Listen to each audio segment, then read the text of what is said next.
aspect of Western culture. You'll constantly see people making references to things originating from or popularized on 4chan without even realizing it. You might even unknowingly do it yourself sometimes. So it's no surprise that 4chan stories have long been a staple of this channel. Today, let's take a look at some of the classic 4chan stories I've covered over the years.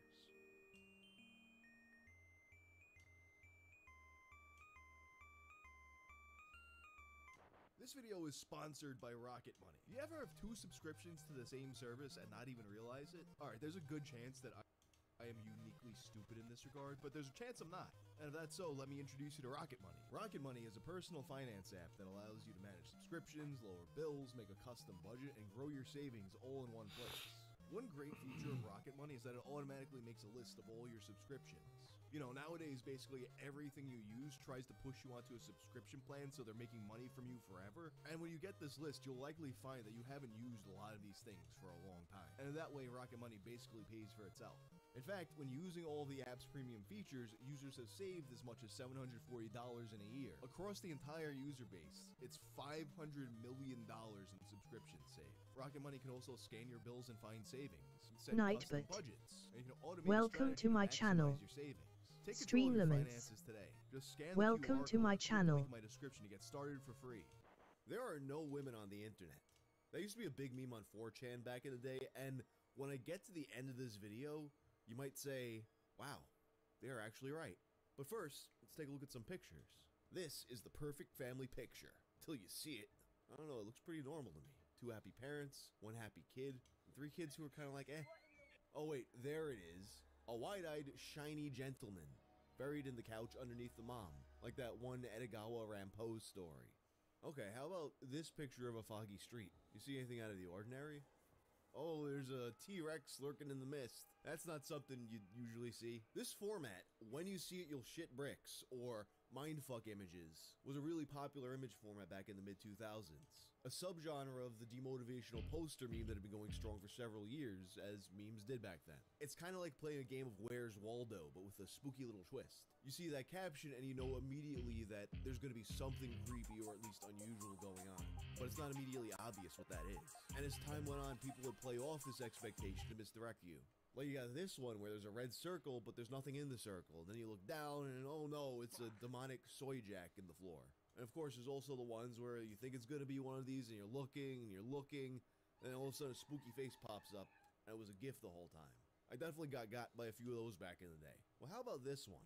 Perfection. When you see it, you'll shit bricks. And it's a girl in bed in pink floral underwear. Whoa, easy there, bud. Don't go off to your bunk and start killing kittens just yet. We got a mystery to solve. What exactly are we supposed to be seeing here? The mattress tag? The flowers in the background? What if I told you? That's a dead body. Ladies and gentlemen, this is the story of Perfection Girl. This was a story that I set out to cover several years ago, but at the time there just wasn't enough to it where I felt like I could make a decent video out of it. I don't know what it was that made me think about it again, but this time I found a lot more. Stuff that was previously lost to time, including the guy who most likely wrote the original copy pasta. And I also finally figured out, after almost 4 years, that we were supposed to shit bricks about this. So for those unfamiliar with this meme, Perfection Girl was this woman who was in a series of 3 photos depicting her in bed in pink underwear. She's a good looking girl, but that in and of itself is unremarkable. You know, if I made a video like this, like, okay, so there was this girl on 4chan 20 years ago, and she kind of looked good. That was the video. You should just put me down like a dog. No, this is of interest because despite very clearly looking alive, she's supposedly dead. By the time I first noticed this girl getting reposted on 4chan all the time back in the day, it had already become this meme where the picture gets posted and then people are like, oh, this story, it's so sad. It's sad, but it's true. But nobody's going into the specifics. You just get a whole big thread of people going, oh, I know this story, it's sad, but it's true. And no elaboration. And some people kind of get what's going on there, but other people would just get more and more annoyed and be like, no, tell me what the story is then. And if you said the story was fake, people would just reply, she is really dead. I know the story behind it. It's quite sad but true. So where did this come from? Now, due to the nature of 4chan, it can be hard to pin down an exact time frame. I've seen people say that they've noticed this as far back as 2005. And I think that's probably true, but as far as I can tell, the pictures, the meme, and the copy pasta didn't really pop off until later in 2007. Her Encyclopedia Dramatic article was created that August, and points to the origin of it being a mindfuck images thread. People are posting a thread full of stuff like the ones I showed you in the intro, and then one of the posts winds up being perfection. When you see it, you'll shit bricks. And nobody could figure out what the trick is with this one. People are looking at this thing under a microscope, and it's like, is it the mattress tag? There's like a pink ribbon thing next to her. Is that something? Maybe it's supposed to be that she's wearing a cross while half naked on the internet. Some people thought she was a real doll, which, I mean, they look kind of convincing now, but this is what real dolls looked like in 2007. Another theory was that this was some kind of social commentary. That there being fake water drops on the flowers means it's talking about how online perfection is phony and contrived. Holy shit, dude, you just blew my mind. Which, you know, I mean, you say that now and it sounds like some fake deep Banksy type bullshit, but this is like the pre-Instagram world still, so this kind of thing is a thought that people hadn't really contended with yet. At least not to the degree where it's become really a trite thing to say now. Basically though, people investigating this image derails the entire thread. And then some guy comes around and says, "Good job. You've been fapping to a dead chick." Come on, don't be silly. There's no way that chick's dead. This is very much the face of an alive person, right? Like, this is so plainly obvious an alive woman, but then people are getting gaslit in real time as people are noticing little details. Like, she's got that wristband on. And they're like, hey, isn't that the bracelet they put on you in the morgue? Or as an ID for coma patients? Why are there flowers in this bed? Is she being prepared for her funeral? You know, you gotta have your good bra and panties on with your eyes wide open for the open casket. Eventually, people find a CBC article from the year 2000. A group of teens between 15 and 19 years old had been partying at a cabin in Newfoundland. They find the key to another cabin next door, and they discover a bunch of unlabeled bottles full of green liquid.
They assume that this liquid is moonshine. It was not moonshine. After drinking the mystery fluid, most of them became extremely sick and 2 of them died. The owners of the cabin would tell CBC that they had a jug of antifreeze that broke, so they put what they could save in the bottles that the partygoers thought was liquor. Which, I mean, I get it. While it may not be as inviting as Fabuloso, antifreeze does look delicious in kind of the same way that a bear looks friend-shaped. Although the victims named in the article were all male, posters on B would often claim that the girl was one of the other partygoers that wasn't named in the article. Then on October 16th of 2007, a different story would emerge. A guy makes a thread asking if he's a necrophile for jerking off to a dead body. And while they're one of those who are like, come on, we're gonna do the same thread again, half the thread is people going, she's not dead. Yes, she is. No, she's not. Then another guy comes in and says, she is really dead. I know the story behind. It's quite sad but true. This was the first appearance of a line that would become a key part of the meme. Some people are saying he's full of shit, other people think he's talking about the CBC article, and he's swearing he's got the real story. I knew her about 3 years ago. The story is both sad and true. She was my first and only love. So sad, so true. So then people are like, alright then, tell us the story, buddy. And he does. Okay, here's the story of the girl. Yes, it was in Canada, and yes, she did die from drinking antifreeze. But that CBC story is not it. Her name was Mary Ann Rialem, and she was at a party. It was not at a cabin, but at a college senior's apartment in Vancouver. His little brother had apparently spiked some drinks with antifreeze to try to get all the girls drunk really fast, but didn't realize it was poison and could kill them. The only one who actually drank any was Mary Ann, and she had already had some drinks before then. She got really weird drunk and started complaining about not being able to see anything. She, the guy, the senior's little bro, not the senior, convinced her to strip down and pose for some pictures. He left to get his camera, and when he came back, he asked if it would be alright to snap some pictures. She didn't say anything, so he assumed it was okay, and he took 1 or 2 pics. He then asked if she would change her position and pose, but she still didn't say anything, so he moved her around. As he took the pictures, he was uploading them on the computer. It wasn't until he had snapped 4 pictures that he realized she wasn't breathing. The 4th picture, he had pulled her bra off. That one is very rare. But anyway, after that, he found she was dead and panicked and called an ambulance. But the pictures were already up on the internet. When her mom found out, she got scared and was quoted as saying, "I'm your dream, my destroyer. I'm your eyes while you're away. I'm your pain while you repay. You know it's sad but true." Yeah, you just got Metallica aired. Most of you probably remember this, but for those of you who don't, there's this meme called Bel Airing people. You're telling a long, detailed story, and then all of a sudden, out of nowhere, at the end, it turns into the Fresh Prince theme. It's kind of like the Loch Ness Monster joke. And he said, I need about 3 fish. Or his name is John Cena stuff. So the author of this just did that with Metallica. He even made the name Rialem, which is Bel Air spelled backwards. Now, in this original thread, it's incredibly obvious that this wasn't meant to be taken seriously. Someone immediately copies and pastes his post, and then he goes, WTF, I got copy pasted that quick, I'm honored. And someone else replies and tries to keep the kayfabe going. She is really Mary Ann. I do not know family name, but I suppose it's not Rialem. I made up the name Mary Ann. If that girl's name really is Mary Ann, or Marianne, or Marianne, then I must have godly luck. Oh well. It was worth a try. The majority of the thread after this point is just people repeating variations of, I know the story, it's quite sad but true. It's like that episode of The Simpsons where they put Bart in special ed and he calls the teacher cuckoo, and then all the other kids start going, cuckoo, cuckoo. So at that point, this copy pasta becomes a defining piece of the Perfection Girl meme. The name Marianne Rialem sticks, and when someone asks for an explanation, they get the copy pasta. Sometimes with the Metallica joke at the end, sometimes without it. And although it was completely obvious to everyone in the original thread that this was a fake joke story, over time, through new people seeing the copy pasta over and over again, some would come to believe that this was actually the true story. Some people even seeing the version with the Metallica joke and thinking it was real. So the analysis of the picture continues. Some people are saying that you can tell from the red eye in the pictures that she's alive, because that doesn't happen on dead people. Or you can look at her skin tone and tell. Or the fact that there's 2 other pictures in different positions. But still, some people weren't fully convinced. Dead, hands, fingers in the same position, Sick Necro took the pictures. And we all know Sick Necros touch death bodies and play with them, so fixing her legs in a position or her arms isn't very hard to do. Red eyes, blood doesn't simple disappears. from a body unless you cut a vein/artery, so blood will still remain in the eye, making your OMG WTF BBQ, Jesus Christ, OMG WTF BBQ. I don't think I've seen that acronym in like 10 years. OMG WTF BBQ, red eye blood camera flash theory useless. Face is in a rest position. All facial muscles are relaxed. That's what dead people do. They don't use facial muscles. And I'm not talking about the jaw muscle. I'm talking about muscles right below the skin, which give you expression. Any type of skin color chemical can be used to give dead skin a more lively look. If they set a recently dead up for display, it almost looks like he's alive. Now to me, this is still all obviously ridiculous and just jokes. But you see enough people take it seriously and you start to second guess yourself. And at the end of the day, I think this is pretty obvious, but what do I know? I'm not a doctor. You know who is, though? Friend of the channel, Chubby Emu, so I asked him his opinion. The antifreeze part is kind of weird. It says she claims she couldn't see, so he'd be looking at methanol. Ethylene glycol is the other thing in antifreeze, but that causes kidney damage, pain in the sides, and bloody urine. Both methanol and ethylene glycol by themselves aren't toxic, but rather the body breaks them down into something toxic. We know this because the antidote to both of these is the regular alcohol we drink in liquor, ethanol. Ethanol blocks both methanol and ethylene glycol from being broken down, and they're eliminated in the body as is. Methanol breathed out from the lungs and urinated out, and ethylene glycol urinated out. When the methanol starts to get broken down, there's usually a period when the person will start hyperventilating. It's pretty noticeable. This usually starts hours after the ingestion, so it takes some time and doesn't happen instantaneously. Also during this time, the person's actions should be obvious that something's wrong. Vomiting, salivating, confusion, abdominal pain, far from being able to pose perfectly for a picture. And if enough time has passed that the methanol has turned the person blind, i.e. caused permanent brain damage, they will probably still be hyperventilating up to the point where they do stop breathing in extreme poisonings. All this to say that antifreeze part might be kind of doubtful, so then someone could say she was already dead. Hard to tell from a picture because in person you'd still check breathing and circulation, things that can be done near instantly. I wouldn't take too much stock in stuff like skin complexion here, because cameras can throw off white balance, especially when room lighting and the camera's flash don't match. And it looks like the flash went off in one of the pictures. Maybe I'm just looking at the antifreeze part too closely, but she would look a lot sloppier if she really did die from antifreeze ingestion, and someone posed her for some pics. So I think that's a pretty compelling explanation as to why this is definitely not a picture of a person who died from antifreeze, and it's probably a picture of a person who is not dead in general. I also happened to find the person who most likely came up with the copy pasta. In a post back in 2018, Dolst writes, "No, seriously, I am actually the author of the Marianne Realib copy pasta. Sure, Perfection Girl was around for a while before I wrote her awful backstory. I honestly never thought it would stick around this long.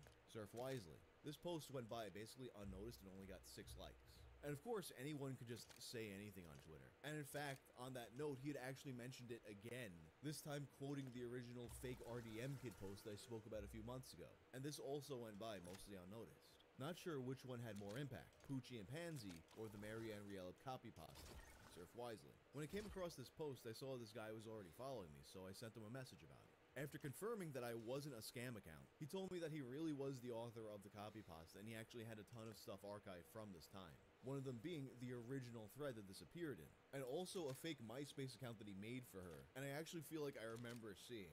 He said he came up with the name Mary Ann because he saw someone else in the thread mention it, and the last name Relieb, of course, because of the Bel Air thing that he wanted to make a Metallica thing instead. The overall concept was, of course, inspired by the CBC article. And he also noticed that there were some changes made to the copy pasta after his original post. Another thing I've noticed about the copy pasta is the addition of "after doing what he does best." That part was not written by me.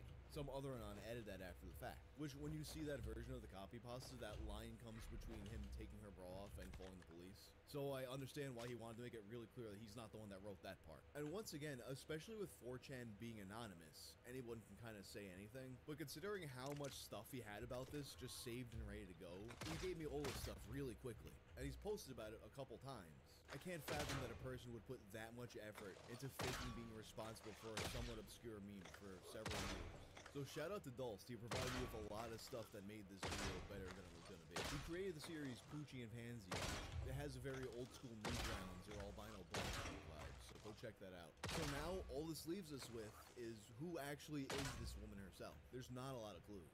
The green wristband that people thought meant she was a coma patient was said to be from Leeds Fest in the UK, and the tag on the mattress is written in German. You can see the word Betten in there, which is German for bed. So could she be German? Did she travel to the UK from Germany to go to this festival? Or maybe she just lived somewhere completely else and went to the UK and just has German bedding. So I don't think we're ever gonna find out who this woman is unless she decides one day that she really wants people to know it's her. My gut is telling me that she's German. She looks German to me, but who knows? After almost 20 years, I finally realized why we are supposed to shit bricks about this picture. A lot of the women watching this video probably figured it out immediately. Some of you probably already typed a comment about it before you got to this part. It was so obvious, but not to me or anybody else on 4chan apparently, because we're all guys. I only ever found this out by reading the comments on shitbricks.com. It's not the flowers, it's not the mattress, and she's definitely not dead. You know how I know this? Because she's on her period. You can see her pad through her underwear. That's what we were supposed to see. Basically, this only ever became a meme because there really were no women on 4chan. Have you ever wound up with a bad case of the gamer leg? In case you don't know what I'm talking about, take a look at this post that's been going around recently. And like a lot of people, I was wondering what this actually is. You see, to the best of my knowledge, this man is not blue cheese flavored, nor is he cookies and cream flavored, and he probably doesn't taste like blueberry muffins. I haven't tasted it myself, so I can't say for sure, but it seems unlikely. And the more this image spread, the more theories I saw about what this actually is. Most of them completely off the mark. But as it turns out, the owner of this leg actually came out to tell the real story. So for today's episode of Tales from the Internet, let's take a look at a condition known as gamer leg.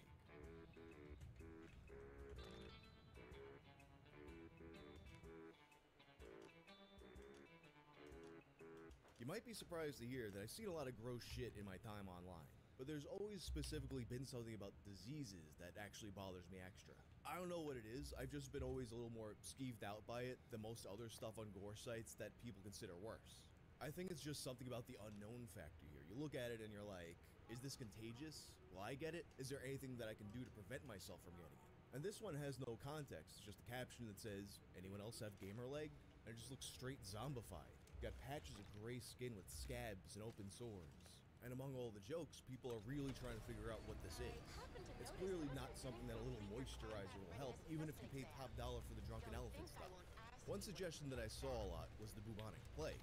And you might be like, wait a minute, I thought they wiped out the bubonic plague in the Middle Ages. They didn't. In fact, it still exists all over the world, including the western half of the US. On average, we get 7 cases a year. These cases generally come from flea bites from fleas that were carried by rodents. That being said, though, the bubonic plague is actually very treatable now, and it's very rare to actually die if you get it. And it looks nothing like this leg. The leg looks worse than the plague. Another common theory that I saw that this was the effects of poorly managed diabetes. Issues in the feet and legs from diabetes can manifest in a lot of different ways, but they generally don't look like this leg. Probably of everything I saw suggested, the closest match was scabies. Scabies, if you've forgotten from health class, is a parasitic infection that you sometimes get as an STD, but you can actually get it from any prolonged skin-to-skin contact. And some of the more severe cases do kind of resemble it, but the gamer leg picture clearly has a lot of necrotic skin. On occasion, you will see a case of scabies where that happens, but it's super rare, something like 4% of cases. And when it does manifest, it's usually not as severe as this leg. But here's the thing, while we're all having our minds blown by this picture of a limb that looks like it was handcrafted by Tom Savini, myself included, for members of the fighting game, this was all new.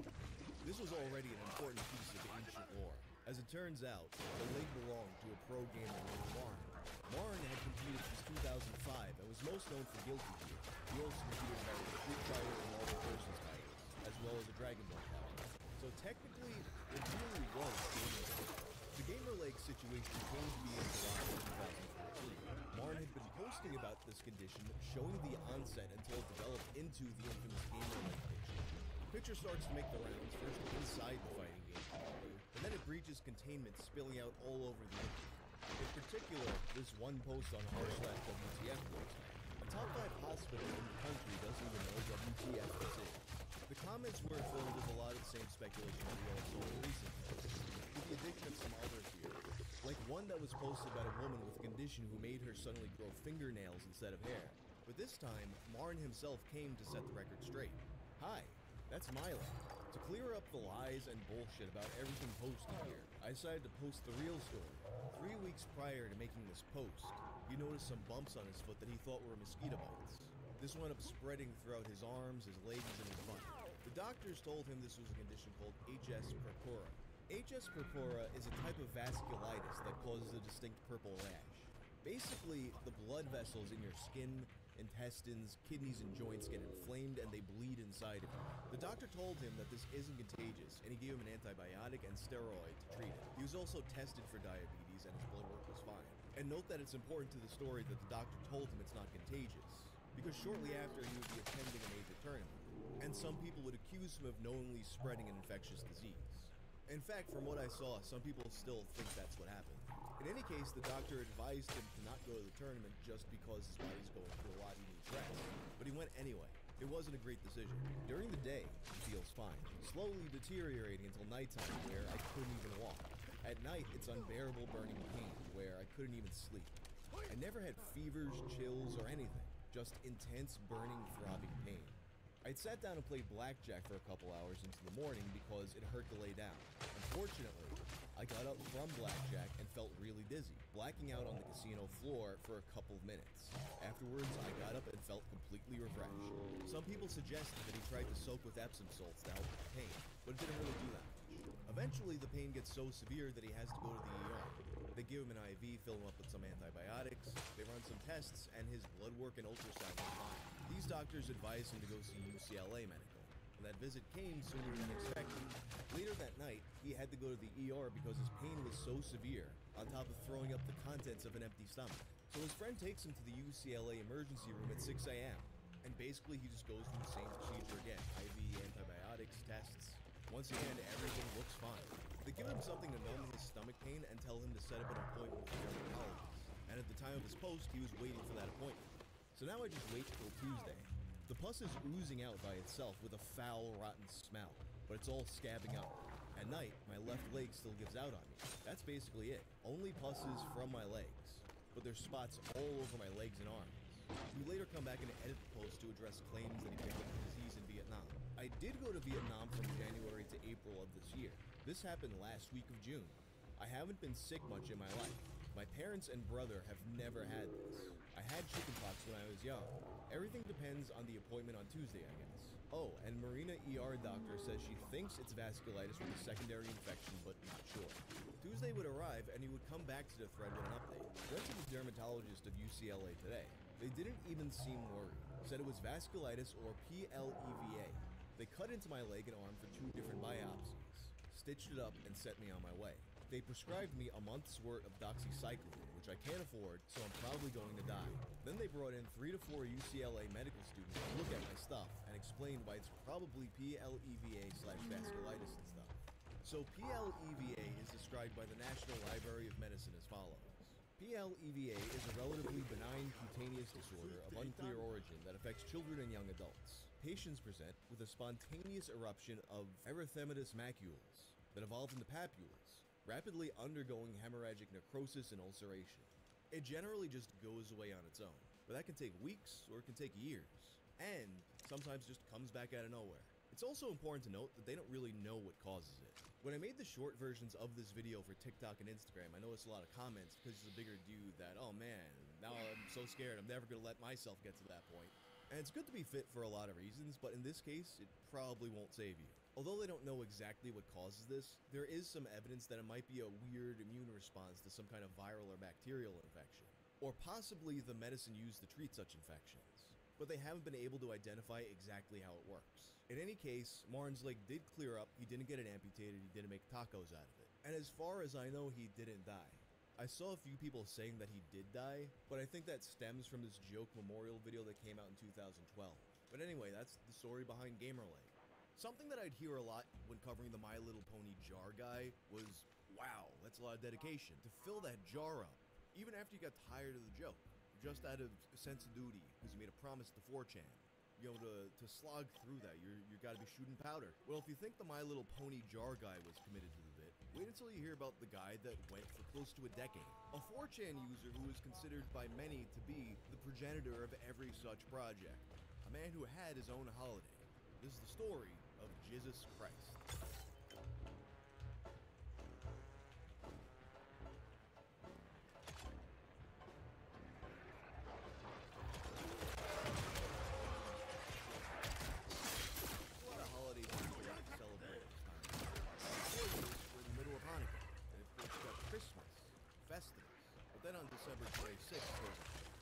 talk about boxing day.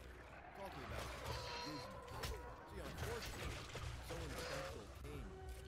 And it wasn't Santa. It was the Kumbala guy, aka the Kumbala aka Jesus Christ. With him brought a special kind of orange cheer. It begins in 2007 with a post on B. 4 plastic bottles. One larger one and 3 smaller ones. All of them completely filled except for the 4th one, which is just started, containing what appears to be a yellowish beige fluid. This paper had date 12/26/07. I wasn't able to find it in the archive, perhaps because of the but at this point, this sort of behavior is totally unprecedented. We're 5 years before the comebacks. We're 7 years before the Pony Project. We're well before the point where there's a approach that changes the course of history. It changes the very nature of the world we live in. On December 26th would come around next year, and he would return with more bottles. At the next year, 3 bigger bottles. At this point, it's become established as a ritual. Forget about boxing, therefore about jizmas. Now that special time comes around on the 26th, people are furiously refreshing to see it as it comes.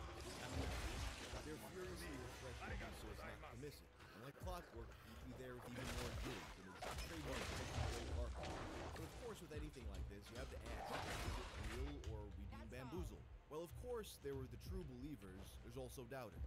07, 08, 09, 10, 11. I also really doubt this is real. I can't say I'm much of an expert on the subject, but I'd imagine semen will either dry out or grow mold after a few months.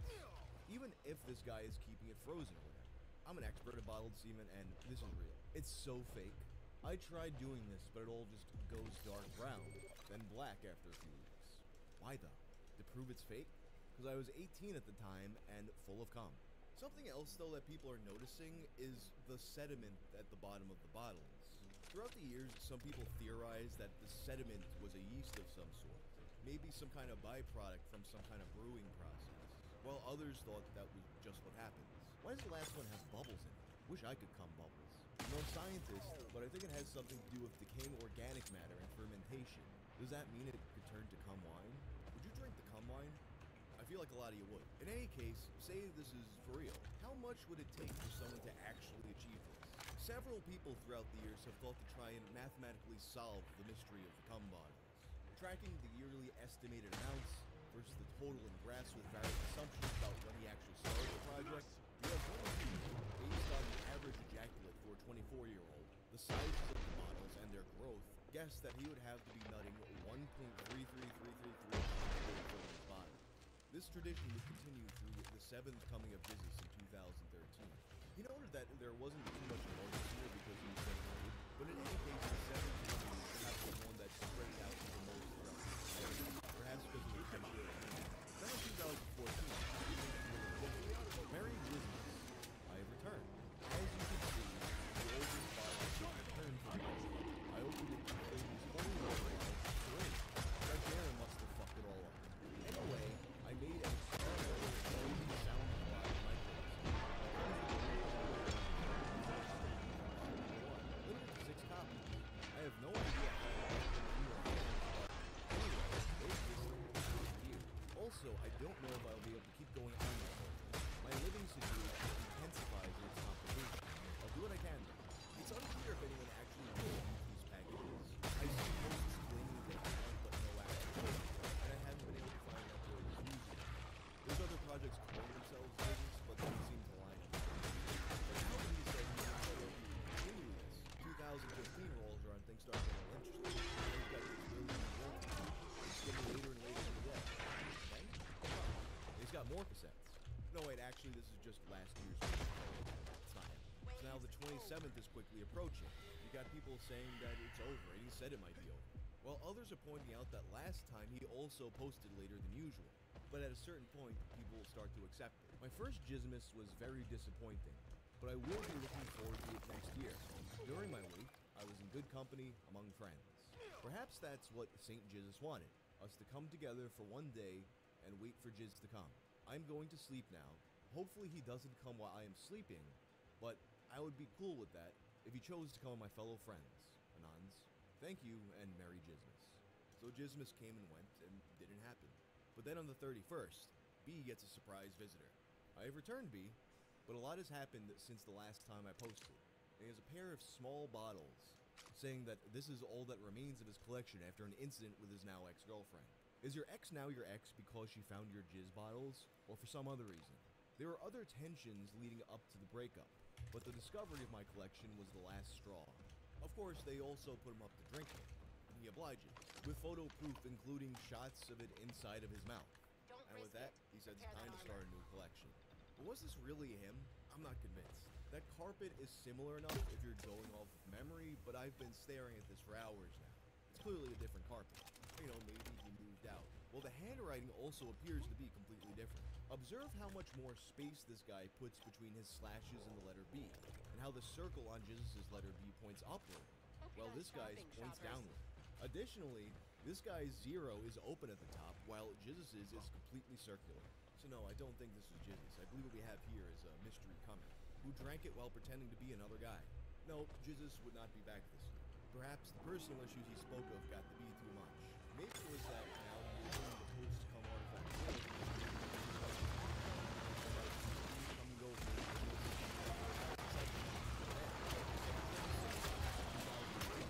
12/26/23:45 EST. This is your picture. No photos. Come back.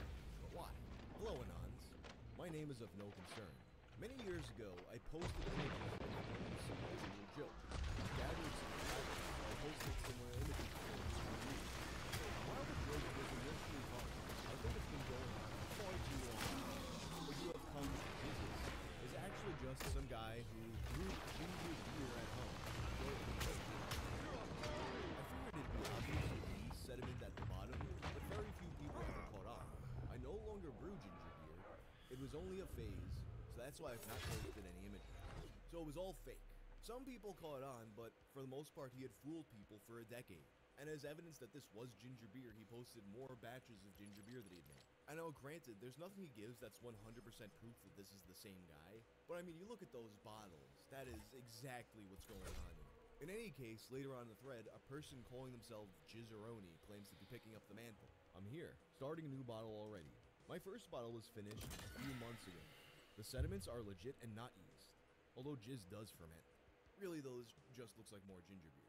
That all being said though, since the guy in 2015 was likely a different guy, maybe he really did drink cum. Also spotted in the archive thread. See you all on Wang. Wang needs to talk about this on his YouTube channel. Is it any connection with the My Little Pony cum jar? It took me 5 years, but here we are. It almost feels fitting in a way that Jizzes, much like Santa, turned out not to be.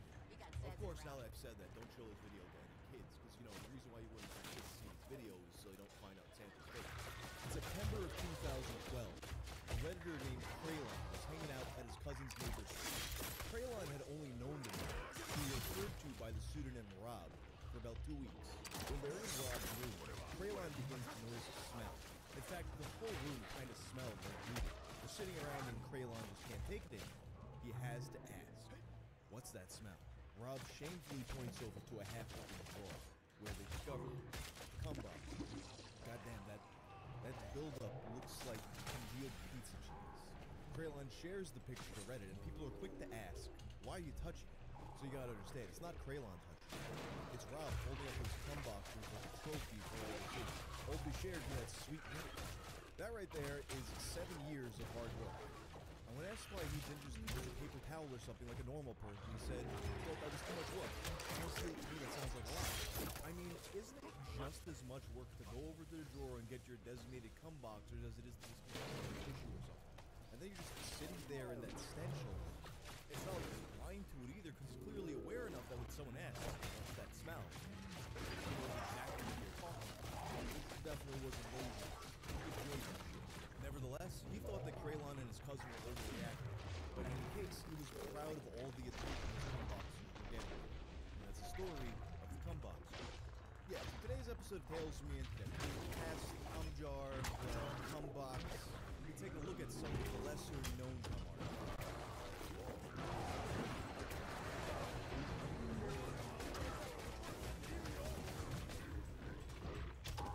Castlevania 2, Simon's Quest. You have to resurrect Dracula by going around the the world and collecting various body parts before putting them together.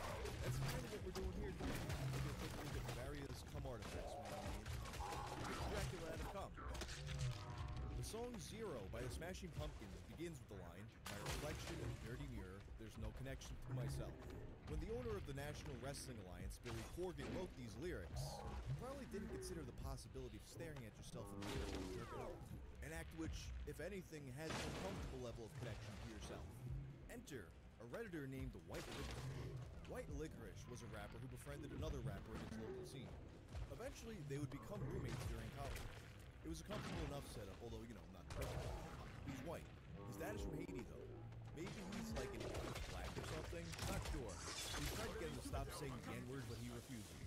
Relatively early in their arrangement, White Licorice would notice a stink in their own, leading him to find out that his roommate had been coming in a box. Which he immediately told him, "You gotta cut that shit out." Now I know what you're thinking, and a Redditor named JotunSlayer had the same thought. Is it the Cumpbox guy? I didn't know about the Cumpbox guy. Based on the details of these stories, I think it was a different guy, and you'll find in this video that it's pretty common for people to enjoy the same artifacts. In any case, White Licorice thinks he's nipped the Cumpbox problem in the bud, and the roommate comes to White Licorice and his other roommate with a big announcement. He eventually just told us, like, "Yo, I have this mirror in my room that I've been coming on all year." I think it was a big joke there. And here's the mirror. Reminds me of when Kevin Malone spilled his chili everywhere. How'd he manage to hide this the whole time? You see, the mirror was placed on the back of the door to his room, which opened to the inside. So whenever they walked into his room, the mirror would be hidden just out of view. They're not quite sure why he did it. Licorice thought maybe it was just a joke, although as another user named Fiji Artesia noted. So for an entire year, he's jizzing on this mirror and thinking, "Man, this joke is going to be hilarious. My roommates find it in a year." White Licorice would then use all the attention his post was getting to promote his song, "I Hate Some Cops."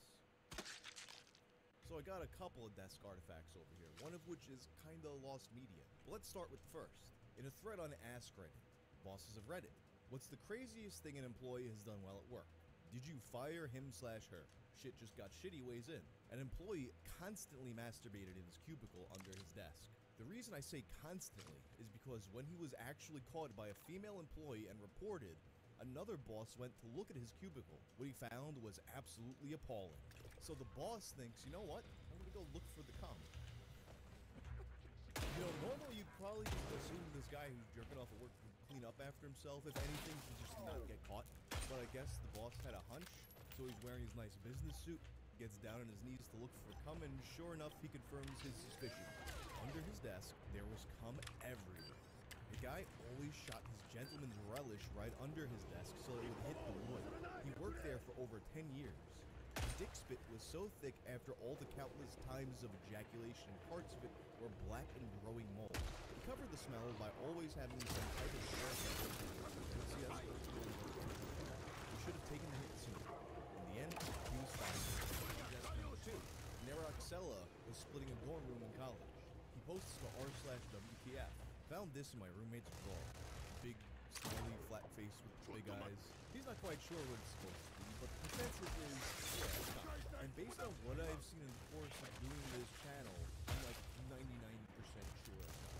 But Neraxella isn't quite sure and adds a few details. I still have no idea what this is, but I will make a follow-up post. I really hope it isn't what you all think it is. I wasn't really in the room with him that much, since I spent most of my time at my girlfriend's dorm, but all I know is that whenever I was there, he was playing LOL, yelling in Russian, and eating Chinese. The update soon comes with more images of the whole room and the surrounding area. Curiously, he notes that there was no smell, which clearly is a point against him. Although one person suggests it could have been chewing tobacco stick. Perhaps the most haunting suggestion was by Nulping. Dude, I think I just figured out what's going on here. And I don't think OC is going to like... Maybe someone else already said this, but given the position of the stage, the spread and direction of the layers, and that he'd have a hell of a hard time sitting down and getting it to arc like that. Your roommate was standing up whenever he unloaded inside his desk, downward and inward into the drawer. His desk faces your bed. He may have been watching you sleep while he did this, apparently every night since he first moved in. Still, Neraxella was not convinced of what this actually was. And by now, the roommate's long gone. What do you guys think? now, Cumdesk III. Rhetoric crippled Kraut moving the oil and gas industry, that in his opinion was getting paid way too much for what they were actually doing, which as he recalls is mostly just hanging out in his office with his wife. He noted that his office, which was way far away from everyone else's, did have a bit of a smell to it, but he chalked that up to the fact that he ate a lot of Indian food. Then one day, this guy gets fired, cleaning out his office, and this is what they find underneath his desk. A bunch of high-impact splatters there. It all looks kind of recent though, so either this was a new habit, or maybe this guy actually cleaned up after himself occasionally. Finally, Cumdesk IV, the lost Cumdesk. All that seems to remain of this one is a single post in r/Reddit's Museum of Filth. Guy comes on his work desk for years, which goes to a post on a now-banned subreddit, Jackoff Confessions. Unfortunately, this thread isn't archived, so we can only piece things together from people's reactions in the Museum of Filth thread, with a few saying that this picture almost made them throw up. We also have a piece of how the original poster explained the smell, reposted by Google Earthlings. Believe it or not, I wasn't the only eccentric person in the office, and very well may have smelled had it not been for three factors. The owner had no sense of smell as he lost it all after suffering a concussion. He also had a nasty habit of smoking in the office and relentlessly burning sink. The office already smelled of it because of a water leak from the floor above the office. The leak nearly killed the server, not to mention the bowel erection. He also mentioned something to the effect of he jerked off the book and he didn't have a dad or something like that. That's about all we know about the floor.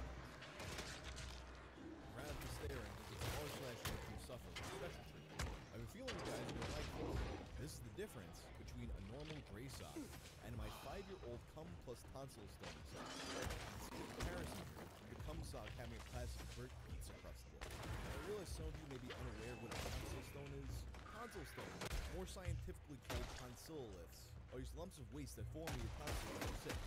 Some people get them all the time, some others never get them, but they always smell absolutely fine. So just imagine all the other artifacts in this video and magnify the smell by 100. As he described it, it smelled like a corpse's asshole, and he has to wash his hands several times after using it. Also, he used gloves when he did something. He never really explained why he was shooting tonsil stone into the same sock I nutted into, but he did explain the general concept. My idea was that if I ever got a girlfriend, I realized at this point that I probably won't. I will give this thing a Viking funeral with the boat and everything. It's basically my virginity of shirts. Shirts are pretty obvious. I mean, they're always kind of around. Sure enough, there's plenty more. For example, you have this one user on 4chan who identified himself as Kara. He'd been using a pair of shirts as cum rags for the past 3 years until one day he accidentally left them out and his mother found them. He demanded that he throw them out, which he did. And at night he took them back in and took a picture. I had to wait until nightfall to take them out of the trash can since the neighbors don't like it when I take stuff out of the trash can. Apparently something he does with some regularity. Even though he was sad to see them go, he said it was also kind of a good thing since he had been thinking about trying to know for it. I guess he felt like he needed the shirts to get started. There's a few other of these that turn up from time to time, like this one attributed to someone named Kyle KC that kind of looks like it's forming scabs. But probably the greatest cum shirt story comes from Finland. In February of 2015, a user of the Finnish image board, Ilauta, posted a shirt that he had allegedly used for 8 to 9 years for what he had estimated to be about 4,500 loads. Other posters had ideas for what he could do with it, like cutting a piece of the shirt off and making tea out of it. Ultimately, what he would wind up doing is scraping some of it off and snorting a line of it. I feel like I could convince esoteric health Twitter that scraping off your old dried cum, making it a powder and snorting it could give you some kind of alpha male powers. Of course, the Finnish poster didn't describe any of that effect. He just said it burned his nose and tasted like snot. And those are today's cum artifacts. You know, there's definitely a lot more where that came from, so stay tuned for more of these. The very first episode of Tales from the Internet was about the infamous My Little Pony cum jar guy. After releasing the episode, I was shocked when the creator of the jar contacted me. At first to show me the jar transfer video, which at the time was unlisted on his YouTube channel, which was mainly filled with watch reviews. Later on, after my channel hit 250,000 subscribers, he left me a note on my subreddit congratulating me on the milestone, and he also mentioned that he was working on a new project. Some time passed though when I heard little about this new project. It wasn't until this past May that he contacted me again, this time through email. He said that he wanted to do an interview. Of Of course I was on board to do this, but I asked him if he could provide some kind of verification to prove that he is who he says he is. He said he would get some stuff together, and I didn't hear from him for a while. But almost every other report on my second channel, he contacted me once again. This time, with the photos, he told me to watch the photos as well as the pen he was making. And then later on I realized that the email he was contacting me from was the same email as this guy. So I'm confident in saying that this is the actual pilot. It's been a long time coming, but it's finally here. The first interview ever on my channel, a talk with the My Little Pony Cum Jar guy.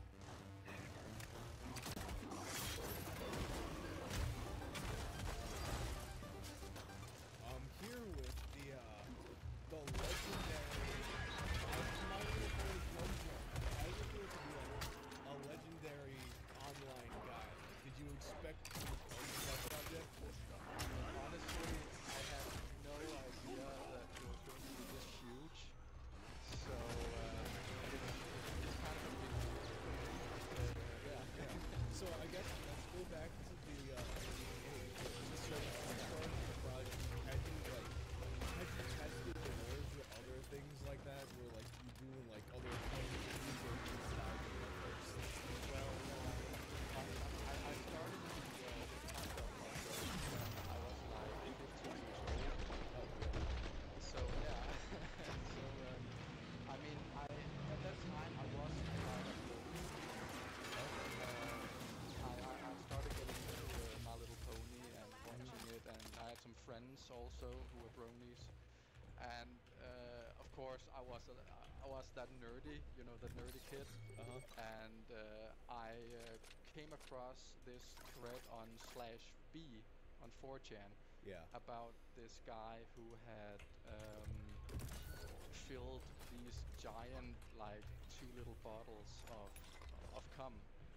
Oh wait, was that I might have the timeline twisted. Was that the Jesus guy that had? Yeah, the Jesus. Unfortunately, later said that he was actually fake. Yeah, it was the one being like ginger beer. Yeah, exactly. But that's kind of what inspired me to do it. And I thought, well, what's the crazy thing that I can do that's going to freak people out? You know? Okay, so you did get the reaction. Yeah.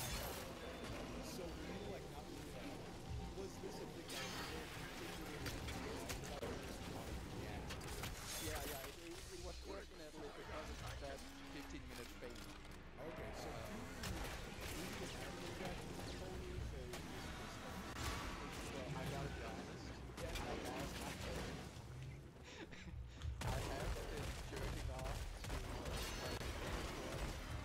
in my early days as a brony. I wouldn't call myself a brony, but I have had an attraction, especially to Rainbow Dash. particularly Rainbow Dash. Yeah, I know you did have the two different Rainbow Dashes. Yeah, exactly. But that's basically something that I've gotten out of my system. I'm not really into that anymore, but back then it was something that I was attracted to. Okay. Do you like feel like, I don't know if there is really much of a brony subculture in the world, or is that something you should Well, the only thing that I do have is that I sometimes visit the /keyboard on 4chan. But other than that, I wouldn't call myself a brony anymore. I mean, I haven't really kept up. I haven't really watched My Little Pony onto to where we've gotten with the series as of today. So it's not something that I've been keeping up with today, no. So you began the project on April 1st, right? Was that sounds right. Was it deliberately supposed to be like an April Fool's type thing, or did that just happen? No, that was actually a happy coincidence that it was in April. So yeah. So like, because that, did a lot of people think it was fake at first? I mean, yeah, I have had a lot of response who said, "Oh, that's fake," and "Oh, you're that can be real and stuff like that. So I mean, I have been actually thinking about making some proof, Yeah. like maybe filming myself like ejaculating. Oh God. I mean, that's the thing too. Like even the vetting process for this, it's kind of a difficult thing to prove. Yeah, I yeah, mean, exactly. this has fooled so many people for so Yeah, long. exactly. And- And that, yeah, this has fooled so many people. Like he had a whole, like, if not hundreds of thousands of people fooled Yeah. about this project. So For years. yeah, exactly. So I've actually wanted to like have this like solid proof that what I'm doing is real and what I'm doing is shocking to the world. Yeah. Yeah. Actually, funny thing too. So when it goes to like proving it, because it's kind of like a difficult thing to prove that you're the Yeah. guy. We Yeah. actually. So when I hit 250,000 subscribers, you had posted on my subreddit. Only Yeah. He's the Rockies, the terrifier. Yeah. Actually, I think you changed that then. Yes, and I'm wearing, at that time it had a twist of black the metallic one, yeah. I changed that into a leather strap that used to have on my back. Yes. So yeah. Yeah, the rotary is the same one, and I actually still have it here. I'm watching it. See, that one to me is like, you have to prove that you are the guy, because I looked at the picture I posted, and even like the little like creases in it match up with the Yeah. So unless like some guy is Yeah, exactly. it stands the reason that you are Yeah. a couple times actually. I remember around the time you would post on the subreddit, you would also pin that say that about Yes, that's correct. and actually, in the more recent verification, you even had like a little I'll put the picture Yeah. of people watching this. Yeah. But so like, what is the plan for this new project? Well, I can give you a small preview of the plan. Oh God, yeah. Yeah, I'm just gonna. Oh, I have something to show, my dear, my friends, ladies and gentlemen. This is kind of where I've gone now. well, how long is this? This is like half a month. worth. Half a month. Mikkel? Is that what it says? Yeah, it says Mikkel. It's a Danish name. It was the only name they had in the store, and Okay. so yeah. And my so like, plans are do you have like a figure or something planned for it, or? not yet, but I have had a poll on Slashing where Oh, they okay. would vote for the foods that they wanted in the jar, and the poll ended with Twilight Sparkle. Twilight Sparkle. I'm gonna have to look. I don't Yeah. know Twilight Sparkle. I'm gonna like look it Yeah, up. that's the purple one. Okay. Twilight Sparkle. Okay, yeah. Okay, I know. I recognize it. Yeah. So the plans are that I'm gonna get myself a new glass jar, and obviously I'm going to put it in more than normal, and I'm going to make a new project and hopefully continue the legacy of the Comjar project. Hell yeah. So like, I guess this goes back to another question I was gonna ask you. That seems like you kind of already answered. So, how long had it taken you to do the original belt? I mean, about 3 or 4 years. Like I said, I started when I was like 15 years old, and I mean, I guess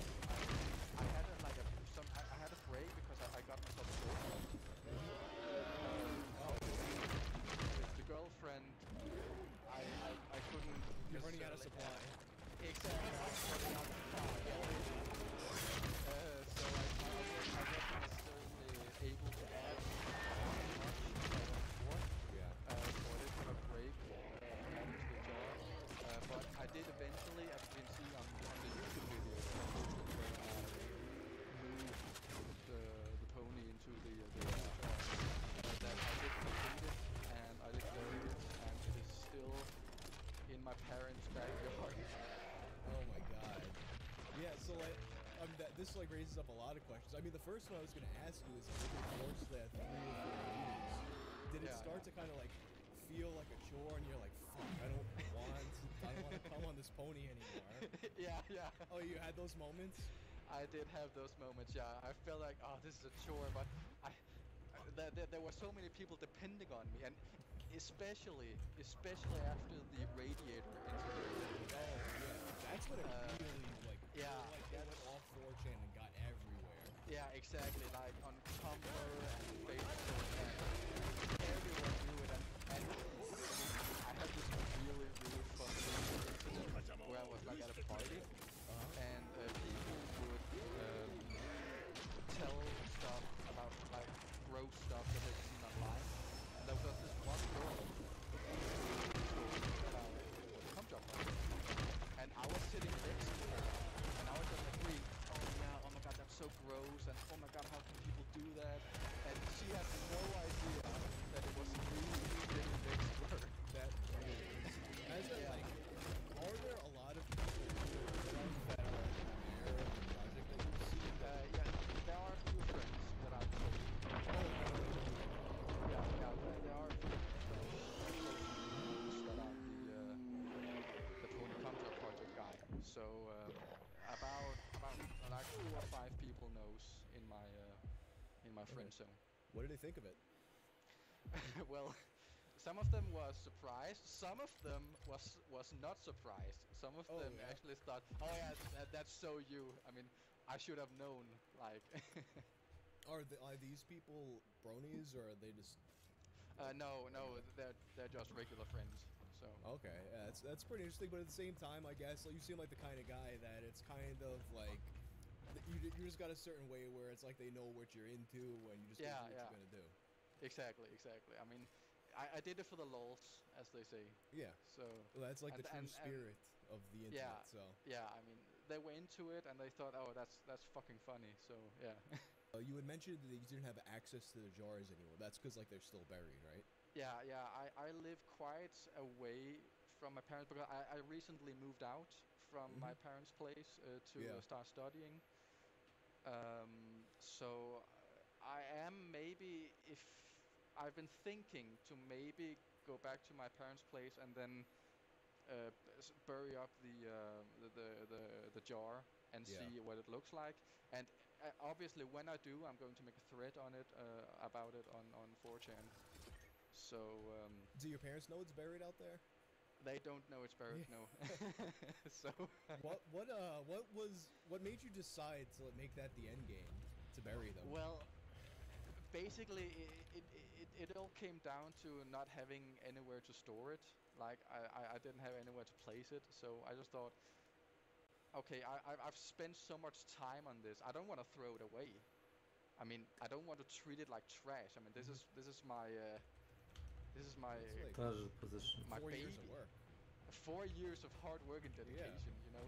So I thought, why not kind of immortalize it, you know, and bury it. That just seemed like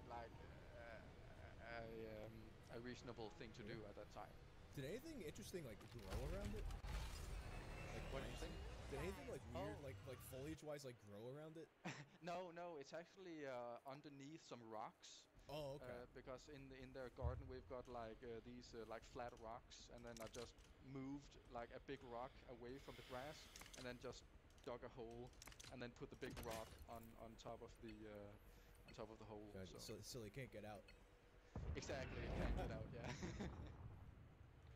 So something else. It's kind of like you have an awareness of how big your legacy is from this. Yeah. Have you noticed that like since the project really blew up, that there's been a lot of imitators? Yeah. I've seen like I've seen a lot like Joe Biden. Oh yeah, that's a Google Logic guy. So Yeah. On Twitter, like posting everything. Yeah. And I mean there have been others like other ponies. Come join. They're talking about this jar. Oh yeah, I saw that. Yeah. And there was an Epstein. I don't think the Epstein guy. Yeah.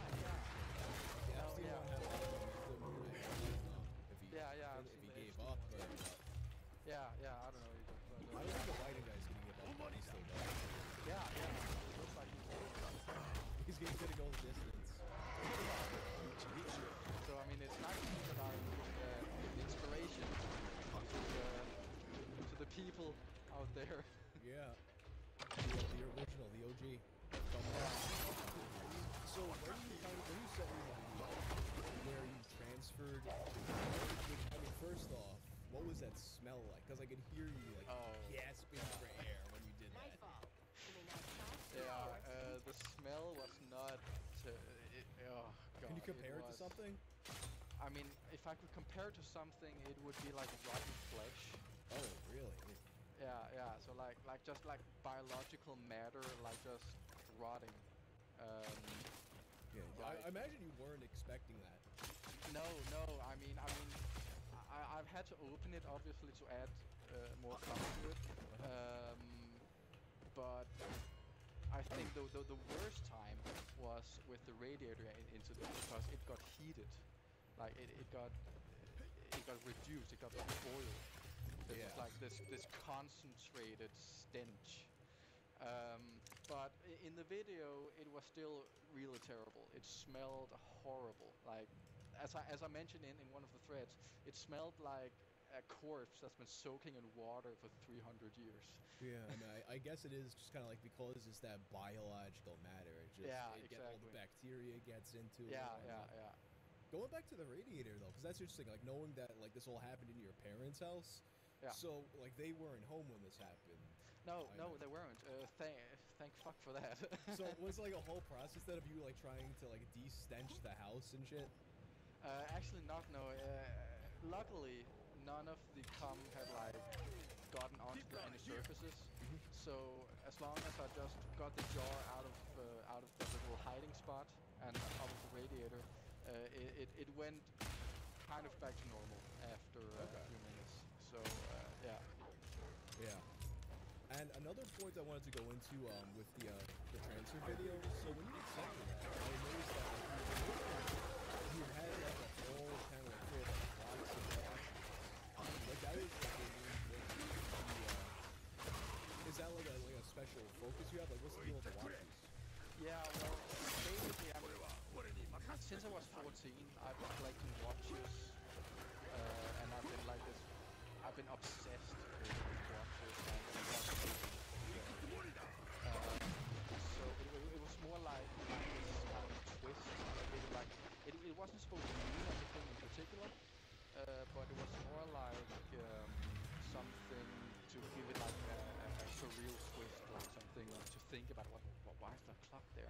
Yeah. Is the time important? Like it worked for sure. Yeah. So it didn't mean anything special, but it was just to give it like this boost and this mysterious. Hell yeah. Is so is that something like you like plan to work on? Like you mentioned that was a long time interest and whatnot. Yeah, I mean, at the moment, I'm studying virology at my local university. Yeah. Okay. I have been thinking when I was younger. I was thinking about becoming a watchmaker.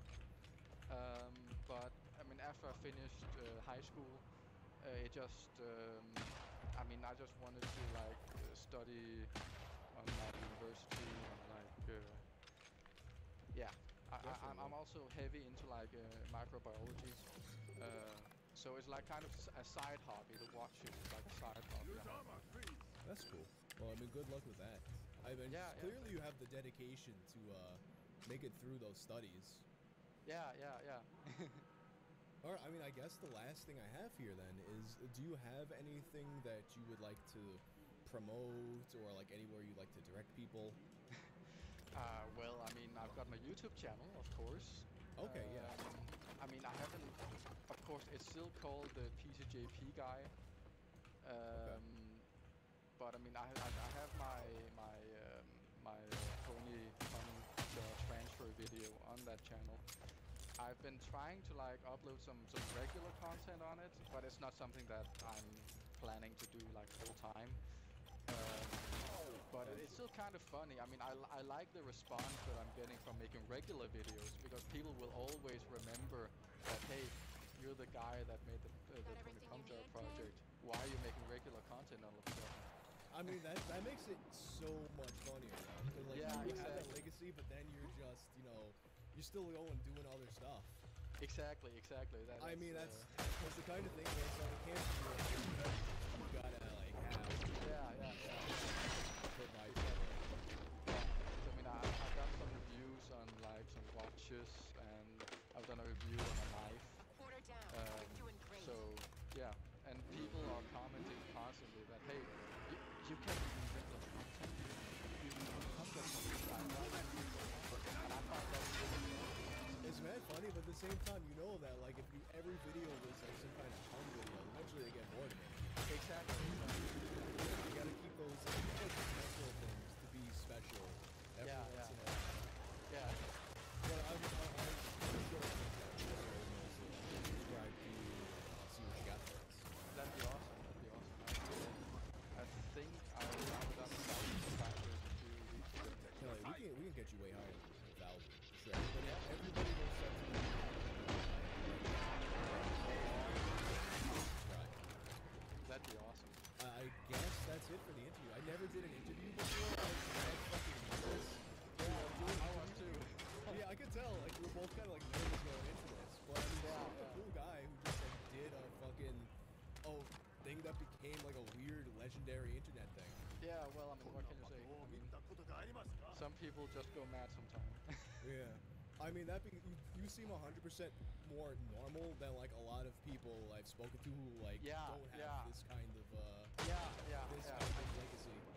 Yeah, I mean, I've had a lot of comments on my Ponycomjar video saying like, oh, this guy, he's probably like this basement dweller who lives in his parents' basement, and he's fat and he's neckbeard and he doesn't do anything, and then it turns out that I'm actually a kind of normal guy with friends and doing normal stuff. So yeah, which is again one of the reasons why I'm hiding my identity, is obviously because I have a social life. So I think you showed me a mask you were gonna wear at first. yeah, that's right. Like, yeah, but this is a cool like look you got going on though. You kind of like look like a character from an assassin game or something. Like you look like right now you basically look like the Hitman. So next time somebody plays Hitman, know that that's the Comjar guy. That's the Comjar guy. All right, man. Well, I guess that's all for the interview. Yeah, dude, it was great having you. Thank you for following through. We've been talking about doing this for like a year or so, I guess. Yeah, So we actually finally came together. Yes, it finally did, and I'm so happy with it. It's so great to like be able to reach out to one's followers. Guys, thanks for watching the interview. Thanks for being here. Comjar guy, Comjar guy. I will see you all soon. Thank you so much for watching, guys. Thank you for having me. Beginning in 2001, the Perry Bible Fellowship is perhaps one of the greatest webcomics of all time. And it was sometime between 2004 and 2005 that they were published with likely the most consequential comic in its nearly 25-year history. The critics of business were extremely sad. If we waste any more time on Weeaboo, we'll be bankrupt by the end of the month. A guy at the meeting pipes up and says, "Did somebody just say Weeaboo?" Then they all line up to paddle his ass over it. It's a similar approach from sending the horror strip in the hall, poking fun at the frat-like environment in some workplaces by taking the dynamic to an extreme that's absurd in this context. What does Weeaboo mean? Doesn't matter. The comic works better because it means nothing. But there's just something about these kids made-up words, which apparently are called non-sword, that fanbases love to latch onto. I mean, you'll still hear Simpsons fans calling things cromulent. And Biggins? Never heard that word before I moved to Springfield. I don't know why. It's a perfectly cromulent word. And Gazornenblatt is probably one of the only jokes that people still remember from Garfield and Friends. And it's safe to say that the word weeaboo has had a bigger impact than any of these other non-swerves. So much so that a lot of the people who use it in 2025 have probably never even heard of the Perry Bible Fellowship. I know people have come to put all kinds of caveats to this. Every weeaboo I've ever met has a million excuses why they're actually not a weeaboo. But in general, it refers to a person who's not Japanese, but they're obsessed with Japan and Japanese things. The kind of person described by the word has been around for centuries. But it was becoming increasingly more common throughout the late 90s and early 2000s as Japanese pop culture began to build more of a presence in the West. And this was especially true online. That classic looking for a Japanese girlfriend shirt was everything. You have plenty of licensed gaming sites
One of the most common and reliable post formats throughout 4chan's history is where you take a picture of a guy who seems to exemplify a type of guy, and then you write a post as if it was him writing it. One example that comes to mind is "Shit was so cash," which is written in the voice of a New Jersey Guido. His name is John, and he hates every single one of you. This kind of post is a great way to break down the characteristics of a type of guy, and at the same time, with 4chan being anonymous, you can kind of pretend that the guy really wrote it. You know, maybe shit really was so cash. Of course, one of the types of guys that found themselves the most under the microscope in early 4chan was the weeaboo. You could probably fill entire libraries just with 4chan posts about weeaboos in the 2000s. So of course you had posts in this format made as a weeaboo character. And the one that's really stood the test of time came in 2009. Accompanied by a picture of a tall, long-haired white guy with his hands folded wearing a kimono, copy pasta reads, "Gomenesai, my name is Ken-sama. I'm a 27-year-old American otaku, American fan for you gaijins. I draw anime and manga on my tablet and spend my days perfecting my art and playing superior Japanese games. Disgaea, Final Fantasy, Persona series. I train with my katana every day. This superior weapon can be cut clean through steel because it is folded over 1,000 times and is I might vastly as well use superior to any scimitars. other weapon on Earth. I earned my sword license 2 years ago, and I've been getting better every day. I speak Japanese fluently, both kanji and and I write fluently as well. I know everything about Japanese history and their Bushido code, which I follow 100%. When I get my Japanese visa, I am moving to Tokyo to attend a prestigious high school to learn more about their magnificent culture. I hope I can become an animator for Studio Ghibli or a game designer. I own several commands which I really like. I wanted to read the learning of before I moved to Japan, so it fit in easier. I vowed to speak Japanese as well as I can, but rarely is anyone to respond.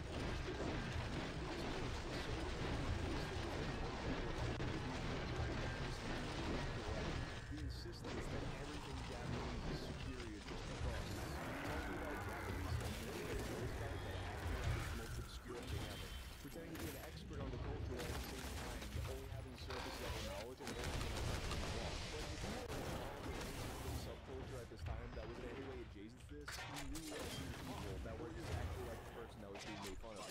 You knew people who thought they were going to top idols. You knew people who thought they were going to go over there and take over the anime industry by storm. And then the picture of the guy they chose for this post fits it so perfectly. Like, not only is he wearing a kimono, but he just generally looks like the kind of guy that would be like this. So this right here was the perfect 4chan weeb character. So, and of course, like any good copy pasta, Ken-sama spawns a lot of parodies too. You get a bunch of guys who are similarly obsessed with different cultures.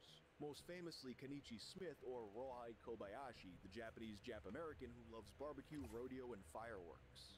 But unlike a lot of other 4chan characters, Ken-sama wound up getting extended lore. On March 11th of 2011, Japan would be hit by the most powerful earthquake in its history. This was followed by a massive tsunami that came on so quickly that people in its range had no chance to escape to safety. The event would take the lives of nearly 20,000 people, with thousands more injured or missing. And in the days following the disaster, websites were put up to help people try to track their loved ones who may be missing. Among those said to be missing was Ken-sama. You even got a Google person finder entry. First name Ken, last name Sama. People were making tributes. There were multiple copy pastas made describing his last moments. And it seemed like the Ken-sama story had come to an abrupt end. But the stories of his demise were greatly exaggerated. In August of 2021, this post is made to R9K. I can't fucking believe that this is Ken-sama. Not only he slimmed down, he now has a QT Japanese GF. And there's a picture of a guy that's supposed to be Ken-sama, now slimmed down in Japan with a Japanese wife.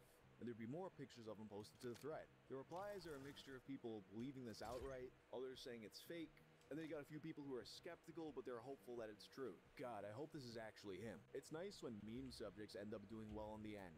This new update to the Ken-sama saga would spread further, as posts on Fit would focus on his apparent weight loss, and how his life has seemingly improved because of it. This was reposted to a bunch of different boards, either as an inspirational thing or a what's your excuse incel kind of thing. And each time it was accompanied with debate over whether or not this was real.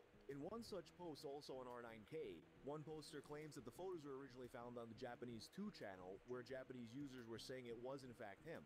Now, this being 4chan, you get a mixture of people who are in on the joke and just playing along. You get some people who are convinced this is really true, and you get other people who are skeptical but open to the possibility. Where people get way more confused is when this breaks containment and makes its way onto Twitter. A lot of these people have never seen anything of Ken-sama ever.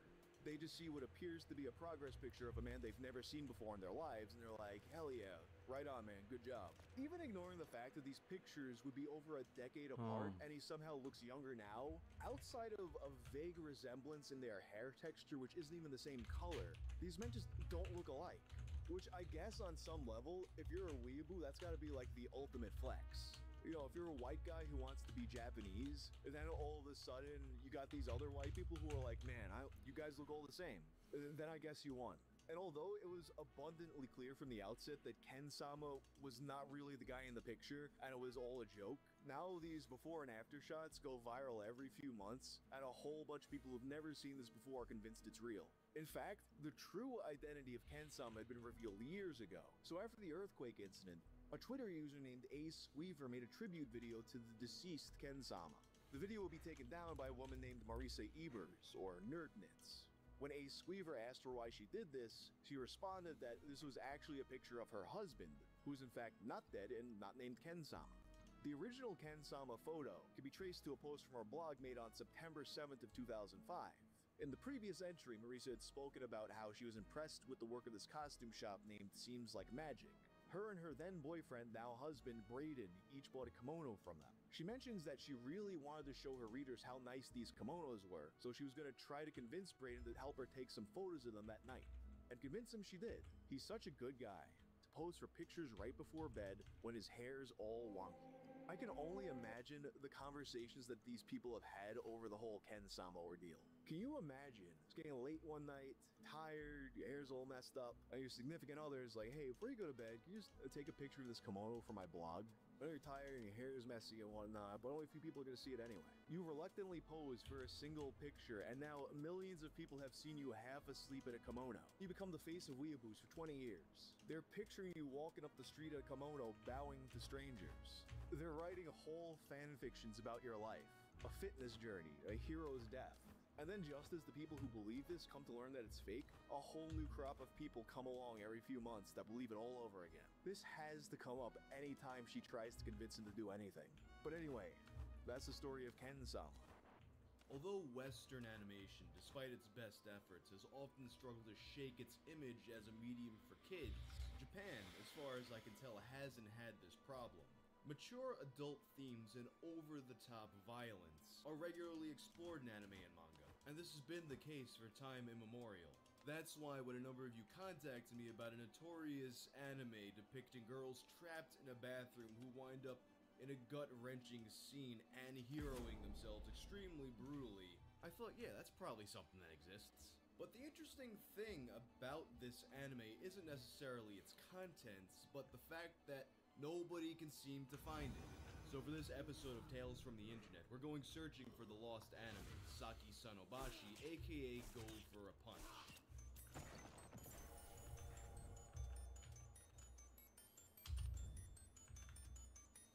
Over the summer, I received a number of emails from you requesting that I cover the story of a lost anime. Here's one of the emails sent to me by someone named Not Molly. Hi there. Sorry if it's inappropriate to send this to your story tips email. I mean, this is literally the thing the email is there for, so be my guest. Firstly, I love your videos. I really enjoy internet culture and unsolved mysteries. Your channel is perfect for that. Your hair is perfect too. Oh, come on. Anyway, I want to bring a topic into your consideration. The supposed lost media, Saki-san Obashi, or Go for a Punch. Your videos have helped bring internet mysteries back into the public eye, and I would really love for this to be solved. I first stumbled into this while browsing X. Supposedly, there's an OVA from the 90s about a bunch of high school girls being stuck in a bathroom with no exit, and then violently killing themselves. Not Molly also attached a number of links to help in the search, and as a fan of Guro and horror in general, I was really compelled by this particular story. And I've actually been trying to come up with an anime-related story for this channel, so I thought, let's do it.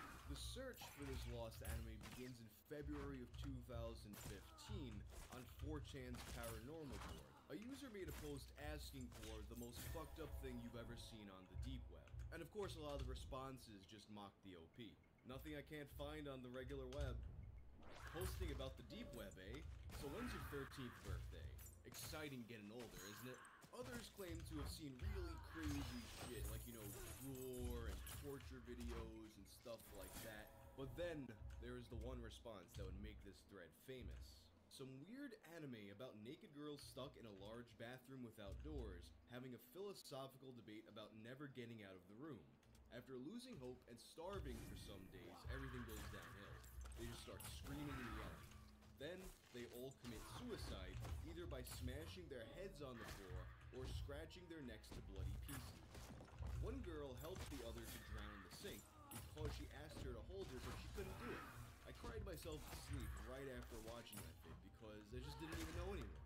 A 4chan user getting that upset by a violent anime? I'm not convinced. Why would anyone draw that with such precision? It was goddamn horrifying. Looked 80-ish quality, audio too, Japanese dub, English sub, lasted for about 30 minutes. No credits, but it seemed ripped. Voices sounded very young, but Japanese sound young in their 50s. Haven't found or seen it again. The name of the vid was something along the lines of Go for a Punch or something. The search for this anime started up pretty quickly in the thread with a number of people asking for the source. Nobody knew what it was, but they knew what they had to see it, so they started questioning the posting. How did the girls look like, Anon? And when did you watch it? Some of us are really interested. Little, rather far apart eyes, almost like by Miyazaki. Most had bushy brown hair, and only one, the one that was drowned, had really brightly colored hime cut. I watched it in 2011 for sure. Ask me more details if you want. I remember everything, and not just because I have partially photographic memory, but because it was really intense for me at the time.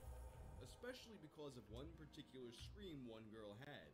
It had a really strange echo to it, and it almost made me dizzy. The closest reproduction of that sound I could find is from the Shining soundtrack DSE Ray. I changed the pitch so it's more like it. I swear if I'll hear the real thing again, I will be good. Pick related the girl with the hime cut, but imagine her with almost white hair. He then added some more details about what happens in the anime. I hope you have better luck than me, but at the same time, I hope you don't, because if you're anything like me, it'll be pretty depressing. It has this abstract feeling to it that doesn't go away for a long time. It definitely wins the time record for character development. I felt really bad for all of them. There was 9 girls in the room. 8 of them looked really similar, but all their voices varied. There was not even instrumental music, just occasional ambient throughout the video. What was most unsettling about the suicide scene were the weird camera angles and no horror music as I'd expect. Just girls softly sobbing and gagging as they ripped their necks open with their fingers. They looked like an embodiment of lost hope. And the head smashing parts. I don't even want to go into detail. The title of the video is probably not true to the original since this is deep web we're talking about. Even less reliable source of information than shitposters on 4chan. But even if it was deleted, there should still be a way of restoring it, since it was once posted on the internet. That depends on timing. OP also had some clues about the file and the site he found it. And also, sorry if I misled anyone. I'm fucking stupid. How could I forget? There were probably Japanese symbols in the title, but I had Windows XP at the time, so I could only see them as little boxes. It was like this: -- go for a punch -- DL / some code consisting of letters and numbers. I'm not sure if the exact amount of boxes is accurate, but I'm sure there was less boxes before the English text. By the way, the layout in the site I watched this was similar to today's Bing video feed, particularly. And obviously, this is just an anonymous post on 4chan, so you should take it with a grain of salt, but other posters began formulating their own theories. Maybe it was an amateur anime from the 80s. Sometimes I think about music and how there is some really obscure stuff out there. My current obsession is Japanese avant-folk music, but it makes me wonder if there were obscure anime or shit like that. And after someone posted a thread in the anime section of 4chan, a potential name emerged. I got the name Saki Sanobashi on A. Ring any bells? Funnily enough, searching that on Google gives me no results, and the mods/janitors just deleted my thread. Is this your anime Anon? OP didn't respond to this question, and it's very likely that the user simply pulled that name out of their ass. Regardless, that name, Saki Sanobashi, has become synonymous with this lost anime. Later on, another thread emerged where users tried to figure figure out what studio it might have come from.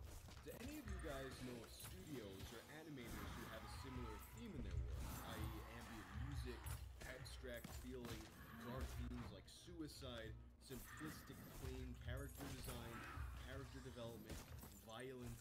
If we can narrow down studios or people who make this sort of stuff, perhaps we can find it. Same guy here. Anyone watch Boogie Pop Phantom?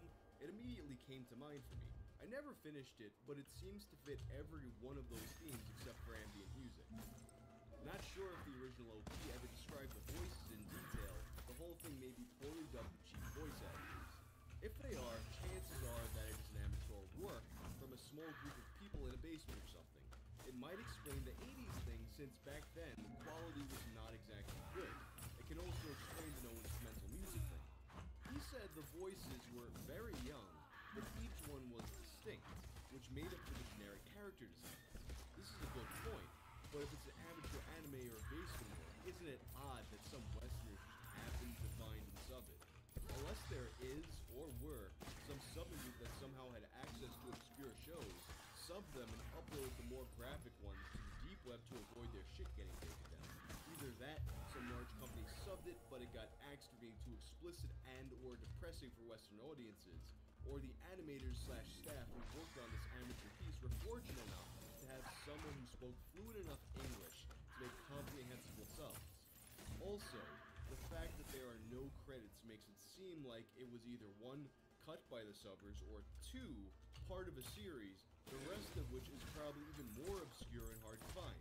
Some 4chan users also liken this hypothetical anime to the work of Kazuo Umezu, as well as a manga named Shoujo Tsubaki, which was written in 1984 by one of my personal favorite artists, Suehiro Maruo, and adapted into an anime in 1992. It was also compared to a more recent work, Brain Damage, by another one of my favorites, Shintaro Kage. The search mostly died down, but it was reignited once again in 2018, this time with a Twitter thread by a user named Fabianski. One of you guys help me.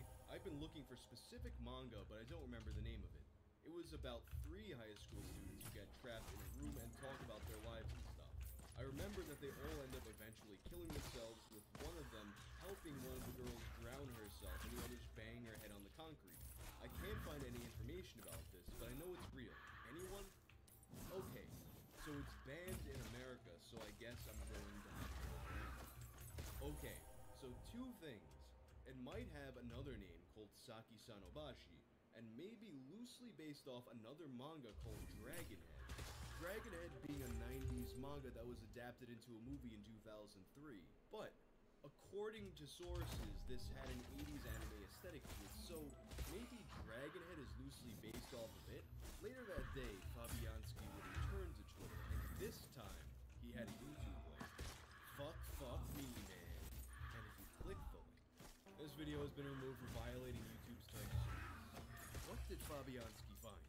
Well, luckily, that same link can be found in another 4chan thread about this anime. Here's some lost media for you. Do not watch this video. It made me feel nauseous and vomit. This video is cursed. And apparently, this video turned out to be a guy writing Happy fucking Valentine's Day in blood. I mean, for this to have gotten removed from YouTube, he must have done it real epic style, but this was not the lead that we thought it was. But then, a Twitter user named Hacher Musa, whose name I definitely just mispronounced, responded asking for clarification. And note that this person is currently curating the largest thread investigating the story on Reddit, so I'll link their thread in the description. Sorry to bother you, but what was that video? This was a long time ago, but I think it was manga scans. No mention of the Happy fucking Valentine's Day. Just manga scans? Perhaps he was thinking of something else. A Twitter user named Purple Snake began questioning Fabianski, leading to another potential lead. Did some digging and realized that this same link was posted on several X threads a while back, including a Saki Sanobashi thread. It was a video of a guy writing Happy fucking Valentine's Day with his brother. No manga scans. What the hell did I see then? Lol. Here was the thread. The link was posted only a few posts down. Now, you got me interested in this again. If it is true that you found manga scans, how did you find them? because it definitely was not from that thread. Sorry about that. It's been a while since I looked back at this. I remember a while back on an X thread, someone may have posted manga scans that were poorly made. I do remember the vid actually too. I think I got those two mixed up. Sorry. Maybe it could have been just a mock-up of what it could have been, but it was literally MS tier shit. And then, Fabianski posted a link to another video, this time on Dailymotion. This one too is a dead link and it's not archived in any kind of way. And when asked about it, he said that he thinks it was a clip of a character getting ripped apart. And this, more or less, is where the trail ends for me. There's some investigation, particularly in the thread that I mentioned before, investigating leads such as perhaps there was an obscure work by Suehiro Maruo, and some people are investigating the name Go for a Punch in Saki Sanobashi. But as a number of people have pointed out, the name Saki Sanobashi is just a name that one person on 4chan came up with, and in 5 years has never been corroborated.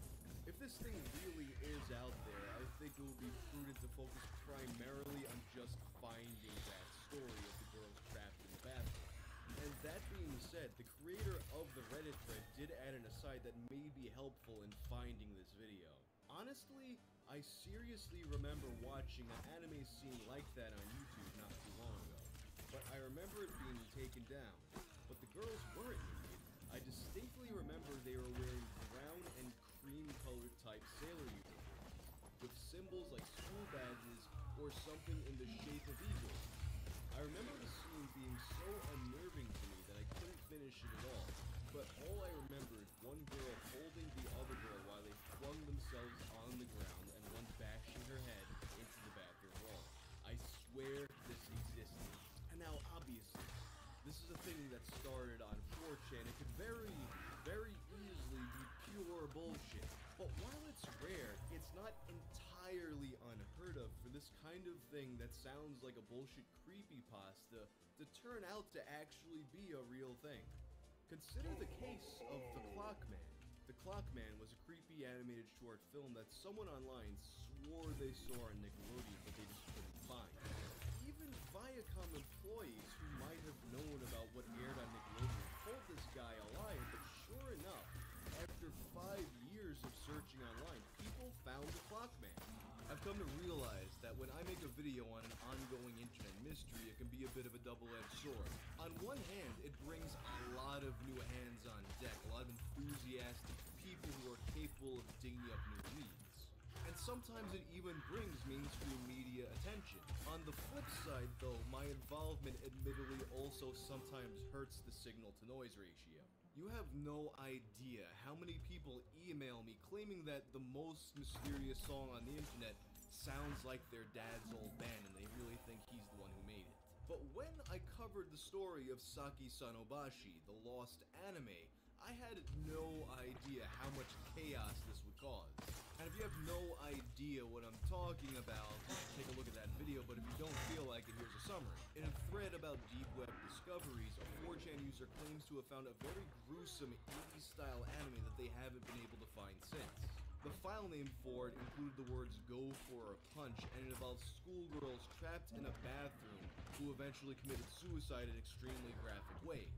The person who posted about it remembered being extremely disturbed by it, and a few other people on the internet seem to have remembered the same thing. But nobody can seem to find it, and that brings us to now.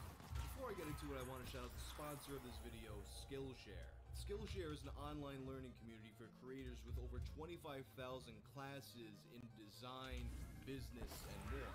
I've been working on this Adobe After Effects class by Jordy Vanderbilt. Learn Adobe After Effects CC 2019 for beginners.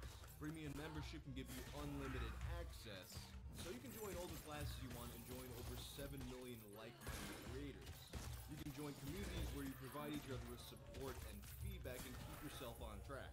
And Skillshare has courses that fit your needs, whether you're learning for your career or simply for your own personal enjoyment. Right now, Skillshare is giving away a free 2-month unlimited access trial to my subscribers who click the link in the description, and after that it's only about $10 a month.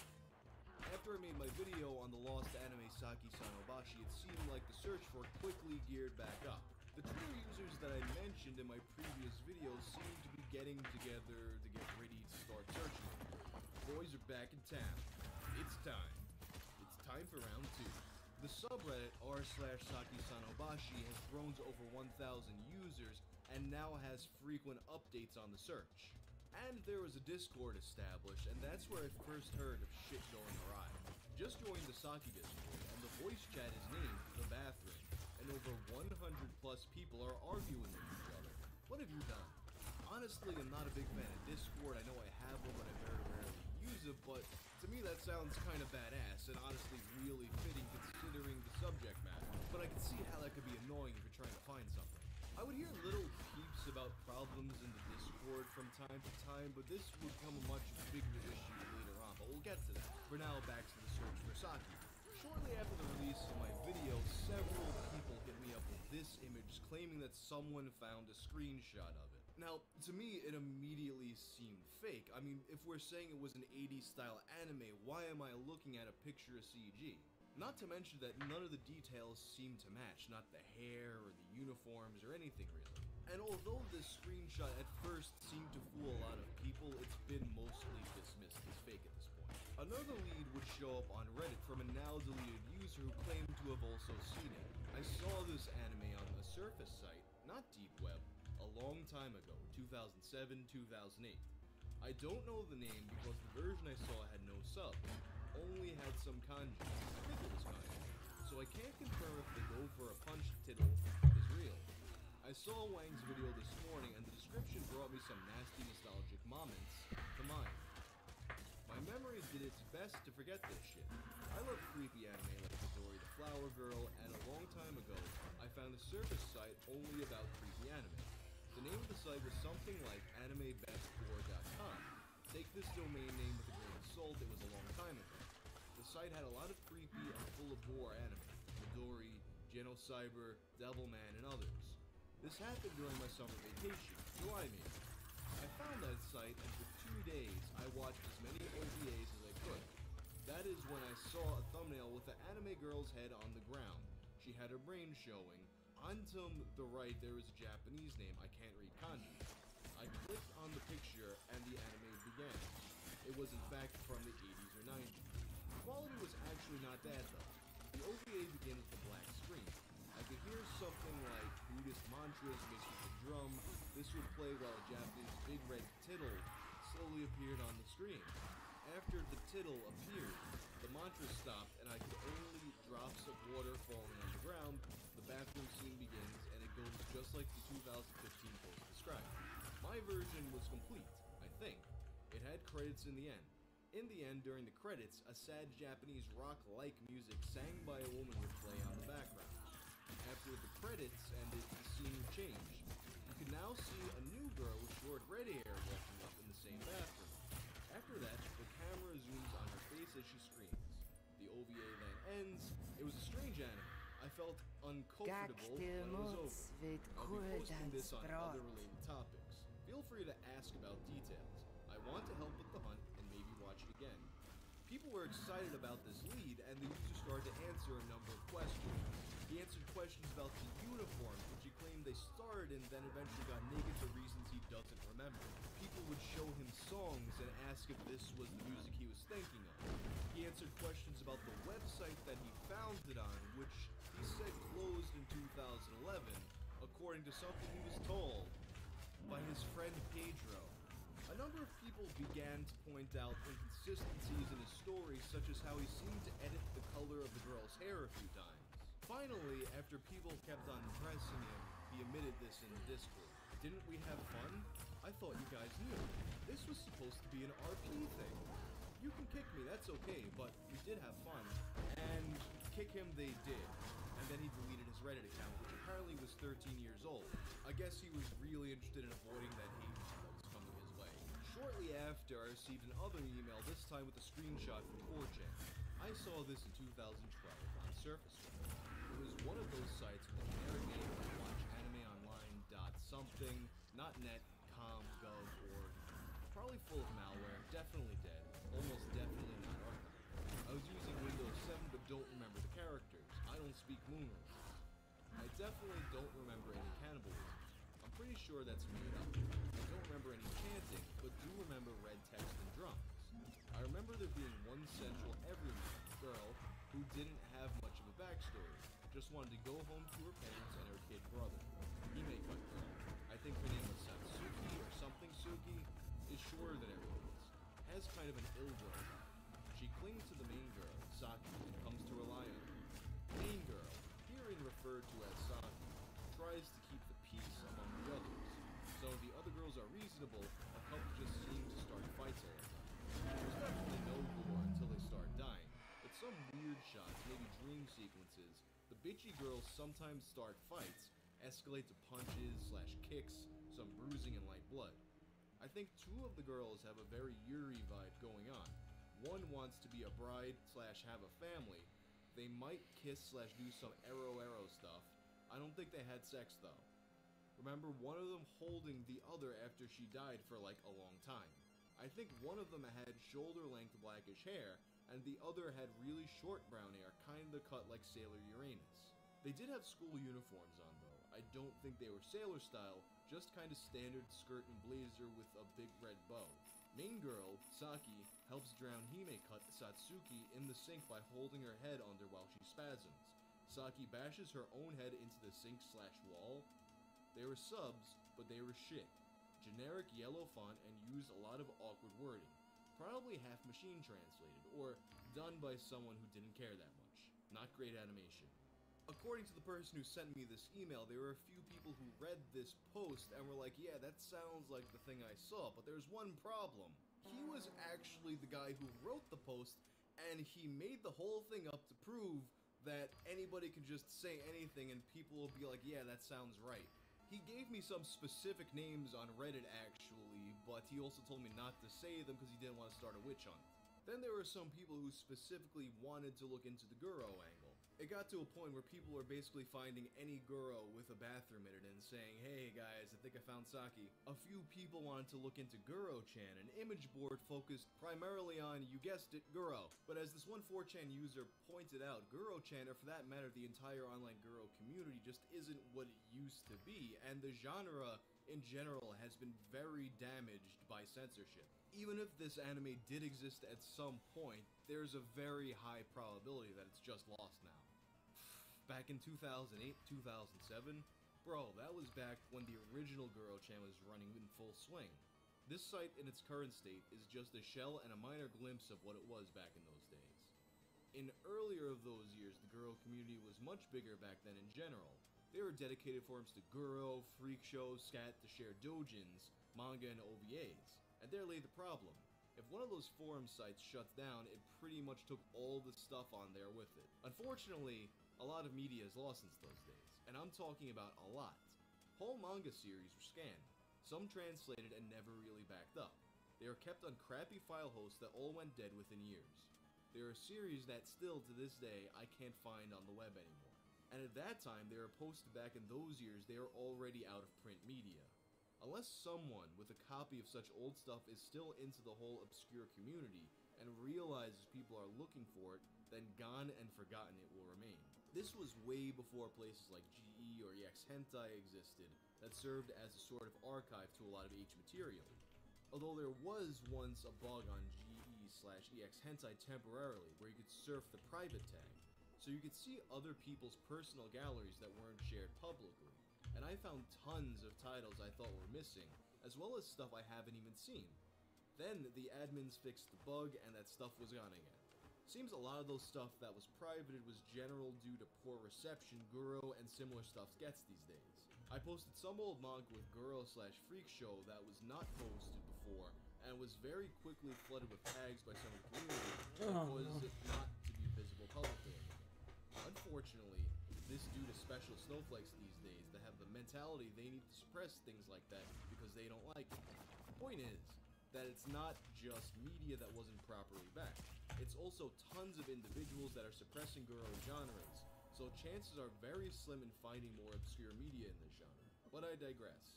The anime being described does sound familiar somehow, but everything about the original post seems like a classic 4chaner making up incoherent deep web stories to fit in with the discussion.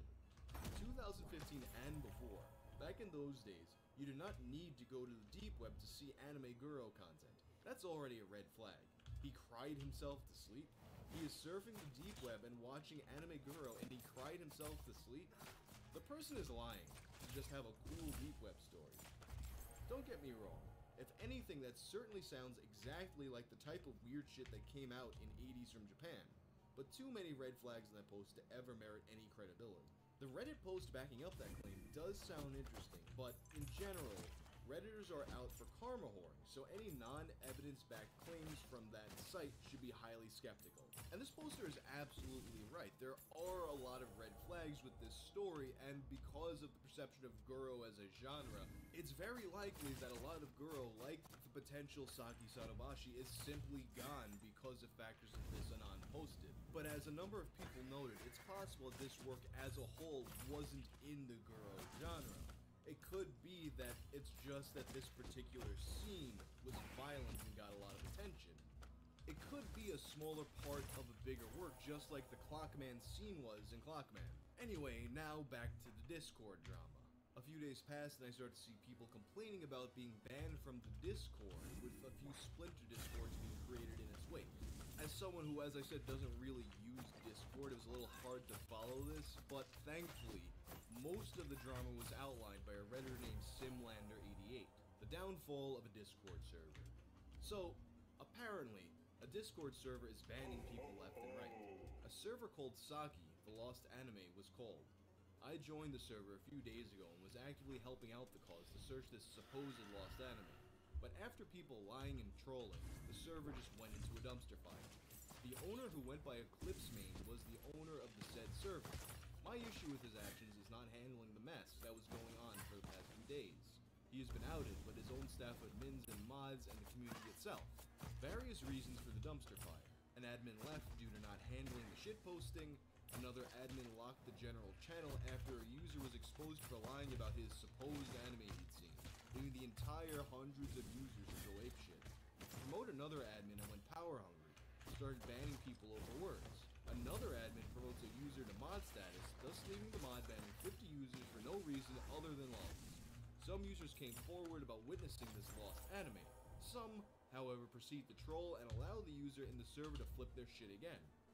Now, when the owner deleted a role, the whole server went into madness, thus, another admin leaving due to the mess the owner caused. When being confronted about why the owner deleted or lack of activity with the server, claims for clout, and if this anime is discovered, he wants his name out there. Fights with his own staff, banning every staff there even if online or offline, part or not even being part of the irresponsible actions, claiming the server got raided, yet all the people who were searching for this anime and pulled their efforts/commitments got hit with the ban as well. Honestly, it was a blast to meet the people at that server. Good luck with all the findings. Sorry, writing English is not my big language. And it seemed like this was it. The whole search was falling apart with lies, drama, and bad leads killing people's enthusiasm. In fact, this was originally where I was going to end this video, but as I was working on it, something else came up. Namely, this image. This image was discovered by a user named F.Neo. F.Neo has compiled a document containing leads on the Saki Sanobashi case. The document begins by analyzing the Google Trends data for the term "go for a punch." This data yields results as far back as December of 2004, more than 10 years before the 4chan post. And a particular interest in this search was found among Spanish-speaking and Portuguese-speaking countries. This led to the discovery of an article on the Spanish fansub community at the time, who has now been emailed by F.Neo. As of the time of me recording this video, they have not yet responded to him. And then it was on November 30th that the image of the girl was found. A 4chan post was discovered by a user claiming to have seen an anime similar in fashion. The post reads, "This shit is really lost. I remember watching it on LAN party during uni here in Macedonia. It had no sub, the nerds who are learning Jap translated for the whole room. It was called something like characters that I can't read. Additional information was provided by the user. 9 girls, I believe it was in the name I forgot all Jap I have ever learned, locked in the underground facility. They all had background story. One was daughter of some politician, the one with red hair was daughter of some Yakuza boss. There was some organization that locked them there and fleeing the whole thing because they wanted a ransom. There is 100% head smashing, where the Yakuza girls smashed head of the blonde one, which was daughter of some loan shark, and there already was bad blood between them. She did it because they got food in exchange for it. This was back in 2011 or 2012. It was pretty well made, had chaos head vibes. The term, Japanese letters, translates to nine kakudo, or 9 angles. Alternative translations, 9 occurrences, 9 degrees, or 9 corners. Using PD, the supposed name was split up into a tag-friendly format to allow for memory error in the original poster. The terms 9, 9, and 9 were used. The latter one produced more than 900 immediate and more than 1,700 results after 2 minutes, and was therefore dismissed. Angle, kakudo, and occurrence were used as tags and returned positive results, requiring more than 21 files. One of them labeled Japanese characters.jizo contained the following images. Haha disgusting.bmp. This loosely translates to what is your dream, or what are your dreams for the future? And then we have the girl. This girl dies, nomad.bmp. The young woman passes away, nomad.bmp. Searching for Nomad returned results of a fan subbing group that is locked outside access to its website at the time of writing this. A connection to a Japanese animation studio was also made. No solid disprovals of their connection to the screenshot have yet been made. As of the time of me making this video, there have been a few suggestions as to where this girl may have come from, but nothing's been confirmed or denied. You know how I said that this video might very quickly become outdated? Well, as I was editing it, a Redditor named Fortest22 found the girl. That does not look like a girl, does it? I guess that puts that lead to bed. And that's where we're at with this right now. Hopefully all of the community drama is behind us, and the next time I have a Saki update for you, it'll be something more fun. It's been close to a year since I last covered Go for a Punch, aka Saki-san Obashi, aka the loss of deep web anime. If you have no idea what I'm talking about, you should probably watch my other 2 videos on it first, but if you don't feel like it, here's a summary. Many years ago, a 4chan user claimed to have seen a horror anime on the deep web which involved 9 girls trapped in a bathroom. After going through an existential crisis together, they proceed to ult F4 themselves in a variety of ways. Bashing their head against the sink, drowning in the sink, etc. Although this could very well have just been that poster making all of this up, other people seem to have a vague memory of seeing this as well. And people have been searching for it ever since. There's a lot more to it, but this should more or less get you up to speed. So for the most part, this search seemed to have gotten the wind blown out of its sails back in December of 2019. That was when a post was made on the r/Saki-san-Obashi subreddit by a user called Saki-san-Obashi OP. I am the OP of Saki-san-Obashi. It's fake, and I'm sorry. This post was removed very quickly for unknown reasons, but it was reposted the next day and this version remained. In the post, he claims that he made up the story originally just because he thought, the person on 4chan asking for real deep web stories was kind of a dumbass. And he came up with the English title Go for a Punch because that sort of awkward naming in Japanese titles is common. My only purpose was to troll the OP of the original thread since he seemed pretty gullible, seeing as he was asking people about the scariest thing that they've seen on the deep web, and expected a serious answer from 4chan. I had completely forgotten about all this until recently, when Wang, who I watch religiously, uploaded a video about it. I was really shocked when I realized he was talking about me, since I didn't think that anyone would actually believe my obvious BS. It was also pretty surreal that not only had my favorite YouTuber made a video about a stupid troll post that I made, but that so many people had dedicated time and effort into looking for it. He said that he hung around the community that emerged around the search, having a sensible chuckle at all the people that were so invested in finding something that he had made up. But as he saw people get more and more dedicated and putting so much time into it, he started to feel bad, so he felt that he had to put an end to it. He apologized for letting people search so long, and he began to field some questions for people who were obviously suspicious of who he was. On the suggestion of John Wankmeyer, whose name I can't help but point out is a allusion to the fantastic director Jean Schwankmeyer, he posted the original image of the book from the thread, timestamped in his camera roll. On the suggestion of Sister to Sleep, he shared the original Bing player screenshot, the one he used as an example of how the player looked, with its exit data.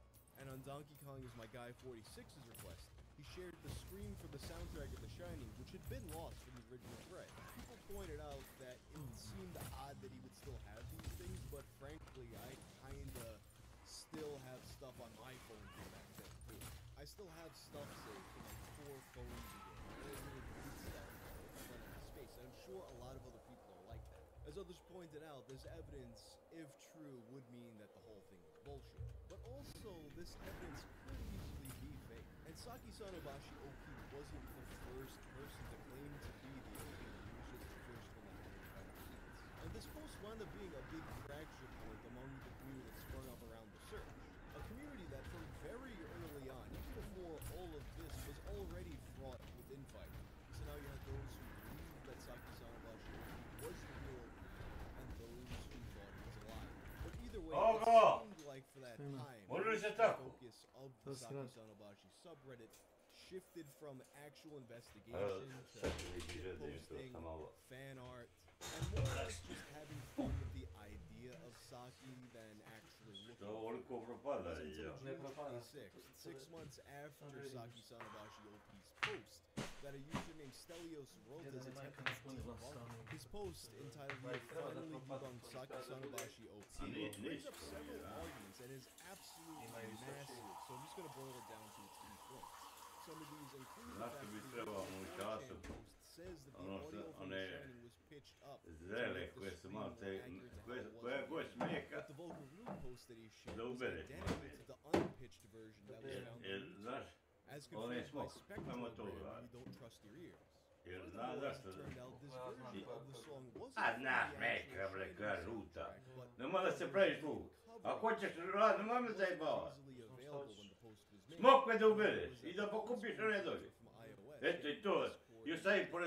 There's also inconsistencies in file sizes between the original 4chan images and the ones he shared on Twitter. Pretty easy to fake. He also says that Saki Sanobashi OP has a strangely good memory at some times, but at some and he goes on to accuse him of creating an alt to spy on the Discord and stay ahead of things. This debunking was very well received at the time and kind of helped breathe new life into the search. I even recall an uptick in people asking me about an update around the time, although back then I didn't really think much of it. But all that being said, despite some of this evidence that Saki Sanobashi OP was a fraud might seem damning on its face, every single thing that's brought up does have a potential rational explanation. Inconsistencies created by varying file compression algorithms, misremembering where he got the song, and potentially just fucking up the pitch shifting when he thought he did it right back then. There's also the potential for miscommunication and the fact that memory tends to actually be pretty touch and go. Some things you remember good and some things you don't. So we've got some circumstantial evidence here, but not really any kind of smoking gun. And Saki Sanobashi would return with a massive rebuttal to this post, saying as much. A rebuttal that would receive another lengthy rebuttal from S.W.Frost. And that rebuttal would receive another rebuttal from Saki Sanobashi OP. And although I could go to each of these posts and break them down point by point, I really don't want to bore you with those details. In my opinion, there's no irrefutable proof on either side of this debate. Whether or not you believe Saki Sanobashi OP was telling the truth or not seems to have basically boiled down to whether or not you want to believe Saki is real. And for the most part, it seemed like r/Saki Sanobashi had become the domain of the non-believers. Thus, r/Saki Sanobashitsu was created by Starman Deluxe for the people who wanted to continue the search in earnest. And since this subreddit was founded, there have been a few leads that a substantial amount of time has been spent on. It begins in August with a post by a now-deleted user, D393268. In the thread, he speaks of an obscure Japanese film called Lady in the Sea of Blood. Lady in the Sea of Blood is a very obscure, extremely low-budget Japanese film from the 80s in which a woman brushing her teeth begins to bleed from her mouth. She becomes more and more amused as the blood becomes unstoppable, leading her to eventually just roll around on the bathroom floor naked in her own blood.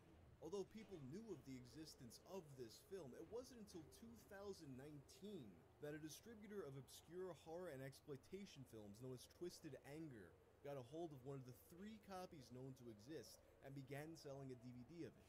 And in fact, this film is actually the second of a 5-part series, 3 of which have yet to actually be found. Obviously, this film is not Saki, but it was presented as proof that such obscure Japanese productions from the 80s did exist, and sometimes they had long, fruitless searches before they were actually found. Although granted, in this case, there was concrete proof that these films existed as opposed to Saki, which we don't know. And although this post wasn't specifically evidence for Saki, people became interested in the distributor Twisted Anger. As a company that deals specifically with this kind of obscure media, perhaps they might have some insight into Saki. This prompted user Chris Abel to contact Twisted Anger directly. After speaking with a representative of the company, they agreed to help with the search and hopped in the Discord server. It was there that they mentioned that there was a rumored lost anime connected to the Sea of Blood series, entitled Blood Punch of the Lady. And here's where, honestly, it starts getting very far-fetched for me and a lot of other people. The Twisted Anger representative allegedly had some kind of special software that would help them dig up links. Links that normal search engines wouldn't typically be able to find. And looking for the description of Saki, they come up with 4 links.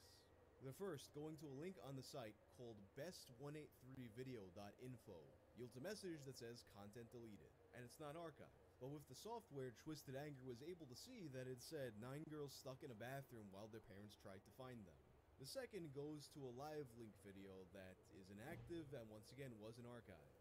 But according to this software, it had said, a bizarre anime where 9 girls commit suicide for 5 days. The third link is actually pretty interesting. It goes to an interactive game on X-Fiction called Transylvania, which doesn't have anything to do with Saki, but it's peculiar that something this obscure turned up. According to the software, this was because the game contained text with the number 9 and the word locked. Search was found among Spanish-speaking and Portuguese-speaking countries. This led to the discovery of an article on the Spanish fansub community at the time, who has now been emailed by Neo. As of the time of me recording this video, they have not yet responded to him. And then it was on November 30th that the image of the girl was found. A 4chan post was discovered by a user claiming to have seen an anime similar in fashion. The post reads, "This shit is really lost. I remember watching it on a LAN party during uni here in Macedonia. It had no sub, the nerds who were learning Jap translated for the whole room. It was called something like characters that I can't read. Additional information was provided by the user. 9 girls, I believe it was in the name I forgot all Jap I have ever learned, locked in the underground facility. They all had background story. One was daughter of some politician, the one with red hair was daughter of some Yakuza boss. There was some organization that locked them there and streamed the whole thing because they wanted a ransom. There was 100% head smashing scene, where the Yakuza girls smashed head of the blonde one, which was daughter of some loan shark, and there already was bad blood between them. She did it because they got food in exchange for it. This was back in 2011 or 2012. It was pretty well made, had chaos head vibes. The term, Japanese letters, translates to 9 kakudo, or 9 angles. Alternative translations, 9 occurrences, 9 degrees, or 9 corners. Using PD, the supposed name was split up into a tag-friendly format to allow for memory error of the original poster. The terms 9, 9, and 9 were used. The latter one produced more than 900 immediate and more than 1700 results after 2 minutes and was therefore dismissed. Angle, kakudo, and occurrence were used as tags and returned positive results, acquiring more than 21 files. One of them labeled Japanese characters.gzip contained the following images. Haha disgusting.bmp. This loosely translates to what is your dream, or what are your dreams for the future? And then we have the girl. This girl dies, nomad.bmp. The young woman passes away, nomad.bmp. Searching for Nomad returned results of a fan subbing group that is locked outside access to its website at the time of writing this. A connection to a Japanese animation studio was also made. No solid disprovals of their connection to the screenshot have yet been made. As of the time of me making this video, there have been a few suggestions as to where this girl may have come from, but nothing's been confirmed or denied. You know how I said that this video might very quickly become outdated? Well, As I was editing it, a Redditor named Fortesk22 found the girl. That does not look like a girl, does it? I guess that puts that lead to bed. And that's where we're at with this right now. Hopefully all of the community drama is behind us, and the next time I have a Saki update for you, it'll be something more final. It's been close to a year since I last covered Go for a Punch, aka Saki Sanobashi, aka the Lost Deep Web anime. If you have no idea what I'm talking about, you should probably watch my other 2 videos on it first, but if you don't feel like it, here's a summary. Many years ago, a 4chan user claimed to have seen a horror anime on the deep web which involved 9 girls trapped in a bathroom. After going through an existential crisis together, they proceed to Alt F4 themselves in a variety of ways. Bashing their head against the sink, drowning in the sink, etc. Although this could very well have just been that poster making all of this up, other people seem to have a vague memory of seeing this as well. And people have been searching for it ever since. There's a lot more to it, but this should more or less get you up to speed. So for the most part, this search seemed to have gotten the wind blown out of its sails back in December of 2019. That was when a post was made on the r/Saki Sonobashi subreddit by a user called Saki Sonobashi OP. I am the OP of Saki Sonobashi. It's fake, and I'm sorry. This post was removed very quickly for unknown reasons, but it was reposted the next day in this version of the name. In the post, he claims that he made up the story originally just because he thought, the person on 4chan asking for real deep web stories was kind of a dumbass. And he came up with the English title Go for a Punch because that sort of awkward naming in Japanese titles was common. My only purpose was to troll the OP of the original thread since he seemed pretty gullible, seeing as he was asking people about the scariest thing that they've seen on the deep web, and expected a serious answer from 4chan. I had completely forgotten about all this until recently, when Wang, who I watch religiously, uploaded a video about it. I was really shocked when I realized that he was talking about me, since I didn't think that anyone would actually believe my obvious BS. It was also pretty surreal that not only had my favorite YouTuber made a video about a stupid troll post that I made, but that so many people had dedicated time and effort into looking for it. He said that he hung around the community that emerged around the search, having a sensible chuckle at all the people that were so invested in finding something that he had made up. But as he saw people get more and more dedicated and putting so much time into it, he started to feel bad, so he felt that he had to put an end to it. He apologized for letting people search so long, and he began to field some questions from people who were obviously suspicious of who he was. On the suggestion of John Lankmeyer, whose name I can't help but point out is an allusion to the fantastic director John Spankmeyer, he posted the original image of the book from this thread, timestamped in his camera roll. On the suggestion of Sister of Sleep, he shared the original Bing player screenshot, the one he used as an example of how the player looked, with its EXIF data. And on Donkey Kong is My Guy 46's request, he shared the screen for the soundtrack of The Shining, which had been lost with the original thread. People pointed out that it seemed odd that he would still have these things, but frankly, I kinda still have stuff on my phone from back then, too. I still have stuff saved from like 4 phones ago, and I only really delete stuff if I run out of space, and I'm sure a lot of other people are like that. As others pointed out, this evidence, if true, would mean that the whole thing was bullshit. But also, this evidence could easily be fake. And Saki Sonobashi OP wasn't the first person to claim to be the OP, he was just the first one that had any kind of cheats. And this post wound up being a big fracture point among the community that sprung up around the search. A community that from very early on, even before all of this, was already fraught with infighting. So now you have those who believed that Saki Sonobashi OP was the real OP, and those who thought he was a liar. But either way, it seemed like for that time, most of the focus of the Saki Sonobashi subreddit shifted from actual investigation to shitposting, fan art, and more or less just having fun with the idea of Saki than actually looking for her. It wasn't until June 26th, 6 months after Saki Sonobashi OP's post, that a user named S.W.Frost attempted to debunk it. His post, entitled "We Have Finally Debunked Saki Sonobashi OP," brings up several arguments and is absolutely massive, so I'm just going to boil it down to its key points. Some of these include the fact that the original 4chan post says that the audio from The Shining was pitched up to make the scream more accurate to how it was in the game. But the vocal loop post that he shared was identical to the unpitched version that was found on YouTube, as confirmed by Spectrogram, if you don't trust your ears. Furthermore, as it turned out, this version of the song wasn't from Shining soundtrack, but for a Brazilian cover of the song, one that wasn't as easily available when the post was made.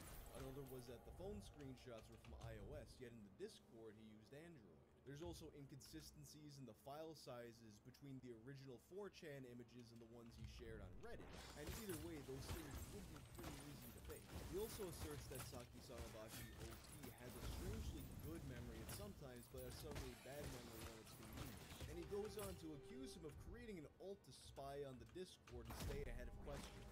This debunking was very well received at the time and kind of helped breathe new life into the search. I even recall an uptick in people asking me about an update around the time, although back then I didn't really think much of it. But all that being said, despite some of this evidence that Saki Sanobashi OP was a fraud might seem damning on its face, every single thing that's brought up does have a potential rational explanation. Inconsistencies created by varying file compression algorithms, misremembering where he got the song, and potentially just fucking up the pitch shifting when he thought he did it right back in the day. There's also the potential for miscommunication and the fact that memory tends to actually be pretty touch and go. Some things you remember good and some things you don't. So we've got some circumstantial evidence here, but not really any kind of smoking gun. And Saki Sanobashi would return with a massive rebuttal to this post, saying as much. A rebuttal that would receive another lengthy rebuttal from S.W.Frost, and that rebuttal would receive another rebuttal from Saki Sanobashi OP. And although I could go to each of these posts and break them down point by point, I really don't want to bore you with those details. In my opinion, there's no irrefutable proof on either side of this debate. Whether or not you believe Saki Sanobashi OP was telling the truth or not seems to have basically boiled down to whether or not you want to believe Saki's real. And for the most part, it seemed like r/Saki Sanobashi had become the domain of the non-believers. Thus, r/Saki Sanobashitsu was created by Starman Deluxe, the people who wanted to continue the search in earnest. And since this subreddit was founded, there have been a few leads that a substantial amount of time has been spent on. It begins in August with a post by a now deleted user, 3393268. In the thread, he speaks of an obscure Japanese film called Lady in the Sea of Blood. Lady in the Sea of Blood is a very obscure, extremely low-budget Japanese film from the 80s in which a woman brushing her teeth begins to bleed from her mouth. She becomes more and more amused as the blood becomes unstoppable, leading her to eventually just roll around on the bathroom floor naked in her own blood. Although people knew of the existence of this film, it wasn't until 2019 that a distributor of obscure horror and exploitation films known as Twisted Anger got a hold of 3 copies known to exist and began selling a DVD of it. And in fact, this film is actually the second of a 5-part series, 3 of which have yet to actually be found. Obviously, this film is not Saki, but it was presented as proof that such obscure Japanese productions from the 80s did exist, and sometimes they had long, fruitless searches before they were actually found. Although granted, in this case, there was concrete proof that these films existed, as opposed to Saki, which we don't know. And although this post wasn't specifically evidence for Saki, people became interested in the distributor Twisted Anger. As a company that deals specifically with this kind of obscure media, perhaps they might have some insight into Saki. This prompted UserFirst able to contact Twisted Anger directly. After speaking with the representative of the company, they agreed to help with the search and hopped on the Discord server. It was there that they mentioned that there is a rumored lost anime connected to the Sea of Blood series, entitled Blood Punch of the Lady. And here's where, honestly, it starts getting very far-fetched for me. The Twisted Anger representative allegedly had some kind of special software that would help them dig up links. Links that normal search engines wouldn't typically be able to find. And looking for the description of something, they come up with 4 links. The first, going to a link on the site called best183video.info. There's a message that says content deleted, and it's not archived. But with the software, Twisted Anger was able to see that it said 9 girls stuck in a bathroom while their parents tried to find them. The second goes to a live link video that is inactive and once again wasn't archived. But according to the software, it had said, a bizarre anime where 9 girls commit suicide for 5 days. The third link is actually pretty interesting. It goes to an interactive game on X-Fiction called Transylvania, which doesn't have anything to do with Saki, but It's peculiar that something this obscure turned up. According to the software, this was because the game contained text with the word "line" and the word "lock." Something that was proven to be true. But it's the fourth link that was perhaps the most consequential for this investigation.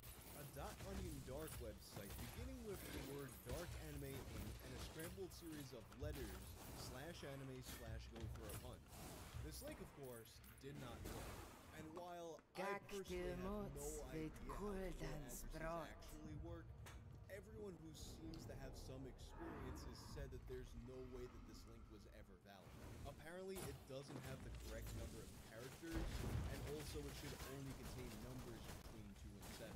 But somehow, despite all this, Twisted Anger managed to pull up an index file from this not working site.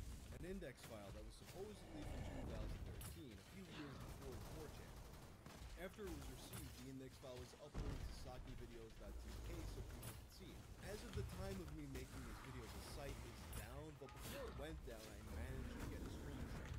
Go for a punch. 9 girls suddenly wake up just to see that they are in an unknown place, which looks like a bathroom? Genre, girl, they created 1986. And in the middle was an embedded streamable video that did not work. For a lot of people, this was it. This was definitive proof that this thing worked. That is, if you believe that someone somehow used proprietary software to grab an index from a dead deep web link that never could have possibly worked. And furthermore, something I'm surprised I didn't really see anybody point out yet. So this page was supposedly created in 2013, right? And it contained a streamable link that the anime was on, right? Here's the thing. Streamable as we know it did not exist until late 2014. There was a company named Streamable that owned that website in 2013, but they were an advertising system for online content founded in 2007, not dissimilar to what Google's ad network provides. In other words, definitely not the kind of site that would have videos to obscure girl films. And a while after sharing these links, the Twisted Anger Discord account was hacked and subsequently banned from the server. I suspect that somebody is trolling here. And a lot of accusations have been thrown around, but I'm not comfortable enough with any of the evidence here to say that someone specific did something in particular. And I've tried contacting Twisted Anger myself, but as of now, they've yet to respond. Regardless, some people did go further investigating this lead, looking into surface websites like Dark Anime and Dark Anime Inc. that did exist in the early 2000s. MonkeyK1 goes more in depth about these in the pin posts on the subreddit regarding the search. To me though, the most interesting revelation was the rumor about an anime connected to the Lady in the Sea of Blood series. Although this was first mentioned by that suspect Twisted Anger account, it was actually echoed by other people not originally connected to the search. The YouTuber Brutality Will Rule 666, who specializes in obscure gore films and was found by the community due to his review of Lady in the Sea of Blood, mentioned that he had heard rumors of an anime connected to the Sea of Blood series. And when he was asked about the title Blood Punch of the Lady, he was certain that this was the title that he had heard. In a thread made by bad username 25 about Brutality Will Rule's video, a fan of the Sea of Blood series named Political Incorrect mentions that the original company that distributed the films was named Filmcore, and they would sometimes publish rare underground anime and hentai. One example he provided was the Mouse Pet special, which I can show you, but it features Welcome to my channel. Sailor Moon sucking a cock. Political Incorrect mentioned that he had also heard the rumors of the Sea of Blood anime. And although the Filmcore catalog would be a good place to look, that company is long gone. Regardless, some people did look into the Filmcore lead, and this led a Discord user named Maximov to speak to an obscure media channel called Innocentia's VHS. The owner of Innocentia's VHS said that Filmcore was known actually to just sell bootlegs of other people's stuff. They would redistribute other companies' hentai and sell compilations of fan-made hentai. Therefore, a better lead would be to simply look to the original creators of the hentai. And that being said, another user named Raised by Songs spoke to another distributor of obscure media called A Baroque House. In the short interview, they say that while it's possible that such an anime exists, it's very unlikely that it's connected to the Sea of Blood series. That's because the Sea of Blood series was almost certainly made just to make a quick buck and nothing more. It was also discovered that if Go for a Punch did ever exist, there's a chance that it was destroyed by Konami. I can't believe I'm surprised that this might all somehow lead back to Konami being Konami, even decades before Silent Hills. So in Japan, Konami has a series called Tokimeki Memorial.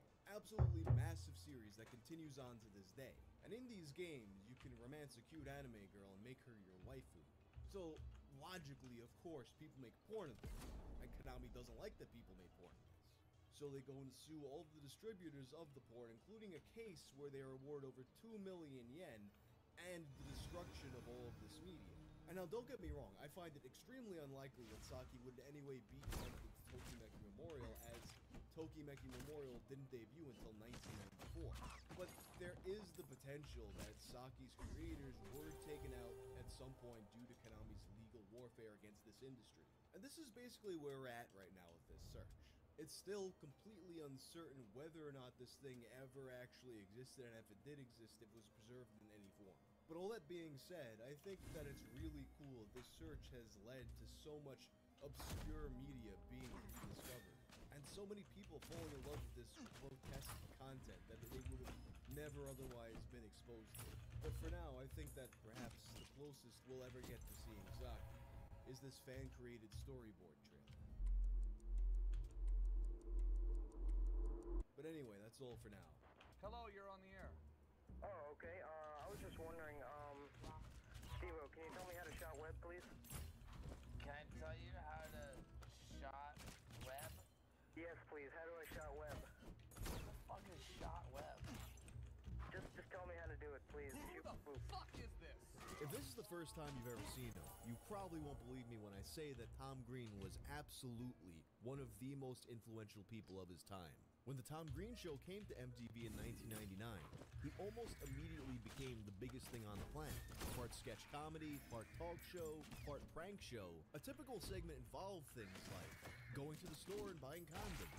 I'm just gonna buy these condoms because I'm planning on making love to a woman tonight, and I'm really excited about that. Okay? Or waking up his parents by putting an actual decapitated bullhead in their bed while making Godfather references. Luca Brazzi sleeps with the fishes! It was a relatively short run, but over the course of about a year and a half, he changed the course of comedy forever. For better or for worse. I mean, I just saw someone say that he was Logan Paul for millennials. I don't know how to feel about that. But there's no denying that he did pave the way for things like Jackass or Tim and Eric. It's not funny! Or Eric Andre. I've even seen people point out similarities to Nathan Fielder's work. And his influence doesn't just stop there. You see, years before Twitch, or even its predecessor, Justin TV, he'd go on to be one of the first people to do a live stream talk show from his own home. Tom Green Live, later known as Tom Green's House Tonight. A show that Joe Rogan has cited as the main inspiration behind starting his own podcast. But when I think of Tom Green's internet show, I don't think of Joe Rogan, nor any of his other celebrity guests like Steve-O or Tony Hawk. No, when I think of Tom Green's internet show, the guest I think of is this guy right here. No, not that guy, this guy. You see, Tom Green was a trailblazer in another very important way. Before the Church of Scientology, before Chris Chan, before Hal Turner, Tom Green was one of 4chan's very first targets. An experiment that would set the stage for decades to come. For today's video, let's take a look at Tom Green versus 4chan.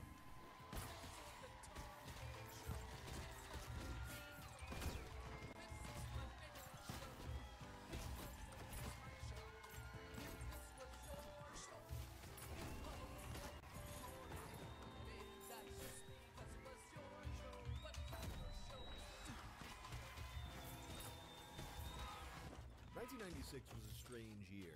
You could sense that the overall vibe of culture was kind of shifting in an edgier direction, but it wasn't quite there yet. Jerry Springer was a year out from hitting his highest ratings. WWF was a year away from the Attitude Era. And we're a ways away from Dave Correa's generational defining drawing of Slipknot crucifying Fred Durst. I remember that summer, MTV started airing this show called Buzzkill. It was a prank show with these three guys, Dave, Travis, and Frank, who would get sent on these Mission Impossible style quests to fuck with. Sure, prank shows have been a thing since the 40s, but this felt different. It was a little grittier, more like a reality show. And in some people's opinions, it was also meaner. For a lot of people, a big sticking point was that they never actually brought the victims in on the joke. They never did the whole, hey guys, you're on camera. They never did that. Whenever the prank was over, they just get in their van and ditch their costumes, and that was the end of it. And a lot of critics were put off by that. But despite what critics thought, the show was an instant hit for MTV, being out only by the dating show Singled Out before ultimately becoming the top show on the network. And then after just 21 episodes, the show just mysteriously vanishes, never to be spoken of again. Most TV networks would kill to have a surprise hit like Buzzkill. So what could have possibly happened? The truth wouldn't be revealed until 17 years later, in a piece by Sean Manning for The All, where he spoke to the former cast members. They had already gotten fired after a segment for the second episode. Frank dresses up like Isaac Mizrahi for a fake fashion show. After explicitly being warned not to, he accidentally tricks Whitney Houston. His Isaac Mizrahi impression was just so convincing that she came up to him completely unprompted. And after she learned what happened, she swore she'd never work with MTV again. But ultimately, this wasn't his fault, and the show was a smash hit, so they kind of forgot they fired him. But there was a bigger ongoing problem. In 1996, more people were just starting to get cell phones, so now they'd be filming a prank and people would call the cops. This had MTV worried about legal trouble. The final straw came when they were giving samples of a steak smoothie outside of Whole Foods. While pretending to be a customer, one of the boys faked a seizure. One of the bystanders gives him CPR and he pukes in their mouth. While this is going on, a concerned citizen calls 911, and that's the end of the show. Picture Marty McFly going, I guess you guys aren't ready for this yet. Because according to Travis, MTV would very quickly go on a mission to explicitly find a Buzzkill replacement. MTV would find this replacement in Tom Green. At the time, Tom Green was an up-and-coming comic in Canada, and over the past few years had produced over 75 episodes of his show for various networks, starting on public access. He clearly had solid work ethic and a ton of upward momentum. And this all goes parabolic in 1999 when the Tom Green Show makes its debut on MTV. And it's kind of funny that for all the shit MTV gave Buzzkill, Tom Green pushed things so much further. Please be corn. Please be corn. Please be corn. No. I don't want you to do that. You're not allowed to do that. But if you want to do it, just pick up the phone, hit the button that says page. Mom? Mom? Where are you, Mom? Mom? I'm lost. Mom? Mom, I'm lost. In a lot of ways, Tom Green was kind of the precursor to the modern internet troll, with segments just built around seeing how far he can push people before they snap. Heard of any illness or death caused as a result of people ingesting the mustard? Don't want to find out. Anyone ever come in the store and gotten mustard in their eye?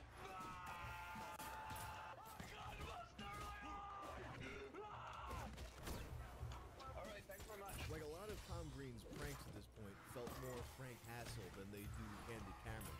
My favorite example of this is Undercutters, where he gets in his car and follows a pizza delivery driver, and he tries to sell a slightly cheaper pizza to the customer. This ends up with Tom getting chased by a guy with a hammer. There's also a time he paid for everything in pennies. I should just pay with something smaller. Since it's only $5. It's okay. It's okay. Or narrated people's lives with a megaphone. Some people have commented we don't do enough observational humor on our show. You have purple hair. You're drinking soup right now. I'm following you. You're going somewhere really fast. You have to get there quickly because if you don't, you're gonna be in big trouble. You're waiting for the bus right now. Oh, and who could forget the time that he gave away his co-host Glenn Humplick's actual phone number on the show. A big part of it was also gross out stuff, like when he famously sucked the milk right out of the cow's udder. Unsurprisingly, the critics hated the show even more than they hated Buzzkill. But nobody cares what the critics think, and the show was a massive success. Like, it's hard to overstate how famous he was at the time. He's in commercials. I broke it! I broke it! You made me break my banana! He's putting out music. My bum is on the rail. Bum is on the rail. Look at me. My bum is on the rail. He's in movies. You are a psycho.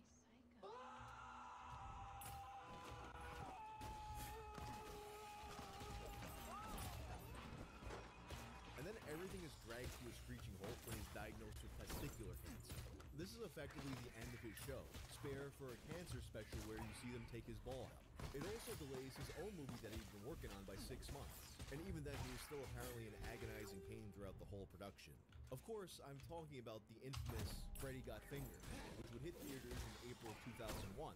BBC's Danny Graydon summarizes the film, caning a disabled person's legs, falsely accusing someone of child molestation. Willie said, don't touch Freddy. Very well. Don't touch his number. Fingers him. Swinging a newborn baby by its umbilical, spattering walls with blood. Oh, and lest we forget, wagging a horse's genitals. Welcome, one and all, to the things that ex-MTV shock comedian Tom Green believes constitute hilarity. Although the divide between critics and fans was massive for the Tom Green show, the movie was a different story. There were a rare few critics who saw the movie for what it was, but basically nobody knew what to make of it. It was nearly universally panned by both critics and fans alike. It's a vomitorium of a movie starring Green as Gore, an obnoxious retard who makes his life work to freak out his dad, played with teeth-gnashing scorn by Rick Moore. Oh, look, honey, our boy's a genius. He's rigged a pulley system so he can eat sausage and work on his stupid drawing. To be creative, so if you'll excuse me, some work to do. It's a barely coherent series of events loosely tied together like you're watching a dream. What the fuck is going on? I'm underwater. Look, I found a treasure. Get out of my goddamn scuba gear, you imbecile.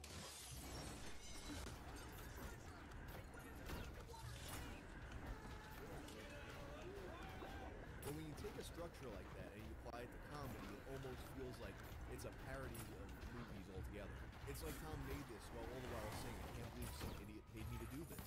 The film's enjoyed a bit of a reappraisal in recent years, and at the time since, Tom's more or less set his mark. He was famously the second person to accept a Razzie Award in person for the movie, and in 2024 he'd speak to Uproxx about it. It just seemed like the thing to do. I mean, at the time, the word trolling didn't exist, but making the movie was a massive troll. And what are we trolling for?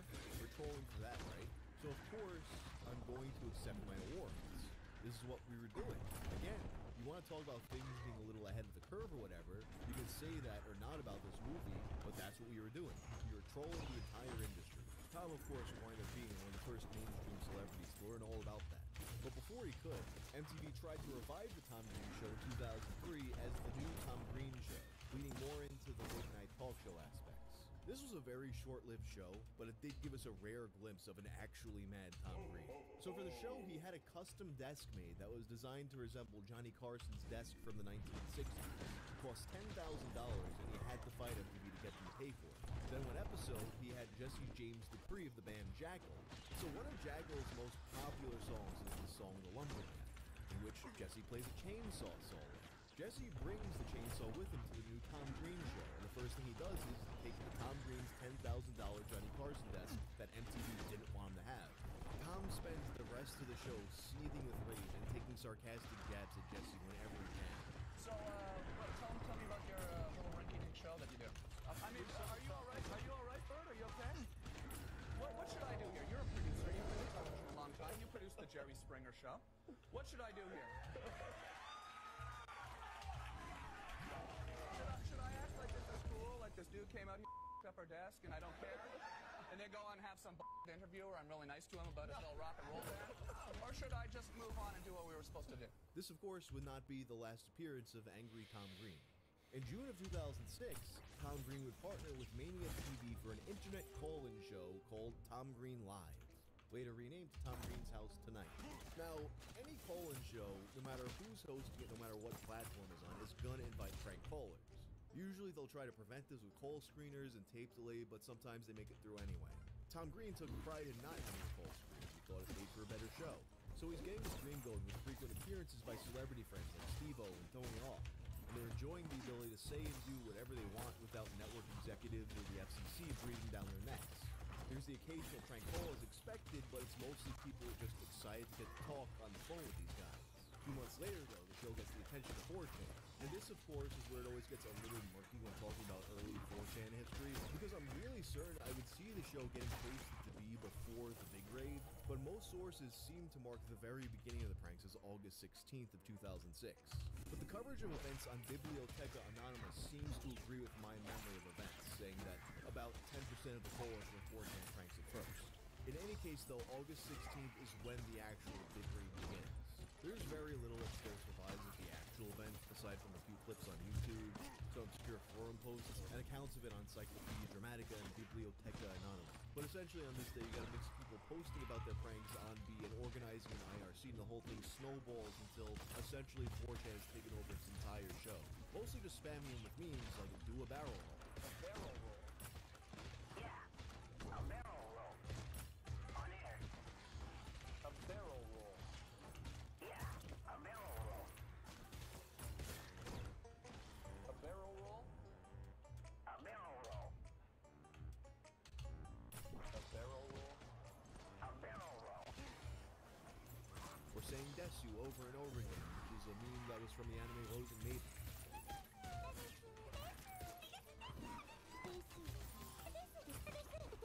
And of course, with the Habbo raids only just having happened the month prior, you also get a bunch of people saying cool clothes. And while most people would start their clothes just by yelling the meme right at Tom, other people would try to lure him into a false sense of security first. Oh, yeah. Hello, you're on the air. Hey, Tom, what's up? Pretty good, man. What's going on? Not too bad here. Just when I watching your show on the internet here. First time I've even seen it. Awesome, man. So what are you doing today?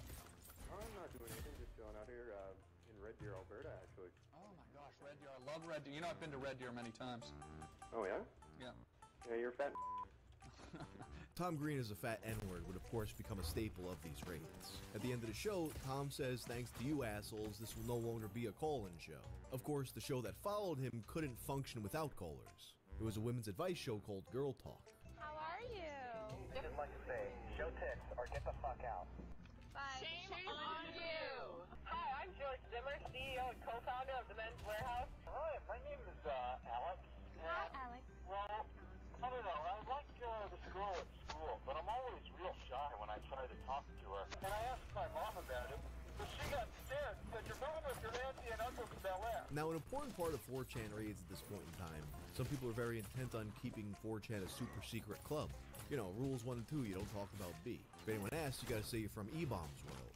Which, that would eventually get E-Bomb's World sued, but that's for another video.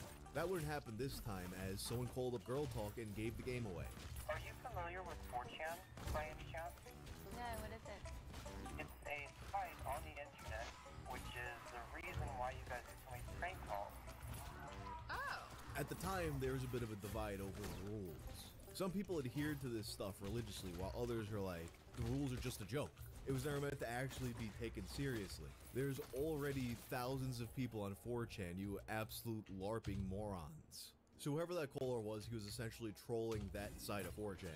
And I can only imagine how butthurt they were listening to that. Of course, Tom Green wouldn't entirely go through with his threat to end call-ins. He'd do shows both with and without calls, and these pranks would persist throughout the next several years, often embarrassing Tom in front of his celebrity friends. It was a love-hate relationship. Tom, of course, was made aware of 4chan from day one, and as time passed, he would gradually develop more of an understanding of what was going on here.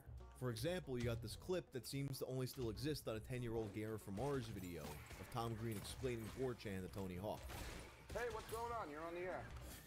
Hey, Tony Hawk, what's up? Yo, what's up? Hey, I want to ask you about a character on the new game you're gonna make. I was wondering if you're gonna put any mud tips on it. Does it mean anything? I don't know. I don't even know what that means. Is he? Probably not. I don't know what that means. Okay. Hello, you're on the air. Does he say? I don't even know what that word means. So does he say something horrible there that I have to edit out? No. No, it just makes no sense. No. Okay. This makes no sense. There's a kid. Yeah, it's a little thing about it's a 4chan thing. There's kids on the internet. They have this group of kids, and they like to say funny words like barrel roll or there's a video game move from Star Fox. Star Fox 20. Yeah, and they've been dogging me for a year. Gotta tell you, driving me nuts actually. Sometimes I wake up in the middle of the night and I scream, 4chan! Tom Green was actually the first person I would ever see attempt to pronounce the word meme in real life. I think he said meme. That clip though, like a lot of other clips, is long gone and it's been driving me crazy for years. At times, he'd even played directly to his newly found 4chan audience, like the time he recreated the Gentleman meme, or one show where he asked his audience to play the game, during which he promised to keep taking calls as long as his view count didn't drop. Of course, to keep him on forever, they just botted his views. Eventually, he'd get pissed off when people kept on yelling slurs at him, and he'd end the show by yelling phones are bullshit and ripping up his phone cable. And then after the show ended, his server got DDoSed. Which is a bit extreme, I guess, in comparison to things like the time they got him to put meat spin up on all his screens. Then there was another episode that was his way of trying to counter-troll the trolls. He announces a colon episode and people are getting ready to get the business. He starts the episode by badly and obnoxiously playing the saxophone. Then he keeps playing. And then he keeps playing for hours. And he never opens up the phone lines, and that's the end of the show. And he does this again the next day. Made those guys waste their time. March of 2009 was a particularly tumultuous time in the relationship between 4chan and Tom Green. On the 2nd of March, Tom had Married with Children's David Faustino and Corin Nemec of Parker Lewis Can't Lose on as guests. He orders some pizza from a local spot called Pizza Land. The IRC server decides that they're going to cancel his order and instead have $79 worth of pizza from Pizza Hut sent to his house. You know, make him question his sanity a little bit. Be like, oh, did I order from the wrong place? You know, a little bit of classic gaslighting before people started overusing therapy words in real life. However, they didn't succeed in canceling the original order. The call to Pizza Land is actually on YouTube, and you can tell the caller starts to feel bad as the old pizza man is on the verge of tears. He's not gonna pay for your pizza. No, he's gonna. I mean, we love Pizza Land. We order from you guys all the time. But... I know, and you love my pizza, but you know, why did you do this one today for me? I don't understand. Well, But the Pizza Hut order does arrive first. And as Tom realizes what happened, he admits that he actually thought this one was pretty funny. He pays for the extra pizza and enjoys it. This stunt would be repeated months later with $450 to sushi. Despite his enjoyment of the pizza prank though, I guess a little while later he realized the implications of having something sent right to his house. His address had been leaked a while ago, but I think this was the first time anyone actually made direct contact like that. So a few days later, he makes a blog post noting that he likes the attitude of the prankers, but anyone who takes things too far will be reported to the FBI Cyber Crimes Division. We have a very serious computer forensics team on the case starting today. You will be found and prosecuted to the fullest extent of the law. Keep it cool. Go prank C-SPAN and send me the tape. And they did. Next call's from Oneonta, New York, Republican line. Not too long ago, I met a woman from Iraq. She was a citizen over there, and she had to leave her family behind because over there in Iraq, everyone was getting barrel rolled. You guys rock. All of you. Even the guys at B. I love you guys. Funny shit. TG. Ultimately, I think all things considered, Tom Green handled the pranks pretty well. Although obviously his haha love you guys demeanor in that blog post wasn't how he was feeling all the time. What he was experiencing was completely unprecedented. I mean, sure, 4chan didn't invent prank calls, but I don't think there had been a situation like this before in all of human history where you have literally hundreds, if not thousands of people gathering to prank one specific guy in real time for years. And I don't think Tom Green ever actually went through with a lawsuit, you know, unlike certain other people who will be covered in a future video. Looking back on some of the old footage, some of the few clips that have avoided deletion throughout the years, it seems like he did what he could as a performer to try and make it work. A barrel roll. A barrel roll. And I have to imagine that on some level, especially now with this situation so many years behind him, that he might have felt some kind of kinship towards his prankers. Being that in some way, Tom Green kinda was the original troll, and then he has the next generation taking it and turning it around back on him. But I think some insight into the approach he took here can be gleaned from his 2020 appearance on Legion of Skanks, where he speaks about the chainsaw incident. I got mad, but while I was getting mad, to me in my head, I was thinking, this is fucking awesome. Comes up on Facebook, and all the people in the comments are, oh, why are you mad? You used to cut desks and you can't even take it when someone cuts your desk. They didn't understand that there was this entire dialogue going on in my head where I was happy that I was mad because it's funnier if I'm mad than if I'm not mad. So that's situation. I'll tell you what I've been trying to explain this for 15 years. Whether or not he's being honest here is up to interpretation, but you look at the interview after the guy chainsawed his desk, and you look at a lot of the 4chan clips, and it seems like this is actually the case to me. But anyway, that's all for now. This video actually started as a smaller segment in a video I was working on about Hal Turner, so if that interests you, you're going to want to subscribe. If you went out and asked the average person who, you know, lives a productive, fulfilling life outside of the internet and in the real world what they thought about 4chan, they'd probably describe it as some kind of online hive of villain filled to the brim with hackers and bad words. the emboldeners of society's worst elements, terrorizers of many a van and public pool. But the truth is, as far back as you can go, 4chan has always had a little bit of a soft underbelly. And this soft underbelly often manifested itself as a love of cats. And God help anybody who did anything bad to cats. So for this episode of Tales from the Internet, I present to you the story of the cat abuser, Kenny Glenn.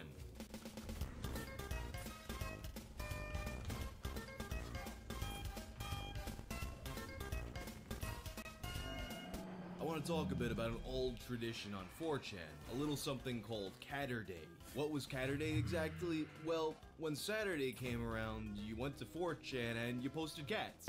Oftentimes with bold white impact font text. Pretty simple, right? And then, you know, it spreads to that shitty fucking lolcat site, which is basically all just re-uploaded 4chan content, and you got friends coming to be like, hey dude, you gotta check out this lolcat stuff, it's so random. And then you have Ike and Has Cheeseburger, which comes around and it completes the gentrification of Catterday. But you know what, it wasn't a hill worth dying on 12 years ago. I'm not gonna get hung up on that right now. Back to the point, 4chan liked cats, because who doesn't like cats? And it was on February 15th of 2009 when 4chan's affinity for cats was put to the test, when 2 videos were uploaded to a YouTube channel named Glenn's Spam 1. I'm not going to show you the full videos, but I will describe what happened in them. The videos depict a kid in pajamas and a balaclava going by the name Timmy, and he's holding a little gray cat. While being recorded by another kid, he announces that he's going to be going into his laboratory. Once he's in his laboratory, the kid Timmy grabs the cat named Dusty and repeatedly slams him against the wall. And in the other video, Timmy repeatedly sprays Dusty with an unknown liquid. The videos find their way onto B quickly after being uploaded, where people immediately spring into action trying to figure out who this kid is. Looking through the comments of one of the YouTube videos, the name Mike Glenn emerges. This leads people to find a person named Mike Glenn in upstate New York. And Mike Glenn of upstate New York quickly begins receiving threatening messages. However, Mike Glenn turned out to be a false lead. The harassment got so bad that eventually the local police department had to contact the news to release a statement that Mike Glenn had absolutely nothing to do with these videos. And for a while it seemed like this investigation might have just been a dead end because there was so little that could be found from that YouTube channel. But a little bit more digging led people to another Glenn's Spam 1 account, not on YouTube, but on a site called HaitiWow.com. And the Glenn's Spam 1 account on HaitiWow.com had a little bit more information. Namely, the zip code 73505, Lawton, Oklahoma. But that still only gives so much information, right? I mean, Lawton, Oklahoma has a population of nearly 94,000 people. What are you gonna do, just go up and knock on every single door? But a few users had a theory that Glenn from Glenn's Spam 1 was perhaps Timmy's last name. So they started searching around on Facebook for the perpetrator, and after a little bit of digging, they found someone. Not Timmy Glenn, but a person named Kenny Glenn. But considering how badly things went with the Mike Glenn lead, we needed absolute confirmation that this was the kid. How could such a confirmation be achieved? By comparing frames from the video to pictures on the Facebook page. And by comparing the green carpet, the wood skirting, the yellow wall, and the musical instruments in the background, positive identification was achieved. The Kenny Glenn found on Facebook was in fact Timmy from the video. And once the identity of Kenny Glenn was discovered, 4chan users began to post pictures of themselves and their cats with threats to Kenny Glenn. And other sites began to get in on it. Dig, Reddit, Facebook groups. The websites KennyGlenn.com and NeverForgetDusty.com were created to follow the story and mobilize people against Kenny Glenn.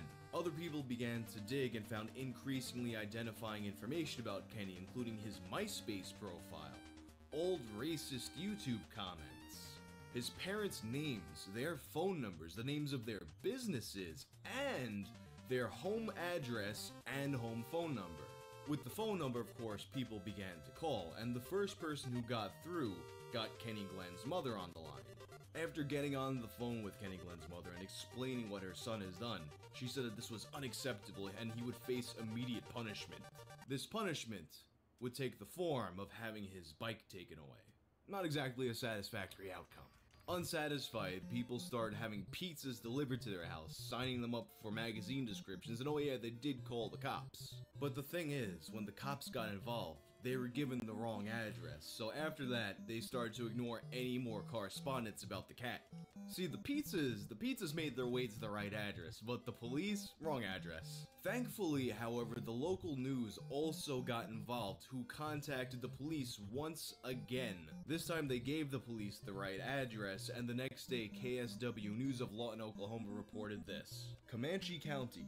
2 teenage brothers accused of beating a cat will meet Tuesday with investigators and the Comanche County District Attorney.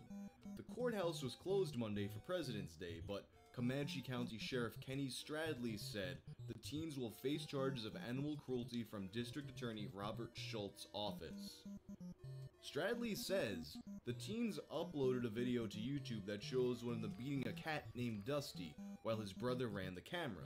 7 News called Sheriff Stradley Sunday afternoon to find out if he was investigating the incident, and he said he had not heard about it. He came to the 7 News station and watched the video. Within hours, his team identified the suspects and met with their parents. Stradley says they are furthering their investigation to see if the 2 brothers abused other animals in addition to Dusty.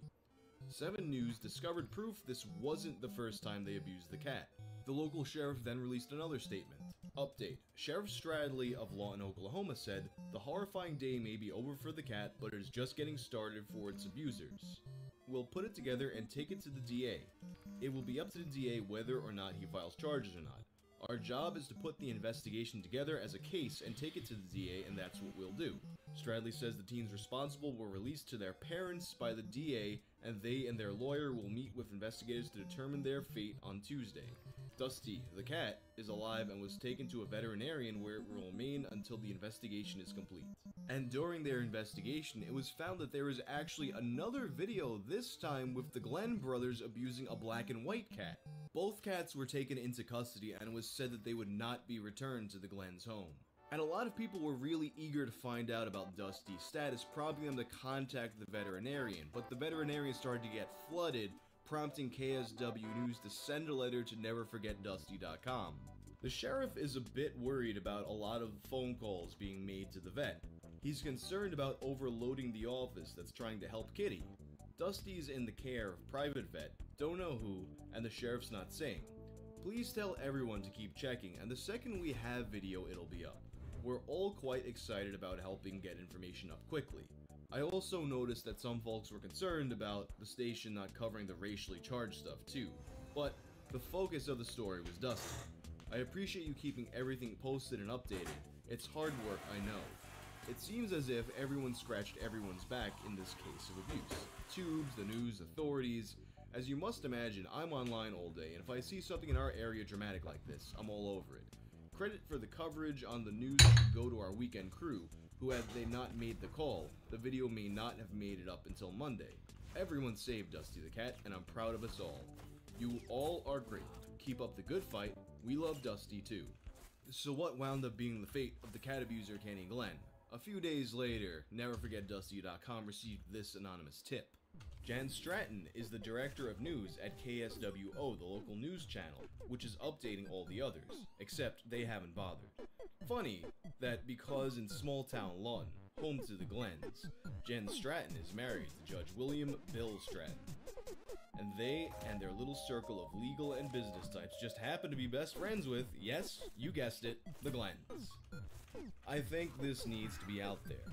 There isn't going to be justice for Dusty. They are just waiting for it to quieten down and give the boys a slap on the wrist.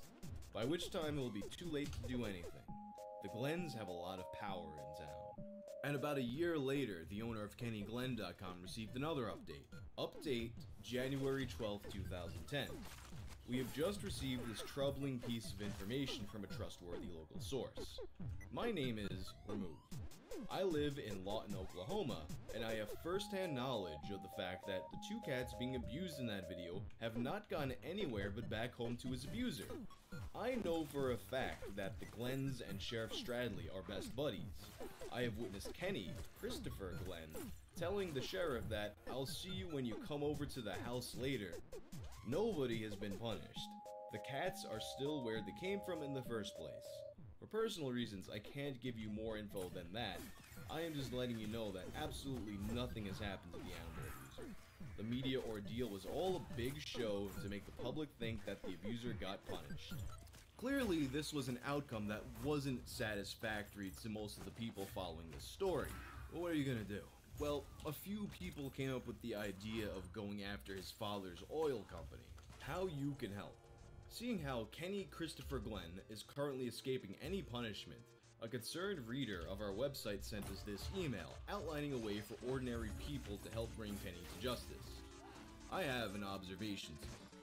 Few have so far noticed the way to permanently punish him would be by punishing his daddy's oil company. Why and how are 2 questions that come to mind, so let me elaborate. Why? Well, forget the rumors that Ken's pappy Mark was described online as allegedly an abusive, arrogant racist, supposedly involved in shady business practices and corruption. Those are rumors. They may or may not be true, but if the company is hurt financially, then Pappy may decide that there isn't enough money to buy Kenny a new dirt bike, TV, car, especially if it's made clear that the Kenny fallout is the reason for this financial hurt. And an unhappy Pappy Mark will definitely make it clear to Kenny that he's not a happy camper. Essentially, I guess the idea was to make his father so mad that he beats him. How? Well, for starters, just last year the company, Glen Oil, got a $10 million contract with the US government. So, one way would be to read the online documents that mention it. Mark even has a leaflet online where he boasts about one of his big contracts. Find the contact info for the companies and especially the government institutions that let Mark make money and send them information to their managers, their PR departments, the local media, the local congressmen. Simply and politely ask them if they believe it is the right choice to do their business with a company with such bad press, whose name is now almost automatically associated with animal torture, especially in such competitive times of bad economy, when many more deserving companies are ready to make better offers than Mark's company. Mail the directors in the government institution that have the oil contracts with Mark Glenn. Phone the local congressman asking them if it's advisable for taxpayer-supported companies to give their money to tarnished firms. Inform your local media. Send the information to the private companies that have contracts with Pappy Mark. In fact, if you know any companies likely to have oil, gasoline, etc. related contracts, especially in Oklahoma, mail them in advance, just in case Pappy Mark tries to do business with them. Just remember, politeness, facts, information, punish Kenny through the Pappy's wallet. This is probably the most 2009 attempt at internet activism that I've ever seen, and I'm pretty sure it didn't actually have much an effect. I kind of doubt that anyone even said anything to these companies. And as far as I could tell, Glen Oil is still doing well. But that still doesn't answer the question of what actually did happen to Kenny Glenn, and honestly I can't give you a 100% verified answer. However, in 2016, a Reddit user emerged claiming to be Kenny Glenn. The first thing the account did was respond to a thread discussing the idea of preventatively detaining animal abusers due to their likeliness of eventually becoming serial killers. Kenny Glenn here, still haven't killed anyone, but I'll keep you posted. A few months later, he would go on to do an AMA. Kenny Glenn here, AMA. 8 years ago, I did something horrific, but there are many misconceptions about what actually happened and who I am that I would like to clear up. And one of the top rated responses simply asking him to explain himself. I'm gonna put it out there and say, as a massive cat fan, it upsets me to think about what happened. But at the same time, you have balls coming on here. Why? What I did was wrong. I made a mistake, but my life should not be defined by it. That is not who I am. I am here to clear any misconceptions about me and somehow show that I am not a monster. Dude, I admire you taking the hit for what you did and still putting yourself out there. That takes guts, and it's a measure of how much of a decent human you can be, by what I'm going to assume is a barrage of questions soon enough. Though my life should not be defined by it, is a difficult one these days. It's on the net, and it will be for a long time to come. I think that saying from years ago doesn't work in today's world. Fun facts not reported, and misconceptions. I did not hurt Dusty. It was all for show, but nonetheless abuse. However, I over-dramatized my slaps, yelled, and turned the shower on to make him meow. The bottle I sprayed him with was nothing but water too, a spray bottle for my dumb emo hair back then. Soon after the event, we took him to the vet where they said he was perfectly healthy and one happy feline. The cat was not taken from us, I adopted him out. I was not arrested for animal abuse, I was charged with public outrage. My parents did not pay for my fines, I worked and paid for all my fines, fees, and my lawyer. Thousands of dollars. I also did 100 plus community service hours and volunteered at the local animal clinic for over a year. What happened in your point of view? Bored, stupid teenager trying to get a reaction from people. What happened is what happened, and I am dumb for it and regret it to this day. And it should be reiterated that this account was never verified, so we don't know that it was actually Kenny Glenn, but I do think it's very likely that this is the true outcome of what happened to him. Oh, and he did make one other post from the account. Today I learned you can purchase human leather products. Take that for what you will. And thus concludes the story of the cat abuser Kenny Glenn.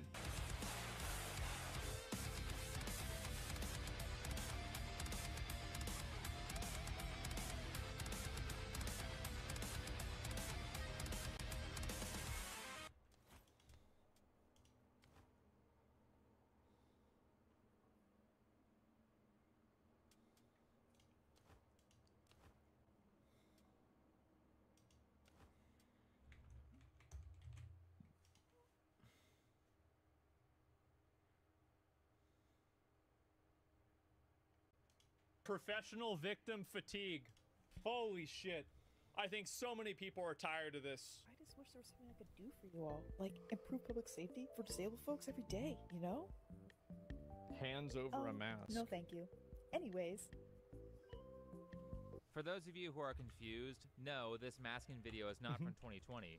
It was released recently, like a month ago, and you have someone who is still saying that everyone has to wear a mask for COVID, because if you Oh my god. don't, then you're a bad person who deserves to be shamed for wanting to live your life normally. This person actually does a lot of masking propaganda, so let's see why. Why do you talk about masks all the time? Because the pandemic never ended. The government just... At what point are these people not the same as doomsday preppers? Like, I mean, it's basically the same thing, isn't it? Removed emergency status and normally sacrificing our most vulnerable. You know, it's weird how they were able to drop the emergency status and everything seems fine. It's almost like the risk of dying from COVID was heavily exaggerated and manufactured by horrendous policy decisions and the censorship of doctors with effective treatments. So this person who, by the way, works from home and doesn't have to deal with masking for an 8-hour shift is suggesting that we go back to some of the lockdown policies of a couple years ago. I see. So they're trying to make rules for everybody else, even though they never even go, I see. I get it. That crashed the economy, threw a bunch of people into poverty, and damaged everyone's mental health. All for a disease that's basically killing nobody these days. At some point, you have to do a cost versus benefits analysis, and if you get the short end of the stick on that, then you do what you can to protect yourself. But this whole masking 5 years after the lockdown started is not an uncommon belief. It's very clearly a mental illness. I mean, it's literally just like hypochondria, right? People that are afraid of anything bad medically. Like, there are like people that are germophobic. The Portuguese nerded like, I mean, it should be treated the Welcome exact same to my way. channel. And like, Hello, there's a part of Mr. me Nerdy. that feels sorry Hello. for a person like that, because it's very clearly a mental problem that they have. Actually, I've seen a lot of people promoting Masks it. in the car? That's right. If you guys aren't masking, I'm not going to be around you. You should go out more. Now, I don't want to say what they all have in common, but one thing they all have in common is they're all wearing nose rings. Isn't that crazy? It's like every single one. Holy shit, what are the odds? It better be free. If I'm going out, it has to be free, and there needs to be barely anyone in sight. Really? Because, yeah, COVID and people aren't masking. For context, both of those videos... One of the ways that she could decrease the risk of COVID to herself is losing weight. A lot of the people that COVID killed were fat. They had comorbidities. Being overweight is a comorbidity. Were filmed this year. Here's a whole page dedicated to masking propaganda with a comic that says, "Oh my, not masking is eugenics," followed by the caption, "You're participating in eugenics multiple ways. It's not that deep, move on." That Sydney Sweeney ad was awful. Awful, how do we get here? So...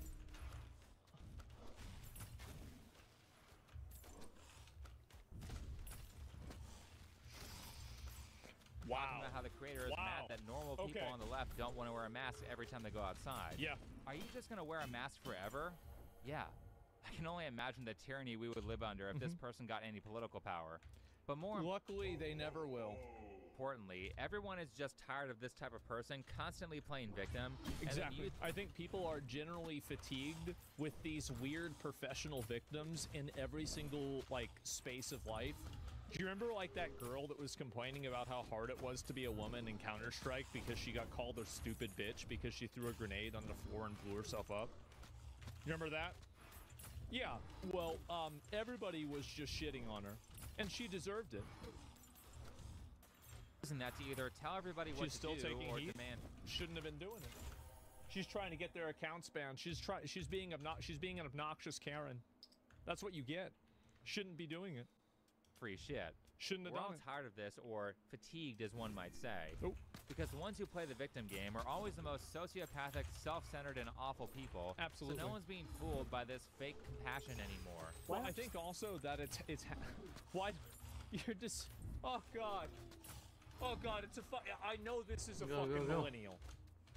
You know this is a fucking oh Jesus. And these are all the original 150 Pokemon? Yeah. They're in their 30s, man. This is bad. Disabled people wear masks then. Some disabled. I knew it. I fucking knew it.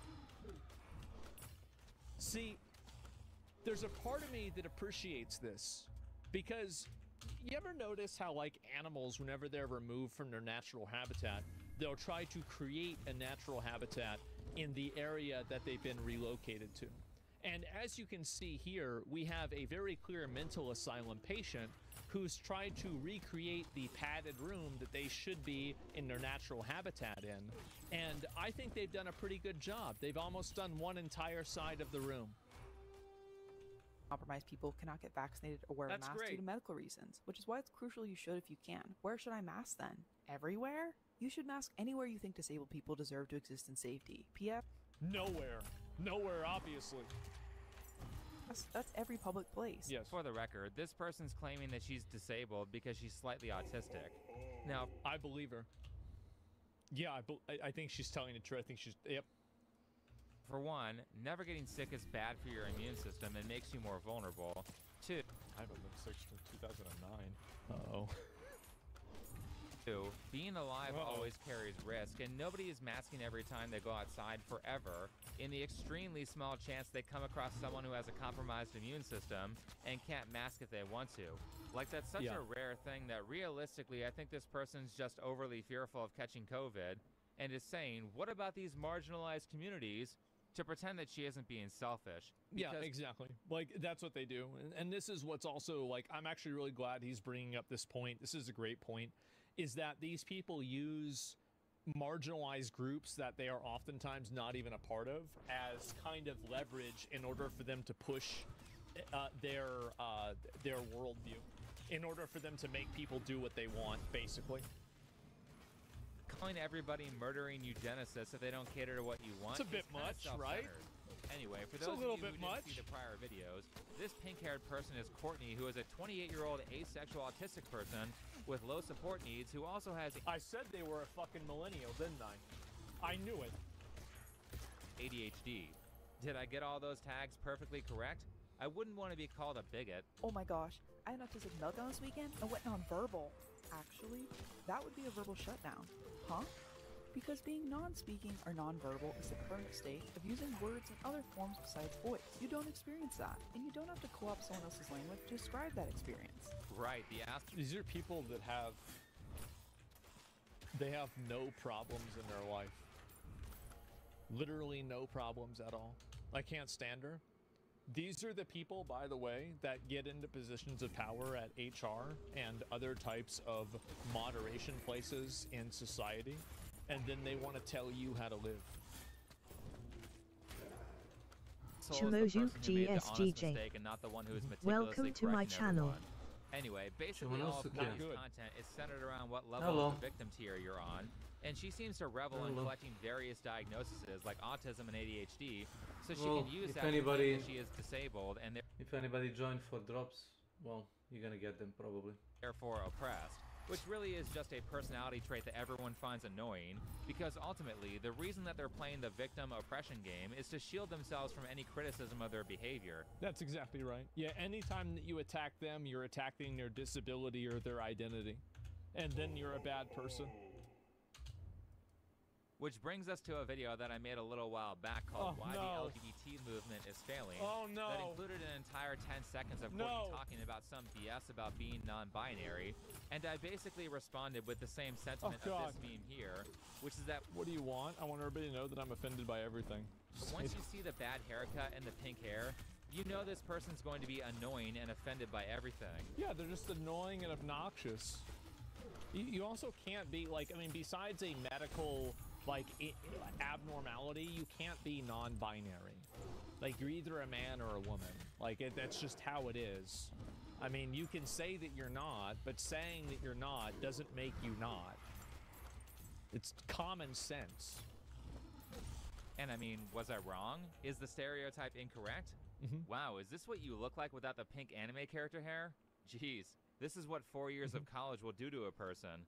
Now, a normal person would see criticism like that and either ignore it or make a video response. Oh, jeez. But since Courtney has the maturity of a 7-year-old like Illymation, who also thought... I mean, yeah, she does. She has the room of a 7-year-old, too. People should not be allowed to criticize her. She decided to fight dirty and file a copyright strike on my video on her to get it removed. What? I made this video here responding to that, where I pointed out that it's ridiculous that she's striking my video over a 10-second clip. I said that So why am I not surprised? Yep, there you go. I have multiple disabilities and I never behave like this. I apologize. Sometimes being hard to deal with instead.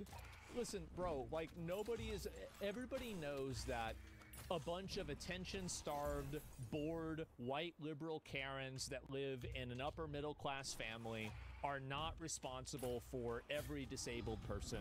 We know they are an invasive species. They are. They're an invasive species. And nobody's blaming you. Nobody thinks you did anything wrong. You're not in the same group as them. And you know it, I know it, and everybody else knows it. Engaging in copyright abuse to silence people she doesn't like. Yep. And I ended that video by saying that I would be fighting the strike. Now we're all caught up to everything that's already been discussed on this channel. So to continue my point about my dislike of people who constantly play the victim card. Isn't this building in Star Fox?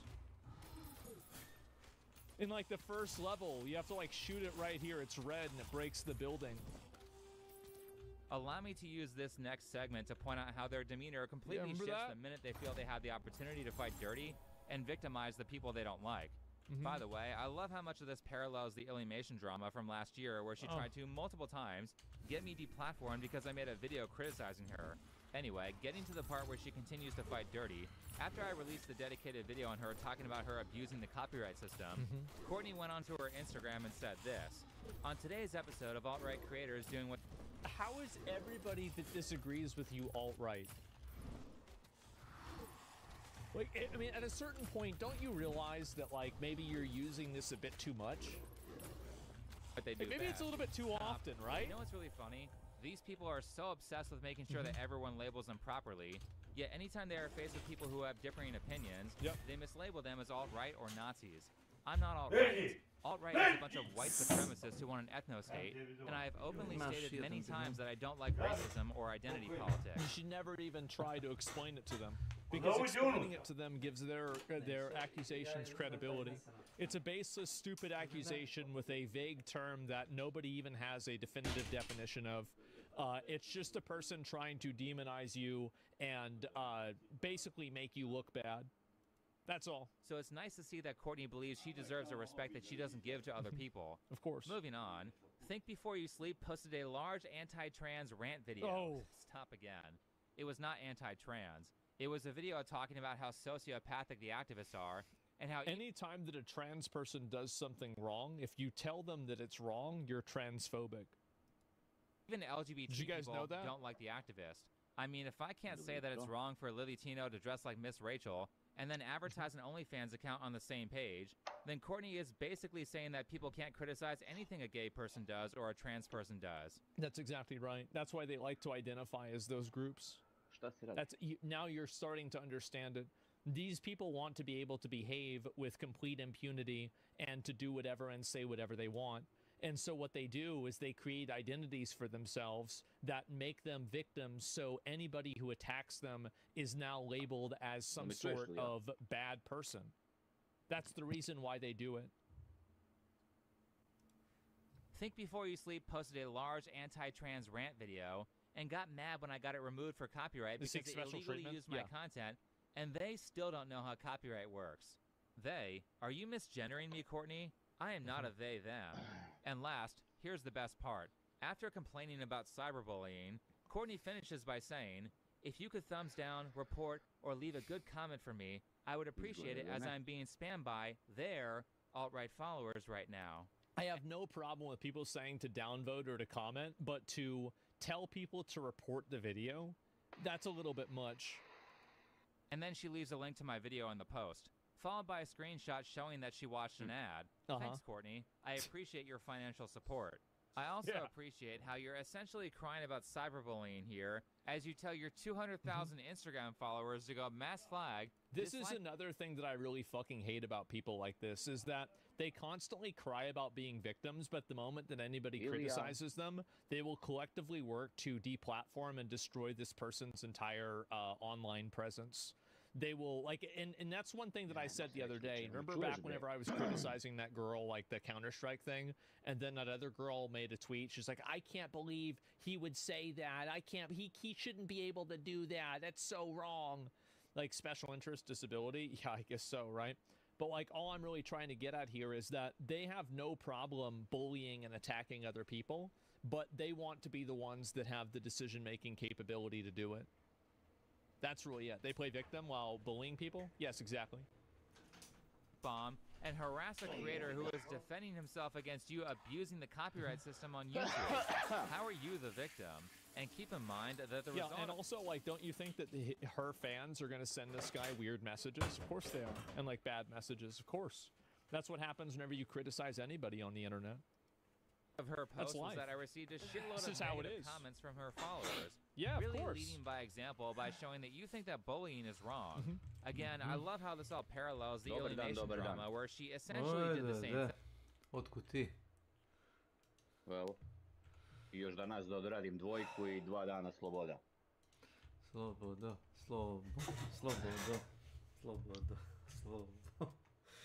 Jesi igrao Helldiver? Ne? Ubacili su neke jače bube će ga Slavko razvaljuju. Reči mi Dexter, kaže sad su bube ekstra. Sad su bube razvaljivanje. Razvaljivanje. A najgore što imaš dosta novih igrača koji misle da treba da stoje u mestu i da se tuku s njima. Iznenađenje. Ne treba to da rade. Što duže stojiš, to ti je gore. Ako ne radiš glavni objektiv i jedno od rešenja je da uzmeš odmah onoga robota, onaj mech suit, i da ideš na glavni objektiv. Ako to ne uradiš, nema šanse da završiš. Bilo je puta kad smo završili glavni objektiv, nismo mogli da izađemo koliko je bilo buba. Imaš one kao jače ptice, si vidio one kao zmajeve? Pa vidio sam to samo, ali nisam igrao još s njima.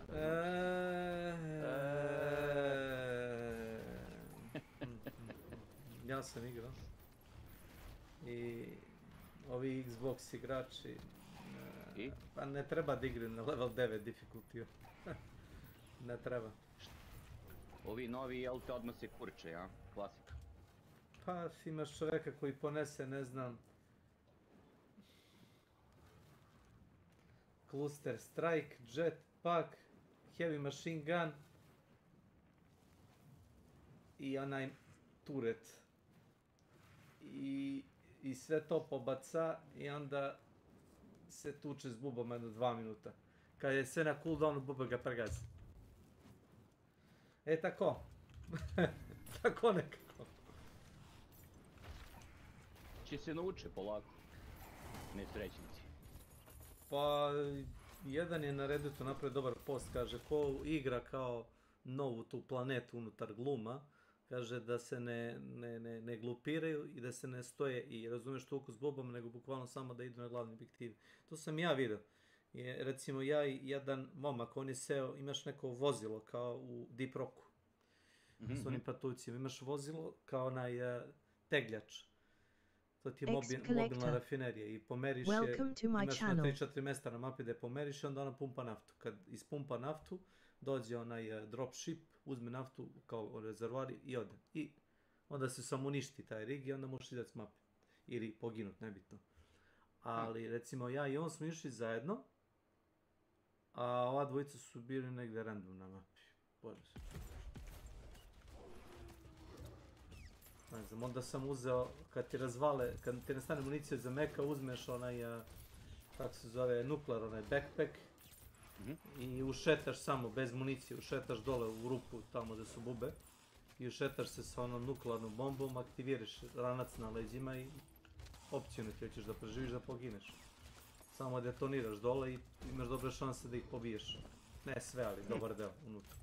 Jer drugo rješenje nemaš jer ima ih konstantno onih buba što se ukopavaju, razumeš. Ti se gađaš sa recimo, a dobro, vratno je bilo lakše da svi uđu dole, ali ne uđu svi dole. Nego jedan do dva... Čekaj, izbacili li je Warbond nov, ne? Imaš novi Warbond, da, od juče. Opa! Imaš automatsku pušku sa zapaljivim meci. Dobio si token. Ako imaš onu... Jel imaš onu Super Earth verziju igre? Super Earth? Ne. Da imaš nju, sad bi dobio jedan token. Možda ti daju retroaktivno uzmeš. Zato što kad imaš Super Earth verziju, dobiješ Night SMG, dobiješ armor, dobiješ Tatagen Hero mašinu i dobiješ jedan token. Taj jedan token bi trebalo, dobiješ token zato što si kupio Democratic Detonation. To jest, Super Earth Edition treba da dobiješ free. Ne, Steel Veteran ili Democratic Detonation, mislim da je Steel Veteran. Dobro. Ali pošto smo mi većinom svi kupili Steel Veteran, dobiješ token. Ili ti nazad dobiješ kao jedan taj kao point. I onda uzmeš za taj token i kupiš koji hoćeš DLC. Mislim da možda kupiš sve osim ovoga Xboxa, nisam siguran. To što je on ekskluziva. To ti je onaj ODST. Hello. To sam već uzeo, da. Ja sam claimao za džabe ovaj novi Warbond. Nisam pojma prošio. Ali uzeo sam za 10 evra sve jedno 1000 kredita i kupio sam sve one dragonlije iz pošto imaš mačetu i armor set u Superstore. Mačeta je malo spora, ali radi medium penetration. Ekstra. Izgleda cool, ali je malo spora.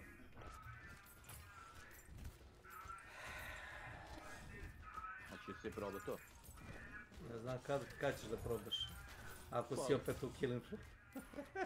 Sad sam upalio, pa moram da radim ovdje, pa posle deli na Steamu. To je to. Blago meni. Sad ću ali se sutra i preko sutra sam slobodan. Sad ću se ja podržiti samo da završim ovaj meč. Pa do jaja. Ovu igru ti preporučujem ako možda je poteraš na Steam Decku. Bacit ćeš mi samo link.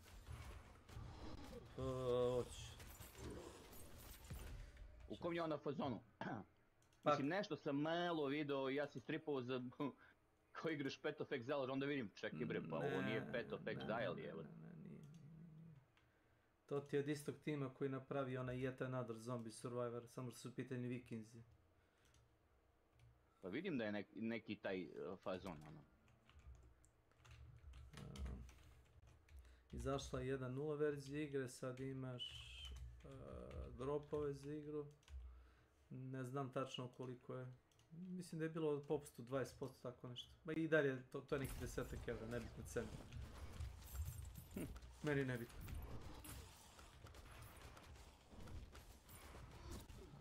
Izašao ovaj Hollow Knight Silk Song. Vidim da se prodaje, brate, ludilo, kaže. Dobro, ali Hollow Knight je jedna od tih igara koje igraš, ono, znaš, ono, po par sati, znaš. Ne možeš tako da uzmeš, da odigraš malo i staviš. Ovu igru mogu, baš sam za to uzeo, na primjer. Za razliku od Clair of Score. Clair of Score bi trebao da sednem pa igram par sati. A ovo mogu da igram 20 minuta, 15-20 minuta, ostavim i radim nešto drugo. Zato volim takve igre.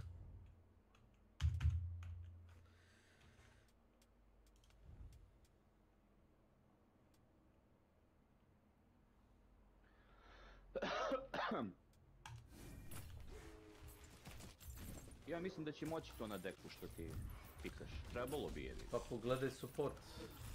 Samo pogledaj support. Ma nema to veze. Pa support meni je Killing Floor unsupported pa ga igram. Jebiš, kamareta koji igara. Ili delimično supportovano, ali jebi ga. A radi. Aha. Imaš do samo na YouTube i da vidim da li radi, kako radi, jebi ga, to je to.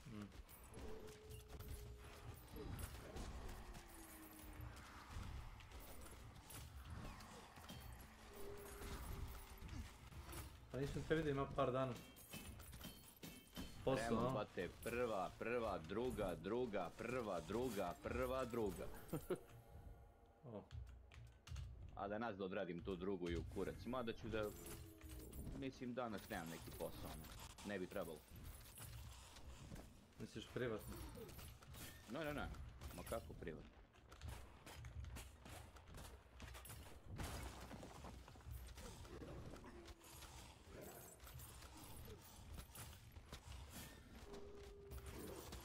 Kako gađam ko mitraljez.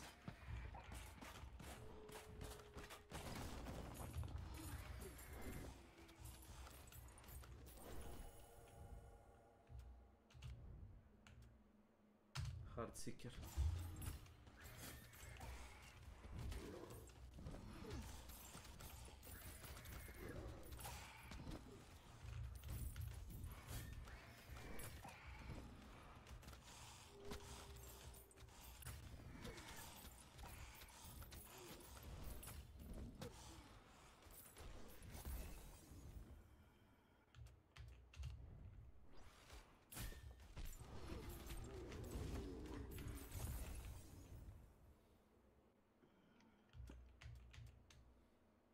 A u krv ti jebem, da ti jebem.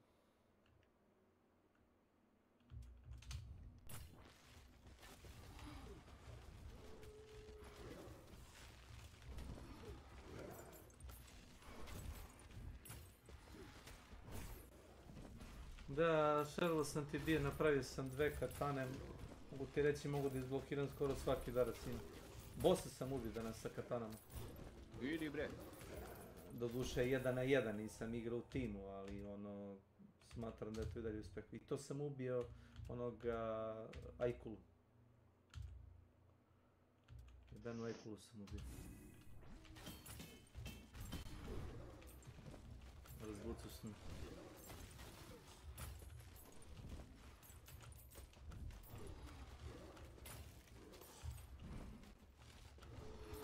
Probao sam s Milanom Mića da igram, ali igra je previše lagovala, na serveri su im lagovali. Dešavalo se da uđem u onaj Z-time i da izađemo mrtvi, zato što se igra otkoči i svi nas Z-ovi udare pod nomi. Samo ti skinu. Igram kao ninja, imam 150 KP-a. Izađem iz Z-time, umrem. 150 health-a izgubim u sekundu. Zato što se spawnuju. Pa udarete svi po jednom. Stvore se svi pored tebe, teleportuju se bukvalno. Izudarite i mrtvi si. Gott och väl. Lärtem Ali lag, ne bi smjelo tako se dešava. Da me udara onaj skrejk sa motorkom, a recimo od mene 2 metra. Vidim kako mašu u prazno i da primam udarca, ali baš je daleko od mene. I udario sam dugme za dodge, nisam blizu njega, džabe, oštećujem.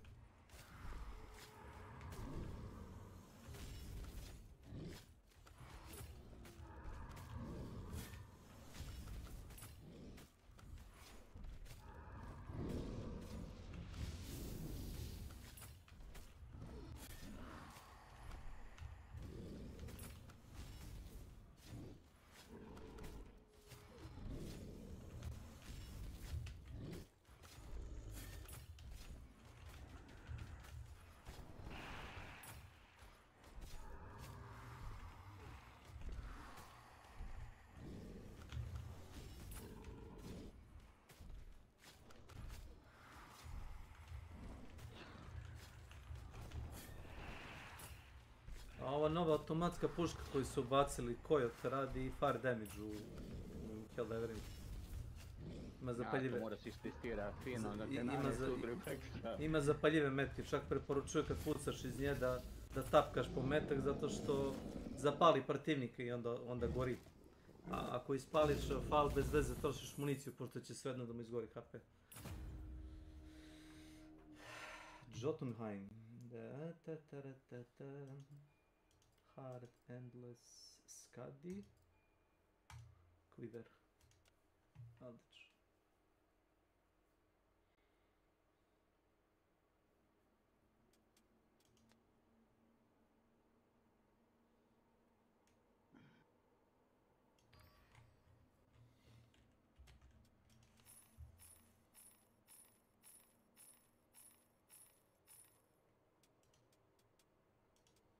A, otišao sam na ovu boginju.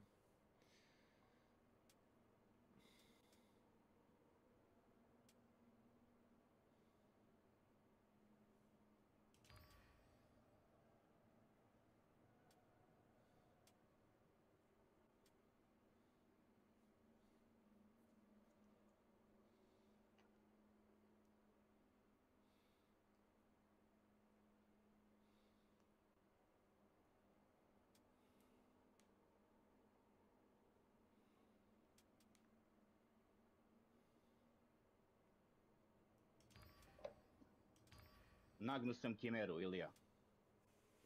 Na hard. S čim?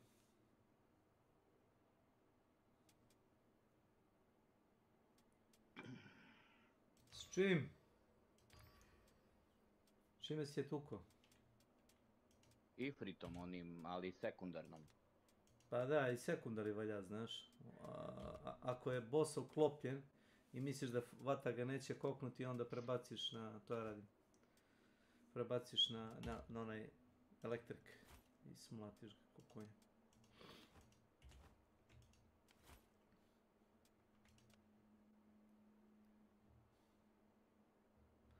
Aha, tek sad mogu da odradim.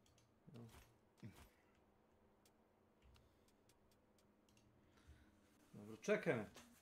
Hoćeš još da igraš Kill Floor? Ne, čekam te, evo čekam te. Evo, usro sam ovo, sad sam u hubu. Odlično. Inženjer trovable, aj jebem ti, ajde.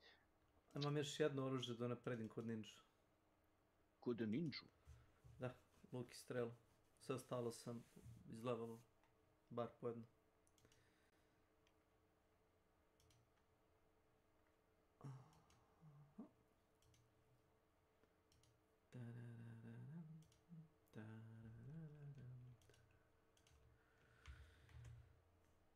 Znaš vidi kako tebi ne spava. Juče sam došao iz treće.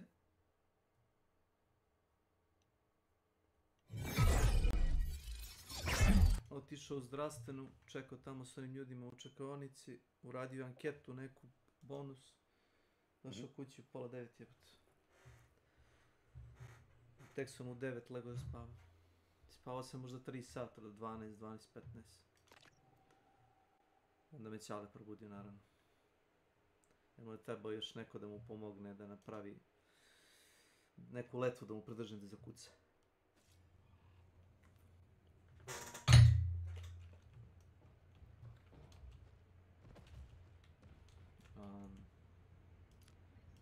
Ne znam. 12 evrića. Pa dobro. Nema popust. Ili je to na popustu? 20% je na popustu. Ovako je 15, ovako je 12. Ne znam, meni sviđa. Imaš da radiš dosta tih challenge-a, tipa završi određenu mapu sa određenim herojem ili... Sam se ja joinao tebi? Jesam kurac. Stavio sam, ali se ništa nije desilo. Aman čoveče. Da, evo piše Steam Deck Compatibility verifikovan. Verifikovana je igra za Steam Deck. Znači da radi. Jel me pozvao? Of course.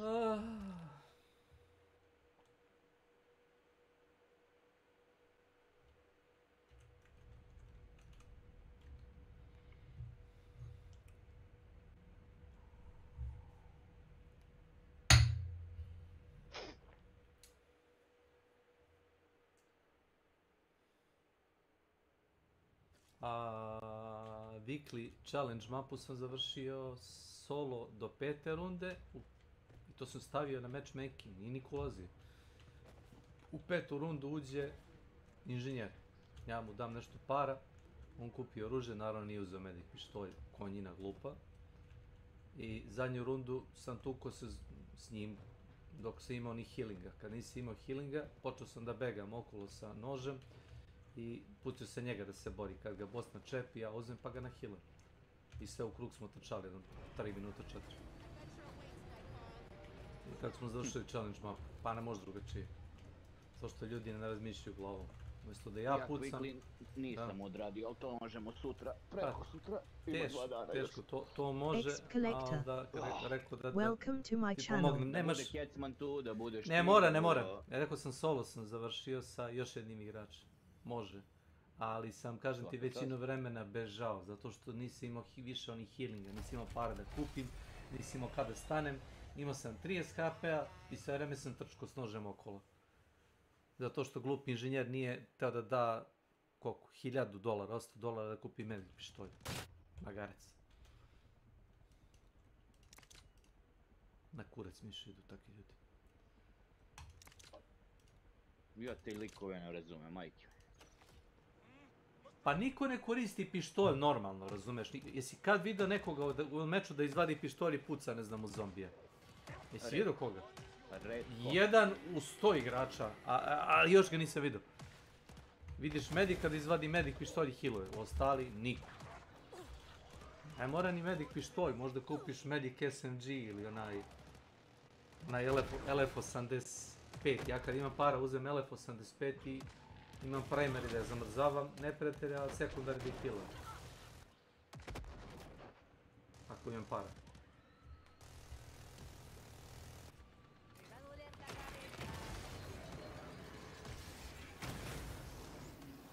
Znači, ovo ti je druga runda. On kao ima 45 healing ovih pojena. Malo, 53. Nice.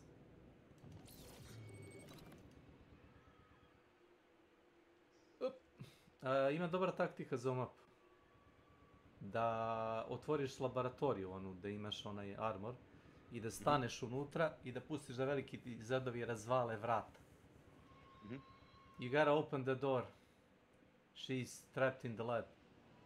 She's trapped in the lab. Do you ever...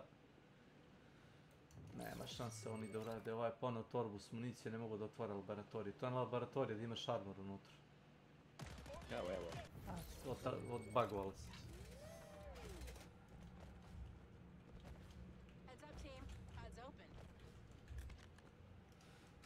Oj...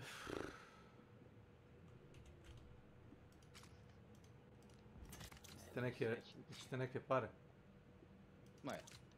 Ja insistiram. Evo. Uzmite bar medic pištolj. A jebi ga, čekaj sad onda da se vrne. Ne, znam da ga nisi uzeo, zato si dobio pare. A odakle? Pa vidiš da imaš. Ja kad si rekao Majok, znao sam da nemaš pare da ga kupiš. Sve u fullu? Veri mi, treba ti za ove nesretnike.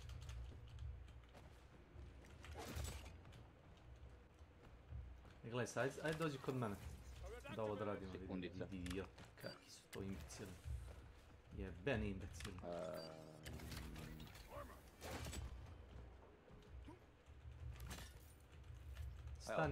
Stani ovdje dok ne polome vrati prozor ovdje. Jer, ovo, znaš kako ovo može fino se otvori, vidiš ovaj zid ovdje, ovo razvale ovdje, gdje ja stojim. Ovaj? Ne, i ovo razvale. Onda možda se šetaš okolo. I isto tako, mislim da ima rupa ovdje, gledaj ovo. Ovdje. Ovdje imaš također, lupuješ okolo mape. To ti je kao u DBD-u kada ono killer razvali zid pa možda se šetaš više okolo. To možda bude loše i dobro. Loše je možda za normalne runde, ali dobro je kad krene boss da te nagnava, možeš da mu begaš mnogo bolje. Sad je trenutno jako usko, ali ako ovi veliki zedovi dođu razvali, samo stani ovdje da nam se sponi veliki zedovi.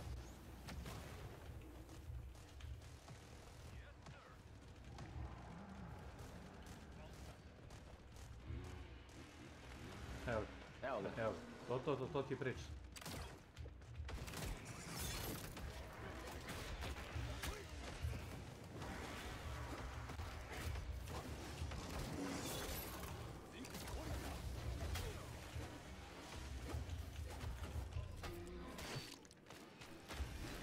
Drugi zid je za leđa. Evo ga i drugi zid, leđa.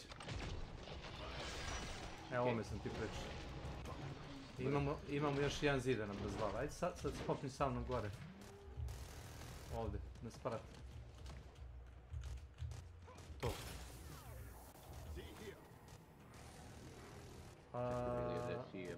Gore. Ja sam iznad svih. Ovdje. Ne vidiš me baš. Moj og. Gore, brat. U ovoj sobi ovdje.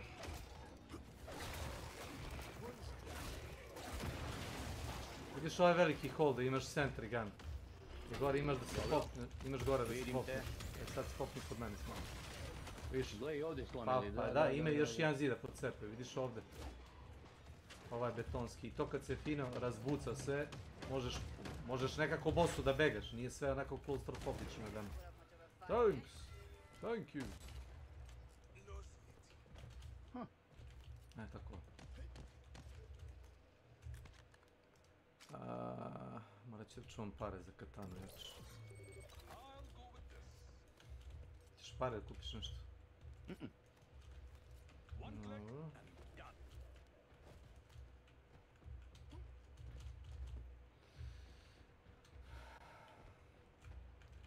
I onda kad uđeš sad ovdje u ovu sobu, imaš ovako tu arenu, imaš da potrčiš vamo u laboratoriju. Iz laboratorije možeš da begaš levo desno, možda skočiš gore, ako stigneš da pobegneš gore i da ga vozaš ovuda. A mora da pocepaš jedan zid da bi i to bilo validno. Ali to sve možeš jedino dok imaju veliki zedovi, ne znam da li to baš može da ti razbije. Dobro fora jebot. To sam provalio kad sam igrao s jednom ekipom i onda smo, znaš, stajali pored tako nekim čudnim ćoškovima i onda su počeli da razvaljuju svuda zidove.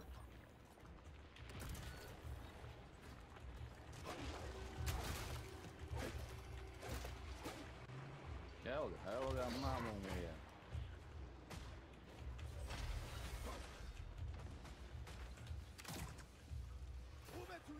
Jebeni haskovi jebot.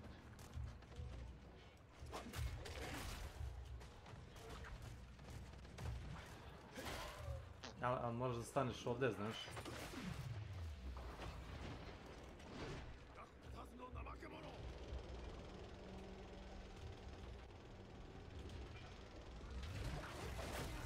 Znaš šta je fora, meni haskovi ne mogu ništa.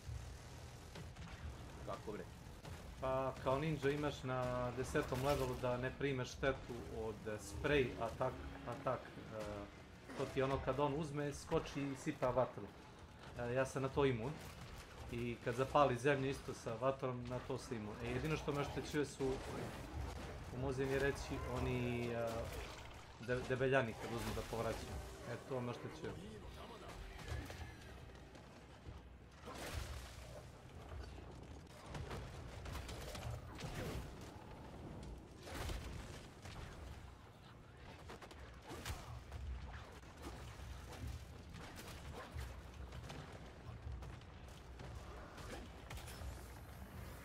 što iskaču ovdje, kao lunch paketi ovdje.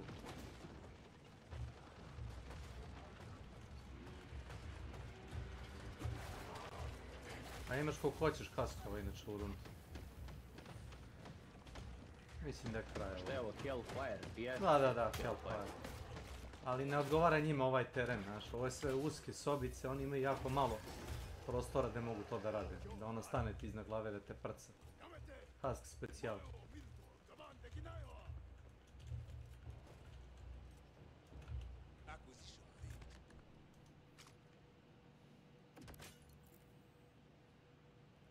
Ne znam da ti tražim $300. Evo ti. Ali ne više od 300. Da prodam, jedan mač da uzmem 2.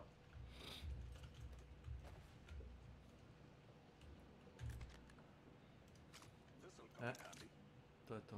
Ne treba mi više ništa. Ti treba još? Ne. To je sve.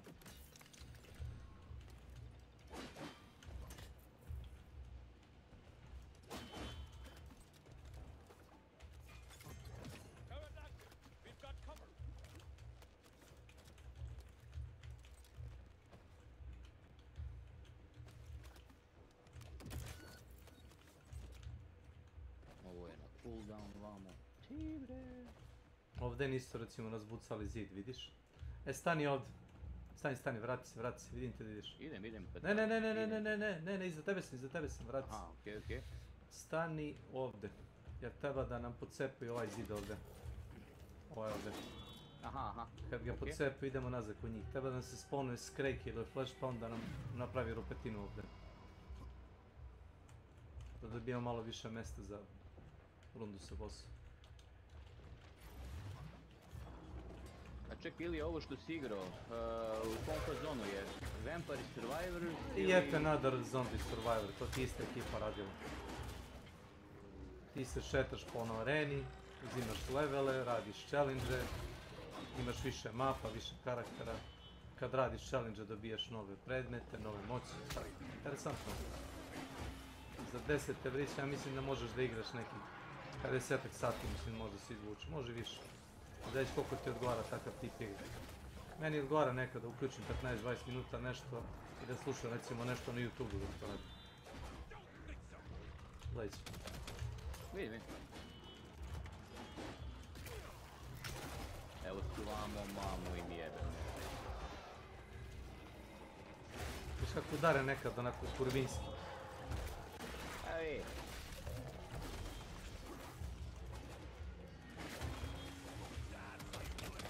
Može heal? Može, dobro. Evo ga, tvorija, to je to. To sam trebao. Ajmo kod njih nazad. O, mrtav. Sad je mrtav. Dead. Sad vam. Čekaj, jel ovdje ima isto rupa, samo ne vidim. Kod ovoga zide. Probam.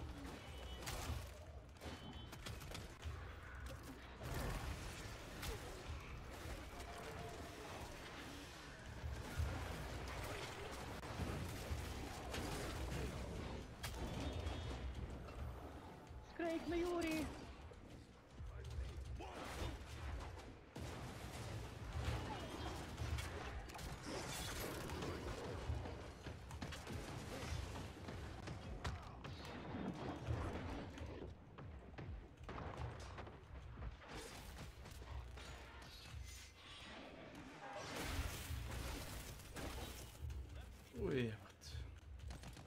Hvala ti, medik. Veoma si, baš si me izlečio, Da nemam srinđeve, brate, crklo bi ko pacovni. Imaš 2 medika inače. Divno. Ali ček. Ja sam oduševljen.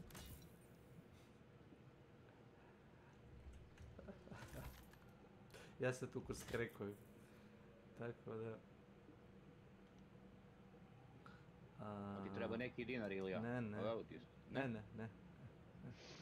Znaš šta ti počujem, kupi drugo oružje. Ne, ifrit, ne? Ne. To što imaš je okej. Kupi još jedno oružje. Koliko ti je budžet? Stani, daj si još par. 3.415. Stani, daj si Pa još par. barem Dragon Breath da uzem ako ništa Stani, daj drugo, si on par. je 3.990. Koji imaš, nešto sam ti ja preporučio, ali? Oni da, Dragon. Da, sa onom nano termite municijom, ili tako? To Yes. uzmi. Da.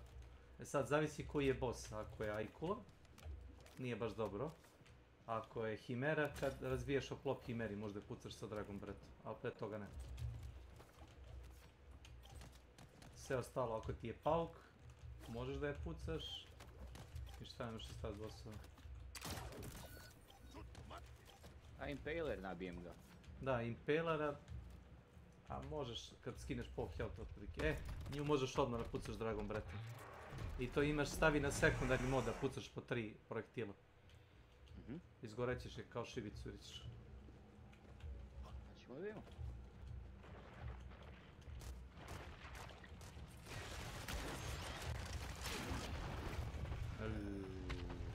Tagujte je, jebem joj majku. Kuklame, ja se je tagovao, kako ne vidiš.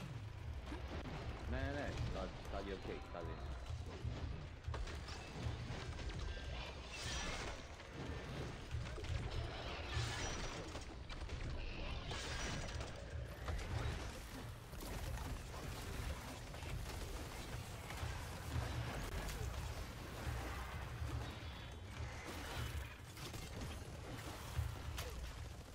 Kako držim zid, a?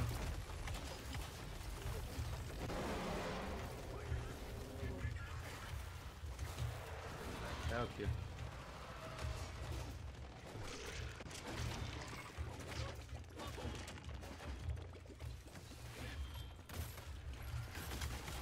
Ja sjebem ti familiju. Evo je.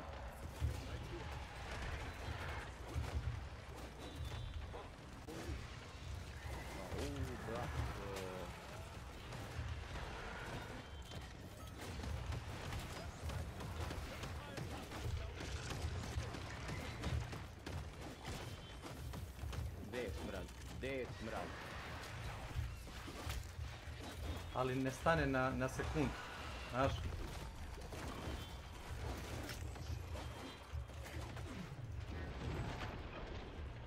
Sad ću ti jebem ja lično, mater, ajde, izađi.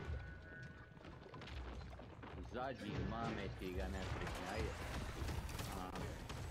Da šta? Mrtvo je. Bar sad kao možda biramo malo.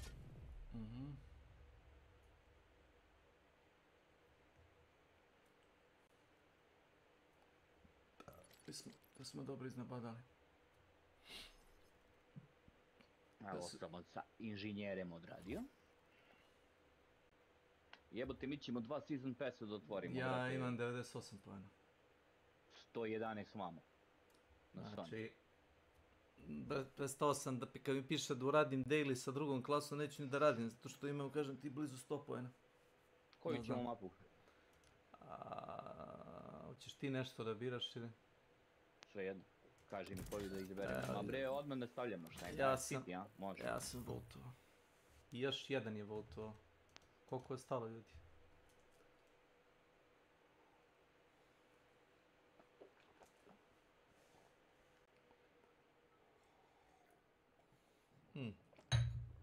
Probao sam da izblokiram, ali ne možda izblokiraš projektile s kojima te gađe, znaš. Možda izblokiraš udarac, ali kad te gađe s onim žutim projektilima koji spawnuju bubice, to neće da može.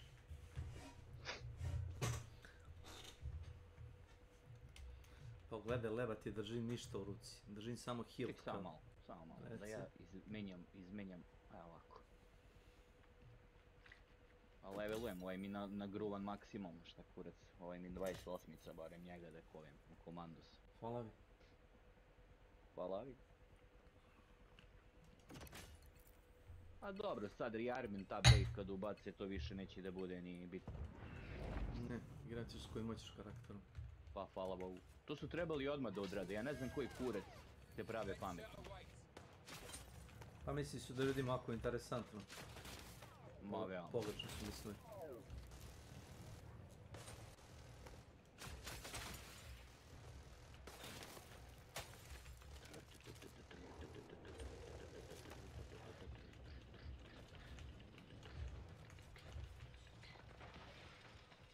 Have a pleasant day.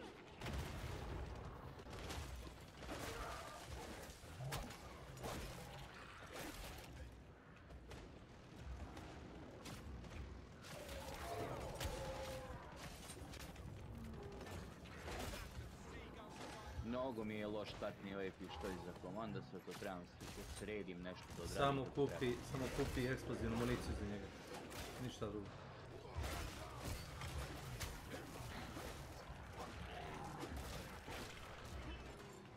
Vrlo jednostavan fiks. Ja sam napravio takav vozao. Samo ima eksplozivno. Matam ništa drugo. Ništa ti drugo ni ne treba da startni pištolj. Prvu rundu. Bar možda kad pogodiš one sijalice, možda je tapneš jednom i da ideš dalje. Ne moraš da cilješ pola sata. To je tačno je bio.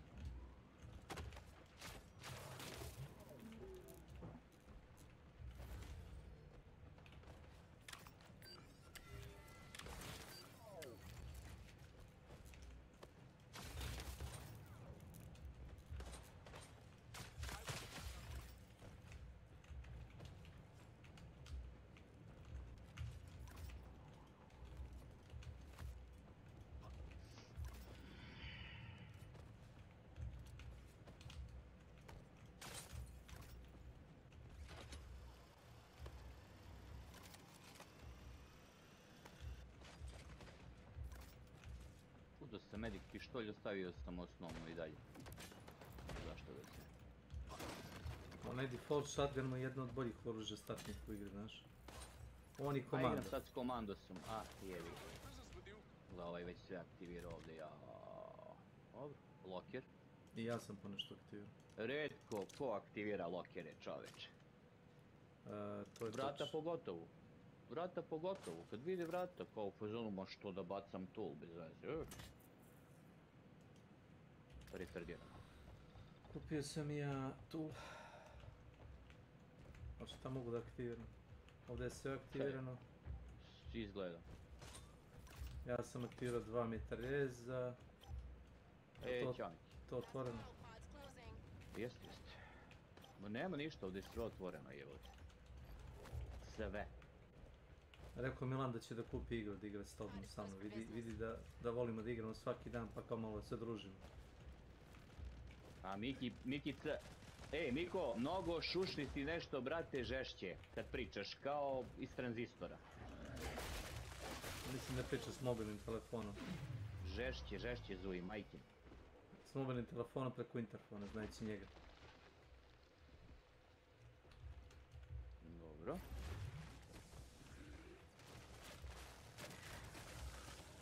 Ja sam uzeo repair tool zarad ništa. Ne mogu ništa da... Mogu da ga zamenim. Sad je bolje, nema ono statično jelke zvuka. Isključi interfon.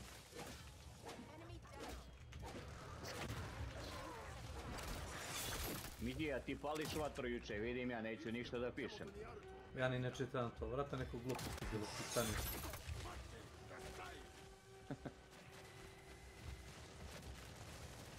Ne odgovaram na provokaciju.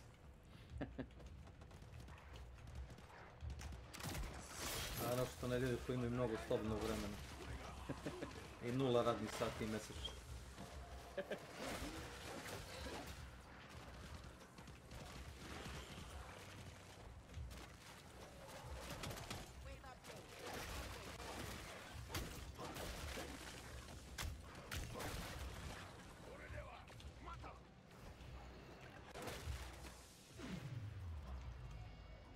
Gore ovaj gej od Husk. Možda ga skineš.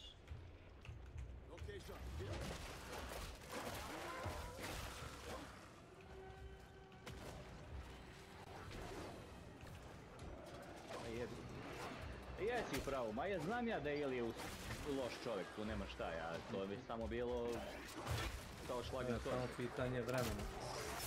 Kad će ljudi to razshvatiti?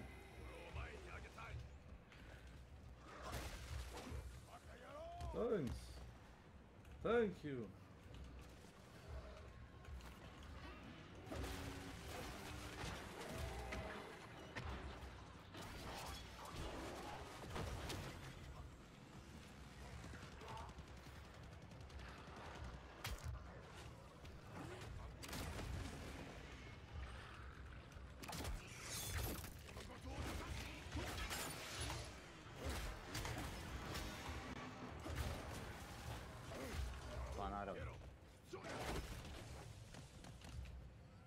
Thanks.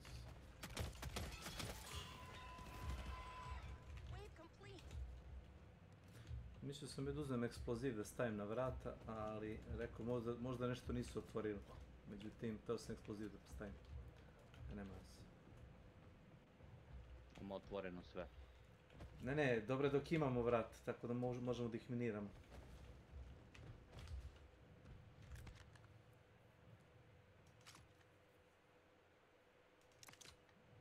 No se oni grabe za kilove, sine, ja još ne mogu da gradujem ništa.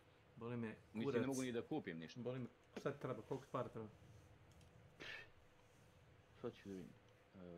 Evo vidi ovako. Pa jedno... Toliko. Dobro, imam. Okej. Sad imaš. Sigurno to sad.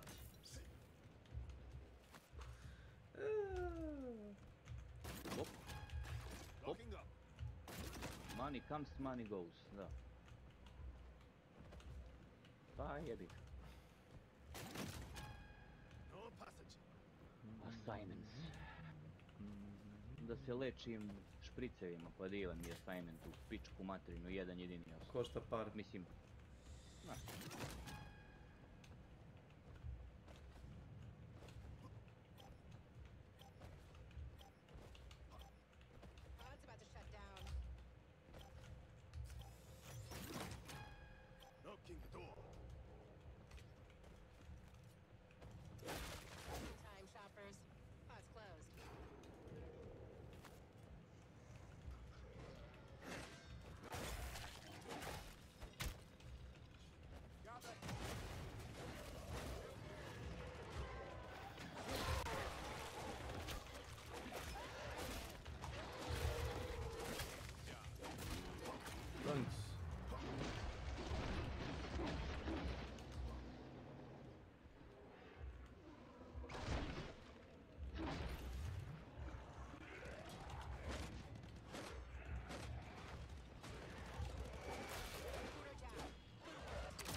Znači Ilija, bube su sada ono full, a? Bube mi je najveći resistance koji sam vidio u igri. 8,5% im je decay, nemaš šanse da im budu tu pomeći. Mislim, bilo je 80.000 igrača jučer, ali nema šanse, to dosta ti novih igrača. I ljudi se ne fokusiraju na objektiv kako treba. Pogrešno reklamira igru, reklamira kao ono Starship Trooper igru, znaš. I onda ljudi kupi igru, misle da su kupili ono Colonial Marines vs. Bube. A imaš 3 frakcije igre, znaš.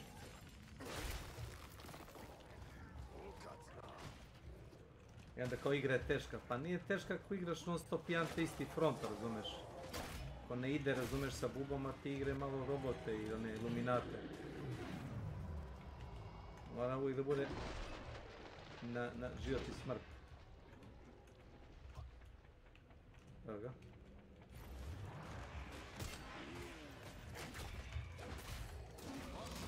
Ajde, ja neću da ga bijem više, finišuj ga. Mrtav. Glavu sam se.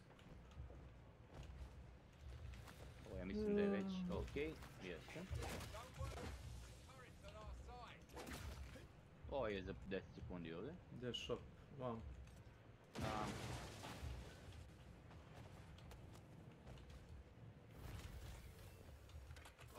Slušaj, hoću neke pare. Kaže, koliko para tražiš? Koliko imaš, a i opet nije dovoljno, znaš. I da ti uzmem sve par, opet nije dovoljno. Nemoj, kupi municiju i daj mi kusur. Tako. Ček. Čak, nemoj ni da kupiš municiju. Tad ćemo to drugačije. Evo ti torba. Evo ti torba, uzmi metke iz torbe. Drži bre pare, ćuti tu Ilija. Uzmi iz torbe municiju. Evo ti pare. Čuš ti mene. Evo ti municiju. Hvala. Hvala. Za par. I evo ti nazad. Stalo je $70. Lele. Hellfire. Sad ću da nas jebu zdrav mozak, znaš. Sad gledaj. Ovdje će da nas jebu, napolje, a bolje da možda idemo unutra u pičku. Gdje da stanemo? Ovdje ima da nas karaju, vrate. Tu ne. Razmišljam da da stanemo. A dođi vam. Na terasu. Nisam siguran da ovdje mogu da nam nađu ugor. Ovdje. Tu kod onih vrata žutih, gdje se otvari na nivou. A Markovo si ga vidi. Tu. Da. Ne znam, vidjet ćemo odakle mogu da rokuju ponovno. Pa da smo mogli i u hodnik možda. Pa mogli smo, ali usko je previše. Ovdje bar možemo da vidimo nešto, razumiješ.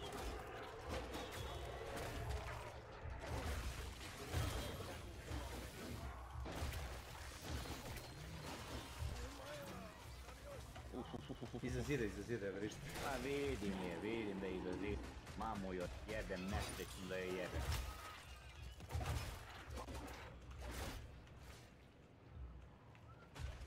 A čuješ kako lete gore? Evo, ja stižem sad unutra, viš, polako. Zato što smo stali unutra, mi su prinuđeni da uđemo, pa viš opet. Važi, dođi. Pa još jedan. Vidi ga. Ne, u redu, pun sam ga. Eno ga iza, vidi. Vidi ga uzgače. Više ne skače. Još jedan.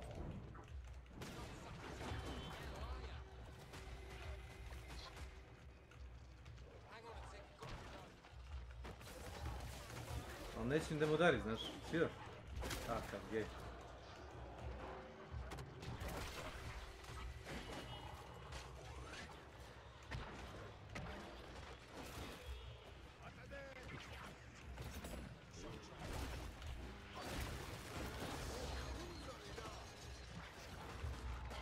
Pa čuvajte nam leđa, glupovu majku jebem. Jedan me upali me čovjek jebot. A dole. Evo dolazi kroz ovaj kurac vamo.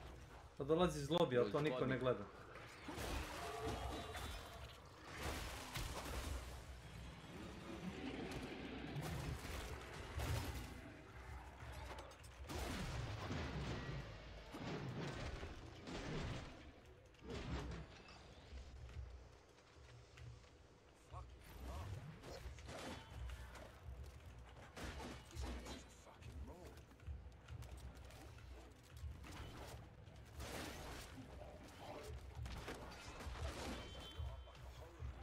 To je kraj. Gdje je prodavnica? A dole, odlično. Šta je to? Puba? Ma jok. Zombi. Smrad, hask. Hask? Da. To je posljednji bio. Da.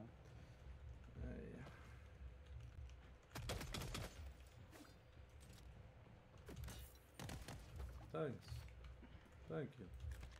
Ti trebaju pare? Ne. Ne, imam sve što mi treba. Fibre ili kaki si to čovjek? Kupi sebi još jedno oružje, kažem ti. Kakav si ti to komando ako ne kupiš bar 2 puške? Za sad mi je dovoljno jedno. Ne, insistiram da kupiš još jedno. Tipa, ako imaš bomb breaker, uzmi i ifrit. Ili tako nešto. Sad da uzem ifrit. Pa još nije boss wave. Ne interesuje. Nemam ja za ifrit, mi fali još 1200, neka sljedeći ću uzeti. Imam, brate, i medic, imam ovaj bomb breaker, dobre. Pa, ako išta, komando ima jeftino oružje. Dobro, ne znam da li si uzeo taj pasiv. Da si uzeo, vratno bi mogo da kupiš. Vratno si uzeo onaj za damage. Verovatno.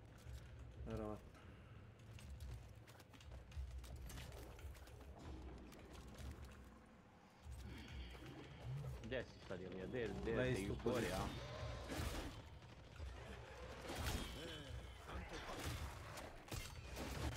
Čekaj, ću vam u hodnik da vidim. Ovdje steronje, ovdje nam prolaze non stop. Dođite sad, mamu vam jebe. Nesrećno, ajde. Aha. Mudašta, evo ga smrad. Evo ga, mamu mu jebe. Palavi.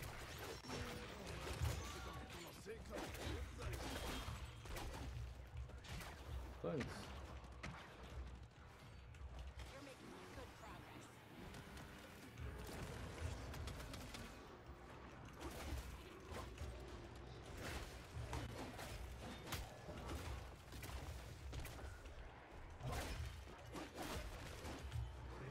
Iza leđe mi dolazi, ne da verujem, brate, da prolazi.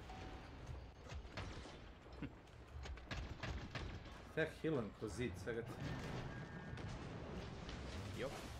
Prvi healing prolazi kroz zid, ne znam koga su sa lokova.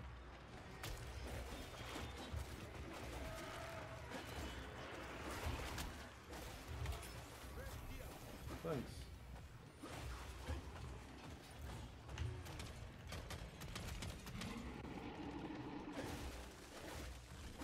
Kako si izrage'ovo bre, bol, te čovjek.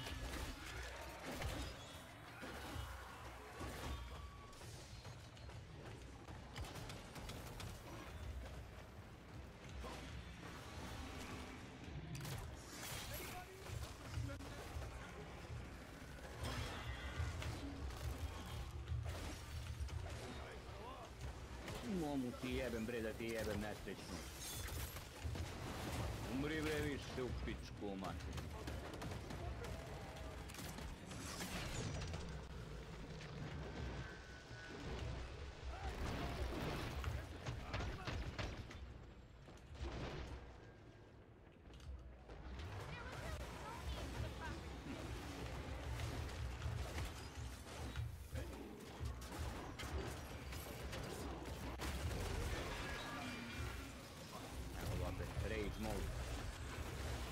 Ja ne mogu ništa ovdje. Osim ako mi ne prođe s leđa, onda jebu. U ovom slučaju.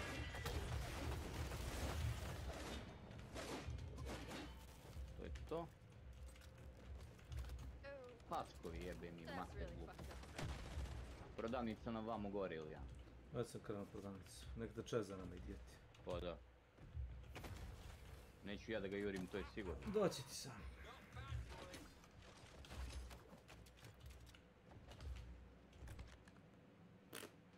Boss wave. Jest.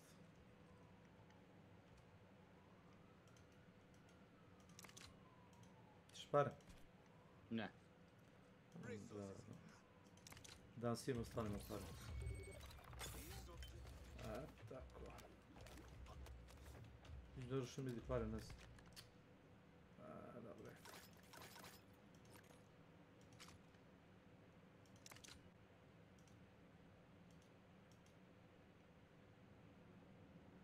Eksplozivne brave, može. A ne znam gdje će ih staviti, ali uzmi. Ja sam uzao manac. Gdje može jebi ga, no? Ha ne znam da li ima nešto. To kaže da inženjer može da popravi vrate. Još nisam to vidio kako izgleda. Moram bi da pogledam na internetu tutorial za to. Stvarno, to sam čuo od developera, ali ono kad su imali stream, da on to može da uradi. Ali... Pa kako? A ne znam. Treba ti multi-tool priđeš i on kao reperuje vrat. Ne znam. Aha, jest. Opravi, pa mi reci. Has anybody ever repaired the door? Any engineer I know? No? Svi su mutavi ovdje. Da, niko. A i ta ikonica za voice chat ne stoji dugo na ekranu, znaš. Ako imaš bomb breaker... Brate, treba da stavi ako ništa drugo, barem tekstualni chat, jebeni mater, nenormalno. Pa kako ćeš ti tekstualni chat na konzolu, prosto? Pa dobro, koliko ne će bude treba za da PC. otkuciš? Pa baš za PC, ali ono... Bojim se da nema dovoljno igrača da bi iko koristio text chat. Većina njih su...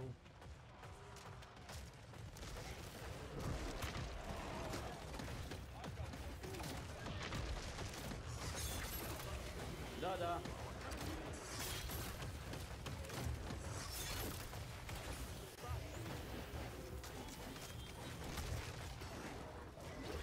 Pa ne čujemo se, gdje znam. Ne znam, brate. Nismo se čuli odavno.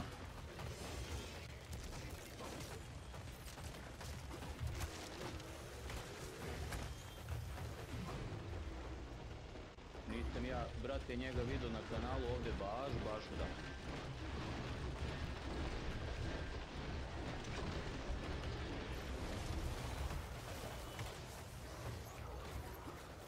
Ne.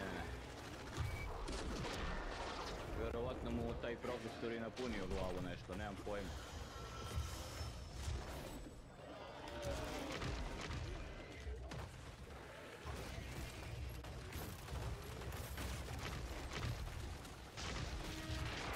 Records.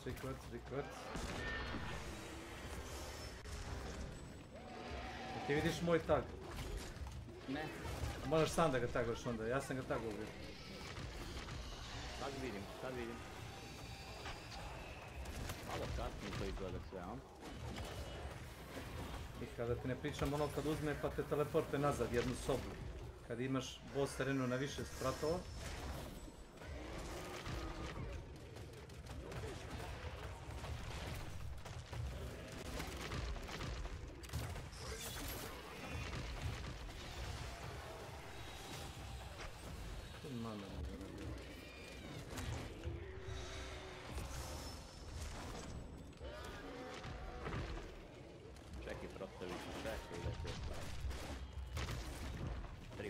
Kako menjam i ovdje ne vidim mače. Rekord. Teleporto svi za nas, jedan. Smrad.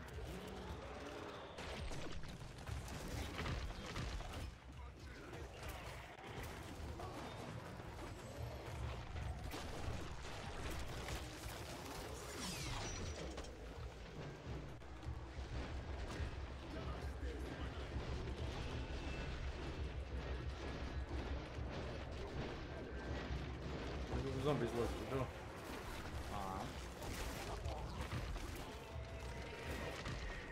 Hydra Error 5. Oborili smo server. Ne mogu da verujem. To je divno. Dobro. Igra je rekla da smo previše dobri, Slavko. Moguće, da kažu šta ovi slepci. Napolje. Jesi vidio koliko je bilo zombie u onom Z-time? U jednom trenutku samo kako ubijem jednoga, tako drugi se stvari. U onom usporeno vreme, ubijem ga, odmah se stvari sledeći. Nevjerovatno. Ajoj. Si ti uradio taj daily? Ma to samo treba sam da se lečim još. Ma to mogu i uveče kad dođem s posla i jebeš daily. 500 health poena, a ja već 253 imam ono špricevima. Sranje, ostalo je odrađeno. To nije bitno, to mogu i s posla kad dođem. I onako sam sutra i prekstra slobodan. Opa, šta se streamuje? Hunt pretpostavljam, jel te? Pa šta on drugo ima, nema para. Promeni nešto, Milane će poludiš od taj Hunt jebem. Jedino da mu ja i ti kupimo nešto, znaš. Pa dobro. Ćemo neku donaciju da uradimo na kanalu za njega. Ma može, ja sam za. Milane, jel bi igrao Killing Floor? Da ti se kupi. Jel bi ti igrao, kaži ti meni Killing Floor 3? I koliko? Pa eto ti ga sad, ja te pitan za 3, ne pitam te šta je bolje. Ne igra ni 2. Nije bitno šta je bolje, ne igraš ni 2, tako da ne laši. Sad Kenja kao, Killing Floor 2 je bolja igra. Ne igra je... Ne znam koliko igra ljudi Killing Floor 2. Igra je većinom ljudi koji su igrali Killing Floor 2 i pre nego što je izašla 3. Boga mi više ima igrača u Killing Floor 2. Ali to su igrači koji su već igrali ranije, znaš, istu tu igru. Nisu oni dobili ni izgubili više igrača, kapiraš? Jednostavno, šta ću ti reći odmah, Killing Floor 2 Steam Chats. Ista količina ljudi ti igra 2. Znaš, to ti je, maksimum ti je, koliko ovo? 3000, minimum ti je... Koliko je minimum? 0. To kad se obore serveri. Znači 4000, 3000, 2500. Od 2500 do 4000 igrača. A ni to nije nešto. U Kiev 2? Da, nije ni to nešto. Pa nije. Pa nije. Sam mislio da ima više igra. Ma nema da ima više. Stara igra. Igre ti ovi hardcore igrači kao ti što su nostalgični, šta ti ja znam, i ljudi koji su uzeli skorije možda. Isto kao Han Shodan. Han Shodan kad nemaš nikakav event, ništa se ne dešava, igrati mrtva šta? 5 do 15.000 igrača. Zavisi koje doba dana, globalno, na svim serverima na svetu. Na azijskim, ruskim, evropskim, američkim. 5 do 15.000 ljudi. Kad nema nikakav event, kad nema ništa novo igri. Sad imaju kao taj neki Battle Pass nešto, ljudi igre. A većina ljudi koji su htjeli da igre Battle Pass završili su ga. Ja nisam teo. Prijatno. Šta je sad? Drugi wave? Odlično. Volim kad uletim u drugi wave. Voli i uživa, kaže. Ne vidim vreme runde, to je ono što me... Pa ne vidim ni ja isto. To je ono što me radi. Jebe mi je mater glupo. Evo, ajde da vam otvorim loker majmuni. Nemoj da potrošite multitool slučajno. Slučajno. Bacanje para. Evo ti pare, 2700. Nemoj da nisi kupio onaj medic pištolj. Moram to da uzem, znam. To što ću ja te kritikujem odmah.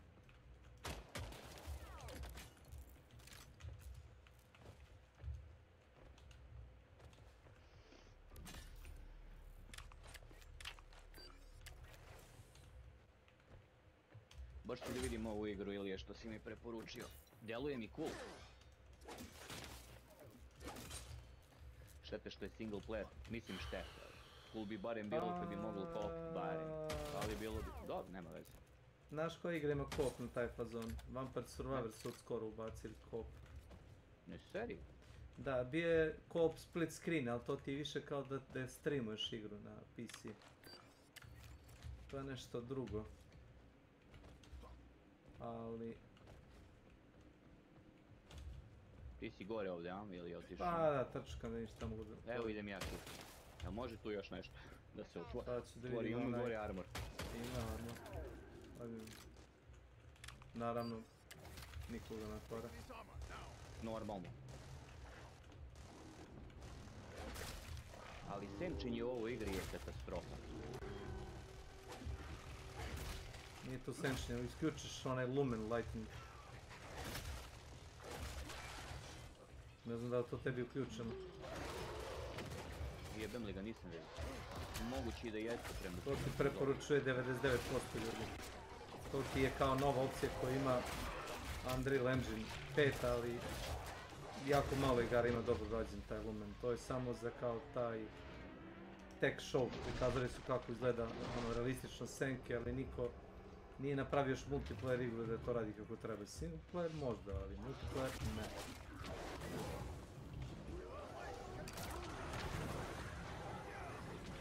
Sve na me sađgaju. Gdje si koji kurac?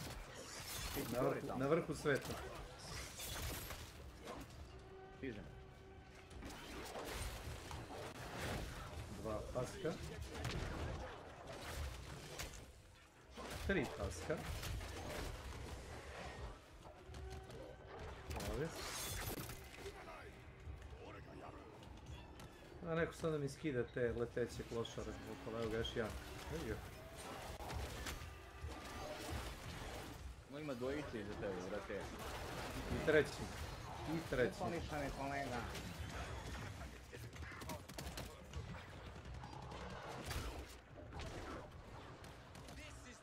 Nemoj meni ti da letiš.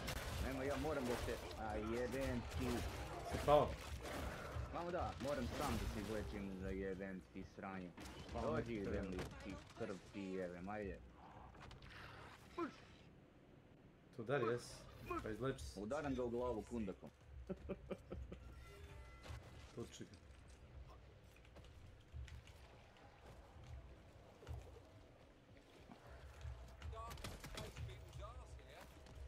Čim uđeš u shop na hillet, to znaš. Da. To znam.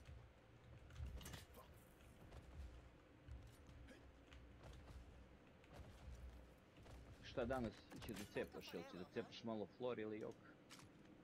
Ako si ti tu da, solo ne igram dugo. Ne, ja sam tu, ja ću da na poslu nosim, brate, i coin. Ne znam kako, da. Daj mi, brate, daj mi 300. Onda 500 ti treba za municiju. Da, uzem ovaj Dragons. Evo ti pa kupi municiju. Hvala. Ništa. Treba za multitool pare. Ma ne treba mi, multitool mi je pun, ne znam gdje da ga koristim više.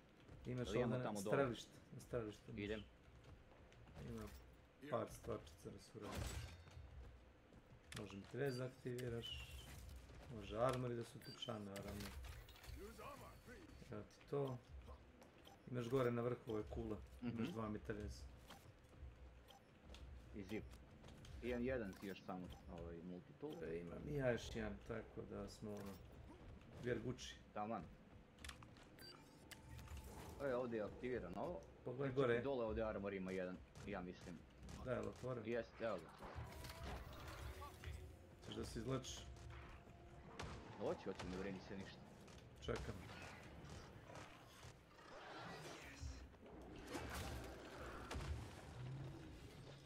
A tebi piše da treba određenu količinu healtha da vratiš ili... Šta? 500, da. A onda moraju da te nalupaju, druže. Ja... Pusti ti skinu bar 50 healtha. Koliko? 40-50 healtha vraća, mislim, taj Steam pack. Moraju da ti pola healtha skinu, znaš? A zato se i opuštam ovo, znaš? Ono, mojte previše se opušta.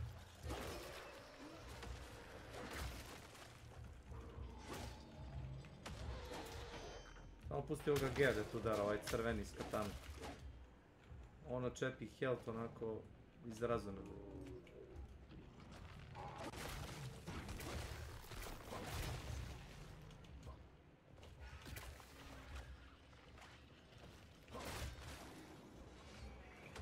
Može healing? Of course!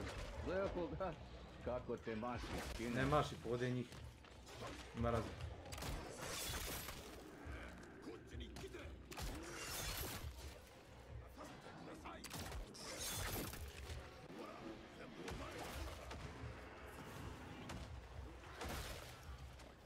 Imaš više healova ili? Imam još jedan. E sad se nahealuj se. Evo tako.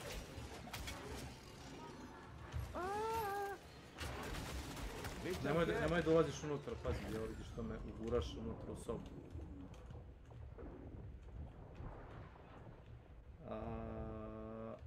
Šta si ti inženjer? Nisam, uključi drona i samo dođi da me podigneš. Ovo trči krug oko zgrade. Ovako ću umret sigurno.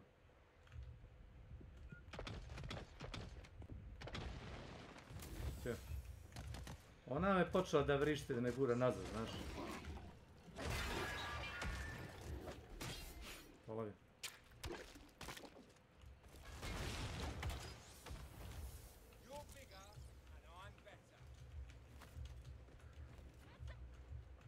My friend is doing healing challenge, that's why we got relaxed.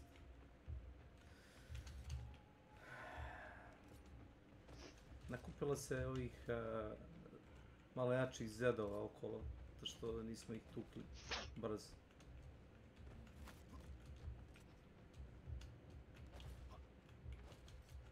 Treba još nešto da se otvori, ne?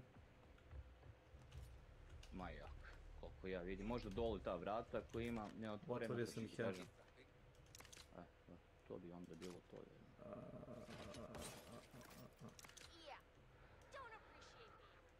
Drži lovu. Nemam puno uopšte, ovaj. Zatvoreno. Ovo su polupali, naravno.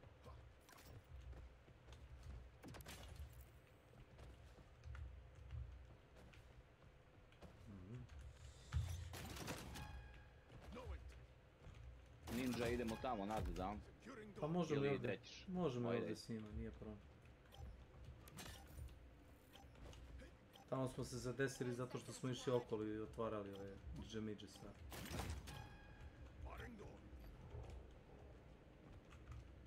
Neka ih.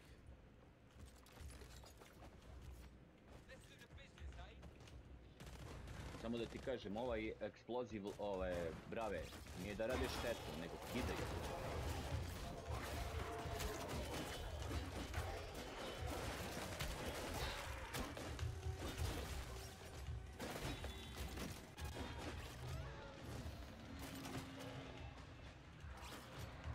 Ja sam kao čuvar vrata, kao golman.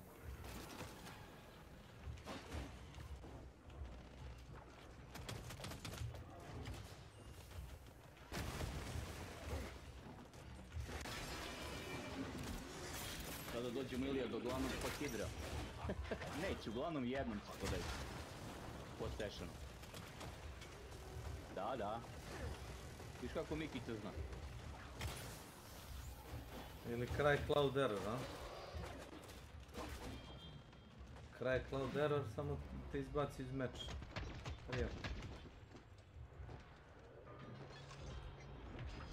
Nažalost čak ni Crytek nema toliko loši server.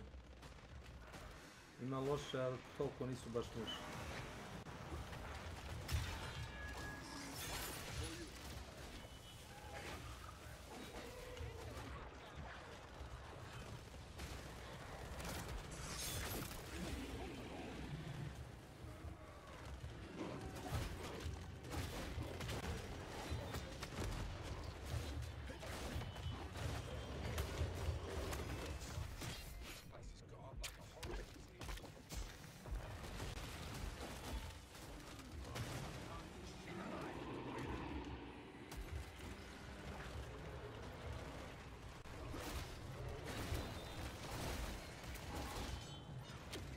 Mami, ti ga nabijem pa baš mene, a?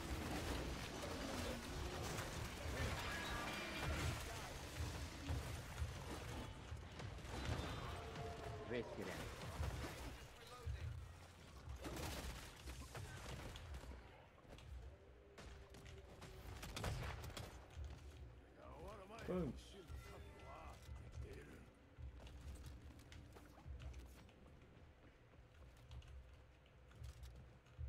Treba pare? Ne.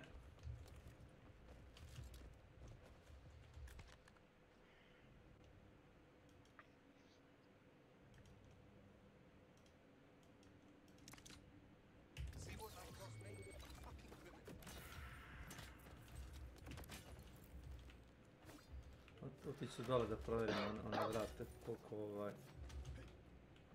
razvaljeno ovdje, nema da ni da se postavi eksplozivno bravo. Ovdje može, ovdje može. Dobro.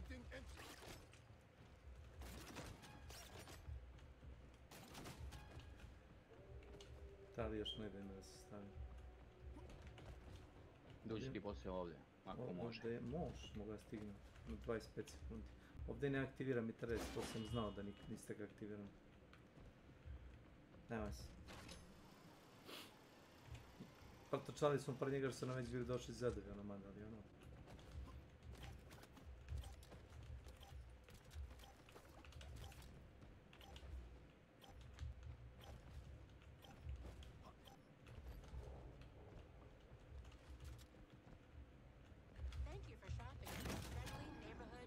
Zadnja vrata. Minirao sam 4 vrata random po mapi.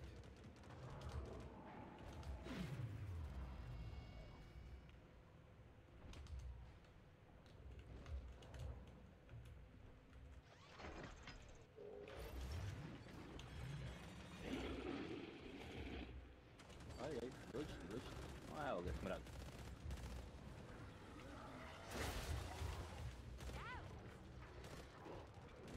Ti dole? Dole. Teži.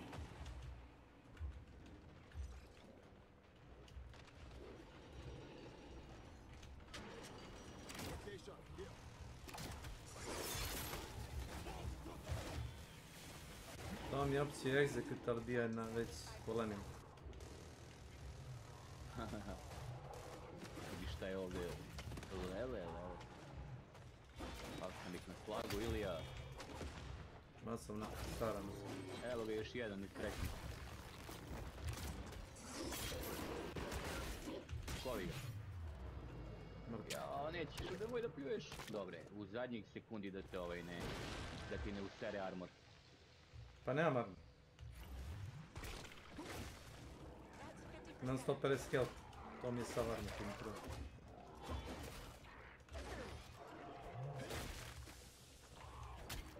I kad sam ispod 25% HP, health mi se sam regeneriše, znaš. To imaš da uzmeš attachment. To imaš da uzmeš attachment za oružje. Da. Imam 2 puta po 1, mislim 2 healtha po sekundi mi se puni. Niko ni gore trkaju.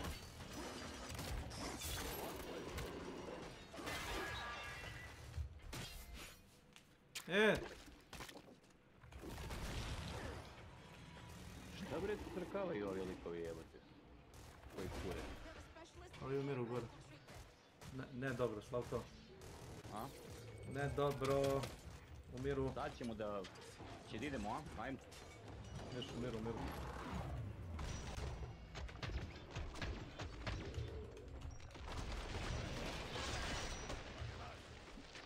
Nesrećni kućni misina.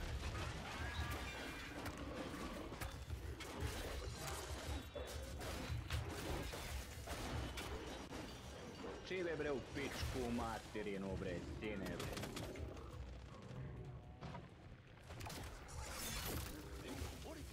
Mogli bi da aktiviraju turent, na primjer, ovdje. Ne, cooldown im u pitanju bio. Nije, evo sad sam ga. Pa možda si sad odmrzao.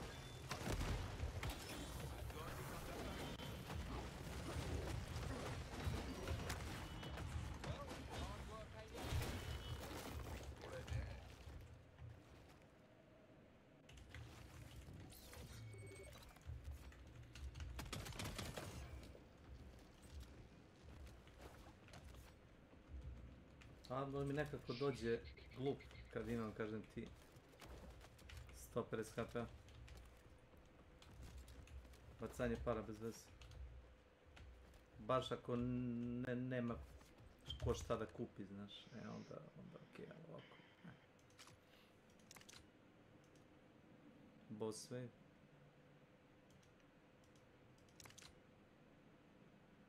Špare. Koliko imaš?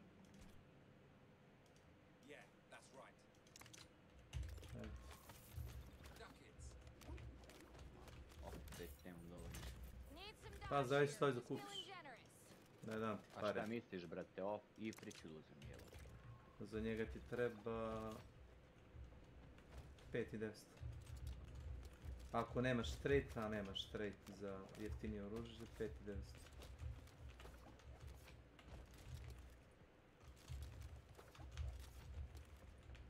Čini kažeš da ti fale pare, igraš kako ono znam da 100% nisi uzeo onaj discount. Do 3. 4. runde imam 2 oružja, kao kad igram kako imam. To bez da niko išta da. Toliko para imaš da ti ne vrati. Nešto ubijam toliko. Evo sve. Divno.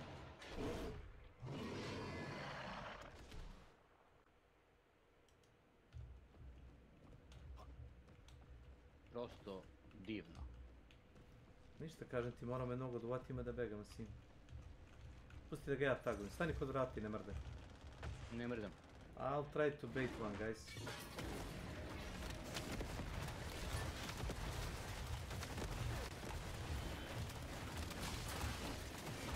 Ovoga. Ti si Markova? Ne, ovaj što me lupio. Ovo je iza mene što će da me... Aj. A ne može ovako glupo igre. Ekstremno glupo igre. Skočilo se dvojica na mene, znaš. Srećno sad. Ne može, ovo nemaju plan, nemaju komunikaciju, nema ništa, vidiš. Sad nek try hard, ne znaš šta im kažem, ovo može mnogo lakše se uradi. Da uzmeš jednog i da ga voziš po mapu. Ovo što vidiš skakanje, tako me je skočio na glavu, to. Tako me je skočio na glavu, dvojica sam vidio u jednom trenutku. Šta? Ga medic revive-uje. Aj jo, brate, on nema ono da ga puca, da ga revive-uje. Nema. Bravo. Pa koji kurac. Pa dobro, oni gledaju svoju bulju, jebi ga. Ne, level je 8. Kapiram ja to. Ujebote, ali u tom slučaju nije trebao da igra hard. I šta sad medic? Nema. Aj, jebi ga. Joj. Čobani. Jesi vidio kako su prošlu rundu poginuli bili? Uberi su ih i ne znam, jedan flash pound i 2 ona debate. To je bilo gore kad se ja popao.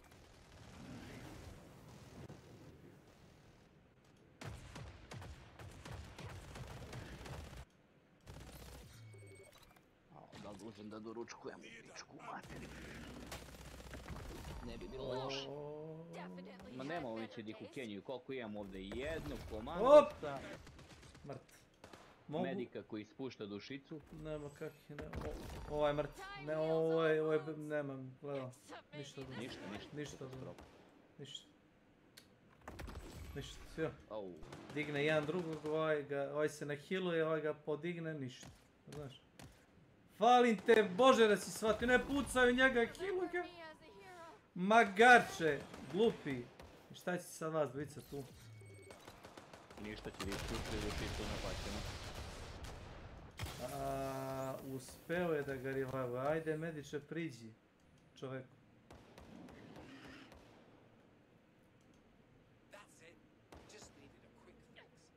A ne dvojici. Ne može. Ovo skakutanje njihovo, znaš, ovo jebe majke. Makar, vidiš? Dobro ste skontali, Columbus. You gotta split them, guys. Koji ste wave? Nema tu wave. Tu wave-a nema. Taboni nam gledaju u nebu. Tu wave-a nema. Ljudi ne znaju kad dođe Impeller da treba jednog da taguju i da ga biju i da pobegnu od njega, da ga samo... Ne 3 bossa da kajtuju. Znači, stalno iste stvar radi. Ajde, kad je jedan boss, onda nema veze koji je level ekipa, može nekako da se, znaš, izdrži, a kad su 3 bossa, nemoj pojma šta da radi. Krenu svu trojicu... Ma ovaj medik, 10 metra mu dajem još. 8 health, ne 8 health, 8, gledaj, sve. 2 bossa su ga sabili, nema dead ovdje. Vidi, u maglu, ne vidi se kad je umro. Ništa od njega. Nesrećnici. A ne znaju. Ne znam koji džavo igre. Ja sam rekao, normal je ovdje previše lak, normal je easy. A hard je više normal. Treba još jedan nivo težine. Da ne mogu nubuj da igram njemu. Kao što je bio... Što kaže doktor Suicidal, da. Ništa, ajmo nazad u laboratoriju. Stronghold, da. Eventualno da odigram još jedan meč pa da doručkujem evo te glanci. Milane, ti upadaš? Aha. Ajde. Čekam desi.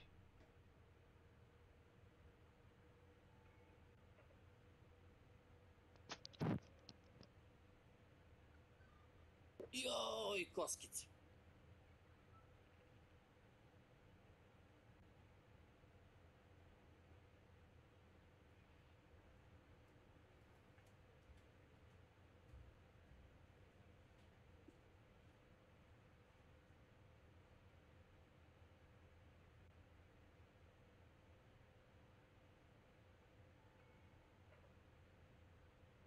Tu bre?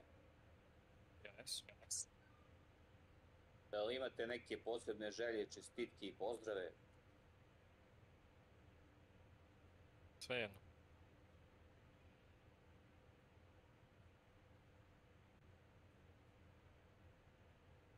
Samo ako nije problem da je samo nas trojica. Ili hoćete samo nas trojica weekly? Šta hoćete?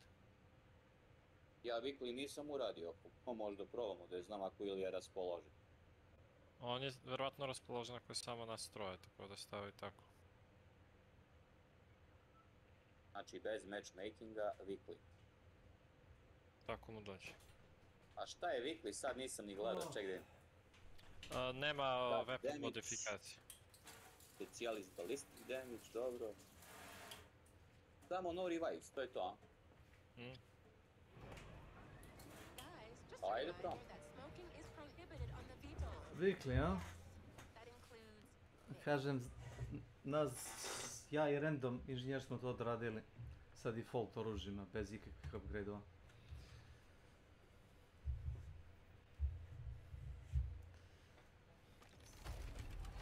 Svi što je retardirano da kad ti ne stane healova zavisiš od milosti čovjeka koji nema čime te na heale, naravno. Uje baga. Pa nije interesantno koliko ljudi nemaju mozga, bar da izvadi sekundarno oružje pa da vidiš da je kupio unapređeni pištolj koji radi recimo Poison Fire i recimo da puca u bossa. Nema ni to. Ja, nema ni unapređeno oružja. Nema ništa od toga, pa to je to. Opusti se žive.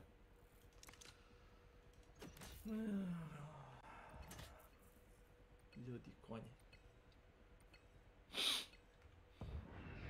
Samo pasivi što su ti napređeni, to ti je što ti je.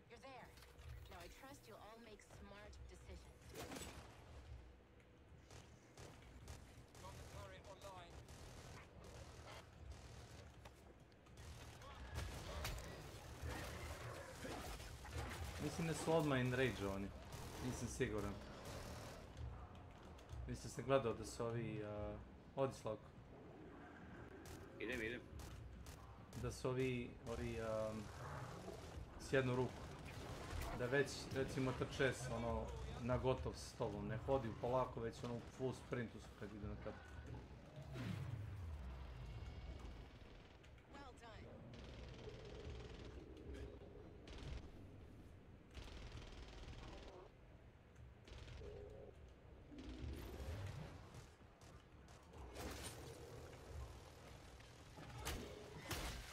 Marš, piču, na zdravlje. Zdravlje.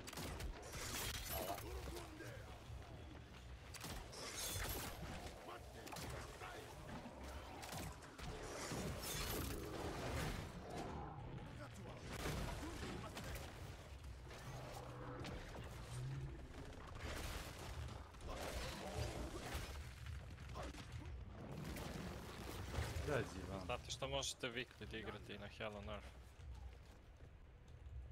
Misliš da prebaciš nivo težine na Hell on Earth? Jesi to te kažeš? Da.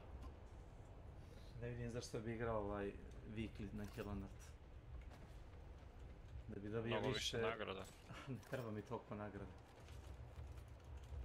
Ne treba mi, imam... I opet, ono, najviše mi treba taj Icor. Jer sve ostalo mogu da skupim, ali Icor dobiješ jedan po meču. A treba da otegneš pola sata da se zajebavaš s njima da bi dobio jedan Icor. Igraću je 2 normalna meča, dođem 2 Icor. Sa regularnom ekipom, da kažemo tako.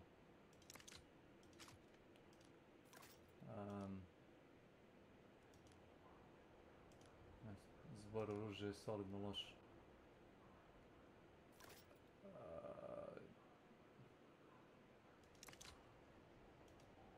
Dajmo ovako.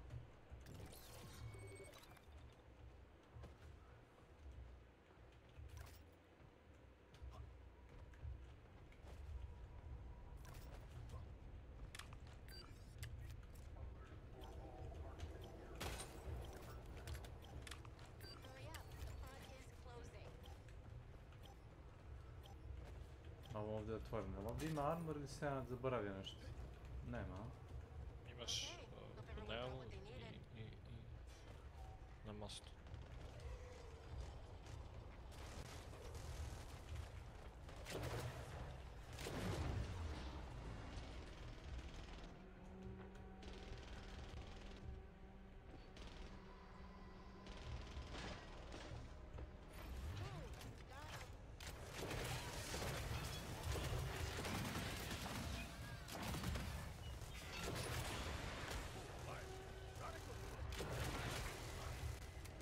Pazi ga onaj kask prijavljen u Manteda, evo, gotov jedan, evo još jedan. A jedan, pazi ovu zdravu. O, bravo. Doktore, možda? Imam 20% damage buff kad istošim sve charge-ove ovdje, znaš.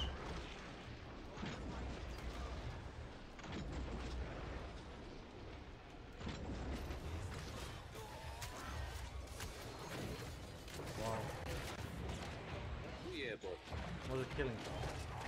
Možeš. Kako ga maši? A ne. Kurac, pa jebi ga, brate. A ne. Ne. Pazi health. Šta je bilo? Čovjek me gađa 3 puta sa stralicom, pogodi zeda u mene. Mora se pažiš, mislim da Skrejki ima isto pojačan cut damage ili tako nešto, i Gorfos. Ma, nije samo to, svašta tu nešto bilo. Nebitno je, Arsenal je toliko očajan, taj default koji nije, kad nemaš atačnite njemu da izgubiš sve što si imao u prethodnoj rundi, nema veze opet. Evo, bacio sam jedan ammo bag. Ja ću uzeti syringe jedan bag. Samo pazite na sirene. To je upravo malo pre bilo, tako. A to na sredinu tunela ću da bacim ja baš ako uđu ovdje pa šta da im jebe materija, tako.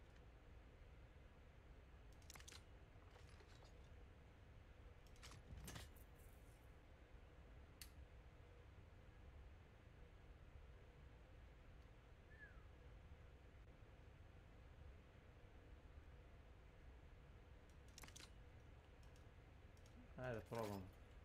Dajte mi neki dinar da bi imao. Ne znam da se to stvarno mislio, ali to ti se desilo. Zajebao se. Da vrati pare da zamenim ovo za medic pištolj. Ne moraš. Ne moraš. Ne moraš. Zato što je skuplji kunai. Ne moraš. Skuplji je kunai od ovoga medic pištolja. Bukvalno.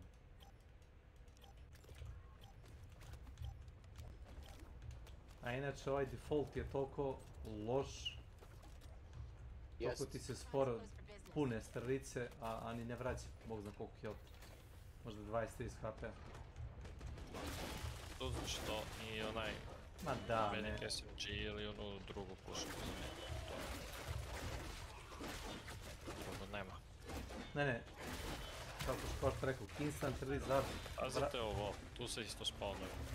Iz one cevi. Lako da vas jebu. Onda bolje da stojim ovdje, ako su tu da me jebu.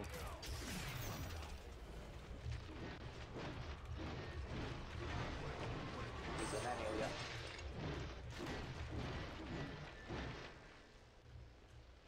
Sklonio sam se nazad, bolje da stojim ispred ove rešetke nego da mi iskaču iz nje.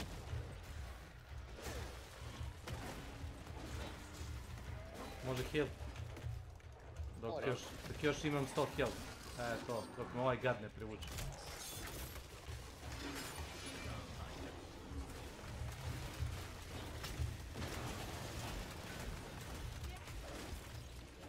Brti jedan šta ga jebat ću vam majku ja sad. Instaliram materiju na nesreću.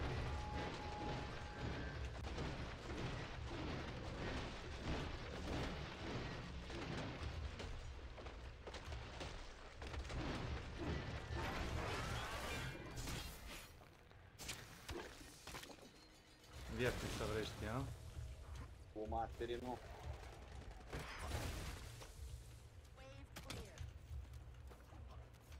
Jebote, ne smijem ni da se okrene da vam pomognem, odmah se spawnu. Pa da. Pa.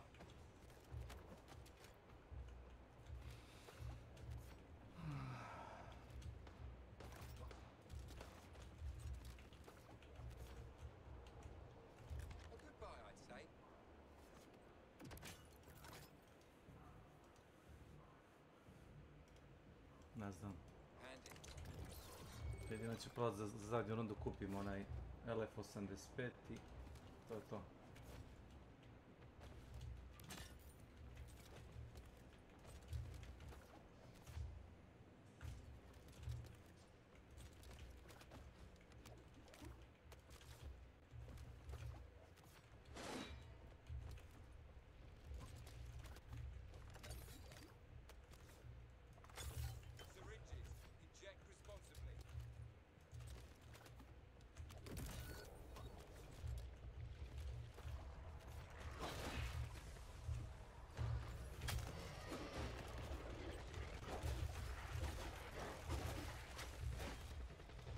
Dođu iza leđa, čovječe, ne mogu da verim.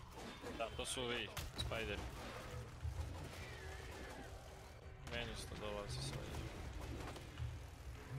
Se spawnuju dozgo pa ti padnu dole.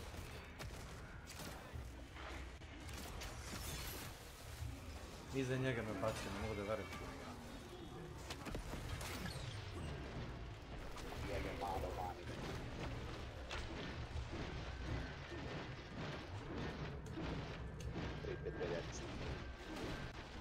ništa ne. Pazite crawleri. Luda šarga.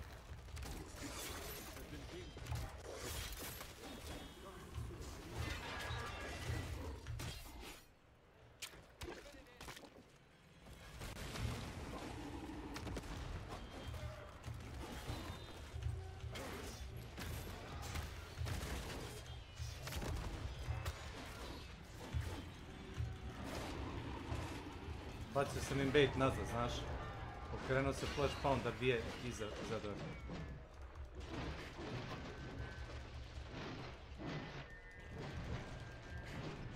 Više ništa za ekstra.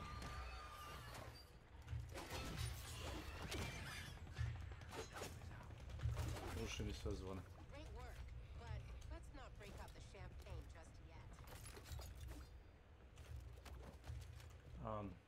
To je dobro pitanje.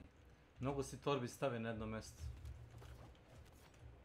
Ovo je neku chat, nešto smara. Koga? Kažeš dobro pitanje, ko je postavio to pitanje?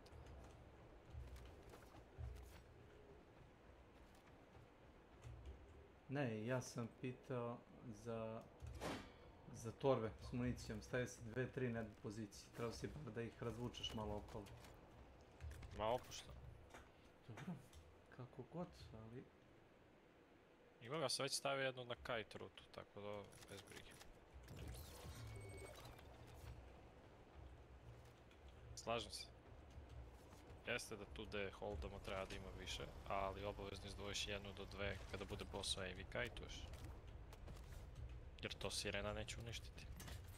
To jest male su šanse. Ne, neće. Ne vjerujem da će ići baš tamo da ti sjebe tu. Pa jedino ako nas pušaju, to jest izađemo iz tunela i prati nas pa se Imam neka opet spawnuju 2 sve. tagga, sam ponovno neću da bacim više, okej. Ma opuštamo. Pa... Imamo, Ne, evo ja imam ovdje 1, da, 2 pa i to je treći to. tamo u Pa to ti kažem, to ste kažem, baci malo dalje, da ne uništi sirena odjednom 20 torbi. A znam ja to, bacio sam. Slavko sam rekao. A, okej. Biće ti krivo zbog što Ma si zna i potrošio Slavko. par. Pa zna, ali ono...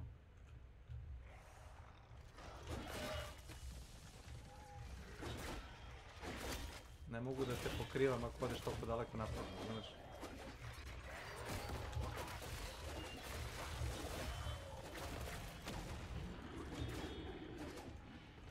Pazite se od crawlera.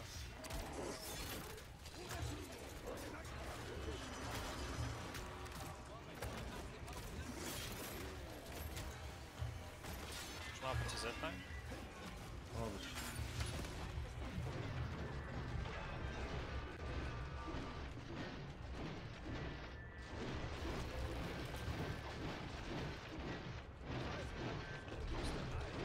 To je to, nema više ništa.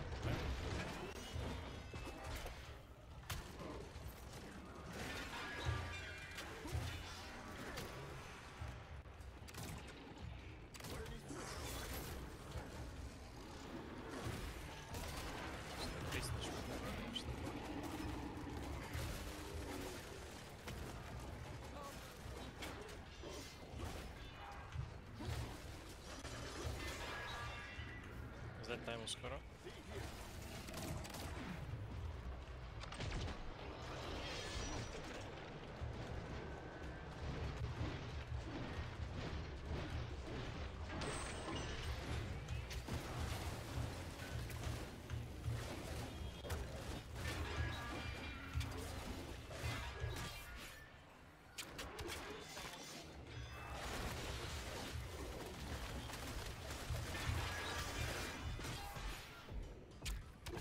Još jedan pored. Gdje, ja ga nisam vidio. Pa, gdje je? Ovo je zadnji wave, koliko ja vidim. Boss.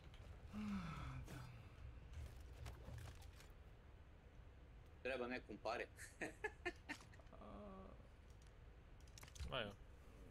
Mislim da... Ili hoćeš? $200-300 da kupim heal ako mi zapravo... Ne verujem da ću da ga kupim, takav je boss, ali ono... Ne znam da kupim Medic SMG. Kupi LF85 onaj. A, sranje damage. Ne vidite ni damage. Imaš koliko hoćeš ni starice. Medic SNG koji spaziš možda ga baciš. Radi poison po defaultu, to ti je onaj biological, a biological ti radi weakness kao na mobove. Pa bukvalno ti je dobar samo za scrape. Ne, i za bossove ti dobar, ali ne za svakog bossa. Pa ne.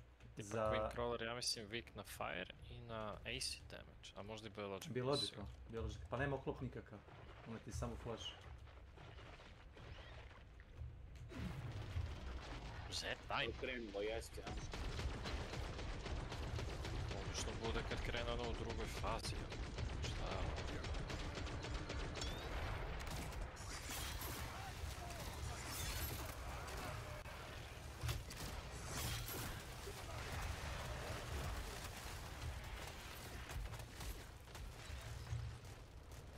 Svadio gadget, ono usta pucam posao. Ej, mi treba da nas pomoć isto zavikli, ali na Steam. Time nemaš, ja mislim. Ne. Mrdaj svako, mrdaj.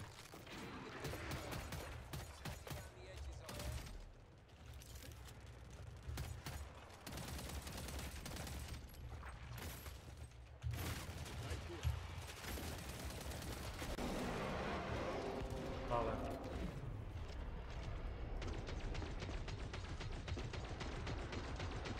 To je palo ispod APC-a što je najgore stvar. Aj, snašao sam se.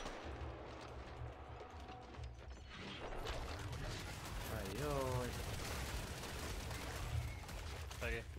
Aj sad slabo.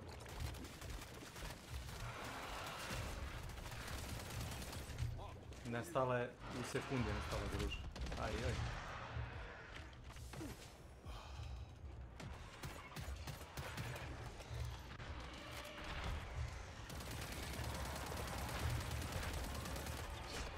Wow. 120 HP-a. Samo me švičnula po glavi, znaš. Jebi ga. No, se kočiš. Mislio sam da će me promašiti. A ne glupo, razumeš, njihov taj damage koji izbacuje strašan, razumeš. Onaj buff, razumeš, za 3 igrača. Kao što rekao, ima osjećaj kao da igram Hello Nerd kad igram weekly, toliko damage radi bosse. Dobre, Slavko. Slavko je nazad kod tunela. Uzmi, nemoj da gledaš gdje je Slavko. Uzmi nož i samo trči. Ponovno se isto kao kod tebe, ponovno se iza njega i samo iskočili iz rupe i van shot ovoga. A šta bi radio taj boss drugo? Ništa normalno. Hop.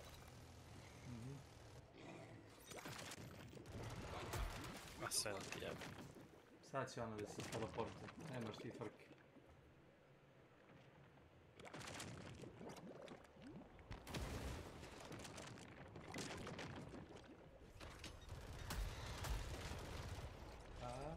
Nestali.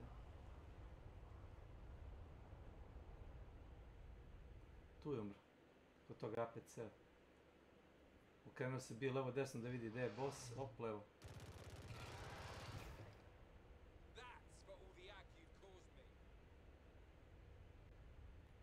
Odlično, momci, i ja ću da doručkujem, hvala vi. Dobro. Prijatno. Hvala vi.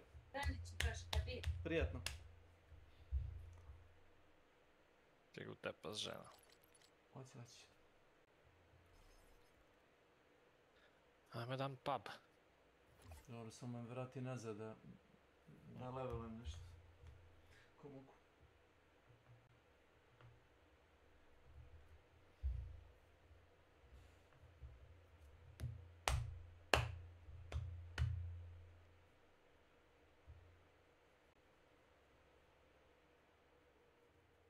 Malo pe smo igrali ja i Slavko pub, digli smo do bossa. Ej, ako ste kasnije raspoloženi, će cepam. Ili ja tebi sam budemo tu, da. Kad kasnije, oko koliko? Zato što sam pa ja večera idem u drugu, brate, ceo dan sam na poslu, to je to, kasnije. Dobro. Hoće ti kaže da na poslu ima mnogo slobodnog vremena, jesi to teo da kažeš? Jeste. Oprosti se.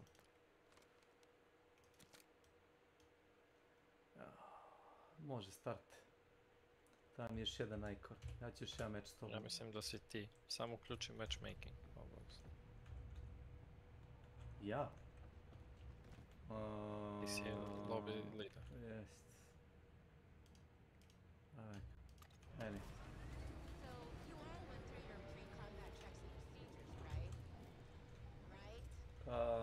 Igrali smo Sewers i na Sewersu možeš da izbejtaš skrekovi flash pounder da te razvale skoro sve zidove. Znam to.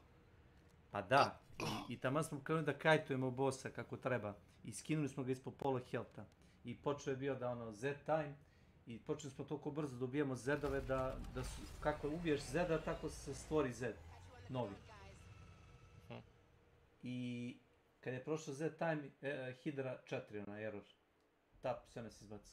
Jebi. I mene i Slavka, ja verujem da su svi poispadali iz igre. To je baš bez veze. Bez veze.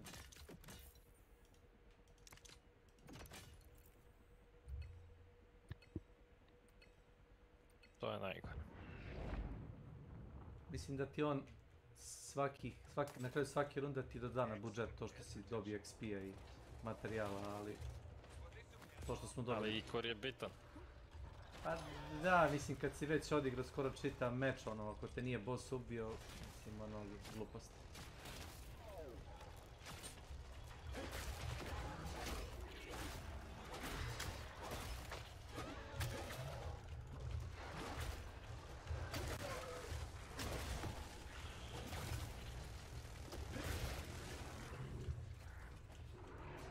Vidio ti kao mapa?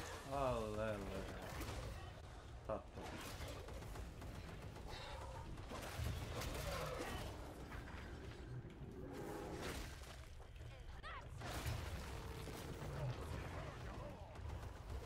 Ubio sam bio Impelera solo sa ovim ninjom. Sa deka tamo. Nice. Oni su slabi na electrical. Ne, čak nisam ni koristio electrical, ako mi veruješ.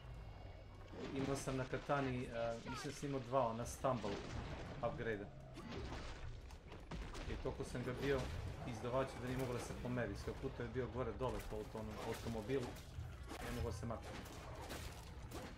To je City Streets. Aha. Pa jedina mapa gdje možda skačeš po automobilu, sve ostalo su ti oni APC-evi.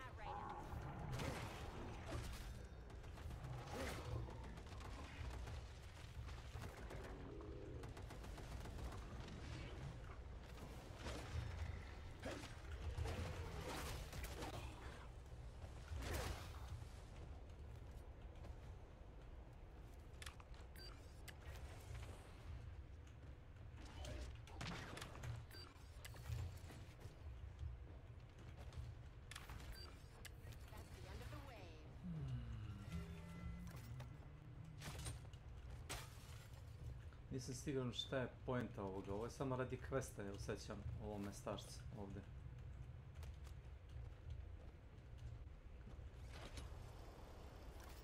Nema nikakvu funkciju, na ćošku je mape i ono...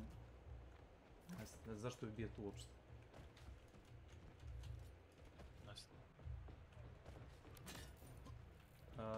Da li su otvarali one armor boxove na čudo po mapi, pitam se. Ja sam samo jedan otvorio u tunelu. Nisu. Če vredi da kupimo ne ključ.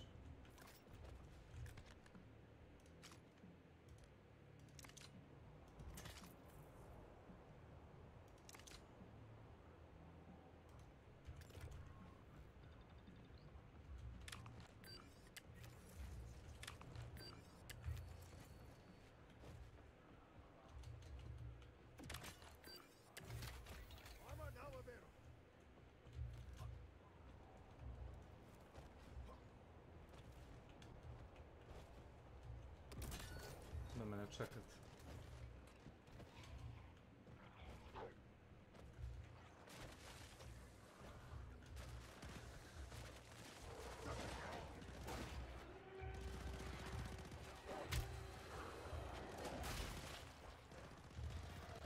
Ćeš ti tu levo, a? Sve je.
me da te nije izdavacila ova veštica sa vrištenjem.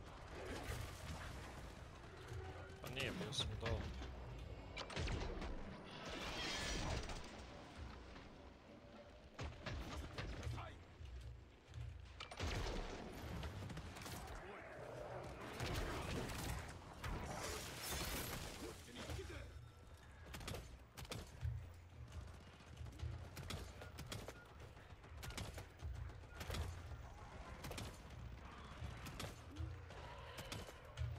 You're welcome.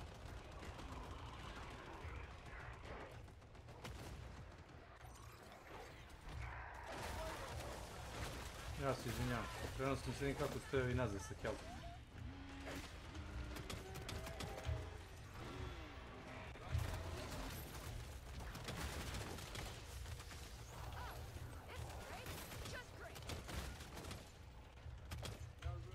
Slabo je medic, znaš. Više fokusira na ubijanje zedova nego da nekoga zaceli. Pa poginu se budalo. Koji je lao, 19?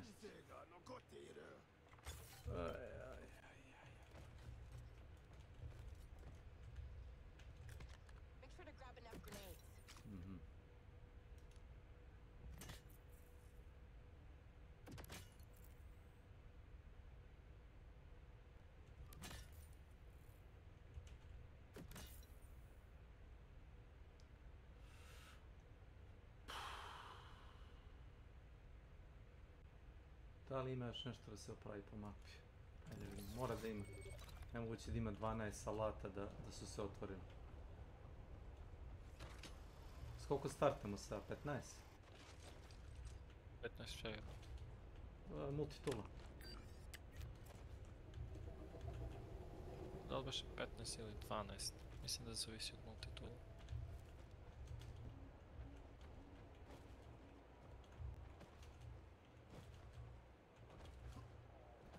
Ja sam aktivirao 2 mitraljeza i onaj kutiju s armorom na drugoj strani mape.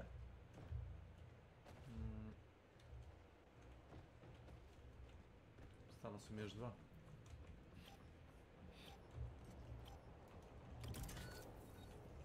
Geri.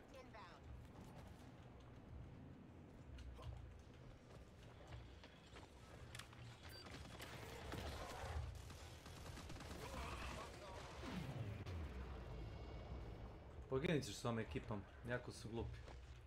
Ne sumnjam u tebe, ali oslonit ćeš se da ti si pokrivat leđe, neće.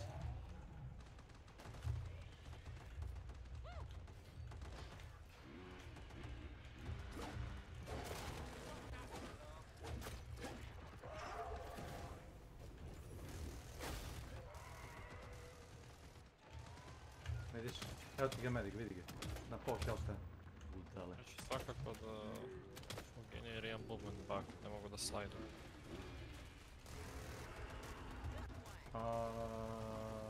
Misliš spamovo si animaciju i onda si se zagličao, više ne možeš da radiš ništa u to?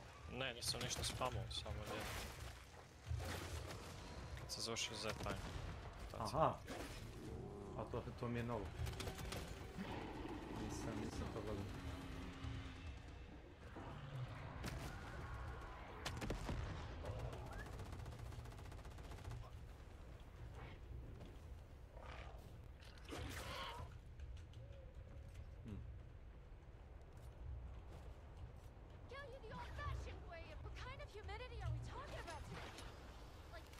Oh, flashbang.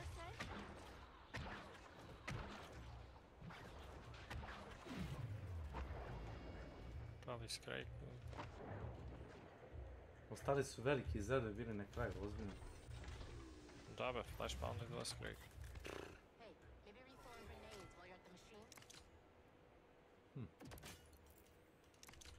Izvolite lovo. Husks. Nisam znao da Ninja ima da uzme da je imuna ground fire efekt od Huska. Ima. Ali nisi imuna biological, ne znam da li je to tako intended, ali je dobro. Piše si imuna sve ground efekt. A ono što baca, onaj debeli, onaj bloat, šta ono nego ground effect? Ne znam. Pa, znaš kad se ispovraća dole, pa ima ono, možda se na to odnosi. Možda to. To ti jeda armor. Kad bi imao armor. Kad bi imao armor.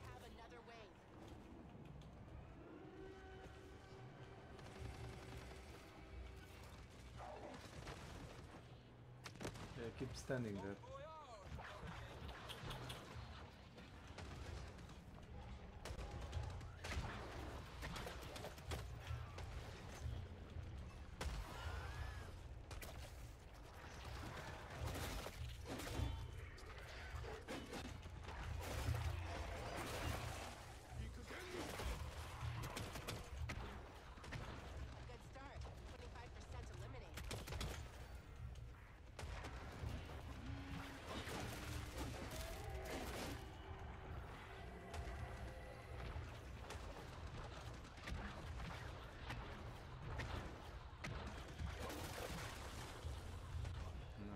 Šta je ovo?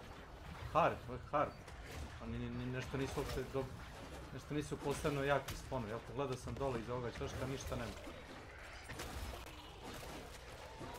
Malo pre kad smo igrali jednu mapu, ono je bilo strašno koliko se brzo izlaze. I to za 3 igrača. A znam da je vikli, ali kažem ti me osjeća kao da su sponovi od hela mrtvi. Nije pitanje health njihov, nego brzina kom izlazi.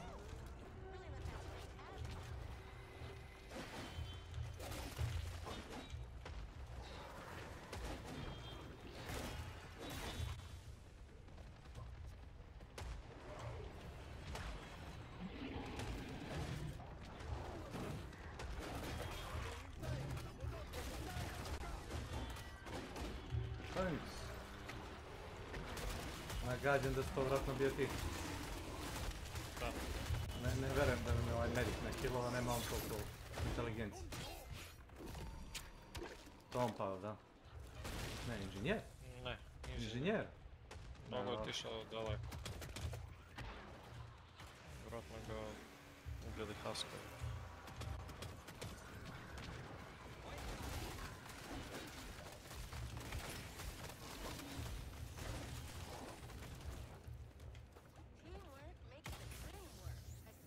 Ne znam zašto to ljudi rade.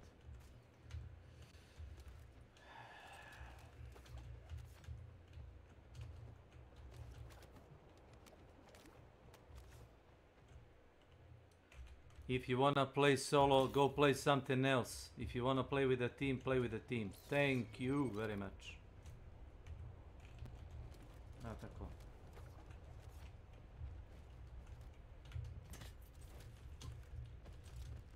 Mogu ja I sam da igram. Ne znam koji izjava traži. A ova nije još boss.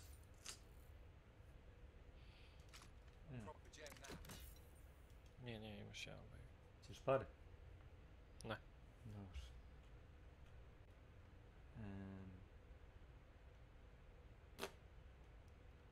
Ja sad čuvam pare. Sljedeći rund. Ko zna?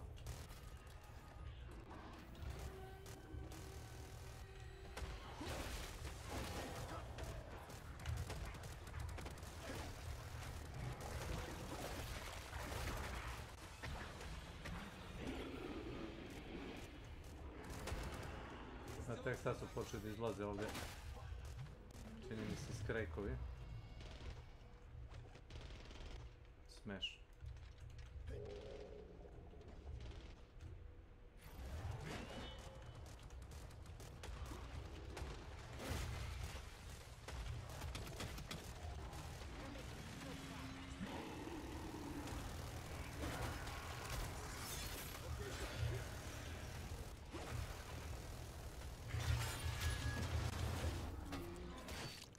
Got him.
Što apsolutno nemam poverenja u njega da će ikoga da nahila.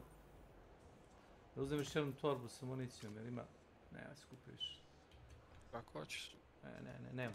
I da hoću nema za skupi. Prvo zadrži F, proveri koliko ima torbi, ja mislim da ima dovoljno. Probao sam, kliknuo sam u shop, nema. Ja vidim, imamo 4 torbe. 10, ja makar nisam to iskorišćavao. A nisam, nije.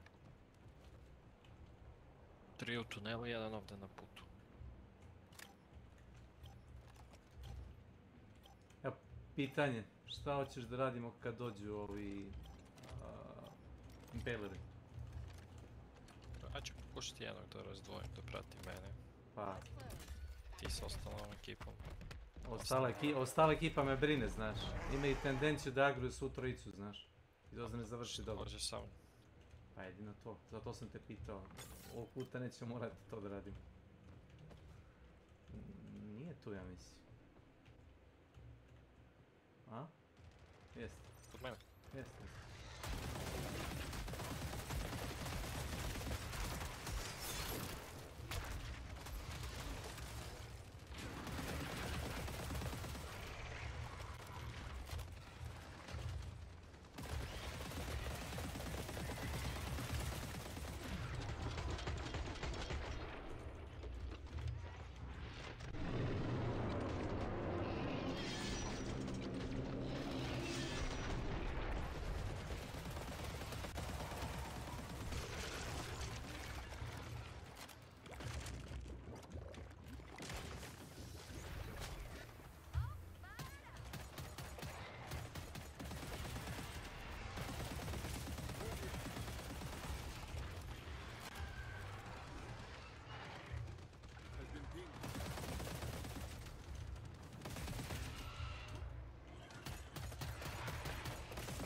Tebe. Opet. Verovatno.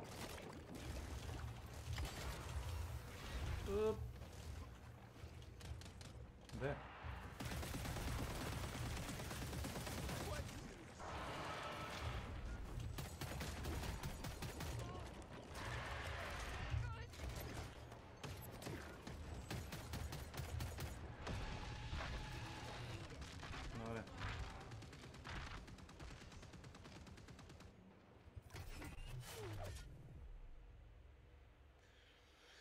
To. Meni je za sad dosta. Ništa. Hvala ti, Milane. Ništa uvijek. Ajde, pa se čujemo kasno. Zdravlje.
Criticize anything a gay person does or a trans person does. That's exactly right. That's why they like to identify as those groups.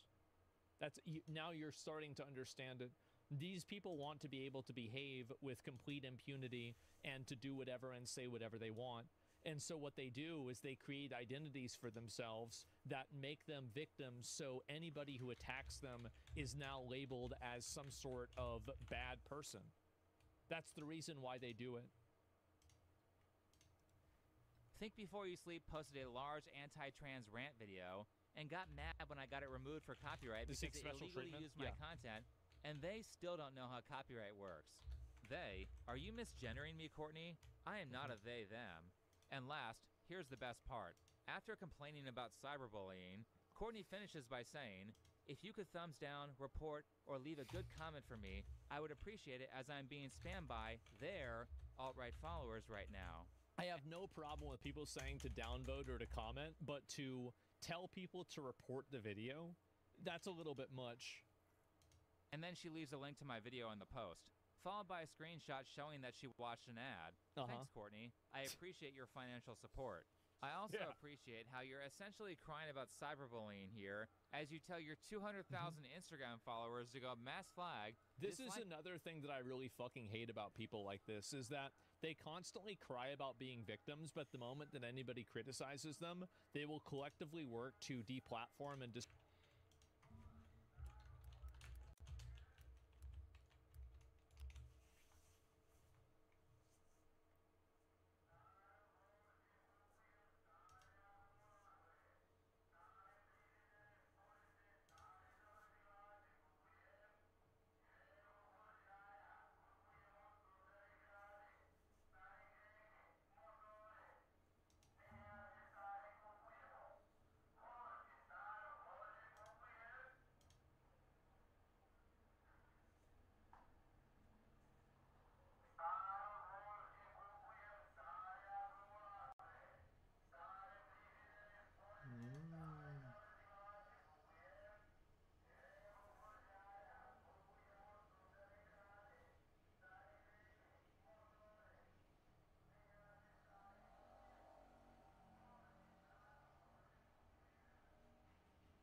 destroy this person's entire online presence.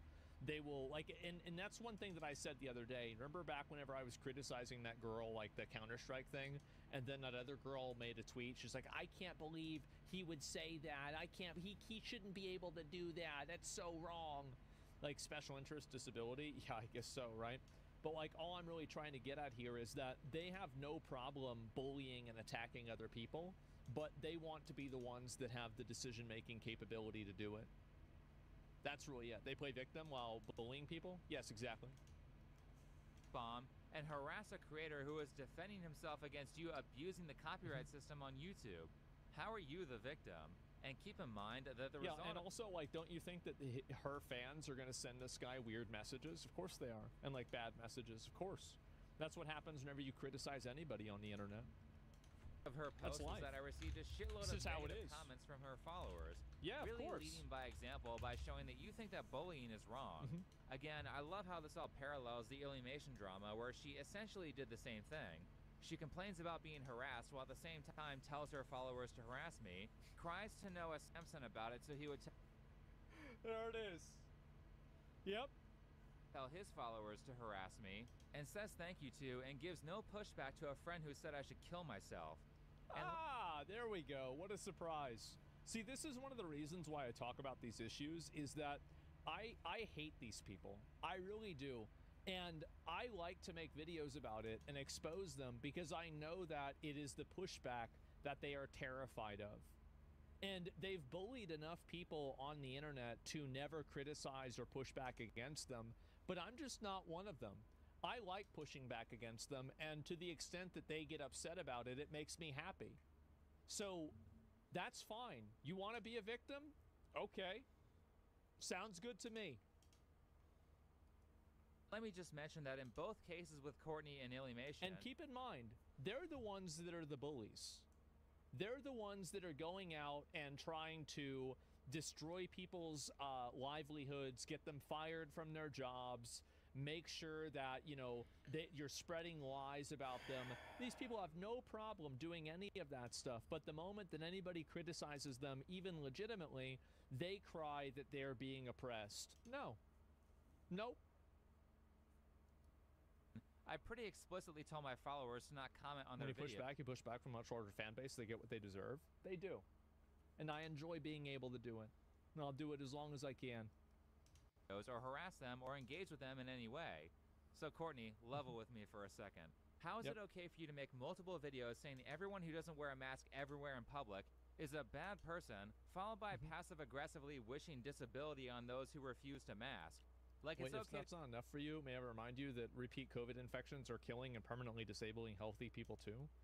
To criticize those people, but if I say I don't like pink hair, then you feel like you're morally justified in sending your audience to try to deplatform me. Exactly, yes. These people don't, this is what I've said before, the people don't want to defund the police, they want to be the police. People don't want to they don't want to stop censorship, they want to be the censors.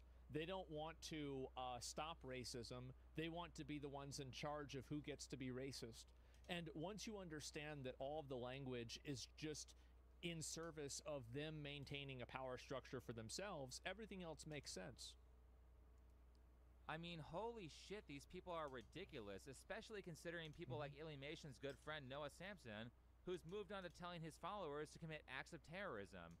And wouldn't it be a damn shame if someone had an old deleted tweet from Alienation where she was encouraging terrorism in 2020? Wouldn't Protest, riot, do anything that you must to make them hear and make them listen. It's actually crazy that this is what makes me so mad about, like, people at the government right now, is that why are these people not getting investigated? Why is this not happening? It's horrible. If someone pointed out that poor little Alienation, who was always a victim, was cheering for innocent people having the shit kicked out of them and their property being looted and destroyed. Wouldn't it be awful if someone had an archive of when Twitter likes were still public and had a post that she liked with a bunch of buildings on fire saying no justice, no peace? That's right. No wonder her and Noah get along. Both of them love terrorism. But I digress. You see, they love it until it happens to them. What Courtney has done here with this Instagram post is not only violate YouTube's cyberbullying policy, but she also violated Google's terms of service. Wow, what a surprise. Anyway, as I said in the earlier video, I will be fighting Courtney's abuse of the copyright system. The way that works is that you file a counterclaim, and the person who filed the strike has 10 business days to prove to YouTube that they filed a lawsuit or the video goes back up. Since Courtney was insistent that I had broken the law, and because she said she talked to someone at YouTube... This is actually a huge W, by the way, by this guy. I totally support him. There are people that misuse the copyright abuse system, and because of the way the law is written and the fact that it's so antiquated, like the law DMCA, Digital Millennium Copyright Act, was made in 1998, and we're still applying it to YouTube videos today. And I think that's, I mean, there's obviously a huge problem with that intrinsically. But on top of that, you have people that are using this as a way to suppress criticism from each other should be universally disliked. And nobody should be supporting this at all. They said it was copyright infringement. I hired a lawyer. Ethan Klein's lawyer, actually. And after I finished the initial consultation, I just started laughing. Just so everyone's up to speed, any creative work that you make, like a song or a YouTube video, is by law instantly copyrighted so that people can't resell it. Yes, this was changed in the 1970s. Before that, it had to be patented, but in the 1970s, this was changed. Claim it's theirs, unless they want to get sued. However, there's an exception to copyright called fair use, which says that you can use people's copyrighted works for the sake of things like parody, education, or commentary, provided that your use of the work doesn't act as a replacement for it, and provided that your input on whatever you used create some sort of transformative change that alters how people interpret it. This is what allows for doing things like a movie review and using clips from that movie without having to ask the company. Exactly. So I'm arguing that my use of Courtney's content is fair use. It's obviously fair use. I mean, and she knows that, and she's not going to go to court with it. I mean, obviously. Have to be held up in a court of law, but since I only use 10 and that's also another important component, is that fair use is a legal defense. It's not a preemptive, you know, kind of categorization. So in order to get a person to say that, oh, no, it's okay for you to do that, it's fair use, you do have to have that decided by a court of law, which is what makes it so annoying. And I gave commentary that argued against what she was saying. It's almost certain that it would be ruled as fair use. But that's not why I thought this whole thing was funny after talking to a lawyer. Now, I'm going to be brief on these specific reasons for why Courtney is screwed, because I'm not trying to educate my opponent. That would be a stupid move. Sure. However, I will say that basically the reason Bold of you to assume that she would be smart enough to watch a video that would help her situation. She's the kind of person that's so stupid. She's like a lot of the people that Ethan is suing. They think that they're on the right side of history, so they have some kind of plot armor that's going to prevent them from having any type of accountability. Laughing is because the amount of damages that she's legally allowed to pursue for copyright infringement of that 10-second clip is almost nothing compared to how much it would cost to sue me. She would be putting a second mortgage on that pink house to afford it. Jesus. That's if she wins. However, if she loses, which is very likely, it would be incredibly easy for me to prove that her takedown was malicious, which means I can countersue for my lawyer fees, and that won't be cheap for her. So let me be very clear when I say that if somebody were to put me through a massive waste of time lawsuit like that and didn't have the liquid cash to pay for it, I would be brutal in trying to seize every single piece of property that they value until the fees were paid. I very much believe in the fuck around and find out policy. And if you want to get so pissy about someone criticizing your pink hair that you turn it into a legal battle, then I'll make sure that you understand why it's a stupid idea to file a lawsuit against somebody because your feelings got hurt. Because once you stop being emotional about this, you're going to realize how financially stupid this was for you. Now, as for what's happened... No, she's not. Look at all of her plushies. She's professionally financially stupid. So far, legally, I filed a counterclaim and she backed down. Probably because she doesn't have a lawyer or any actual understanding of how the law works, and she doesn't want to lose a lawsuit. Actually, just for laughs, let's go over how I know she doesn't have a lawyer. For starters, she said, a person at YouTube told me it was copyright infringement, instead of saying something like, my lawyer said it was copyright infringement. Not to mention that YouTube purposefully does not take Actually, no. 10 seconds of unedited footage with no overlays or edits does not qualify as fair use for unique video content. I worked in the creative space for years, and I'm quite familiar with copyright laws. That's why a human rep at YouTube approved it. They're just mad that someone finally submitted a claim with their videos and it could easily be removed. Unedited footage. Stance on these issues, because they don't want to be held liable. So Courtney was probably talking to a secretary. By the way, the video was edited. The aspect ratio was changed. The videos were recorded in landscape, and they were edited because this video is not in landscape. It's in 1080p. So, like, even on a technicality, she's wrong. Like, it's just, again, and this is, like, is it a bot or representative? Yeah, it's just stupid. AI chatbot that she thought was a human. Now, let me further emphasize how stupid it is to not consult legal counsel for stuff like this. Because Courtney 100% does not know how to shut the fuck Portrait? up. Yeah, something which, like that. as the defendant, Yeah, portrait, personally, I love. So after she made that post telling everyone to mass flag my So channel, she's trying to sue she made people? a YouTube community post talking about my video where people were happy to confirm that they were mass flagging my video that broke no rules, which again, violates YouTube's community guidelines. Here's evidence of that. The great thing about this post is that it helps my case for fair use. Her calling me alt-right and transphobic is a public admission that our viewpoints are diametrically opposed. Thanks, Courtney. That'll make it much easier to argue in a court of law that my commentary is transformative and fair use because it's critical.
Michael. Yes. Arguing a viewpoint that opposes yours. Yes, that's one of the 4 pillars of fair use. If she knew anything about fair use, she would know that. She would have never said that. It's actually crazy. You know, there's a reason why every lawyer tells you that whenever you're in the middle of a lawsuit that you're not supposed to talk about it. Have you ever noticed that? Like, while they always say that? This is the reason why they always say that. The great part is that she deleted this post. Another indicator that she doesn't have a lawyer, because deleting evidence like that is called spoliation, and there are penalties for that in court. True. I mean, she'd have to be an idiot to think I didn't save it. Speaking of, Courtney had no... He's got it. Yeah, why? Also, by the way, it is something that's looked upon very negatively. If you're found to be deleting evidence that could basically make you look bad, I mean, at that point, like, I mean, really, let's just go ahead and use a little bit of common sense here. Why would somebody want to delete evidence about themselves like that? Why would they want to do that? Well, I'll tell you why. It's because they're trying to hide the truth. That's why. No problem running her mouth all over the comment section of that post, and it would be a damn shame if somebody read through every single public comment she made and archived them. I mean, she was super arrogant about how knowledgeable she is about copyright law and how she has some sort of connections at YouTube. I guess it didn't work that well because my video is back up. Here's a comment that says, "They're weird as hell for getting upset over this." Even Too bad, huh? Too bad. One's genius, the other one's insane. Judge has common sense too. Yeah, everybody sees this. You have a right to not be in a video if you don't want to. There they go, misgendering me again. I'm not a they, them. And no, she doesn't have the right to not be criticized. Courtney is an influencer, and because she posts herself in the public square... Yep, and yeah, we've got... And I proved their point to a real person at YouTube. It wasn't under fair use, and they agreed. And no, they didn't agree with you, Courtney. You moron. They have to agree with you. DMCA compels them to shoot first and ask questions later. It's not, that's not even what it is. That's not how it works. That's never how it's worked.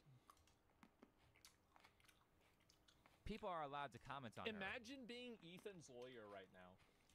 I would be so happy.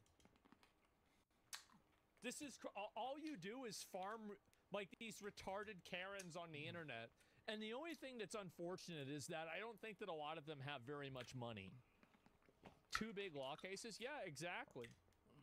And then, oh, it's ableist and transphobic comments. Right. Well, Your Honor, if you look, so this comment said I was a dumb bitch. So I think that I should win the lawsuit and he should give me all the money.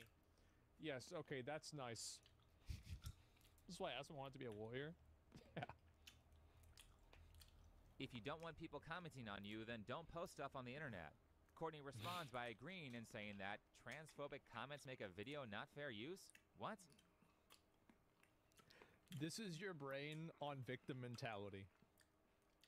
That's your brain. That's how it works, guys. That's where you're at. Did I read that right? Yep. Here's a comment where she's openly acknowledging that she told her followers to go harass me and how much she appreciates them doing that. Oh, and last but not least, you could use this comment to argue that the reason that she struck the video is because of the criticism and not because any copyright infringement was... Yep, the comment section was so unrelated to the serious issue. I saw they talked about your hair color, your gender identification, other stuff had nothing to do with anything. There were some hard comments to read, and that's what they do when they don't have an actual argument. Unfortunately, the original video was 100x that, and I have zero regrets getting it taken down if it stopped some of the hate for other folks on it.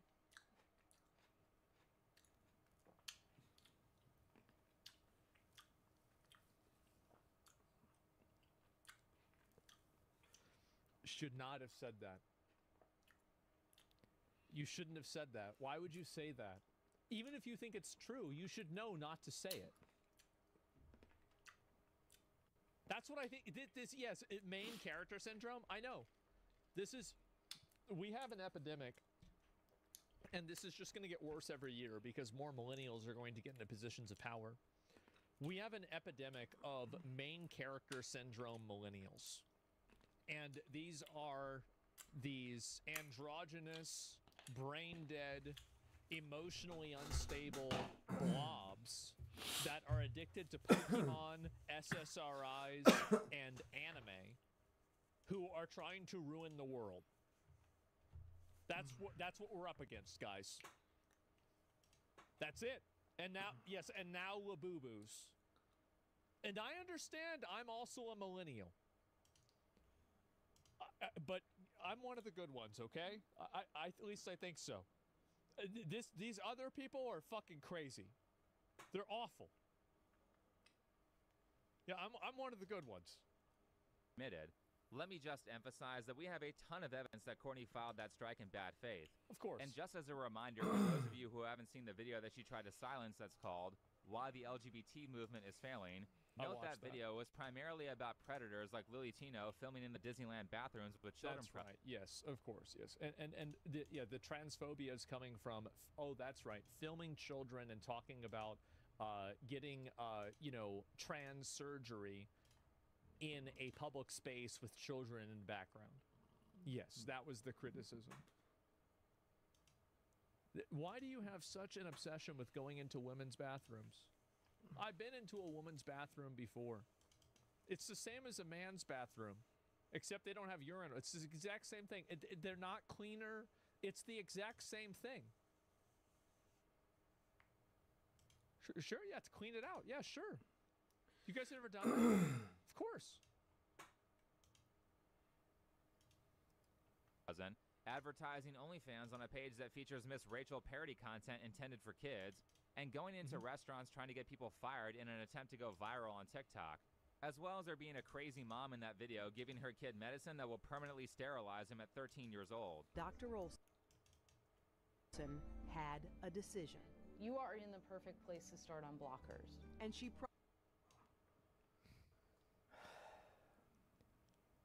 I understand that a lot of you guys really get frustrated because I'm not racist to other groups of people. It's because I can't be. But I can be racist to my group of people.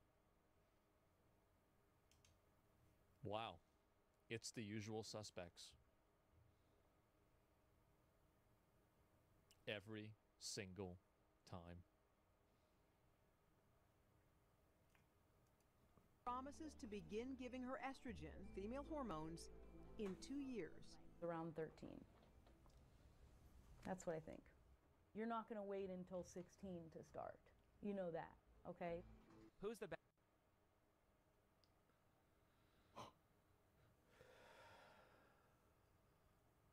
Oh my God. Bad person here. Courtney Oh my is God. literally defending child predators and saying, I'm the hateful This is one insane. because I spent 20 seconds in a video saying I don't like her pink hair and I think she's annoying. Everybody is tired of people like this. Everybody is tired of adults like this who behave like yes. 5-year-olds wagging their Yes.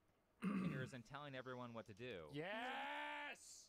I am sick of hearing what I need to do from a person who looks like they need to be in a padded room. If your personality is your mental disorders, I don't want to hear about what I need to change in my life from you. Holy shit. You stop living the life you thought a proper adult should and start living for what brings your inner child joy.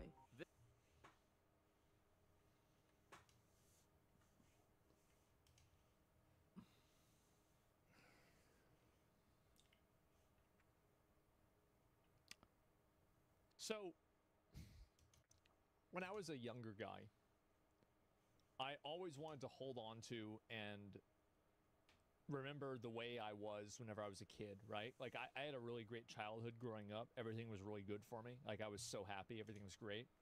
And, you know, I tell people, Chibi, thanks for the 10 gifted subs, bro. I appreciate it. I hope you're doing well. And I did. And I had that happen a lot. And I kind of felt the same way that this girl did. And, like, I mean, obviously, I didn't do it, right? But, like, I mean, it's, you know, to an extent, right? And I think that whenever my mom died, I realized that you can't really ever actually go back. You can't, like, I'm a grown man now. I'm a grown man. I'm in my own life. And, you know, that was the old times. This is the new times. And, you know, she was then, I'm now. And that's it. And I think that the amount of coddling and and my dad, you know, was always, my dad is even, if you can believe, my dad, for however harsh I am, my dad's like 3 times as bad. So yeah, hate that feeling, seeing my dad pass. Yeah, and I think that really it was a reality check for me. It was, and I feel bad for these people in a way. But the issue that I have is that they're looking for something and they're never going to find it because it doesn't exist anymore. It's gone. Everything about it is gone. And you keep trying to hold on to this world, and you keep trying to, like, you know, it's like you're holding it so hard, and it's just, yeah, time has passed. And it was a very weird thing for me because I used to be such a sentimental and nostalgic person, and I still am in a lot of ways.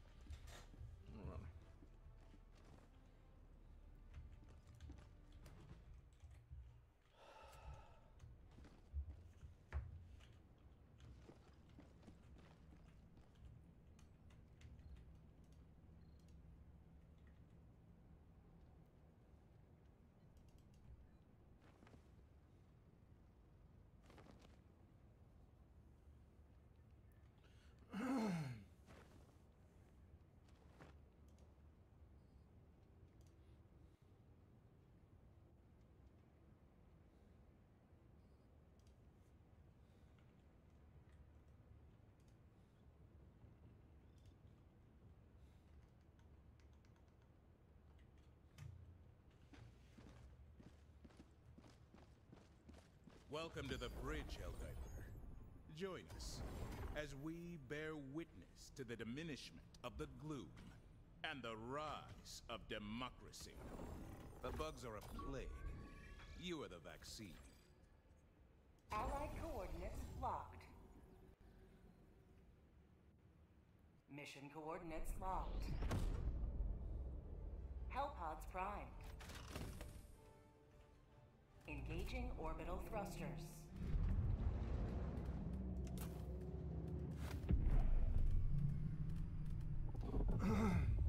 Orbit synchronized.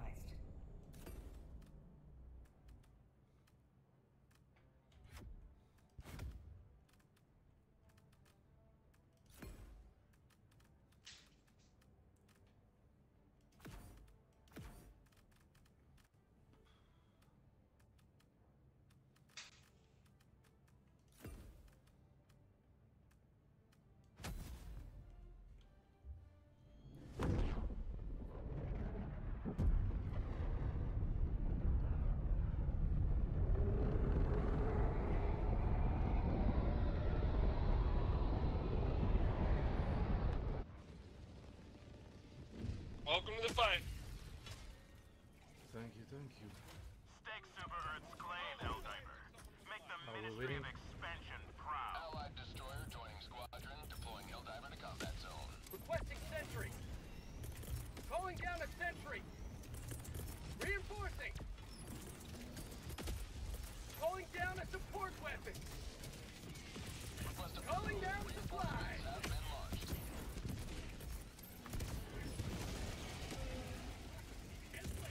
Calling in reinforcements!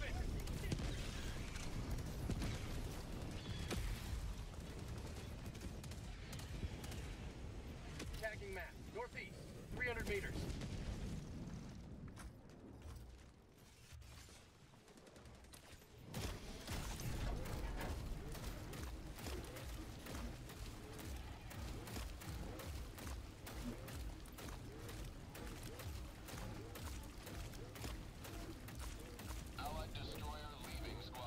I see.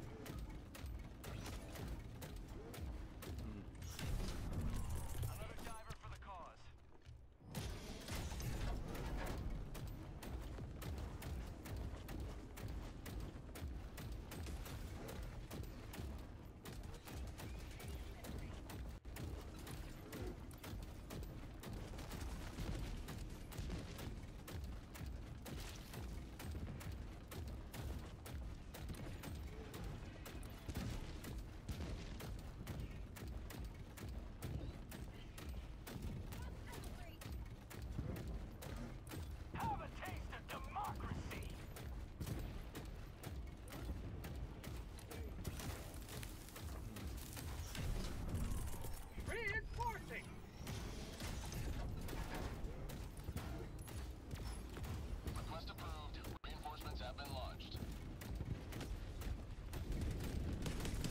That's the only advice I can give you.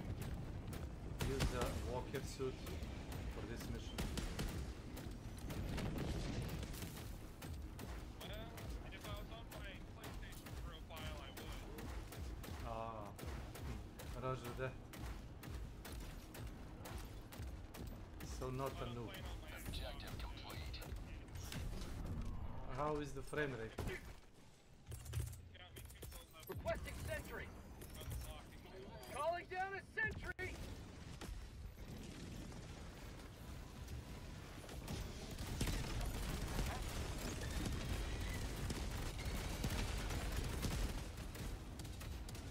Son of a bitch. Die.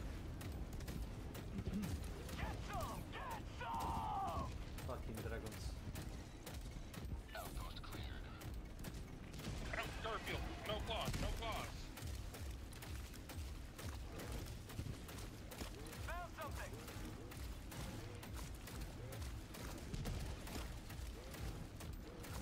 Question if I may ask.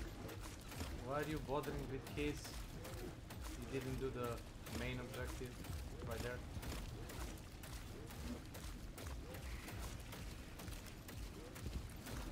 Well, I usually try to take out the nests. Like, looks like it's done over here. No, underground are kind of fucked up. Oh yeah, I've noticed.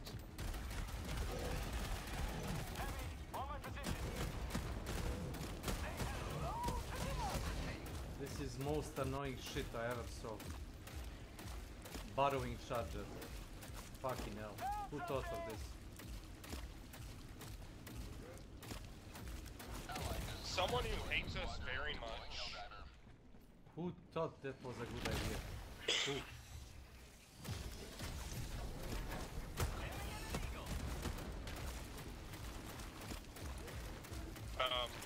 Not me, but again, someone who hates us. Some Swedish guy from Arrowhead.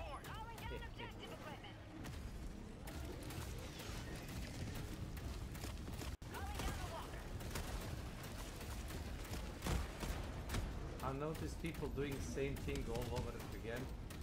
They keep fighting bugs, even though they respawn infinitely. Oh, I've seen so many people. Like dozens. Oh. Yeah? And they'll just stay in one spot and fight and fight and fight and fight. It's like... You're gonna run out of all the cooldowns for ammo.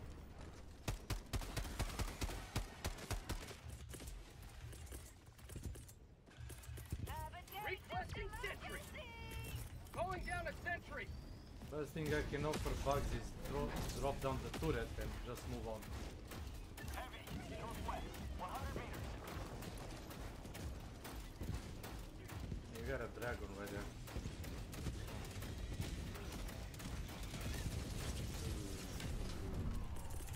Calling in reinforcements. Okay. Request approved. Reinforcements on the way.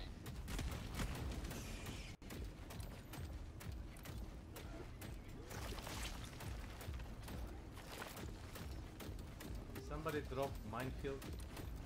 Yep, minefield.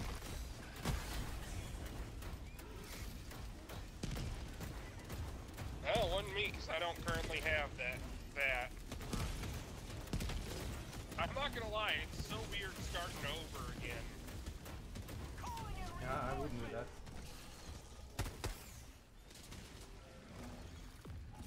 Good luck. Good for you.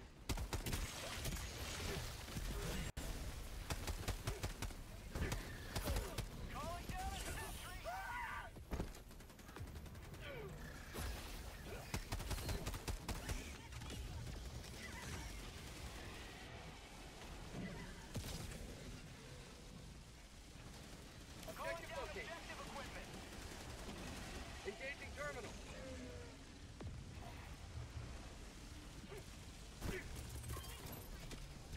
Deploying equipment Oh, package. this will make things a lot easier.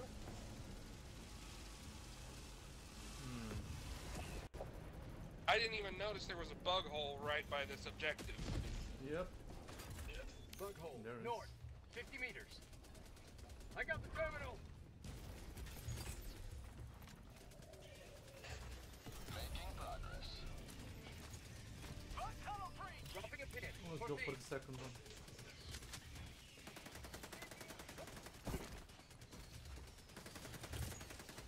Dropping down sentry.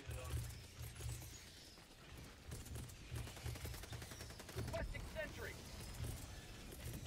Calling down a sentry. I don't mind when I'm cool down.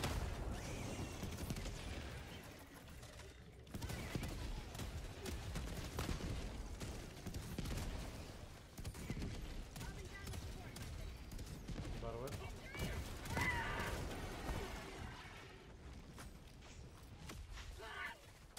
How'd you like the taste of freedom? Die. Engaging terminal.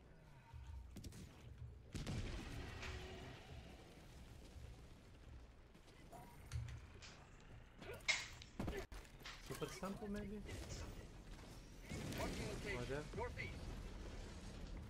Bugs.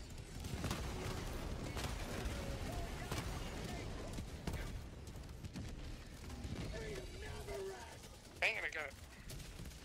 Heavy. Northeast. Close.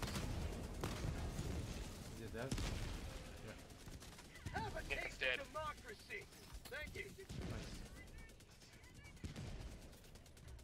Okay, you probably need this once Found more. something. Rare sample acquired. Tagging map. North.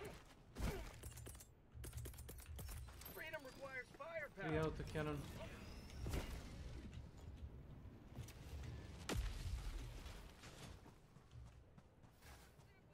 I'll pick it up. It'll probably do better for me than my recoilless. Oh yeah, there is like dozens of small enemies. Bug outpost You know, destroyed. that's why.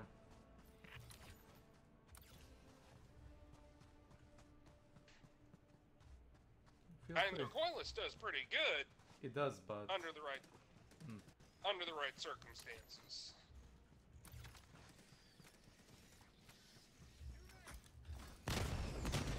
Checking location. Southwest. sorry.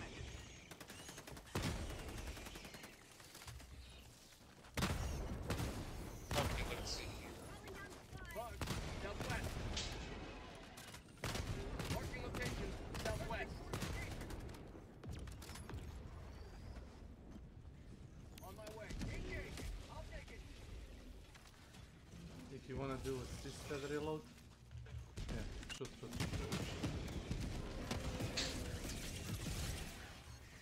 Go back. Oh! Hello, ugly. Yep.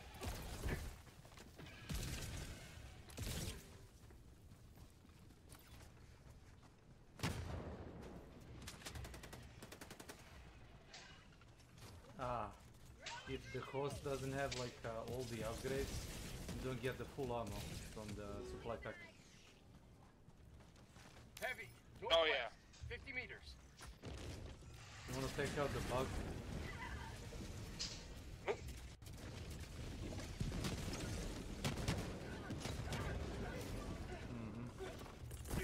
Reinforcing. Requesting sentry. Calling down a sentry. Tagging location. Northwest. Heavy. Tag. West. 100 meters. Fuck you.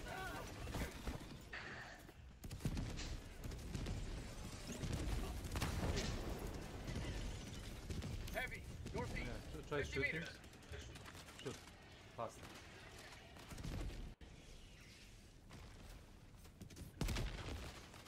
You will never destroy our way of life. Marking location. North. Heavy.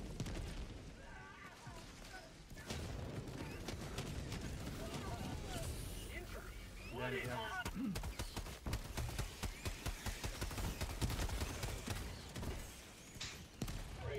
The sentry is gonna kill us.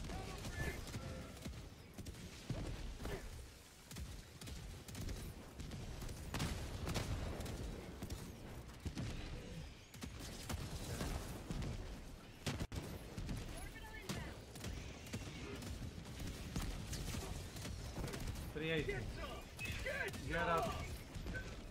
Get up. Yeah, it's a 380. That's not a small blast radius. Yeah, well, around 100 meters radius, if I remember. Yeah. Reloading! Garfield, I need to see the screen.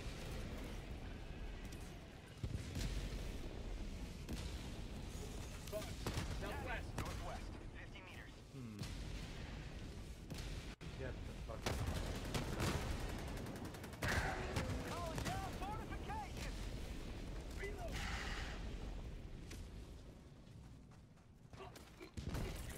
Throwing supply beacon. What was that? Was that Impaler? Tagging location. Southwest. Supplies.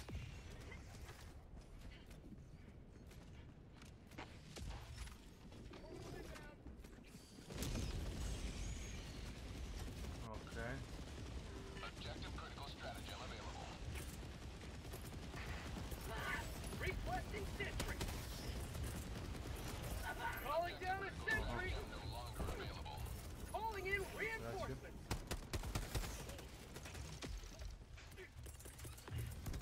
Calling down objective equipment.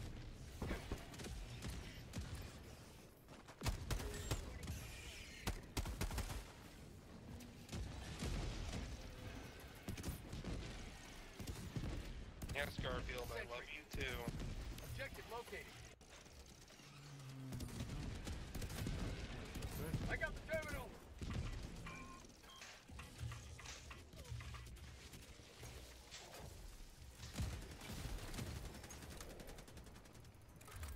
Engaging terminal. From what I see, people think they can liberate the planet. They can't. The resistance is like abnormally high. We just need to extract the samples. Oh yeah, I don't think there's. Well, the major order right now Yeah. is to Requesting fortification. Extra common and rare. Yeah. But we're not even close because people keep trying to pound the planet and kill bugs. But that's not gonna do the thing. Fighting the countryside doesn't do anything near liberating the planet like fighting the city. Yep. West. Have a team.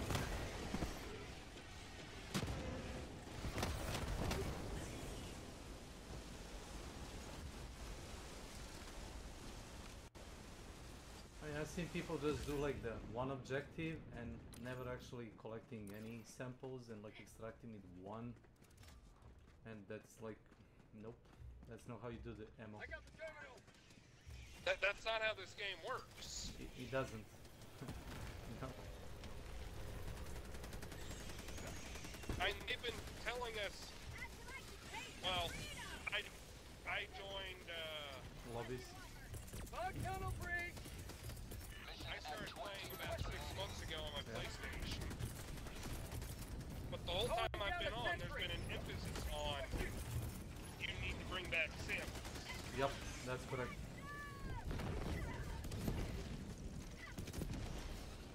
Heavy. Dragon again. Southwest. 300 meters. Reporting to the front. Calling down a walker. Heavy. Southwest. 100 meters. Fuck.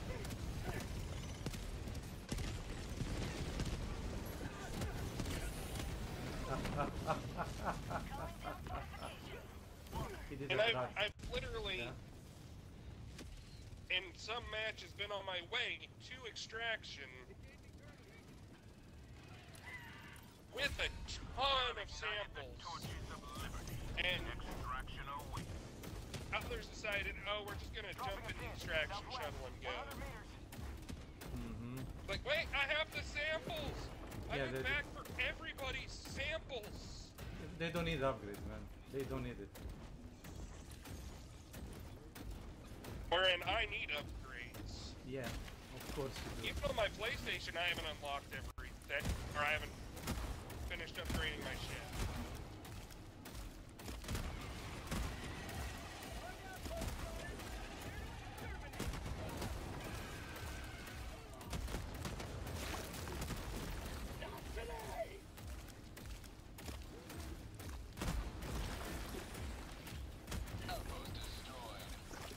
by the outposts, there's always samples. Yeah, if you can, try to collect them. That's what I'm doing, because like I said, I'm trying to upgrade my ship. I'm gonna wait for you because I think we're gonna find like a lot of bugs inside. Oh yeah, you know it. I think I need to go back to my Liberator. The side works great against bots, but not so great against the bugs with the aluminum. If you got the new Warbond, I think the AR has like fire bullets. I don't yet. Well, if you have the Citizen, Super Citizen edition of the game, I do, it just you got one free token. You can claim, yeah, you can claim one free Warbond if you already have a Steel Veteran. I don't. Ah, I'll have to look. that's it, I get it.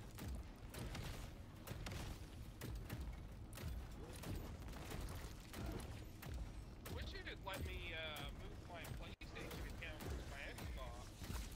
Migrate. I get it. Cross-platform progression.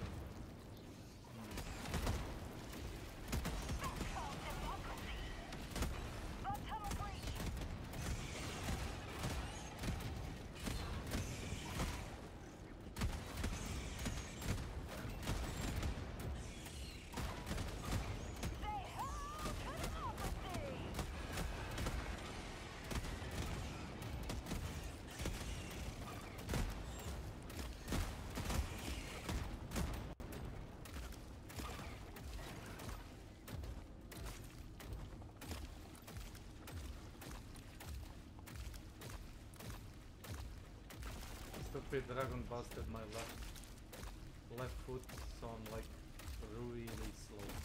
No. Watch for the fall, man, watch for the fall.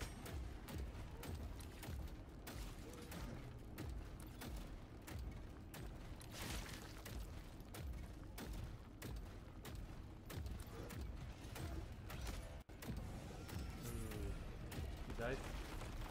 Wait. What? What killed you? I walked over a bridge with a suit and dropped into the ground with 2 super samples. Oh god. They dropped, it's like stupid. I don't know if it's a bug or intended. I can't explain it. Holy hell no.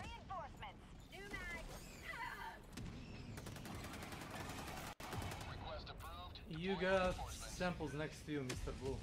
Watch out for the big hole. Ready to liberate. Where am I? I am... Hey, look up! Alpha 1, look up. Yeah, look up. Ah! My leg! Ow! Reinforcement budget depleted. I got dropped down on the top of the cave. Right there. Affirmative. Point me I'm to back. the enemy.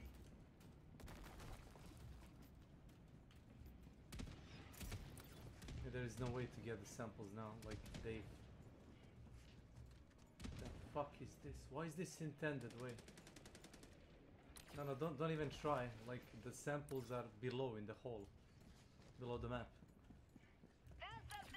Did someone grab the ones I dropped? Blue. I think Blue got them.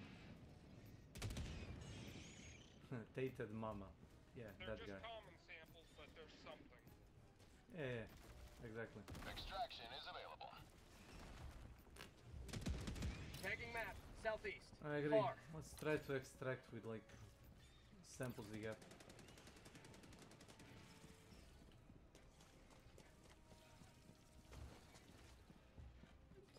Did you find predator bugs? Yeah, I'm running. Hmm.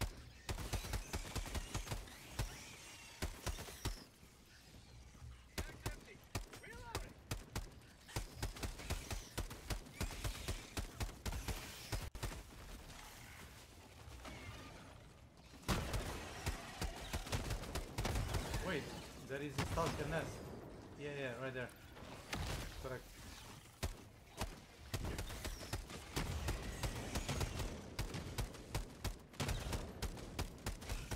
Marking location, east. Back empty!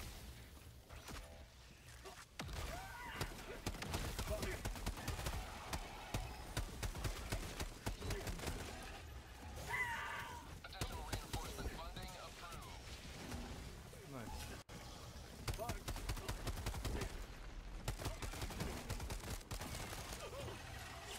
My life for super! I see.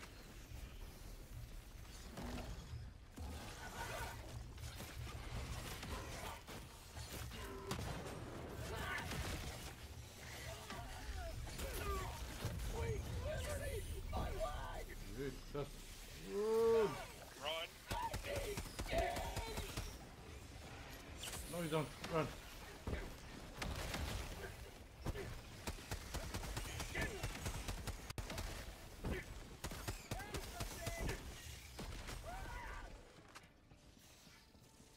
You may proceed to extraction when ready.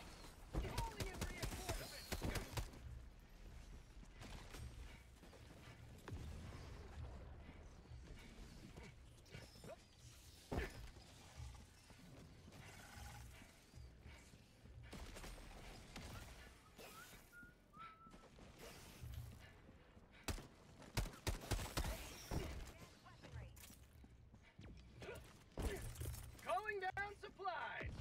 Deploying equipment package.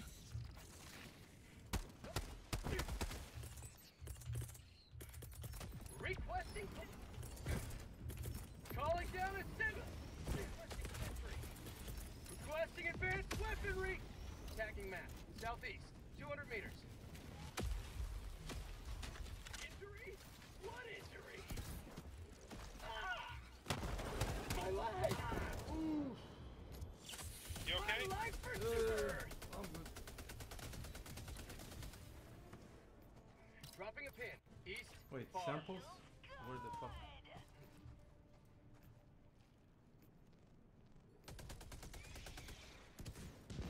Tagging map.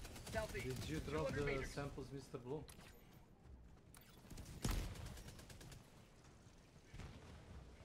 Oh, Found something. Rare sample acquired. yeah, like we got 0 samples. That's what I'm talking about. All I see is 2 rare. Dropping a pin. Northeast. 200 meters. I think something glitched. Tagging map. I Southeast. think the 300 dragon meters. is back, by the way. Requesting walker. Marking location. Northwest. Yeah, Heavy. that piece of shit right there. Additional reinforcement funding approved.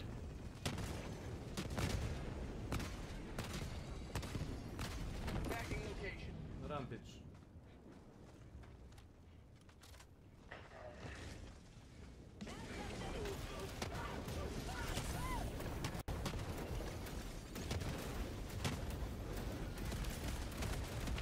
Putting holes in his wings.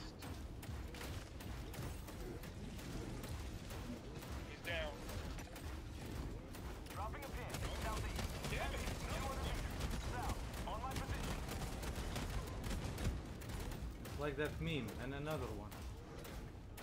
Jesus Christ. Not a moment of rest.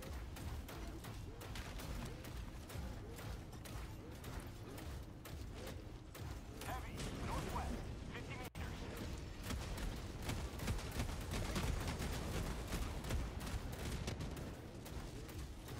Second one down. Requesting sentry. Calling down a sentry. Oh, they got the samples. Great. Dropping a pin. East. Far. We need every sample we can get. Yep. Affirmative.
maybe next time I should bring a car.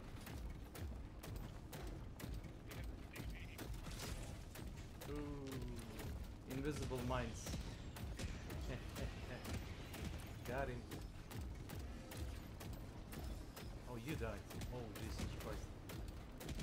I'm gonna assume he didn't saw it. Nope. Old glitch about mines not being visible.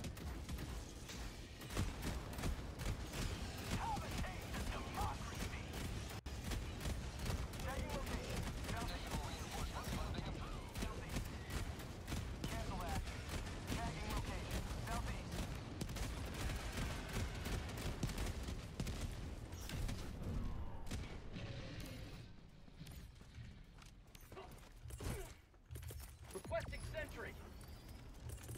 Reinforcing.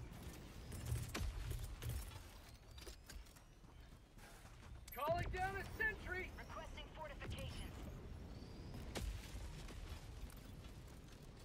5 minutes left. We can't stay this low much longer, Helldiver. They dropped more mines on the south.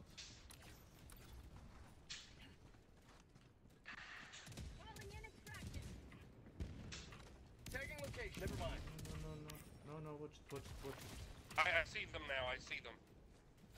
Extraction request confirmed. Shuttle inbound. That's called democracy. Heavy north. Dragon! 50 meters.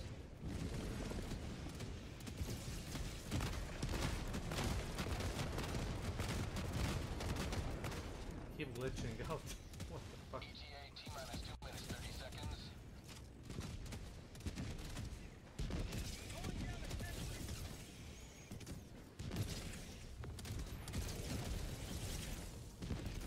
Say hello to democracy. Heavy southeast.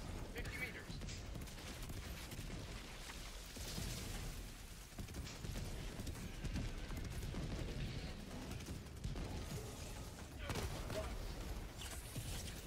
ETA T-minus 2 minutes.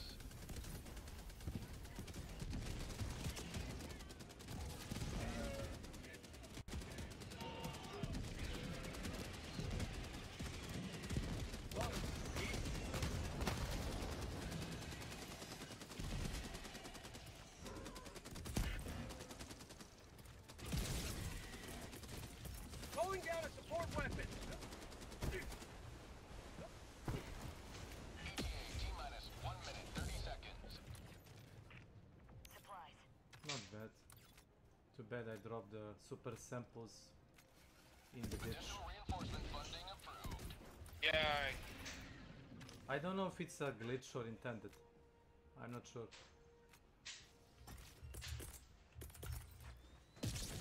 Requesting sentry. Requesting fortifications. ETA T-minus 1 minute. Calling down a sentry. Marking location. Never mind. Freedom never sleeps. after this one I'm gonna join a friend of mine. Okay, deal. Are you the host of the session? Yes, I am. Oh, okay, okay.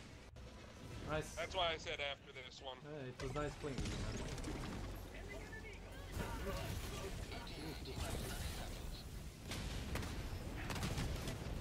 That's a bit too close.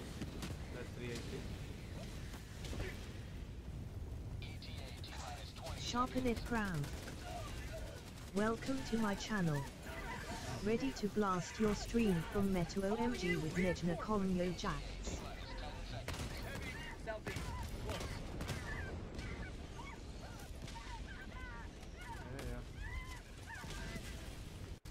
Pelican 1 arriving at coordinates. 100 meters. Pelican 1 landing in progress. Heavy, southeast, close.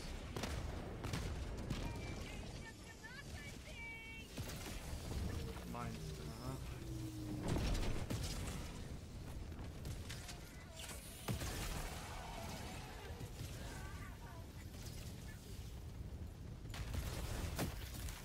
Nice. Son of a bitch. Can you like step on one landmine?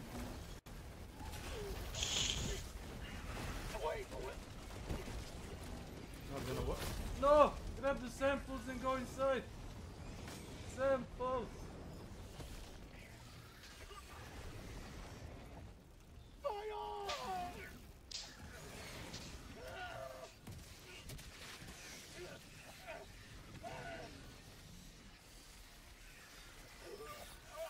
Use a steam. Steam! Good! Right side of the ship. Y'all have the samples? Yeah! He got them. Inside. Go inside. Get inside. No! T2, get No. in the shuttle. No! Inside, inside, inside. Die. We need those samples. Get in the shuttle. He got Good them. dive. Good dive. Soon, not even a single spore will sully the surface of this planet.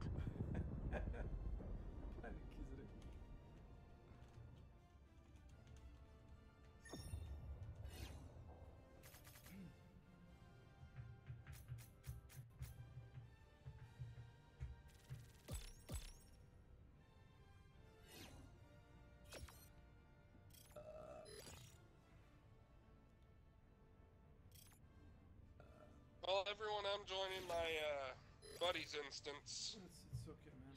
Thanks for the match. See y'all later on. Take it. Snake, I'm gonna send you a friend request on here. You almost were! Get on the shuttle!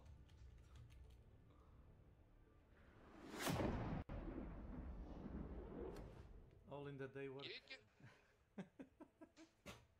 You did get getting on the shuttle. Oh, we almost lost it all. Almost. Oh, we still would have succeeded, but... Yeah, but you need samples. We need the samples for the major order, and...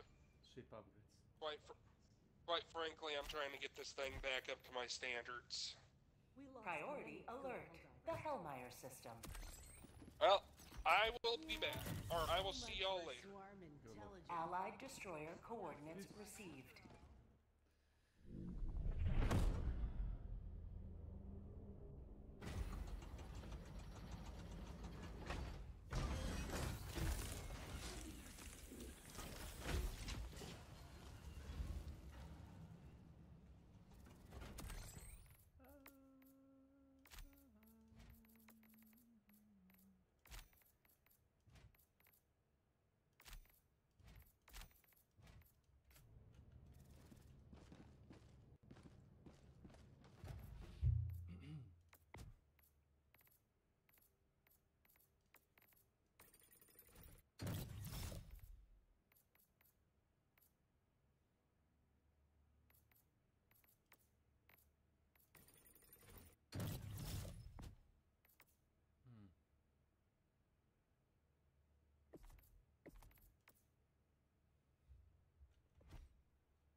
That works.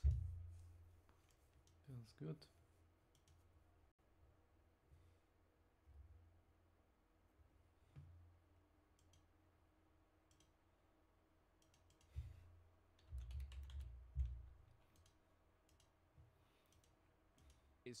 But a big part of me changed after that happened, and a couple of other, you know, like big personal events happened in my life.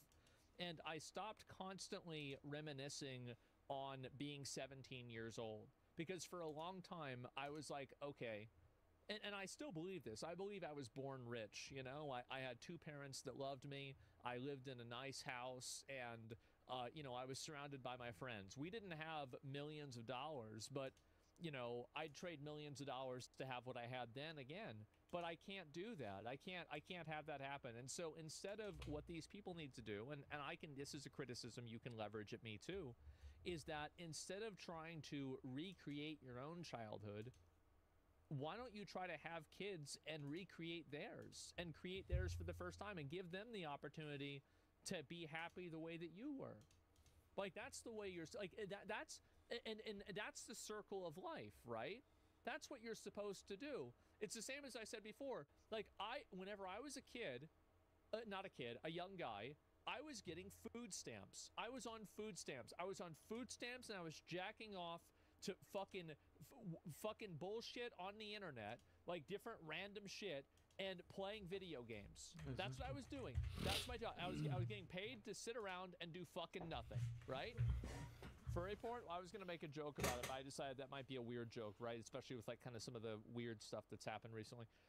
So like, no jokes about that. But the point is that, you know, and now I'm an adult. I'm making good money. I'm making good money. Things are good for me. I'm paying it forward to the next generation of do-nothing neats. Because one of them might actually do something in the future that might make money for the next generation of do-nothing neats. And so, really, I mean, that's what's so sad about this, is it's the subversion and the mutation of what's supposed to be the human experience. So instead of trying to recreate and give the childhood that you loved and made you so happy to your children, you're trying to relive it for yourself. There's something that's spiritually wrong about that. And I understand that, you know, I don't have any kids, right? So like I'm also not trying to do this either. It's something it's really wrong. Šta hoćeš, Marko? Am I crazy? Like maybe this just came out of me, right? Pa drago mi da si došao da podeliš s nama, ali... mogu da podelim hranu, jer ono... Čekaj da večeras idem, čekaj, sad. U 5 sati ću krenem polako. Ne, u 5 da se tušnem, može.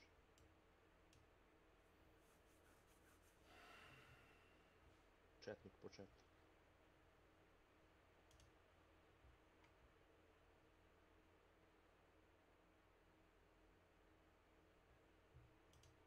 Opet bila plata danas.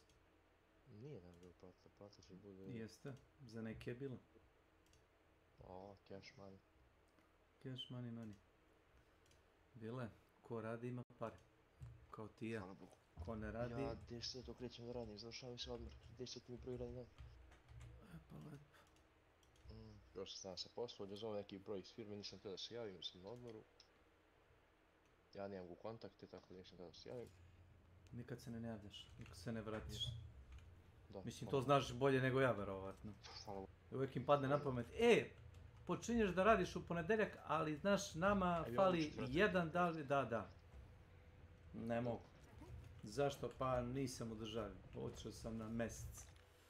Nažalost. Kad ga pitam, ne znam, nešto isto tako, on kaže, pa ne mogu, pa kao, ajde, kao imam neke, pa ti završiš, aj dođi kao u drugu smenu, ono, kao, pa da, ja sam na Jasku, otišao sam da privatno radim. Tako. I lov, kako rekao, tako nešto. Pa pametan čovjek. Sad sam teo da vremem sebi. Otišao sam da lovim medvede na Aljasci.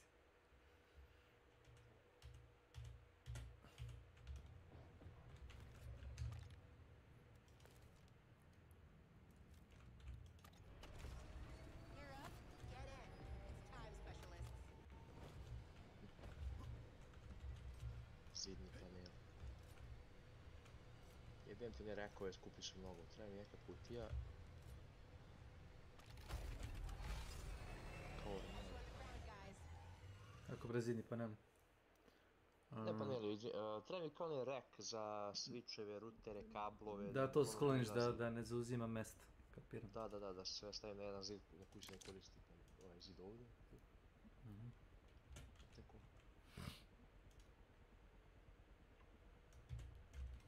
Kutije. Ormar. Čekaj bre. Kupa gledam. Rek. Ormari.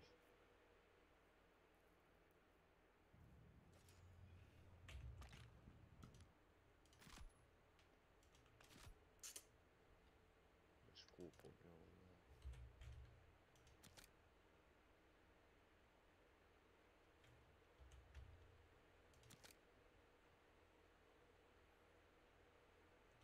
Ja ste lijepo, ali vrate. Vidio što lijepo, sa staklom. 5800. A da se može ovaj, gdje on mi završio posprije? On je 30 cm sa 30 cm, malo je to, brate, a 6000 dinara na peš. Kaljeno staklo, boli me kurac što kaljeno. Pa prestavi se, evo ga ja, kakva ti kultura. A boli me kurac ko se, prestavi se. Kažem, izmaji, jao može.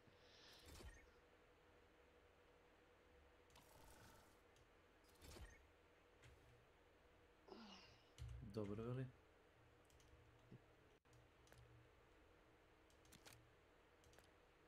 Pasivna mrežna treba. Rekao je. Samo stojeći na zidu.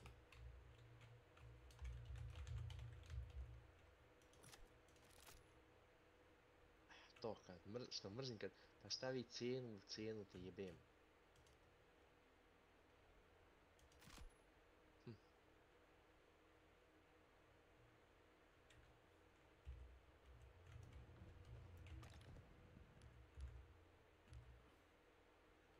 Šiljatama, jebite se. Jebite se futboleri.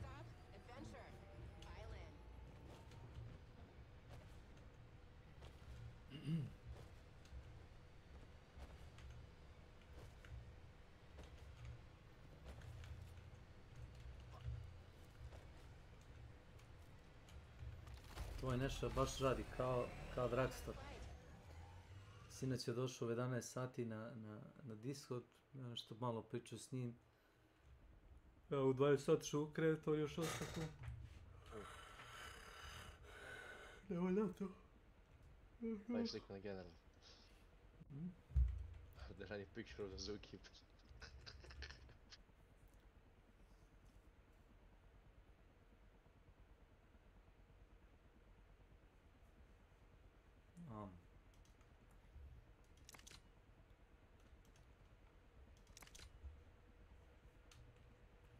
Znaš, mogu je da ga ubije.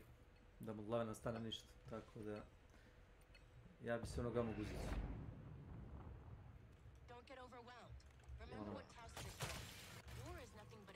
I tako kažem ti ja. Tako je to bilo. Kaži meni bi to fasolo pravo da ti kažem. Ako ti nije mrsko ponoviti, naravno, znam da nemaš tako da. Ćao, ja plaćam. Kako je to da se sastavio? Ne znam ti kada već uzem da se potešali i levo potpuno. Odakle si ti imaš i get smije? Ne znam, nisam 70. Tamo da skinesi. Mislim ono. Ti, dobro ste me čuli, oni hodaju na štiklama, a da ih se vode na saborsivu na pričama, ti. Da, ti. Ona nema ih u mene se je tikala. Uze reketaši. Ali ono, nema ih toliko, brate, izgoreli su... prošle godine 2 puta u kućku. No, pa imaš neki točno toliko stavio. Tu ne jedan puta, brate, ono... Pa to što bilo pre 2 godine možda? Pa tako, pa ne, prošle godine isto goreo, znači sad pitanje kad ovi objave ono kao nešto veliko. Ali goreo je žestoko, pičku maternu, ovi zadnji put kad je goreo, bili kao ovi iseljavali ljudi iz zgrade, ono. Bilo toliko, brate, dima od onih njihovih plastike tih strana.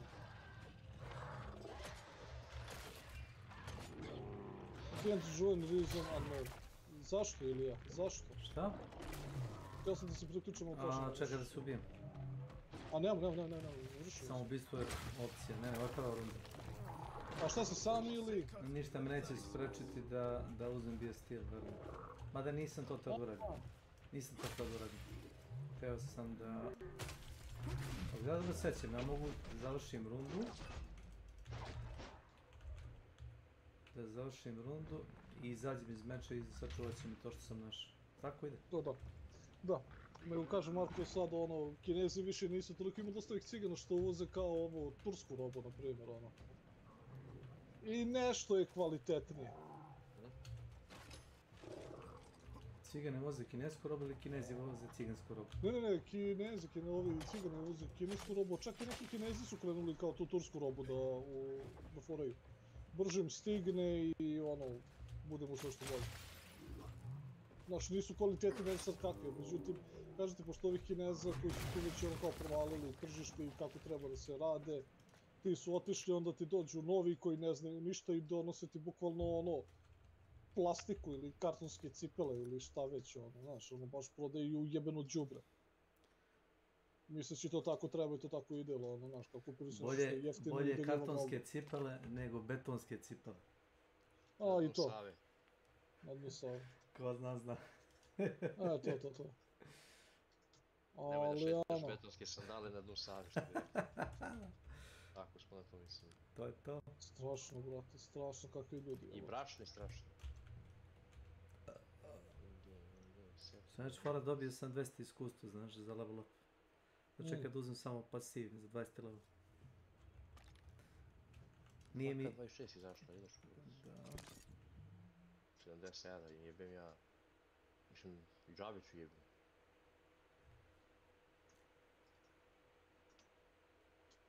Oblivion. Drži cijelo da je.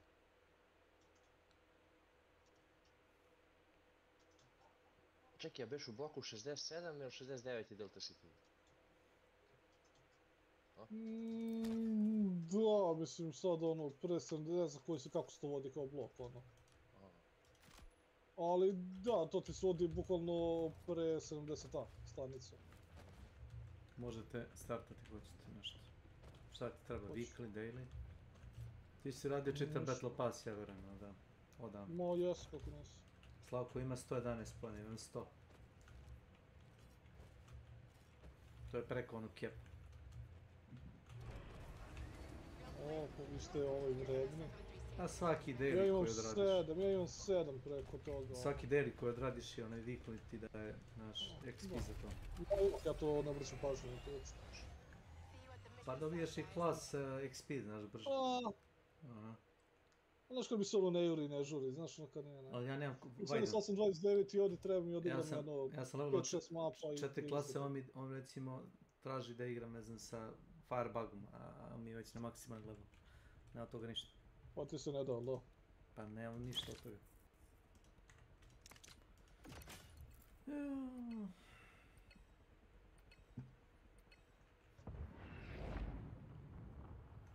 Jedno malo, jedne oči plave. Ljubio sam na obali Save. Ništa, ja ću ovo postignuti, nećeš. Pa ja sam, brate...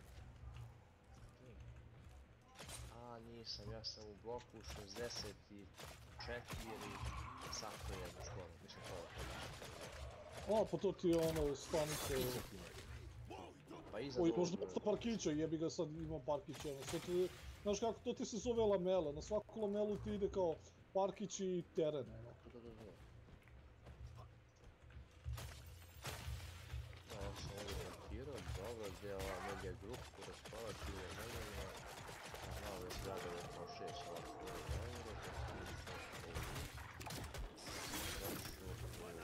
ulica Đorđa Stanojevića, pa sam išao na bulevar Crvene armije i na ovo mislim na ovo... Pa taj parkić, to je tu. Ime ruski zatvor, tu pišemo Nešu. Druga strana. To ti je takozvani ruski internet.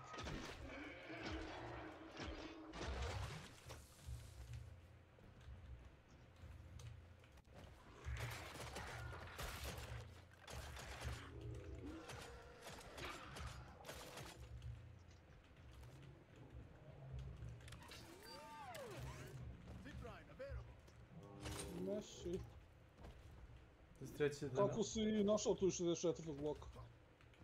On iz ovog motora, ali tamo radi. Jebote, kako dolazimo posao? Da ne upucaš toga Živi debela. tamo kod tetke. Živi kod tetke.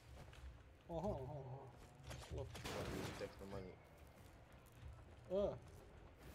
Jebote, pa to ti je tamo preko puta...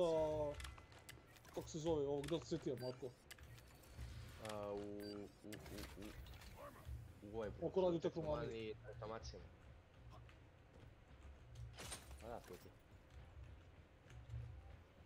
Jesmo, kupili sam bio stil, a? Imaš ovo veliku laboratoriju. Znači, svega brale 9 godina starija. Stara koha i juha, jel to ta priča? Milk Hunter, baby, yeah. To ti kažem da ne ubiješ onog debeka. Mislim, ne znam ima šta hoće, kao fora ne odgovaraju kombinacije, kurac para, caj će razraviti. Nije telo da bude side bitch. Pa čekaj, onda kako ne znaš šta hoće, onda znam tačno šta hoće. Pa i ja da sam žensko. Tela budemo kao veza, kurac para, co ono meni to sa njom, fuj. Ti bi teo samo kres varijant. Ništa od toga. A brate, bradavica kao skoro ko pola malice, ko trećina malice. Ne znam šta ti kažem. Teško. Bijela haljinica. Bijela što bolje lila. Kratka, Bijela haljinica bolje lila, je to? Zamolio bi da uzmete pištolj za healove. Izvoli par. Uzme tu, Ja, brat. Dolazim večeras do BG-a. Nema, brate, šta će, znaš ko tamo živi, brate, Beograđani, pusti ih u kurac. Jest, nikakvi ljudi. Dobro, dolazim u stari dan večeras. Brate. Šta? Pa to ti još gore? A možda ti. Marko. Ne bi ti preporučio ovaj atrium. Ma čudijem bre, čudijem... Ne, došao sam samo da aktiviram. Dobro, svejedno ti ne preporučujem. Teleportuj se od ozgo, znaš. To što dakle došao samo da aktiviram ovo, znaš. Okej. Mora da vazim na praksu.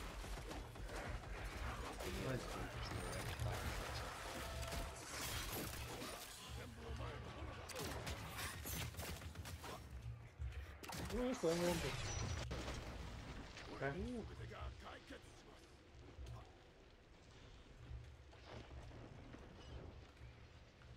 Ja zatvorio. Ne znam zašto, sad moramo da ih čekamo, ali da... Ne, sad će oni početi da lupaju. To ti je stara fora iz KF2. Dobro. Znaš? Da.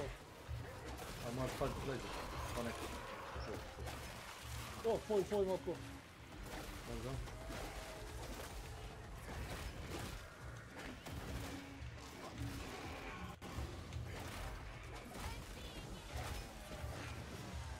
Sad sam se okrenuo. Sponao si ispred tebe. Iza mene. Na oči, ja. Meni u slow time-u, jedan Z ispred mene, u dariću sekunde se spona jedan iza njega. Isto kao dvojice što se spona van tvojeg vidnog polja. Znači samo iza njega, iza njegove siluete isklizne drugi. Šta je ovo Matrix jeba? Šta je ovo? Ovo flash pound.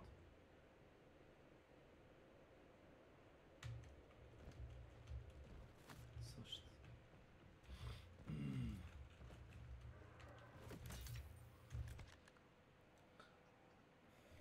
Treba multitool ovdje. Ja mislim da nam više ne treba, ja sam svoj zamenio. Ćeš municiju da kupim jednu kutiju? Može, ja sam kupio sirinđa. A znaš da bi je bacio? Nemoj da bacaš sve ovdje na gomilu, nego malo razmakni. Ne bacim nikad na gomilu, ja ovdje bacim samo na kaj trut. Slaka sam gledao da je bacio jednom 3 kutije. Da, to rade ljudi, da. Ne znam, 2-3 kutije onih medkitova i onda dođe veštici samo nema ništa. Ja bacim na ovako neki deo koji je relativno safe i obično bacim na taj kiting root.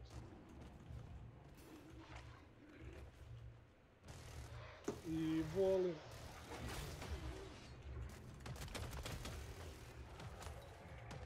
Leći. Jel ima opciju taj vulkan za ground fire? Da, ako baciš vatru i uzmeš ove kao skillove da sve to radi, ono, mislim. Vidiš? Samo što jebi ga moraš uzmeš talentima malkice da ti to duže traje, znaš. Što se meni nije dopalo.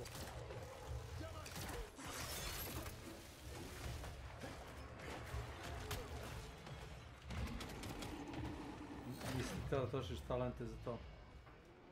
Pa nisam, ali mi se ne isplati, jer zaista mrzeo sam taj build, ono i u dvojici. Smatraš da ne želiš da agriš ništa?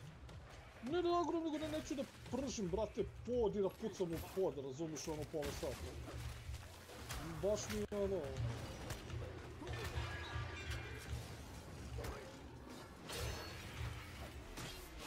Ne znam čime se biješ, ali sreći. Ne mogu ti pomoći. Ne, nego ono, privuku me gore, nisam mogu se pomerim. Imaju tako nekad lup animaciju.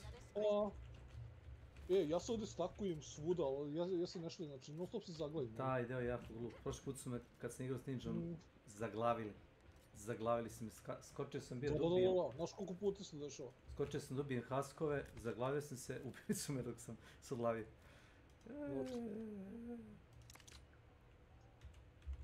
Jesam kupio oružje, nisi.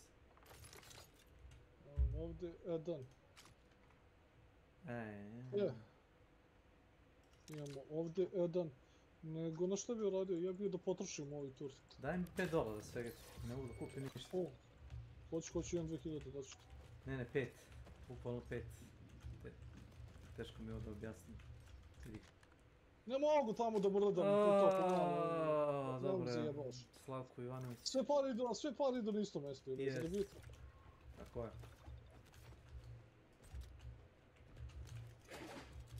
Ne čini razliku. Jesu uz armu, nisi? Koji će mi? Pa ja sam armor, čuč. 150 health imam. Nije to dobro. Važ. Ajde pokreni da isrušimo ovaj turret, hoću da isrušim. Da bi mogao da krene cooldown na njega i da ga tiramo, onda poslije bude pun.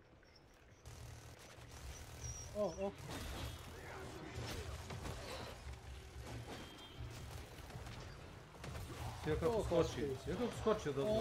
Ovo ti pričam, ovo je jako loše mjesto.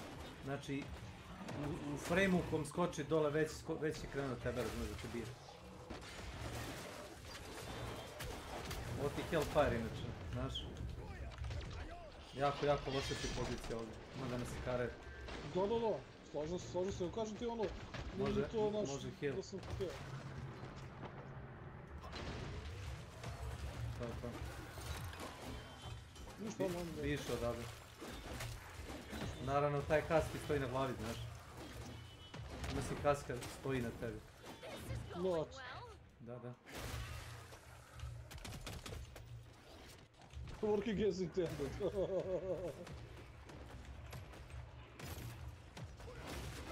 Stavi teleportno, svega ti napred nazad. To radi, da.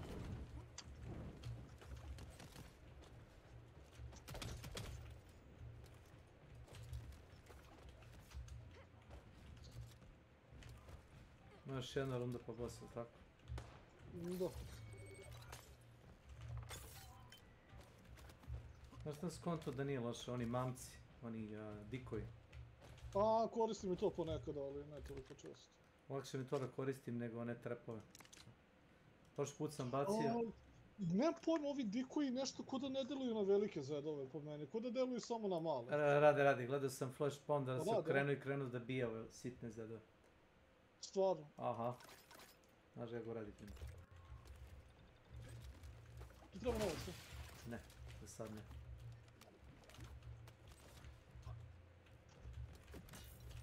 Nisam trebao da radim ovo, ali rekao je kao manje će li me koštati u sljedećoj rundi.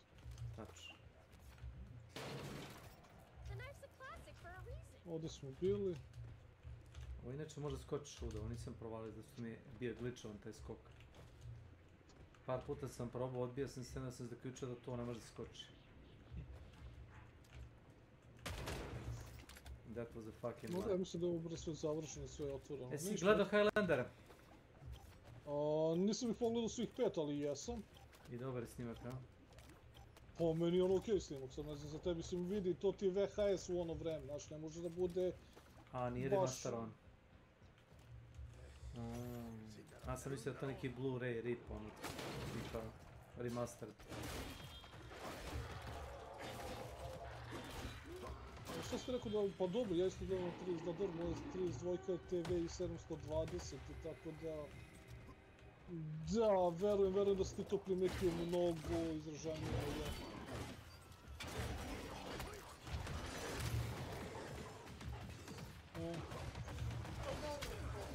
Da.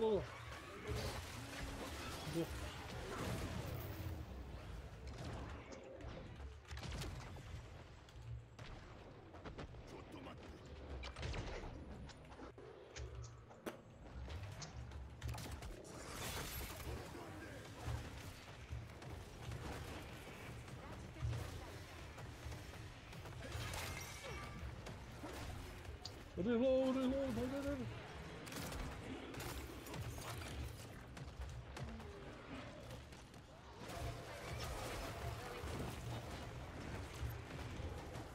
Jesi ga? Krenuo se. Evo. Okrenuo se na lore. Ne vidim šta se dešava. Ja. I to me nervira, znači volio bi opcijama da mogu da se isključe ove efekti, jer ovo je stvarno ono... U slowdown time-u ne vidim ništa. Apsolutno ništa. Ljudi bi ovako, brate, kada krenu.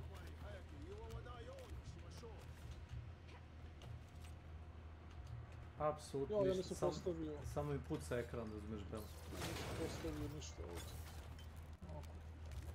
Idemo i tu, ti si postavljao municiju, ili tako? Da, na 12.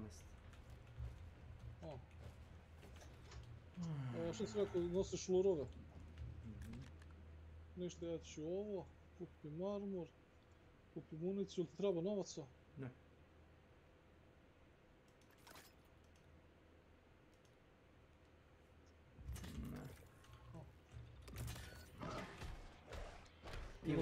Ti vuci jednog, ja ću drugog. Nemo se sreće. Ne bi te preporučio dvojicu da bijemo odjedno. Možeš jednog da kajtuješ. Di si ti... Ja ništa on čuo. Da, ne. No čuo sam te, bre. Odlično. Razvaljuju zidove glavom.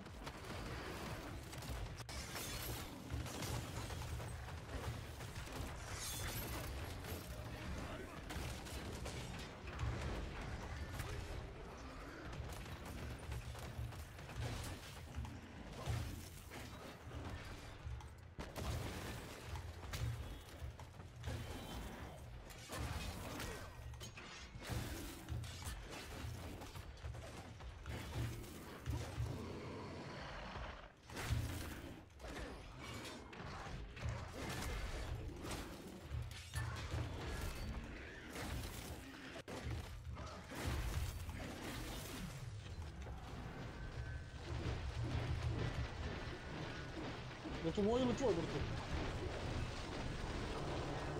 Ne znam, jednog ga bijem.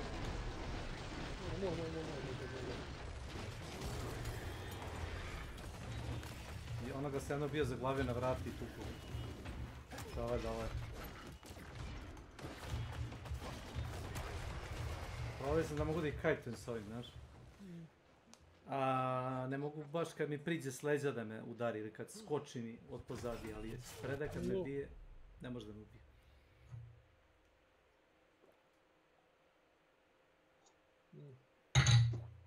Ovo je Ihor je retardiran. Misliš njegov farm, šta? Pa da, ono, bukvalno po partiji jedan ti pada. Ti igra Hell Nrt, ali ne isplati se Hell Nrt, to ja kažem Milanu. Dugo igraš Hell Nrt meč i dobiš jedan. Ne, dva. Za, ne znam koliko je duration bio, koliko je duration bio ove runde? To ne znam, ne piše, da piše. Ali sam siguran... Combat match, gdje piše, brate, duration? Ne piše, ali sam siguran, pošto zbog spona zedala, znaš, siguran sam da brže odigraš dva harda nego jedan Hell Nrt. Da. I isto ti spada, onda zapravo više dobiješ materijala. Dobiješ ovih drugih stvari isto, tako je. Isto ti izađe. E sad, da imaš da igraš, na primjer, hard meč 10 rundi ili Hell on Earth 10 rundi, sad bi ti rekao vjerojatno da Hell on Earth na 10 rundi vjerojatno bi mogao više skupiš. To ono, statistički je vjerovatno.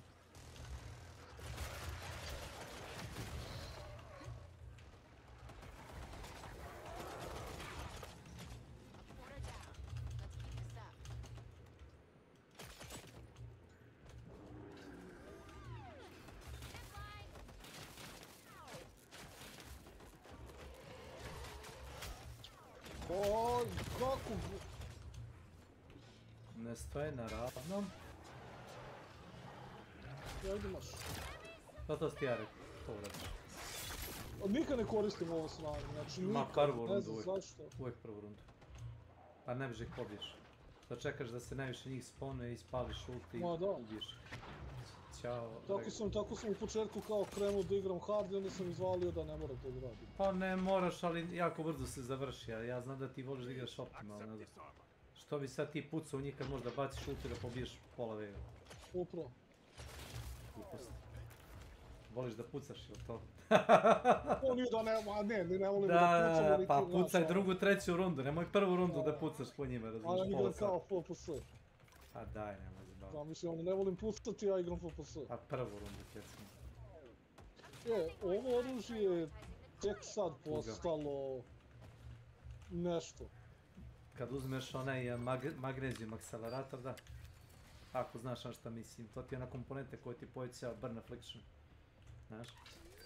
Pa ne samo to, nego ono kao preciznost malo i uzeo sam okvir da ima 25 mečića i onda sad kao nešto, to može da uradi. A nisi uzeo akcelerator?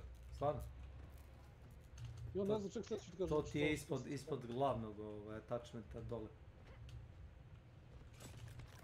To ti kao na usta cevičini mislim da ide.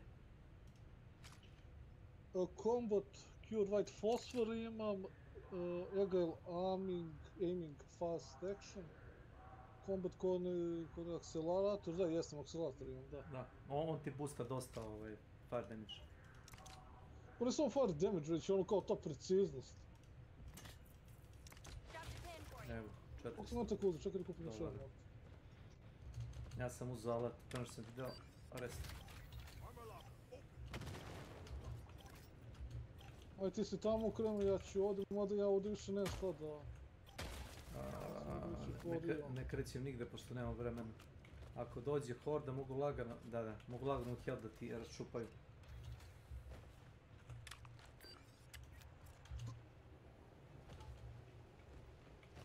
A ne volim da prvu rundu koristimo one šprice, ne drugu, čak i drugu ne volim da koristimo one inekcije. Syringe, da. Lupo mi.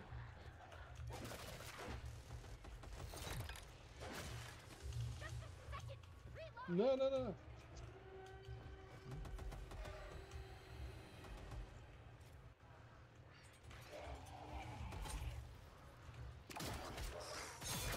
Jel ovdje?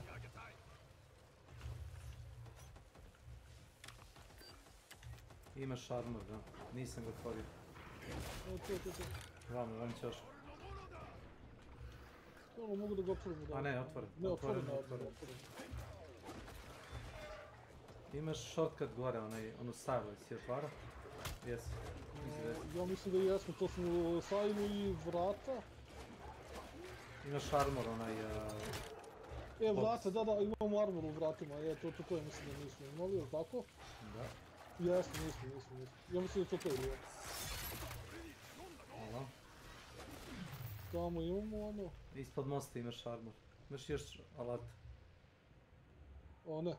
Dobro. Samo da provjerimo, mislim da ispod mosta nismo ništa otvarili. Da. Nismo ni bili na ovdje mapi. Da.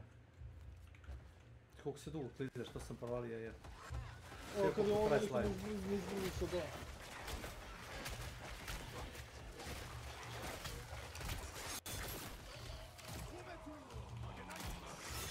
Ja, ovi mali čoč je najgore nekako, stvarno.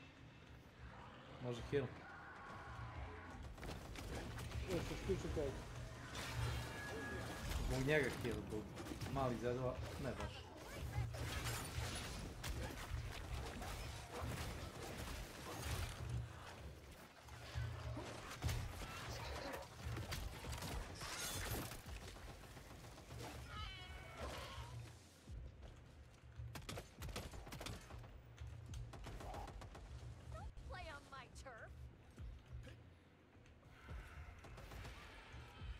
tupka mi srce. Ako možeš samo jedno da me zahiluješ, čisto da ne slušam tudu. Aha, može.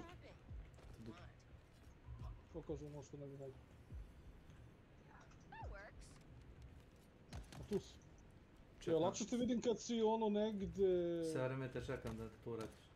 Nisam te vidio, brate, spojio si se s ovim, kako se zove, ovo iz tebe. Okolinama? Rećemo.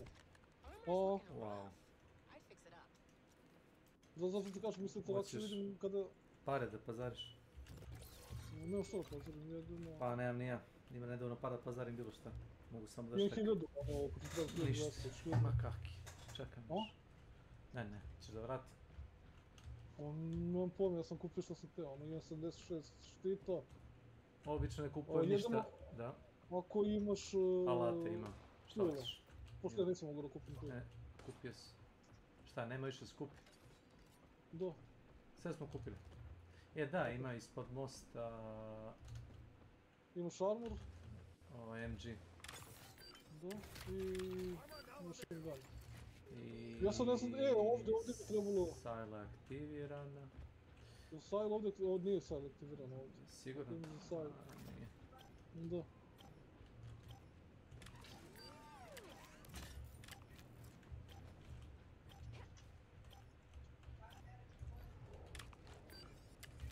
To? Ja sam malo izgubio tok, ne znam da li smo uzeli sad bio stil. Bili smo u Students. Ne, ovdje jesmo, nego ne znam tamo dalje.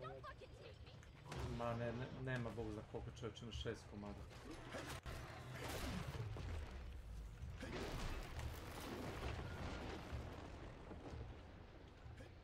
To si ti uzeo da im lobanje eksplodira, a? I kako ti služi taj treći? Ono kad reloadujem, to mi se čudim. A to si uzeo? Ne, ima onaj čini mi se da eksplodiraju. A nisam ono kao pucam, ne, nisam to. 20% šanse da kao nešto eksplodiraju, ne. Čekaj reload. Da, vidim. Nema šanse da me nakrivaš ako su mi s leđa. Mi žarim. Mogu.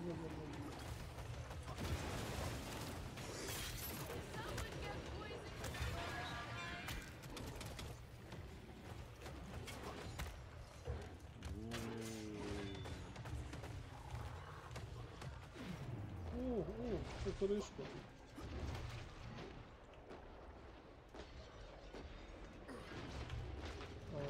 Bazan sam. Nisam ja.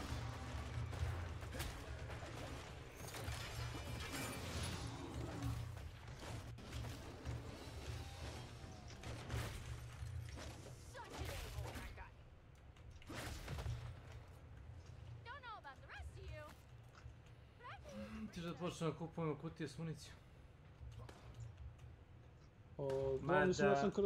Ne treba ti 5 kutija s municijom ako sve isprovalio. Treba ti možda 1, 2.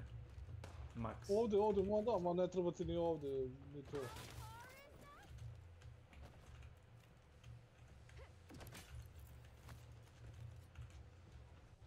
Nego nemam pojma, ja sam enjoy tako postavim zato što imam moment kada, znaš, jednostavno načiniš gomilu pogrešnih izbora i jebi ga, koštate hilova. I ja sam onda tako počeo da kupujem sad enjoy. Često zato što znam da postoji mogućnost da ću napraviti neke loše izbore.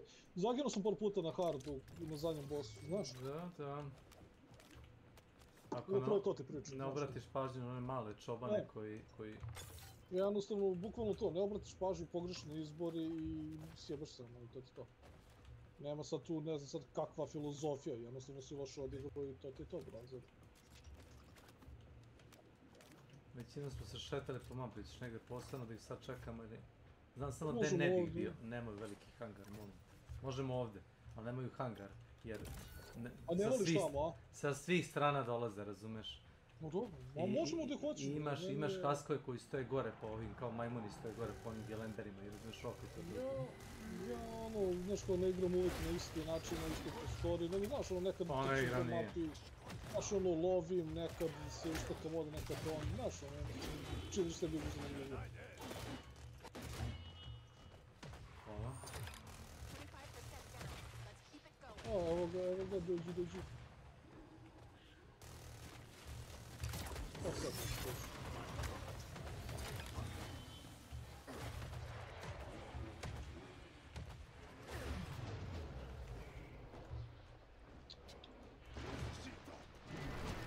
Ona klasa ima inženjer, ja mislim. Ako dogod imaš armor, ne mogu te zgrabe oni izjeli.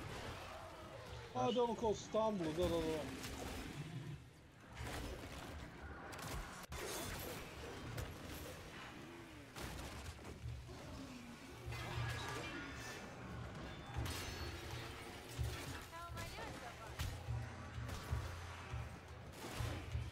Sve.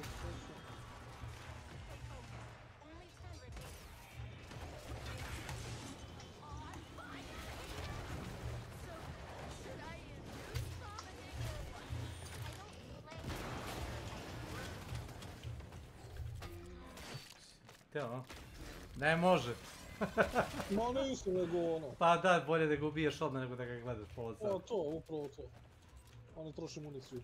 To je tačno.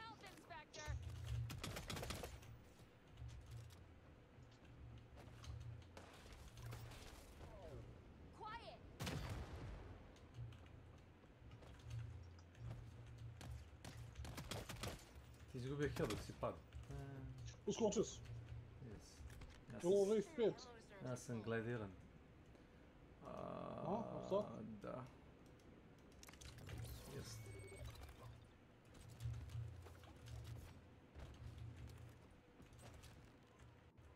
Evo ga ovdje armor, syringe i kutije s municijom. Mislim da je dosta dobro.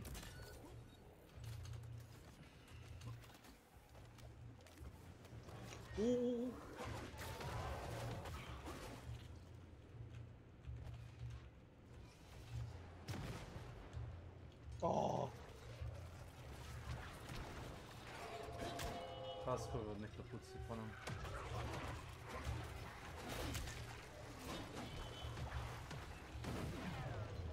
Ne znam, ne vidim ugao. Ajmo. Znači loše je totalno. Mislim, nerfovali ih jesu, ali... Ne daj Bože da Helldiver imaju ovakvu jedinicu. Ono, snajpersku.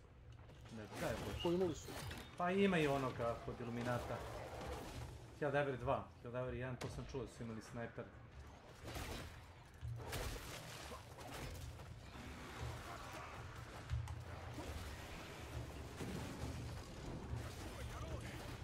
Mrtav jeste.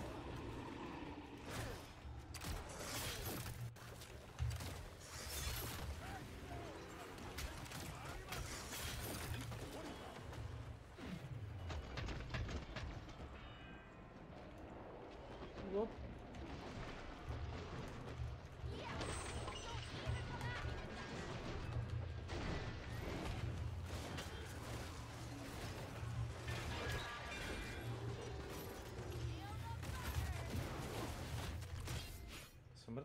Jedan jeste, možda.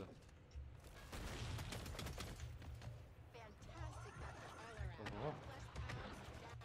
Taj je tvoj, izvoli.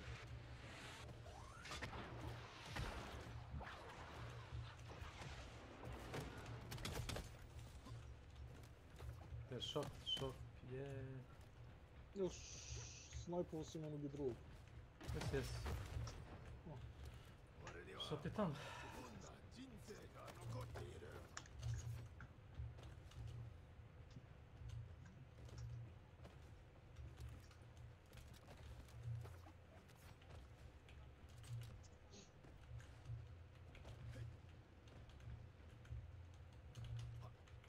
Radio sam survey, imaš iz glavnog venija. Zanimalo me šta je, bilo se piše KF2. No, koje su pitanje?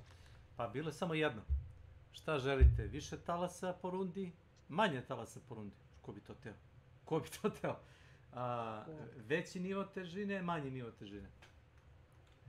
Veći nivo težine od Hell Nut ili manji nivo težine od Hell Nut. Ja bi stavio, da sam mogao stavio bi dve. Stavio bi nivo težine između Harda i Hell Nuta, to Suicide, i stavio bi više talasa. Po mogućstvu. Ne znam zašto je to toliki problem, razumiješ, da su radi samo taj density mob, razumiješ, kad se spomne. Je to toliki neki... pare? Ne, imam tačno da kupim sebi armor i ostane mi još $100. Što ove ljubičaste armor, ili tako? Aha. Ne bi ovdje bio sa bossom. Ništa ćemo onda... Isto. O. Isto. Jebeno isto.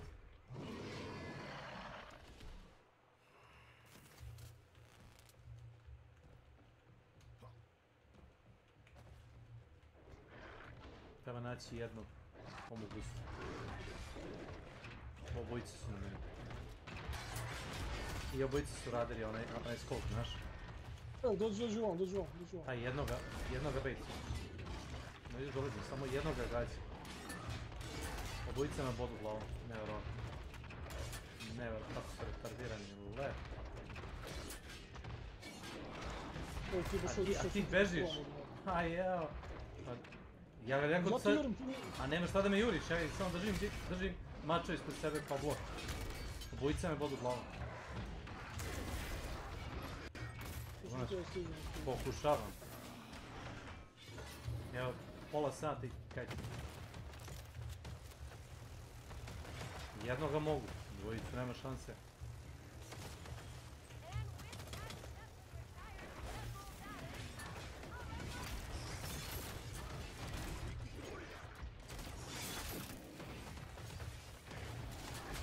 Nemoj da gađaš toga što...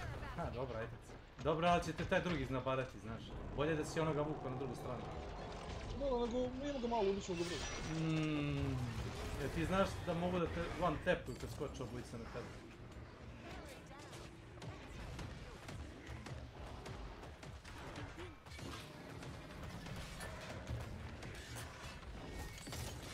Tamo od...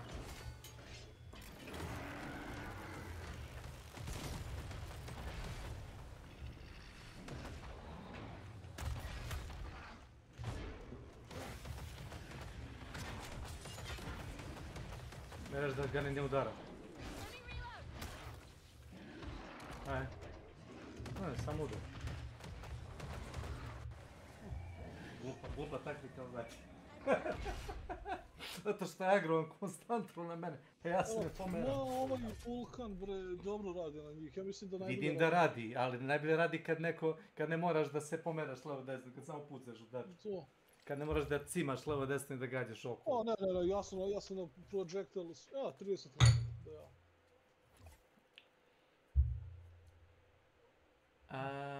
Vrati me nazad, ako si, ko je posto ovoga? Da vidim da mogu da napredim nešto. Možda vidim da li imam 2 ajkora ili 3. Ako je 2 onda... Odigrali smo 2 mape, tako da imaš 2 sigurno. Da, 2 minimum, da, ali... Fali mi jedan, dobro. Ajmo bar još jednu mapu ako ti to odgovara.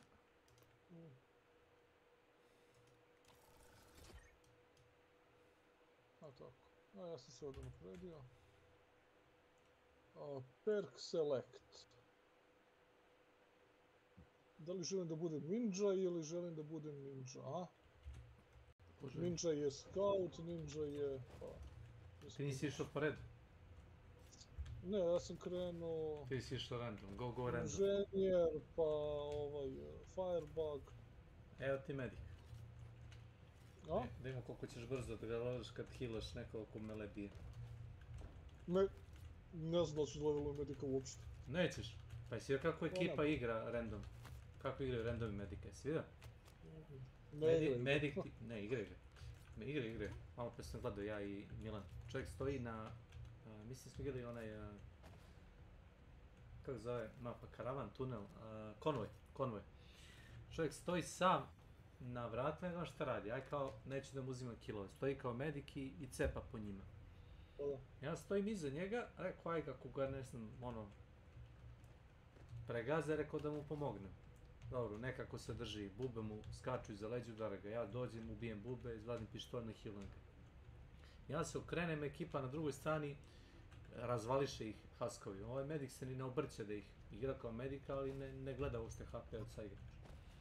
Brate, ja... zadnju rundu uzem onaj medigun i kao ninja sam i healovo, šta da radim?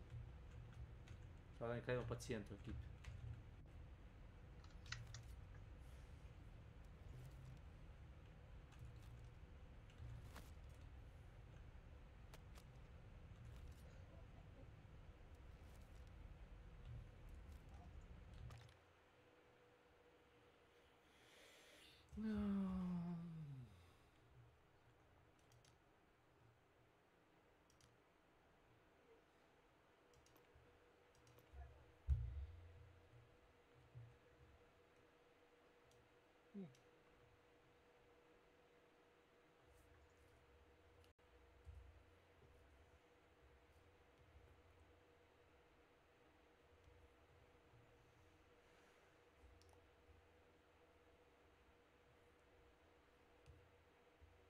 Čekaj, koliko košta? 1500?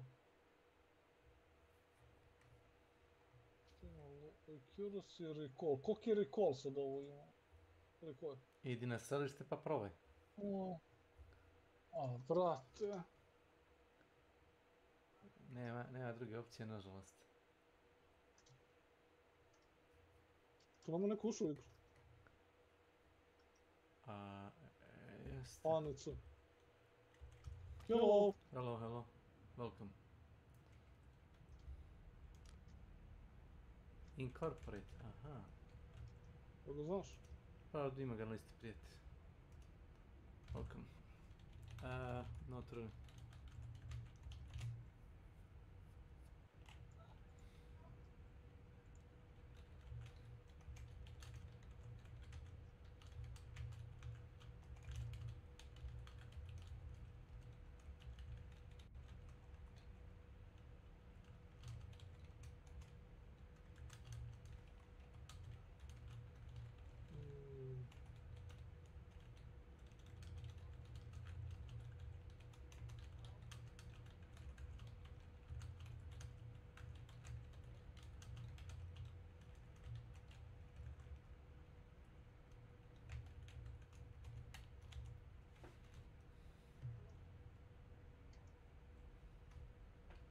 Not when servers like.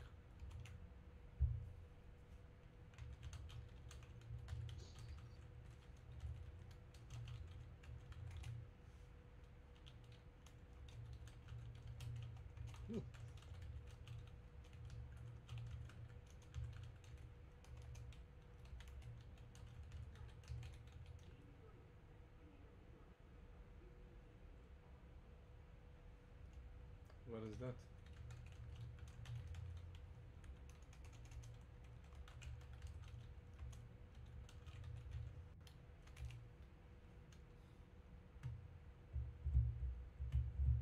Kaže R&D map, Research and Development map.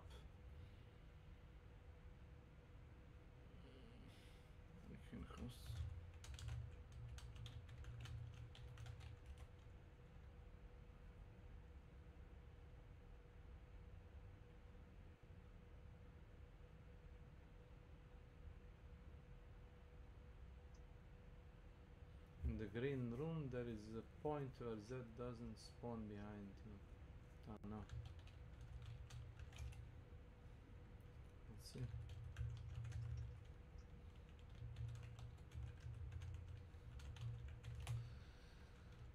Ja, brate, pa čekaj, šta je sad treba da pravimo ovdje sva oružja? Za? Za koga? Za snajper. Pa ti igraj s drugim, ko ti kaže da moraš igraš sa oružjima za snajpera? Ti uzmi automatsku pušku i stavi je na balistiku. Zato što bi sam hteo. Zato što, pa ko ti brani? Ko ti brani? Ja uzem da igram sa Ifritom kao ninja ako smatram da mi treba DPS. Jesi ti neki purist ovdje, šta? Vidiš što mi je ostao nož zategnuto, vidiš što se zategnu nož. Aha. Vidi. Čuješ i? Slušaj. Aj hostuj R&D na Hello Nerd. Šta je R&D jebote? To je laboratorija. Da. Što na Hello Nerd? Pa zato što zna čovjek. Zna mjesto da ti se ne spomne s leđa. Ok. Zato igram novu klasu, ono... Nema to veze. Nema to veze, sad samo ti treba onaj pištolj za healovanje, ja ću da ih bijem. Nebitno, tvoj učinak nije važan ovdje. Kakve veze ima tvoja klasa? Ima veze pasivi, da, ali ako imaš oružje... Uzmi Vulkan drugu rundu, razumeš, da će ti pare pa ću ti pitam. Ne mogu, brate, Vulkan mi je preskup, Vulkan skoro 6000 košta. Nije ako ti ja dam pare.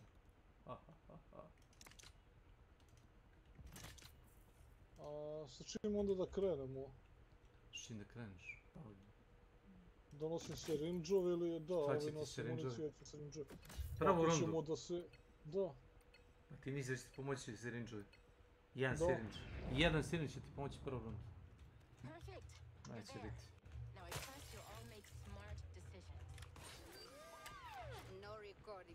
Okej, prati njega, kaže da zna lokaciju. Da bar nešto naučim. Kaže zelena soba, ne dolazi s leđa. Is this a spot? Navodno ovdje. Ajde vidim.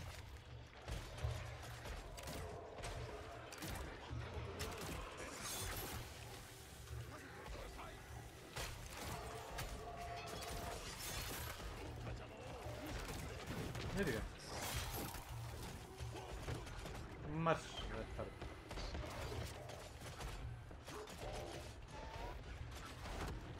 Šta mu bi? Bravo.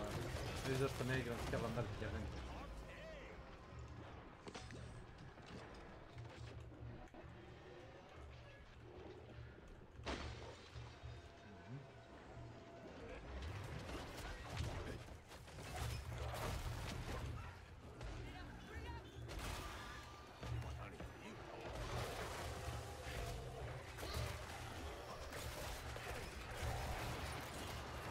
No, da meni ovo ne radi ništa. Fajn. Ovaj fire spray.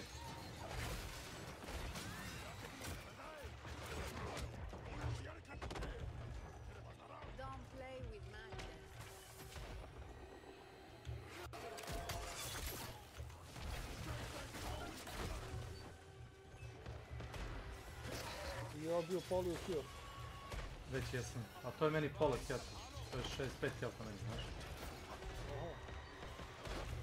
To je sad sve relativno, koliko ima kill.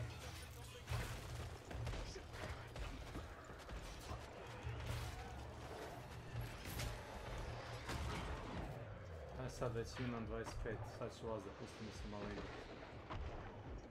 Ja imaš ovdje sam bacio sa rinč, vidim da jes.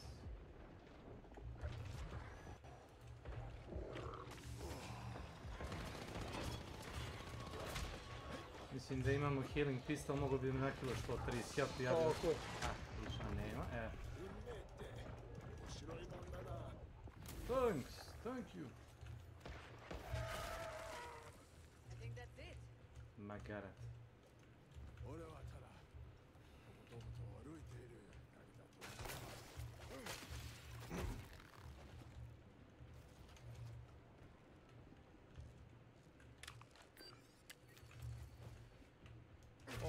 Ja ako kupim pušku, neću moći kupim pištolj. Moćeš da ću ti ja pare.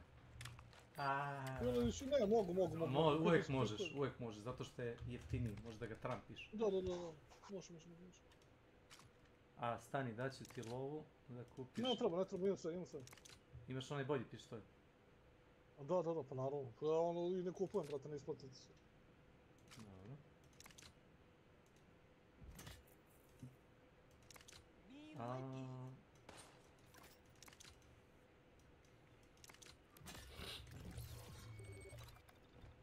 Eto, bar smo nešto skontale čovjeka. Niš nisam znao da tu, recimo, nemaš spawnove s leđa.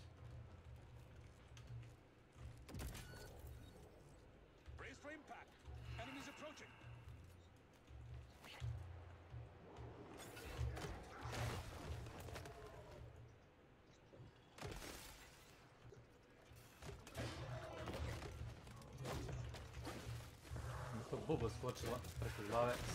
Sve vas.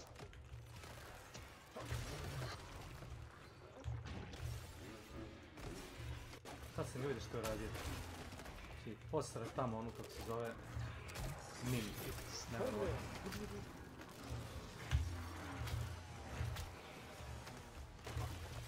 Znaš da me udario 2 puta, pored bloka. Evo ovo. Šta ne dolaze s leđa?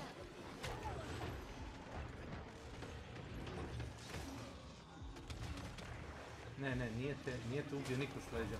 Znaš šta se desilo? Protrčao je pored nas, ali toliko je zagličano bilo da ga nisi ni vidio, znaš. A viš, sam je radio 200. Nas ovih gura, ovi lik ne koristi.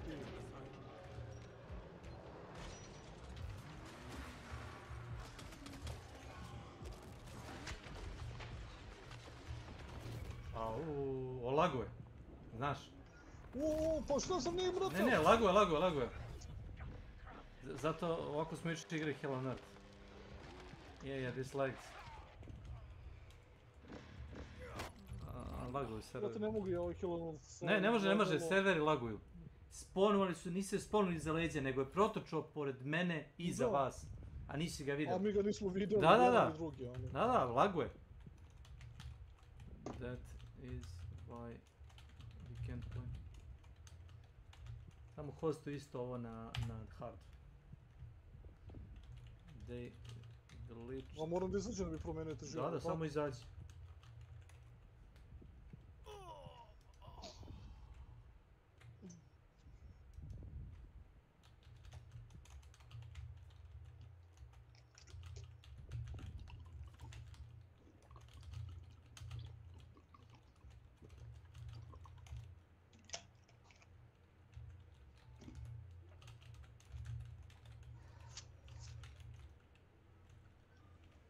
Craig s kim sam se ja tuko je protočao pored mene iza tebi kada te udara pozadi.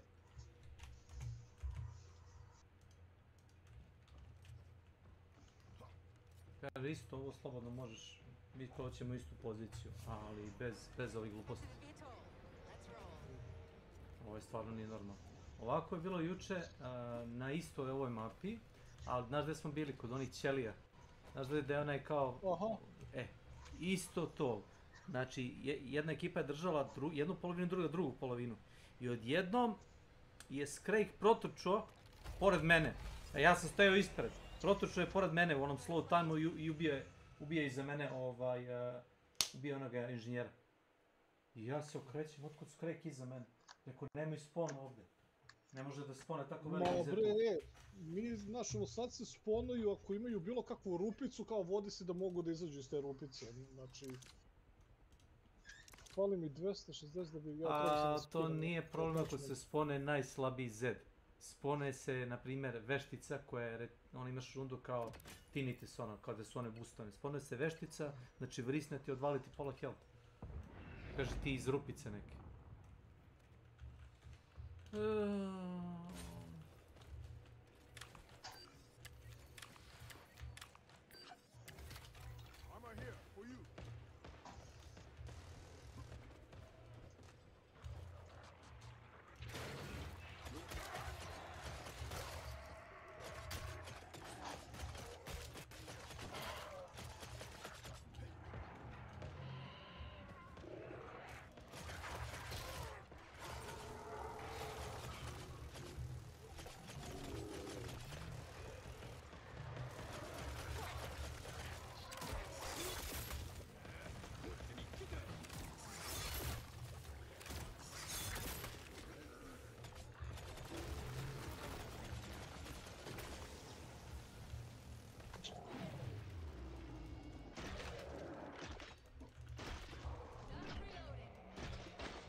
Previše se agresivno sponi na Hell on Earthu i toliko server laguje zbog tog, razumeš, sponovanja da i proguri se pored tebe. U igre ti da slow down time, onaj Z time ti da i Z time, razumeš, se oni progličuju pored tebe.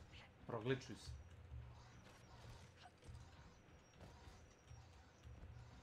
I onda imaš tako pametnjaković je kao ovaj lik u fazonu, šta je napisao, što je kikuo zbog ovoga. Sharpshooter can't kill a Scrake, that's a new one. On i Milan, znaš. Isto tako, pa nađe se kao u fazonu kao git good noob, znaš. I onda mi dođe da, znaš. Neću ništa da kažem loše. Ma ne, bre. Neću ništa kažem, znaš kako je kad me ti popizditi se. Šutira bi ljudi.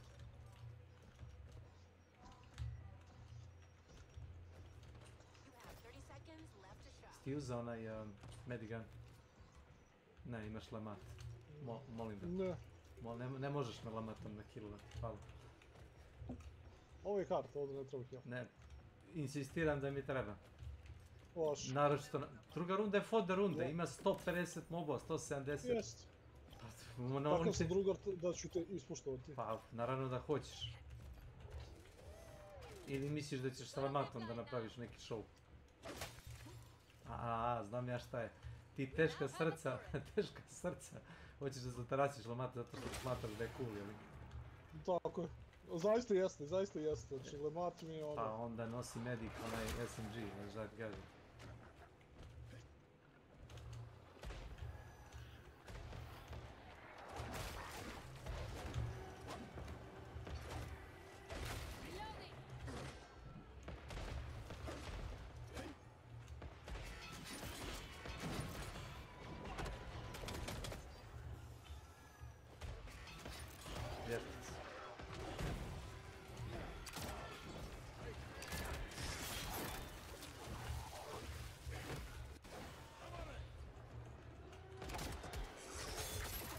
Nisam to da radim.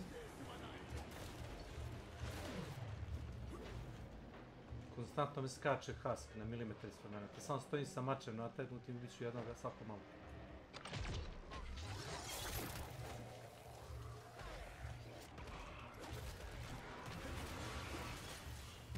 Ne, samo je prošao napred, tako?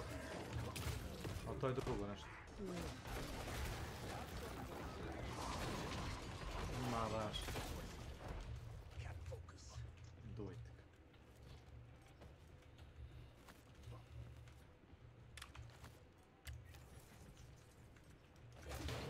Koliko ti imaš ovih likova, Ilija, recite to meni? Na Steamu? Da ti pokažem moj friend list. Ne. Strah, jel? Pa meni je profil na Steamu staro to 10 godina, čini mi se. To je mnogo ljudi. Moj meni, ali ono... Da, ti si jedan od onih... Ljudi dolaze, odlaze, još ono kad sam imao YouTube kanal pa su mi likovi dodavali za ne znam... A ne, to mi je glupo. To ne volim. Ti si poznat, ja bi da se družim s tobom. To je uradio jedan Nenad opoznanih. Neke Sarbende.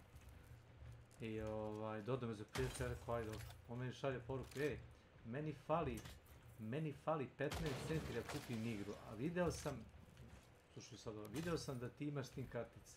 Ja rekao, dobro. What the fuck? Bili ti meni, dodao me za prijatelja samo zbog toga, bili ti meni kao prebacio karticu. I ja samo unfriend. Bravo. Jesi rekao Nenadu to? Ćeš pušku da kupiš, dođi vam. Neću imam. Imaš već? Pa imam ovu. Šta je to, default? O default, ali ono, update on. Čak gdje misli da idemo, da idemo tamo. Ajde, idemo tamo. Ja ga odmah friendom, bez komentara i blokiram.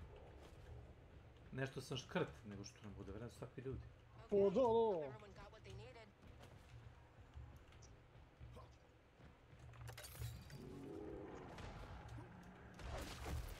Si znao za ovo? Za ove zelene cilindre, da to radi poison non stop. Da? Zato ne volimo ono... Ne, razbij. Ako oni prolaze tuda i oni se otruju. Misliš? Aha.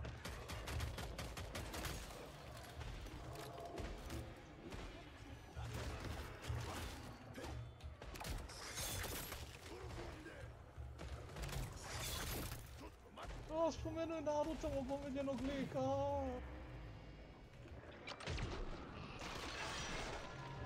Kako sam ja dao headshotove, ne znam.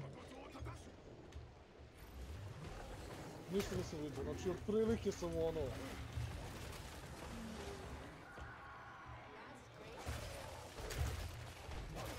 Možda mi nema ništa lakše nego ovako zasjeći u stranu.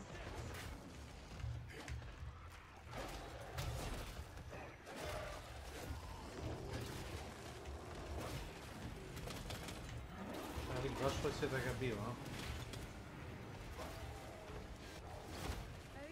Baš sam kako ide, prvo ga bio, posle. Posle ga kare. Ja mislim da se to dešava upravo samo u tog posle.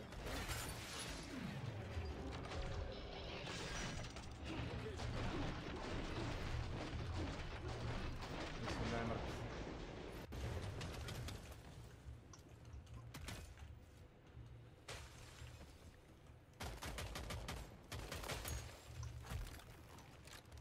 Imam 3.800, stavno mi ovo igra mogu za kopare. Fali mi. Da ću ti ja. Ne. Thanks. Let's reflex sight ili lesser sight. Ovi samo mag ima. Armor piercing, precision receiver. Vrti, ne znam šta radi ovo oružje kod njega. Što ti ja ne bi dao pare da uzmeš vulkan? Aha. Evo ti kupi sebi vulkan i ispušteri se. Toliko duboko u razmišljanju. Nemam za vulkan, treba mi 5 i 6, 40. Zameni pušku. A to. Mislim, očigledno, dok godine nerfu ima veći DPS od većine tih pušaka, znaš. Možda nema od Samaritijana kad go napraviš na maks. Ali možeš više brže pucaš.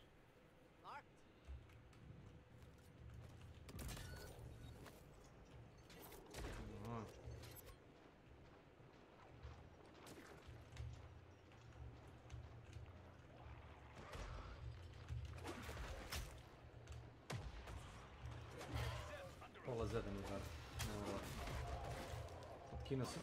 Šta bi? A? Si vidio? Odslajdovao sam random dole. Pa ne znam li bilo random ili... Ne, nisam nikakav input dao za tu stranu. Samo sam otklizao dole.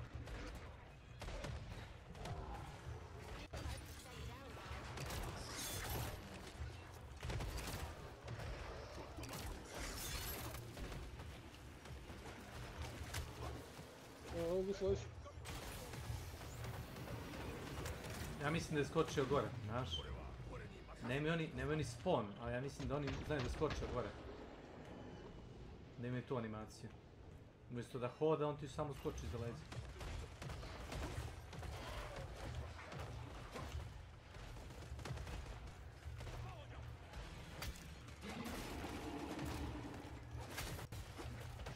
Nada pokušava da me sidestepuje u zid, tad sam gledao. Pošto stojim ovdje na ćošku, on iskoči iz neke cevi i pokušava da ode udesno kroz zid. Do vas.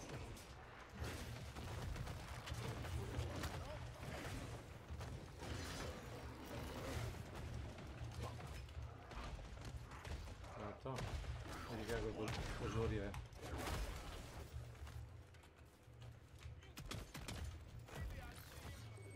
Da, ja mislim kad oni trčkaju, razumeš, da se izgličuju nekako preko tih kutija i samo da skoči gore. Thanks. Right, okay. That'll do. I'll keep this sharp and to the point.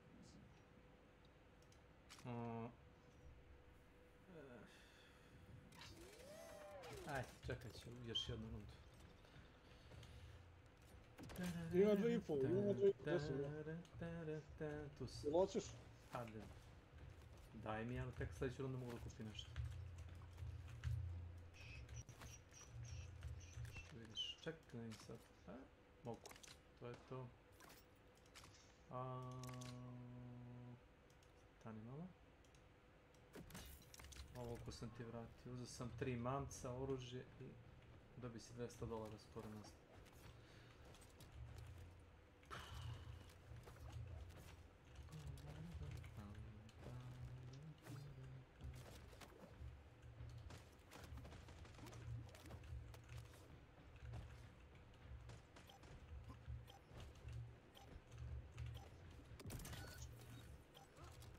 Da, pogledaj dole. Vidiš, imaš ove kutije, ove ormarići. Mislim da se oni toliko gure da on se izgličuje gore.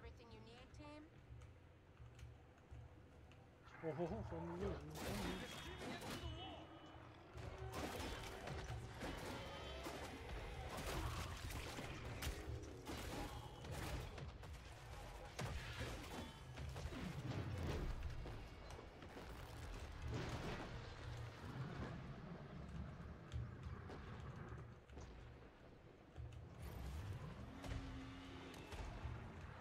Šta je taj medik? Viš?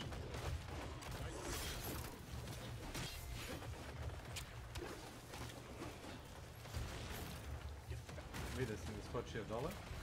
No, to radi ćemo sad.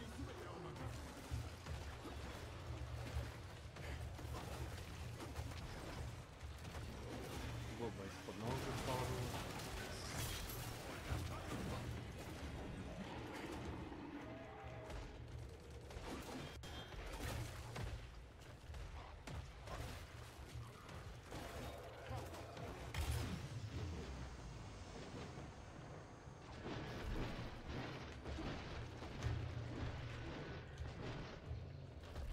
Mogu da spamujem beš mi mnogo brže ima animaciju nego normalno gore, znaš, kad je Z-tank.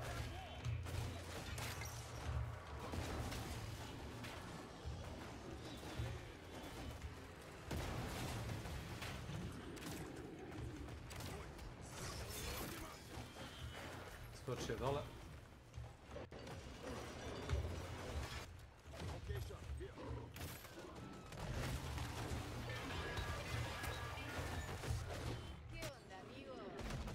Nisam ga ni uhvatio, šta? Bila nekako na neravno teren.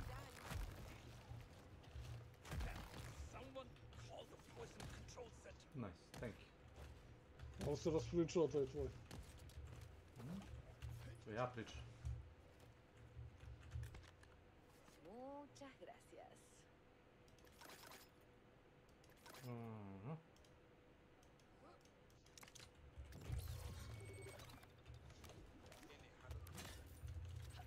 Ono je 2000, znaš, ništa od toga.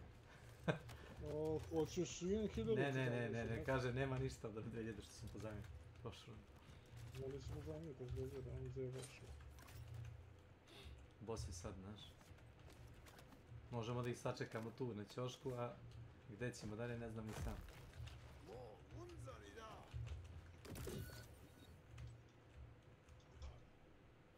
Vidjet ćemo koji je boss. Ako je Impaler mogu da probam da blokiram vrat, ali ne znam koliko mogu dugo da blokiram trojicu. Ma ne bre, ako Impaler to će da bude ono. Ovo je hard bre, završit ćemo. 3 Impalera? Da, pa imamo i Medica, brate. Jedino što, nemam pojma, ja neću raditi sub damage. Sub damage, a imaš vulkan. Šta bi ti da radiš još? Da, nemam ove bonuse. Pa naravno da nemaš, to mi jeste što si. Znaš, onda imam bonuse, bilo bi drugačije. To oružje je onako baste, ne znam kakvi ti bonusi trebaju. Pa svi koji multiplayere bre imaš tako ih sad. Evo ti multiplayer, ona uopšte nije, ona ti je ranjiva na vatru. Eto ti multiplayer. Eto, to ti je dovoljan multiplayer za ovu igru. Koga sad jurimo? Jurimo onoga igrača.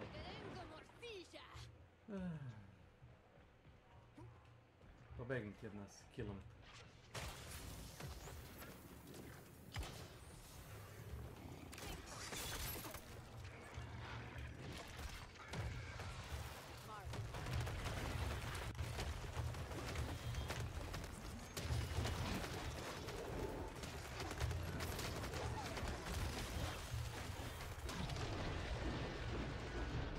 Šta me ovdje raskoro?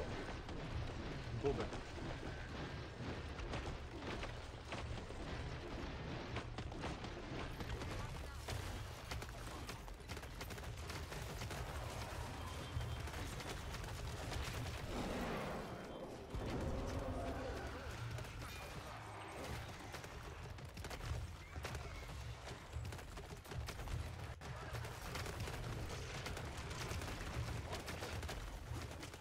Žaba, sad skočio s teleporta. Neko njih ispalja granate ako se primetio. Ratno inženjer. Ja mislim da on otišao na ovog dole li. Ne. Tu je.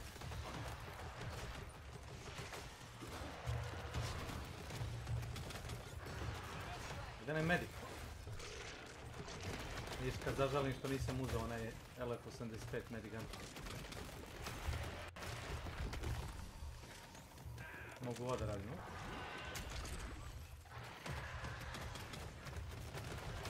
Medik je umro. Igra mu je pukla kunenci. Naš? To nas. 100%. 100%. Marek! Nema. E sad da se vratim nazad. Sad imam da napredim oružje. Jel tu on? Nije, jel tako? Nije 100%. Ne znam, ne vidim. Nema ga. Nema ga. Jurija ga bio na početku, on je stao na vrata i spalio ulti i nestao. Razumeš? Nestao. Znači, healao sam vas ja i ti si healao mene malo i to je to. Tu je! Pa gde? Jel umro? Ne znam, bio je dole, znam da sam ga vidio dole, ono kroz mapu. Gde je dole? Pa ništa nije bilo za njim. Že se borio s mobovima, oni mali. 29. level medic. Tako izađi, pičko raspala. Ti si hostil, da? Da. A vratim sam. Imam 3 ajkora. Imao sam najviše healinga. Ništa me ne čuje. Dobre. Imao si, nego šta nego si imao? Mora neko i da stoji da prima batine.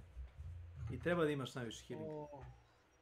Moram kažem, ono samo sa pištoljem, čovječ, pa ovaj medik nije radio. Pa ne, pa... A ljudi uzmu medika, brati, i ono deleće. I ne igraju s medikom, razumiješ. Uzme medika da bi ga levelao. Wow, bravo. Odlično si ga levelao. Best medic ever. Worst fucking medic ever.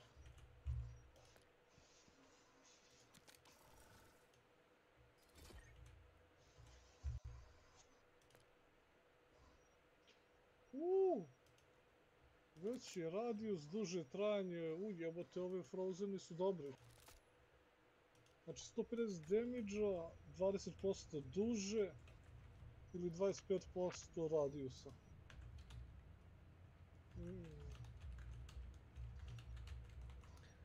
Aj hostuj office ako ćeš to ići mogu da hostiš, da nam pokaže tamo holdout.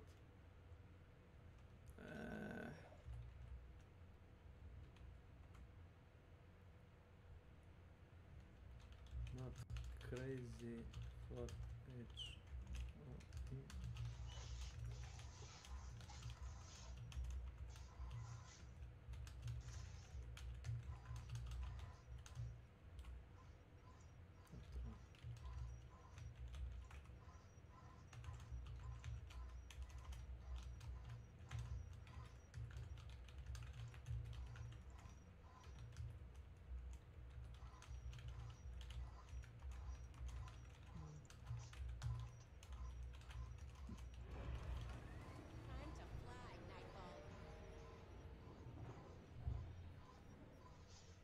Vreme.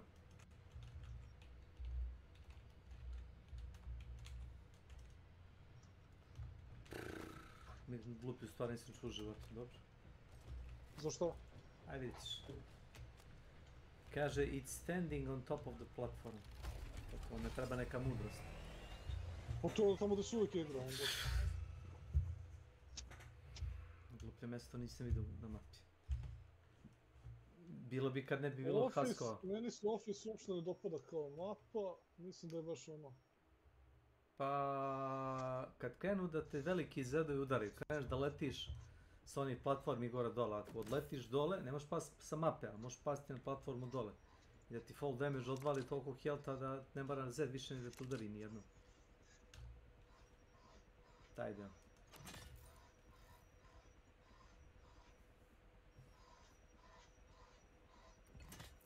Ti to muziš kozu tu, ako smijem da pitam. Ja? Da. Kako misliš? Pa čuje se.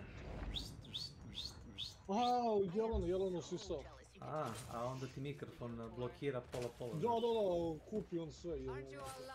Imaš ovdje.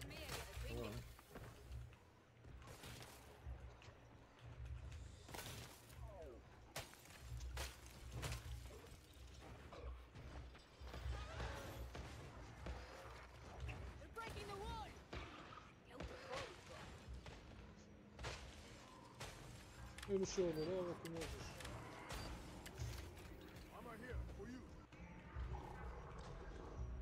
Yeah, I shouldn't have opened the door, right? Kako stavljam da je to bilo, što se?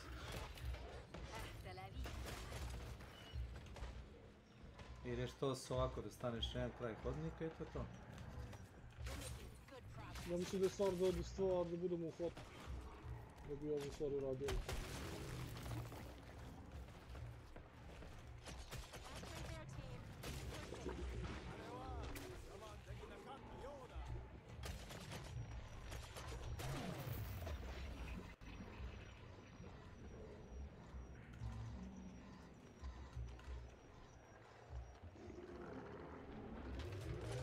Drala ima ovdje ventilaciju iz koje izlazi, znaš?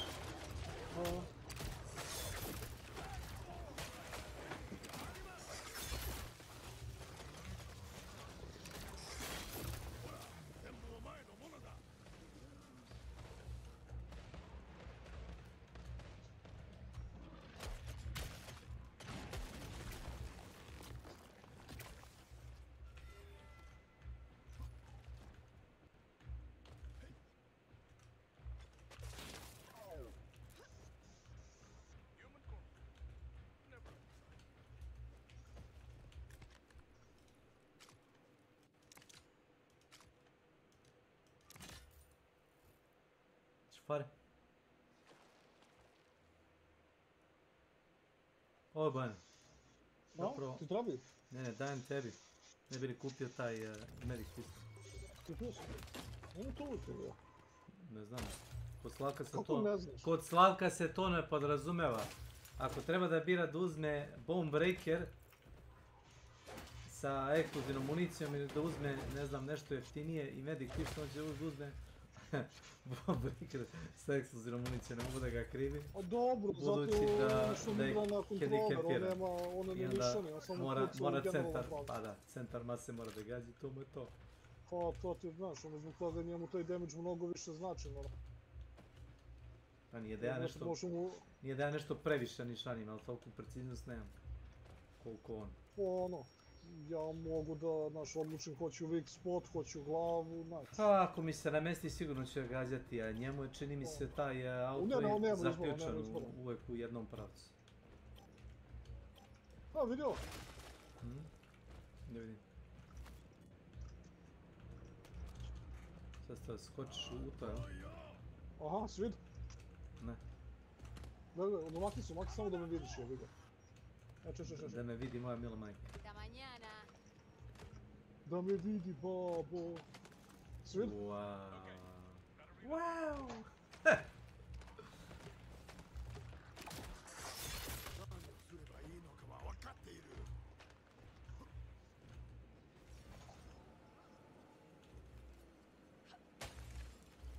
Ne smeta, samo vidi cepet, ja onako imam dovoljno ovih resursa. Ako hoćeš da pucaš, pucaš. A šta da radim, Bog, mislim, šta je, znaš... Pa ponitar se levelaš. A kao, eto, pucaš da bi kao ubio zedove da dobiješ materijal. Ja materijal manje više imam gomilu. Šta ti fali? Fali ti... Što nisu share resursi. Ovako se ljudi grabe za kill. Ja se nešto ne grabim pretarano. Ako vidim velikog zeda idem kao budala da ga ubijem, to stoji, ali to je već druga stvar. Ne zove zašto nisam normalan, nego to što mi stvarno treba kill.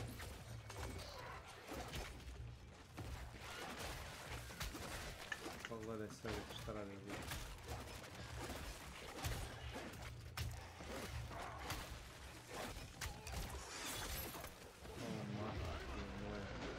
Glitchuju kroz ovu podlogu, znaš. Gleda kad hodaju zaranjeni u teksturu poda. Izgleda to. Izgleda to. Kako to loše izgleda. Aj kao, zadovoljan sam time što uopšte znaju da hodaju ono po plafonu. KF2 ta tehnologija nije postala. Da, proti kažem, mi volio bi da možda nisam i ovdje. Da su i ovdje odustali od tih ideja, radikalno. Čekaj, su tamo znali da hodaju po plafonu bar. Ne.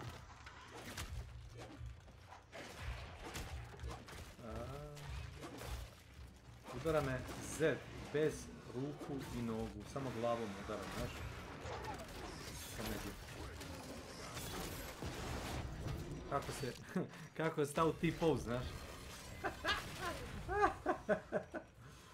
Thanks. Presmeš.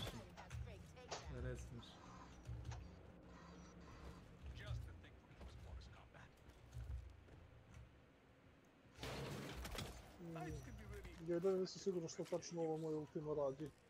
Ultimatum? Bilo bi glupo da to možda počitaš u igru. A šta znam?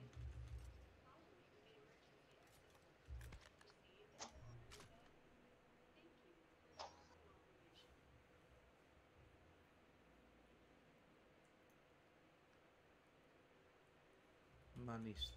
Misliš da mogu da prođu pored mene?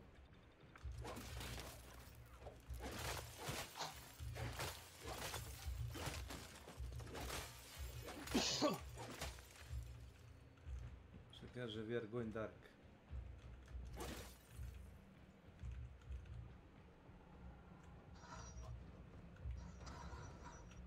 Malo da nešto su upali, a? Ima ovo. There you go.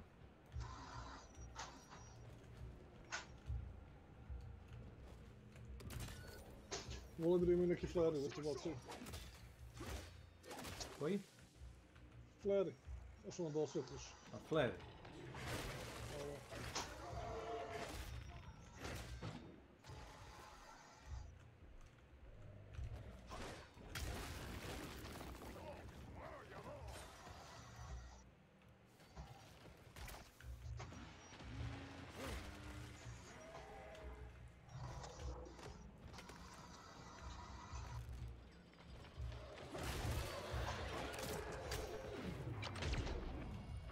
Sajlo sam ispalio, nisam nigdje otišao, znaš. Zadnji udario. Bio sam prešao blizu, a? Pa ne znam sad da se, neće ništa da lokao, znaš.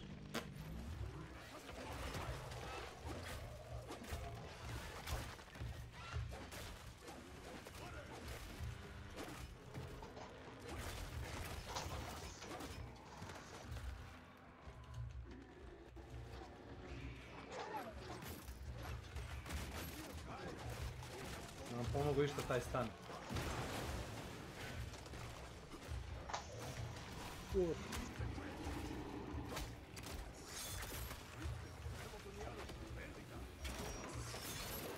Flash pound. Samo heal, ništa drugo. Mislim da imamo ovdje skleka. A, mogu ja.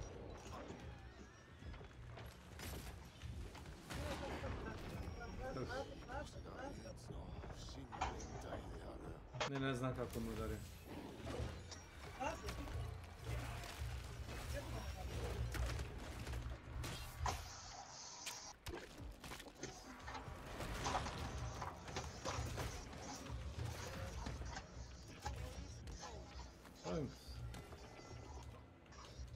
Šta evo, Husk, Specialist, Hit Damage, Syringe Back. Naravno.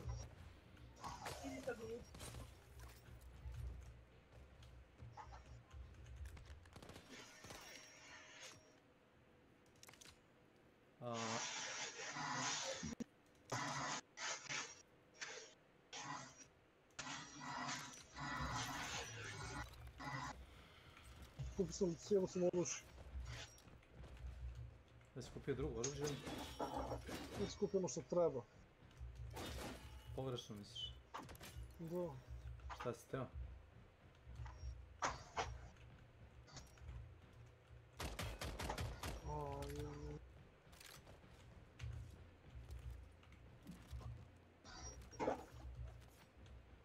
Si teo vulkan, šta? Kupimo plazmu. Sam ih falim 5200. Trade hoćeš za sljedeću rundu. Mogu da uzmem Ifrit, jebote. Uzmi Ifrit. Ako si ga napravio.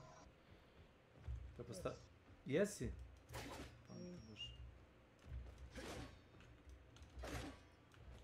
Ništa brže ne može počistiti trash nego taj Ifrit, znaš. Naravno što u onom B modu. To kide glave. U onom kad staviš onaj ammo consumption upgrade. Znači za ništa baterije, razumeš, pobiješ 200 mobova, razumeš, samo glavu nakinu.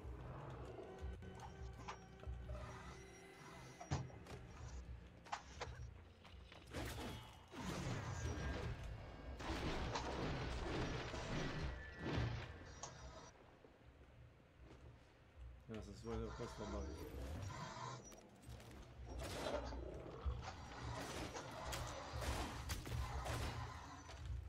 Marš.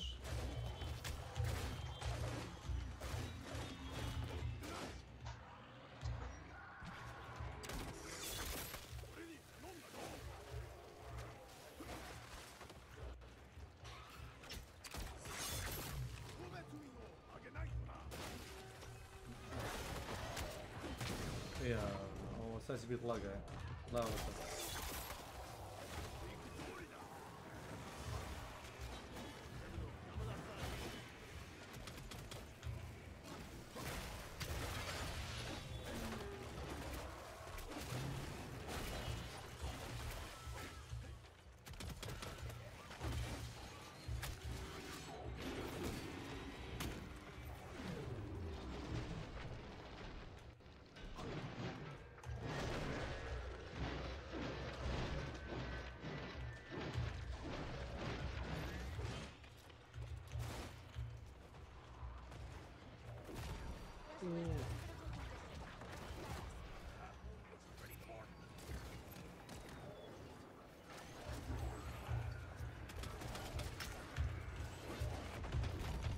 Vidio?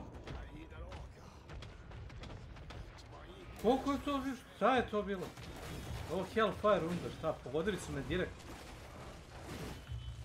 Moja pretpostavka da imaju onaj napad kad te kao pogodite projektilom i skinete vjerojatno 56 HP-a. What the fuck was that?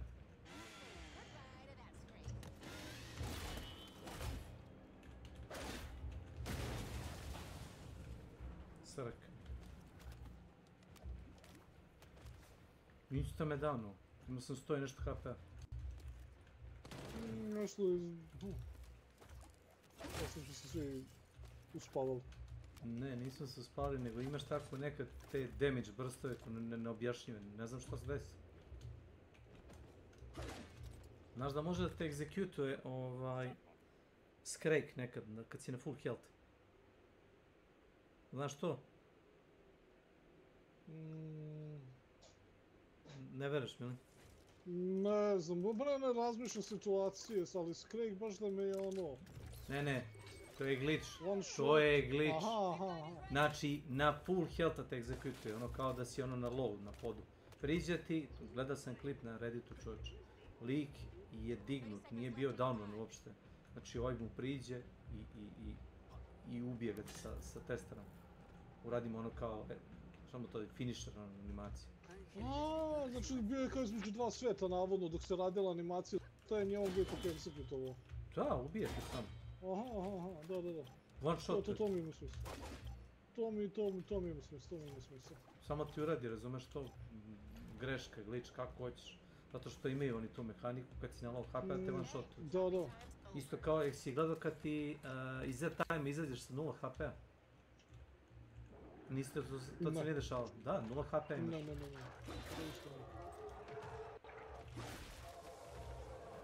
To mi se redno dešava kad su intenzivnije runde. Znaš tako igram ako smele oružje na blizu. Skrek.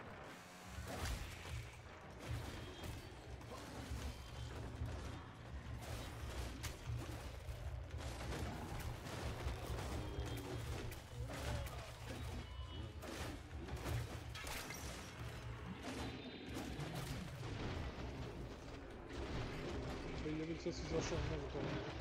Ne, mogu, imam bržu animaciju dati, znaš, zato sam izašao napad i izdavaći. Da ih švičkaš tamo. Pa da, može mi se.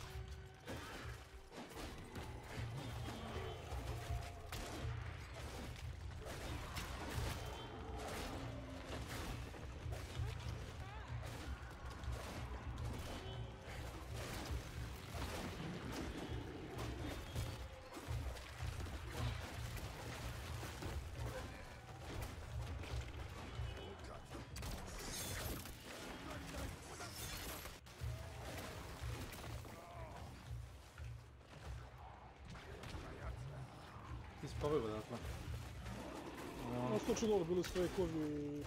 To spawned.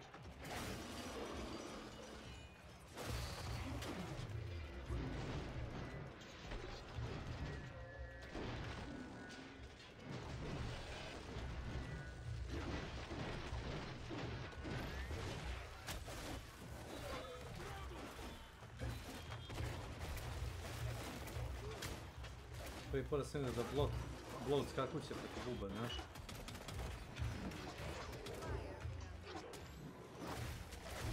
Pa napuni ga. Nema je umbra.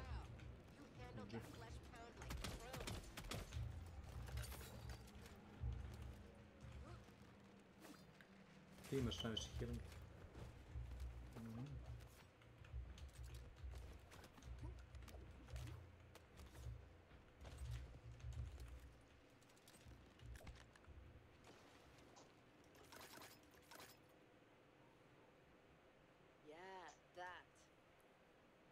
Jel treba? Ne. Kupio sam jednu bombu, bit će dosta. Ne, imam dve. Jao. Što je desilo s animacijom? Kamera mi sad skakutala gore dole. Aaaa. Jebih. Tebi? Working is intended.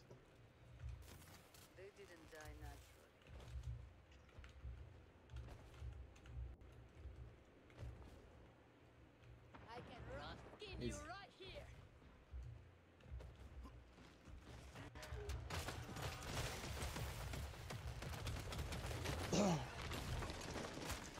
Wow. Okay.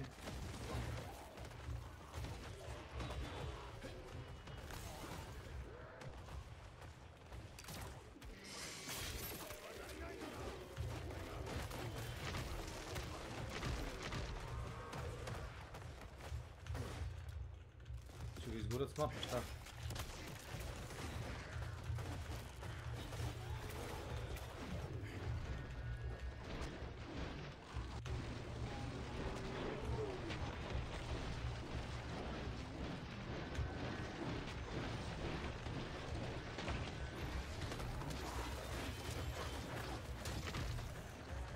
Nazad.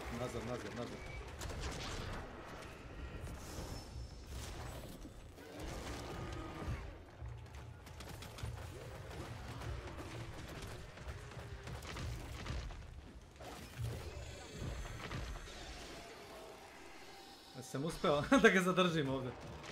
A? A, ne mogu. Ne mogu, izgorim.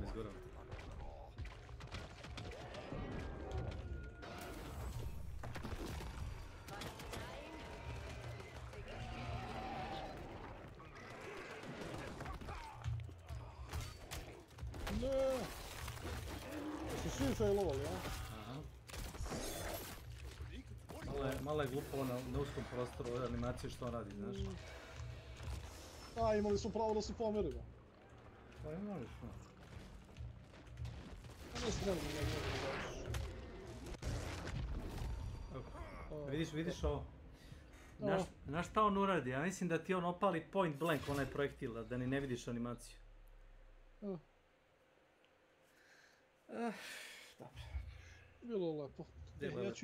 Bilo je lepo dok je trajalo, također. Upravo. Tako. O, level 5, super. To je to. That was nice.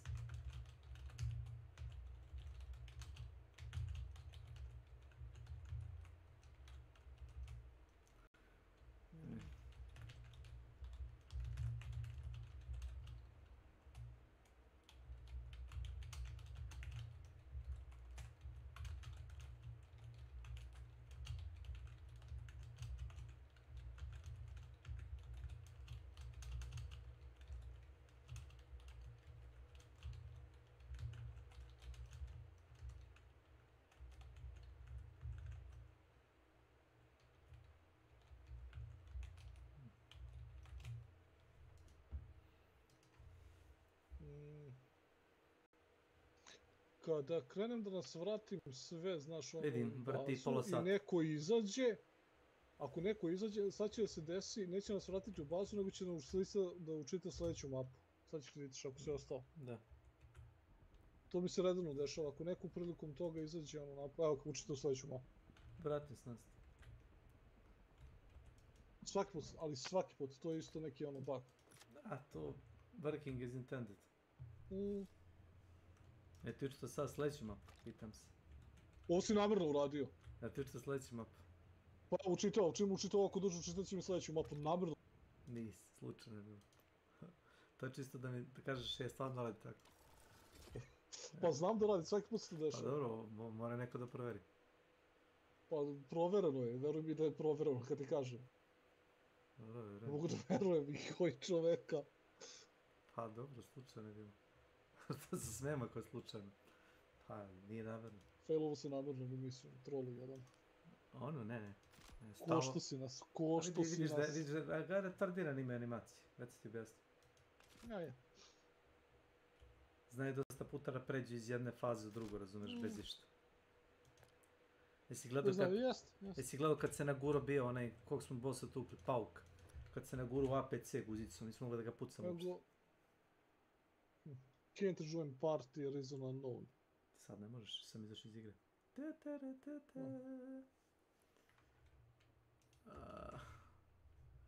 XP kolektor.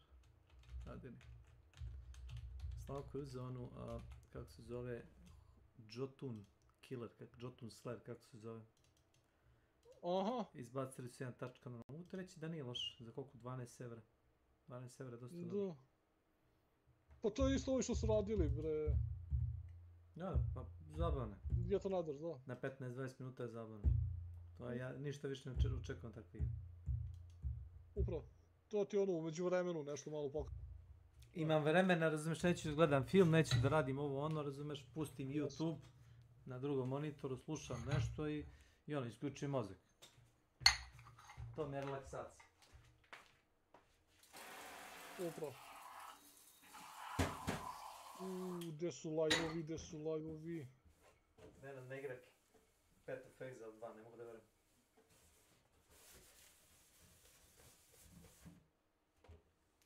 Za koga live?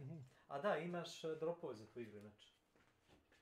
Ma ne za to, nego tražim live-ove za Street Fighter. Za Street Fighter?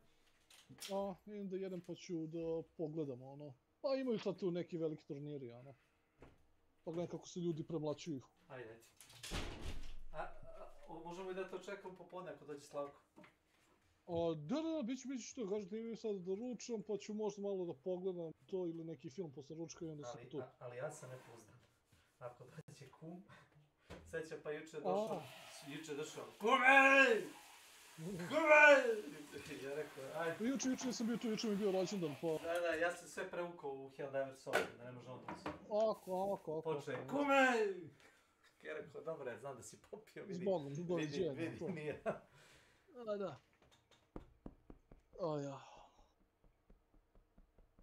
Bim ti dan, super dan, to jest juče je bilo sranje, danas je do jaja. Pa danas je malo oblačno kod nas. Kod nas je vedro, juče je bilo tmurno, oblačno, nikako ono velika vlaga, ono 90%, znači vrelo.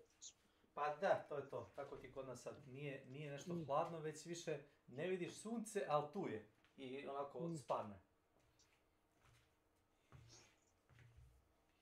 Nema žlupi od toga. Pa to je najgore. Ili nek padne kiša ili nek bude 100 stepeni. To ja isto kažem, brate, ali to između nemoj nikako. Može da pada kiša, ali čitav dan pada kiša. A ne pljusak 15 minuta, 30 i onda sunce. No. I onda sunce i gotovo. Slažem se. Dajem ti voljno. Prijatno. Hvala ti, zahvaljujem. Ništa, budi pozdravljen pa onda što smo rekli kasnije. Ček, ti si off danas, ili tako? I sutra. To, ništa, gazimo se danas. Budi pozdravljen do tada. Pozdrav. Bravo. Ćao.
Yeah.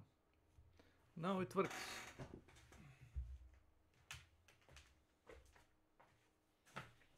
BRB.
just saw the picture and it made me think about it.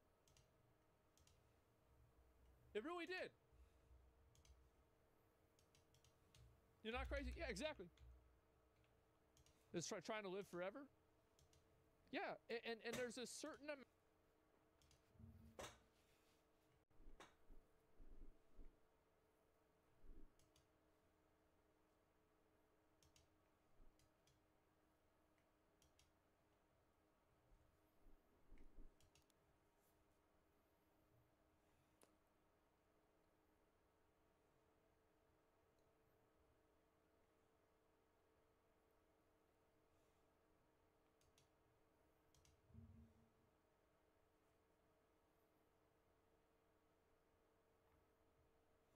I'm so sorry, guys. I really wanted this to be a normal video, but I'm afraid that ship has sailed. I want it to be like, hey, let's play that British zombie game where you throw money at poor people. Dosh! And now I'm just sitting here like, I just spent 7 hours learning Unreal Engine 2 from 2003 so I can mod in custom sound effects, The Green Goblin, and Dallas from Payday 2. Oh my god, it works. Oh my god, it works. What the? That's not a joke, by the way. I dug through the trenches of 20-year-old software just so YouTube wouldn't shoot this video to death and take all my ad revenue. I promise to explain every last detail of this story if you're generous enough to hear me out, because I wouldn't cook up something this stupid without a reason. He's got me an apron for my birthday that says shoot the chef 24 times in the skull. So that was pretty cool. And I promise it'll be worth your time, because the British approach and the American approach to zombie killing could not be more different. Like, half the time I don't even know what the hell these guys are saying. You're all fur coat, no knickers, bitches. I beg your pardon. I beg your finest fucking pardon. But you'll have to stick around and hear me out if you want to find out why. Oh, I had him with a 9mm, dog. You didn't need to do that. I did what was necessary, man. This video is brought to you by Guacamole Gamerfart, the only sponsor I have left after my 7th conviction for aggravated assault on a police officer. Gamerfart is the world's cheapest, tiniest energy drink. You add to water, and suddenly you've got 100 milligrams of caffeine flowing through your veins, like all those microplastics you keep eating. Use code BADGER with the link below for 10% off, or just scan this QR code on my chest, and you too can enjoy the ultimate cheat code against life's harsh realities. Stimulants. Now let's get started.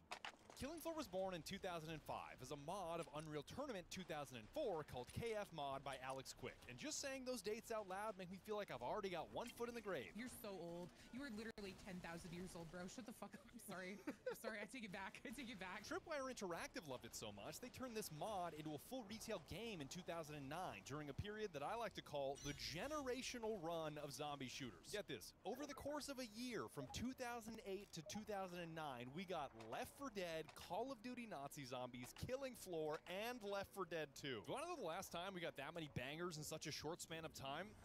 Fucking never. That's when. And what made Killing Floor stick out from the crowd is that it was like super weird. You're pathetic, like a bunch of bloody Millwall fans. Like, why is everybody British? There's no explanation for this. Alex Quick isn't British. Tripwire Interactive is based in Georgia. Why does everybody sound like a hooligan that just drunkenly stumbled out of a pub? Dosh, grab it while you can, lads. I totally get that British zombie movies are incredible, but that was like 7 years earlier, so I'm a little confused here. I just had this fucking clips out. It is fucking minging. Another weird one. Why does the game give you a welding tool? Like, Call of Duty is about opening doors to advance, Left 4 Dead is about running from this door to that door, and Killing Floor is like, nah, son, we want you to weld that shit shut so you can turtle in a hallway and throw money at each other. Wankers! And the most defining part of this wacky new take on the zombie shooter experience is that Killing Floor was nut-crushingly hard. Oh, it's bugged! It's bugged! It's bugged! Oh, it's like the game would take a look at your current position, determine the absolute worst thing it could do to you, and then immediately deploy that action. Like, even if you were in a fully welded, completely sealed off hallway pulling off a perfect turtle strategy, it'll wait for you to turn your back for 2 milliseconds and spawn a horde out of thin air behind you. Because fuck you. That's why. Where's the murder? Oh, behind us! Behind us! Behind us! Oh my god, we went too far forward. I'm telling you, I watched Six Gorefast descend from the ceiling onto his back. But this jaw-breaking difficulty is what made me love it as much today as I did 16 years ago, and is also the reason plenty of you either don't know about it or don't like playing it.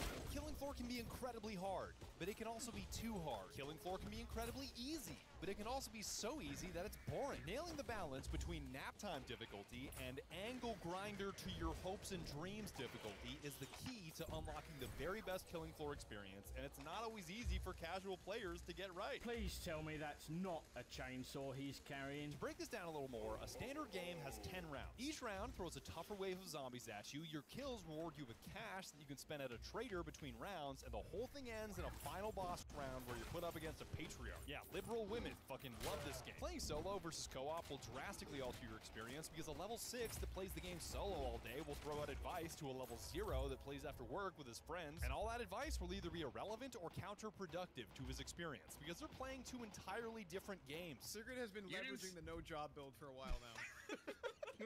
I am on levels of unemployment you literally could not conceive of. Can you all shut the fuck up? I see you squeezing your fist like Senator Armstrong when you say that. Can you guys please just shut the fuck up for like 2 seconds? You people fucking piss me off sometimes. Everything is flop. Everything is maxing. Everything... Shut the fuck up! Now, the first step to getting your difficulty right is by choosing a difficulty itself. We've got nap time, normal, God, why am I so poor? Whoa, this just got kind of hard, and femur breaking nut crusher extreme 9000. On the low end, you've got fewer specimens, commonly known as Zeds, that are all weak, slow, virtually harmless, and reward you with a boatload of cash every time you kill one. Yo, get his ass! The rich is throwing money! You actually yoink some. You actually yoink some. You guys are fucking rats. I hate all of you. I hate all of you so much. On the opposite end is Hell on Earth, designed to crush your bones into dust and feels like every member of your squad had their name scribbled in the death note before the round started. Light, that's not how the fucking book works! We're talking more Zeds that are tankier, faster, more dangerous, and you're poor as shit the entire time. The toughest enemies in the later rounds will choke slam you into the Earth's core if anybody in your squad isn't a locked-in, max-rank level 6 that knows exactly what they're doing. Come to the motherfucking moonbase, I'll beat your fucking ass! On top of this, the difficulty scales for each additional player in your squad up to a max of 6, and it scales hard. Like Sigrid is a maxed out level 6 medic that showers us with cash, and even she could only carry us on normal difficulty with how much harder the game is with a full party. Sigrid, I almost want to know how you have this much time for this much autism. Like, it's just so much. I don't have a job, bro. This is what I do. If I have an FOV below like 110, I literally want to kill myself. 90 is not too low. You need to get a job. On top of the scaling, the mix of different Zeds thrown at you every round makes the game way more difficult and way more fun than your average zombie shooter. Like Nazi Zombies was all the same zombie, and I know Left 4 Dead has special infected that pop up from time to time, but for the most part, you are killing common infected that are about the same size and speed, and getting into a rhythm of headshotting each one isn't too tricky. In Killing Floor, holy shit, dude, you've got 9 enemies to worry about. All of them are different, and all of them are being spammed at you all round, which makes communication through the chaos way more challenging. This one's big, this one's small, this one's tanky, this one's invisible, this one's fast, this one's slow, this one's crawling in the ground, this one's got a gun, and holy shit, I'm so fucking overwhelmed right now. Which one do I shoot first? Which one do I need to swap weapons for? Which one should somebody else take care of that's a better class to deal with a threat? Fuck. This is the beautiful chaos that makes Killing Floor special. Again, I'm not saying it hasn't been done before, because Left 4 Dead Special Infected are somewhat similar, but to me, they usually pop up about one at a time and can be honed in on as a target, like calling out, "We got a boomer!" Killing Floor feels fundamentally different because there's so much diversity in enemy types. They are constantly being thrown at you, and making sure the right class is focused on the right target adds even more complexity to the chaos. Okay, he's jumping around. He's already pissed. Oh, okay. Oh my god, dude. All of these zombies are technically specimens, or Zeds, that are failed experiments of Horzine biotech. Yeah, a lot of Killing Floor MFs get real offended when you call their specimens or Zeds zombies. Pardon the fuck? Now, this biotech company was a secret research project by the British government where they attempted to create super soldiers with human experimentation and ended up making overgrown, roided out failures with metal meat grinders for hands.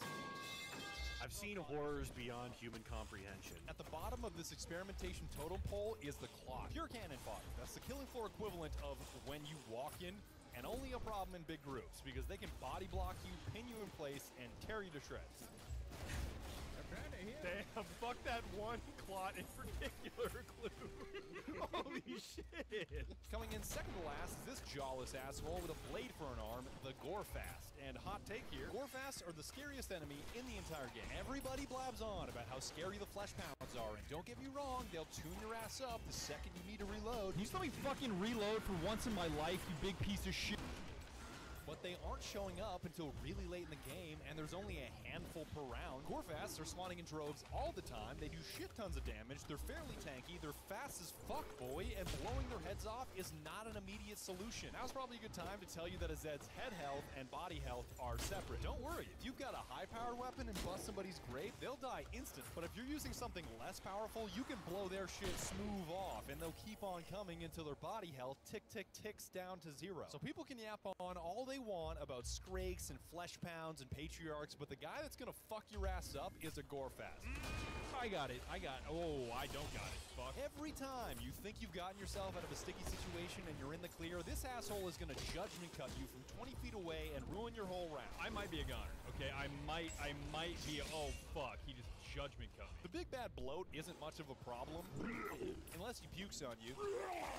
Then it's a problem. Crawlers, I put in the same bucket as Gorefasts, because nobody ever talks about how terrifying they are, and it has nothing to do with them being spiders. What the dog doing? They're super easy to miss down on the ground. They're always jumping around. They always pop up in droves, and they are by far the hardest enemy to headshot because they aren't bipeds. Every single one of these fuckers is the greatest distraction in the game and deserve to either be shotgunned or 40 milled off the face of the earth. Damn, that was perfect timing. Husks are something to worry about because, oh shit, that zombie has a gun, and oh shit, he's also accurate, and oh shit, that gun shoots fire. Definitely a priority target if I've ever seen one, because he's never gonna leave you alone. Alright, buddy.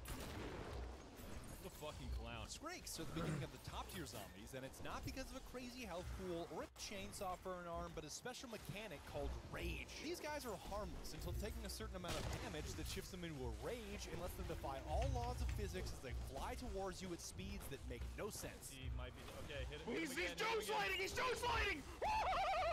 Did you see that shot? It's for this reason that he's one of the enemies you have to call out to your entire team so you can concentrate your fire, because if you don't, he can easily cut your team in half. Oh, 3 Skrakes right now. So fucking 3 fucking Skrakes right now. 2 Skrakes. Guy in the middle. Guy in the middle. Look at him.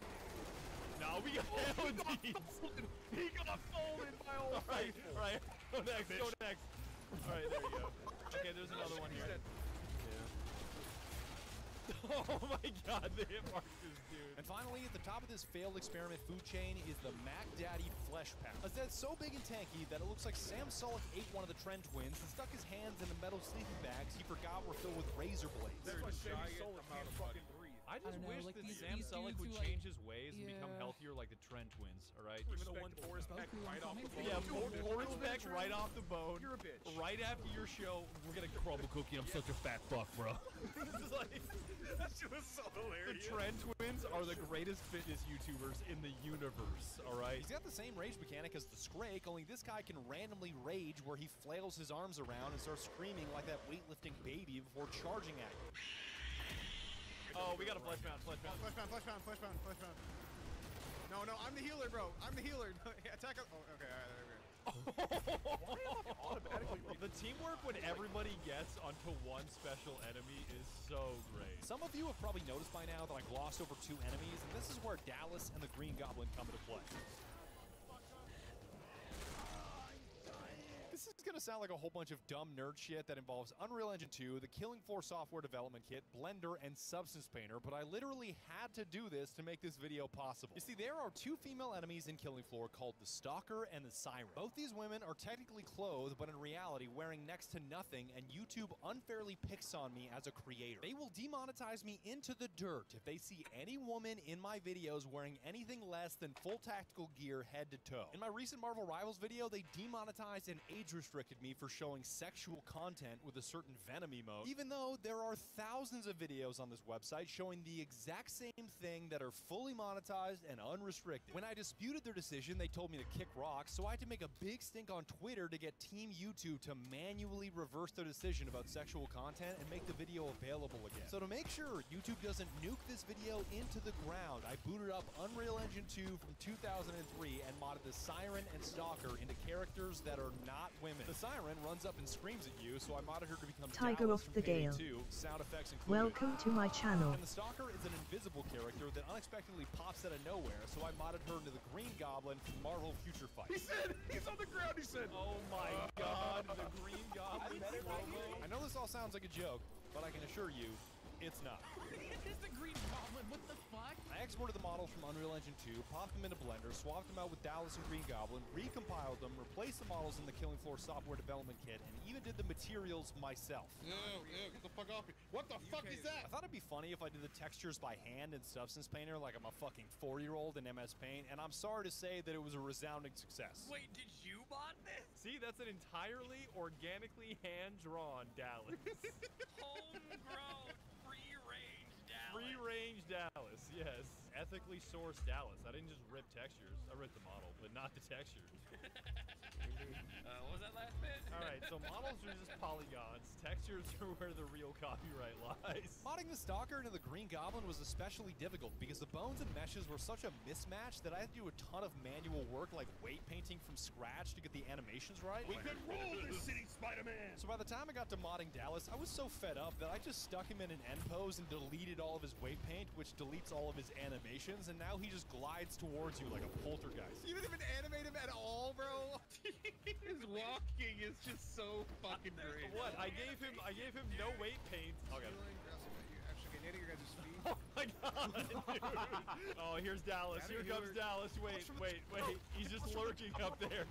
He's gonna come down in a second. We got Dallas on the way down. No. Dallas, get down. Don't do it, Dallas. No, don't fucking do it, Dallas. Oh my god, that's fucking stupid. Is this guy doing it? You, Dallas, no. Oh, he made it down, and he's dead. As silly as it is to have both of these guys in Killing Floor, they should both be taken seriously. The Siren is tanky as shit, can destroy your projectiles by screaming, and that same scream does true damage to your health, which means it completely ignores your armor. Two Dalai! They're losing from behind! Oh my Just god! for my projectiles, they counter me. More Dalai! We're sandwiched by... Okay, it bounced. Fuck! Jesus, oh my god, the Screamer's hard counter's so fucking hard because we can't get our projectiles through there. Don't even get me started on the Stalkers, because if you already didn't have enough shit thrown at you, these guys are some of the quickest Zeds in the game and virtually invisible. There are 3 Stalkers in this photo. Can you point them out? No, I didn't fucking think so. We could rule this city! Spider-Man! All these enemies being thrown at you at the same time, round after round, is what makes Killing Floor so chaotically difficult and so chaotically fun at the same time. There, Put a bolt you in his can head. hit him from afar. Oh my god, Dallas! What else is that place to be, dude? And now that you've learned the names of our 9 new friends, it's time to decide how you want to stop them. From blowing them to smithereens with demo, or blowing their shit smooth off with sharpshooter. Hey, shit ass. I didn't even get an explosion for the first one, dog. The 7 classes in Killing Floor are called perks, and they each have a core of similarities, yet each perk has its own quirk. Like in general, as you level up a perk, you get more damage, less recoil, faster reloads, more ammo, and decreased weapon cost. But beyond these similarities, each perk has unique traits that make it special, like Commando being able to see stalkers when they're invisible to every other class. Every perk starts at level 0, maxes out at level 6, and there is a chasm between those 2 points. Not only because a maxed out level 6 is a god, and a level 0 is basically useless, but the time and dedication it takes to max out a perk is absolutely titanic, and is definitely worthy of the word grind. Going from 0 to 1 typically takes you dealing 25,000 points of damage with perk weapons. Going from 5 to 6 takes you dealing 5.5 million points of damage with perk weapons, making it 220 times harder. I have around 120 hours in Killing Floor, and you want to know how many max rank perks I have? 1, okay? 1. And I did this shit organically. I wasn't using those rare candy boosted ass 2 trillion damage in 2 seconds boosting servers, okay, pal? Demolition is objectively the best perk in the game because aiming is completely optional when you're holding an M32 rotary grenade launcher, and it's the only perk that can do this. Unreal Engine 2 is so incredibly based, I can just aim this thing straight up in the air, and it will come all the way back down and hit the ground. Isn't that amazing? 1, 2, 3, 4, 5, 6. And they will all come back down, and they will all hit like a fucking truck. Yeah, baby. You're built to inflict massive amounts of damage on big-ass targets like flesh pounds and bunches of smaller targets when they clump together. What are they doing? What is this powwow over here? I'm gonna break that up. Right. So you don't have to aim. You do big-time damage to the big guys and the small guys, and to top the whole thing off, you have the greatest arsenal in the entire game. Oh my god. What the fuck just happened? The M32 is obviously the king, but it's not the only option, because Killing Floor is known for having wacky suboptimal choices that only an idiot would grab, and they happen to be some of my favorites. Like, look at the Orca Bomb propeller. This thing might be older than the United United States of America. This is that shit that George Washington kept in the glove box of his Dodge Charger. Juice, have you seen the doohickey? Yeah, you've seen the doohickey. You've seen the thingamajig? Oh, yeah, where it bounces like this. That yar-har, that hear ye, yeah, he got that on him. Hear ye, hear ye. He got the YAR 9000, Oh my bro. Got that. Oh my god! If you hit people with it, oh my god! It's still wait. You got a direct impact and you do damage like this. Why are y'all ass gun? Okay, look. Ass gun. Dumbest weapon, dumb baby weapon, dude. Dumb baby fucking gun. Made it to the goddamn hear ye is here. The Orca isn't even the craziest demo weapon out there because the Seal Squeal exists, which is a mag-fed mortar cannon with harpoons on the end of each round that can atomize just about anything. Oh my god! There you go, dog. There you go. Oh my god. Okay, alright. I got big money. Holy shit. The sound is so comical because it's doing so much damage so rapidly. The real key to mastering demolition, or any other perk for that matter, is understanding its limitations. Sure, you can go toe-to-toe with a Fleshpound and delete tens of Zeds at once, but you're going to spend a whole lot of time reloading, you're toast when the Zeds get too close, and there's always a risk of blowing yourself up. No item illustrates this better than the pipe bomb, because a bunch of pipe bombs in the hands of a novice demo is a massive liability. Wait, so I've got pipe bombs? Did he just say one of the pipe? Mickey, you do realize if he shoots that, it's gonna blow up the explosives and possibly kill you, right? Yeah. We'll see what happens. Back up. Back up. Back up. I just want to get some use out of this. You know what? Oh, he's outside. Oh my god! Fuck! Fuck! Please, God, just end it! Now you guys got that. Alright, I got like 5 grenades off at once. We bodied his ass so hard. When a plan works, Jesus, Mickey, you died so hard immediately. Now contrast that with a bunch of pipe bombs in the hands of a level 6 max rank catgirl VTuber like Sigrid, and that same liability turns into an invaluable asset that can nuke 80% of the Patriarch's health. Yes, Sigrid making her little pipe bomb sandcastle. Oh my god. 11 pipe bombs. What? This is genuinely how you one shot him. The American dream is doing this to people who turn around in your driveway, bro. Make him walk in. Make him walk in. Back up. He's coming. He's coming. He's coming. No. Fuck! Oh, you're dead. No, I'm good. I'm good. Oh, I'm literally not good. I'm literally cooked. He's different, dude. He's different. He walked that shit off, and he threw her Boku across. Oh, okay, that did most of his health. He did not even get to heal once, bro. The beauty of Killing Floor is that all these perks are designed to mesh together and cancel out weaknesses to make teamwork the ultimate weapon against the Zeds. Demolition is a crazy powerful class, but when the Zeds are breathing down your neck, he's useless and needs a specialist with a shotgun to bail him out. Have you used the double barrel yet, Daddy? Yes. Have you heard the sound effect it makes when you get every pellet from a shell on a Scrake's head? No. It is hilarious. Oh, hey, a Skark. Enraging him, I don't care. I love him. Doesn't matter. Doesn't matter. Killing Floor really is something, because it's one of the few games that has me more excited to use a classic British double-barrel shotgun than it does a lawn-mowing mag-fed AA-12. Observe my powers. Don't shoot it. Observe. Coming out the back way again. Alright, that sound is pretty comical, right? That's the noise! Support specialists aren't just manned with shotgun either, because they can carry 11 grenades, have a carry weight of 24 where more weight equals more weapons, and they can weld doors 150% faster. Which is a buff that I love to utilize by trapping as many Zeds behind a door as I possibly can, holding it for as long as I possibly can, then busting the door open and turning this mosh pit of Zeds into ground beef. I need more than one person. I can't hold this. Okay, I'm hearing a lot of dialysis on the other side of it. This is not gonna last. It will. It absolutely will. The whole map is behind this fucking door. 3 trillion more to door welding. More to this door than the entire Detroit infrastructure. This might be the entire map, dude. Fellas, I swear to God, this guy needs a medic bag. I think he needs the hospital, bro. It's like 5 of them saying it at once. Ah! Another one on this side. Oh, the Dallas bounce. 50%, 15%. Oh my god. Back up. I'm gonna blow it. Back up. Fucking hell. Oh my god. Everything's There's so many more than straight. All your grenades right now. Jesus Christ. Cleared.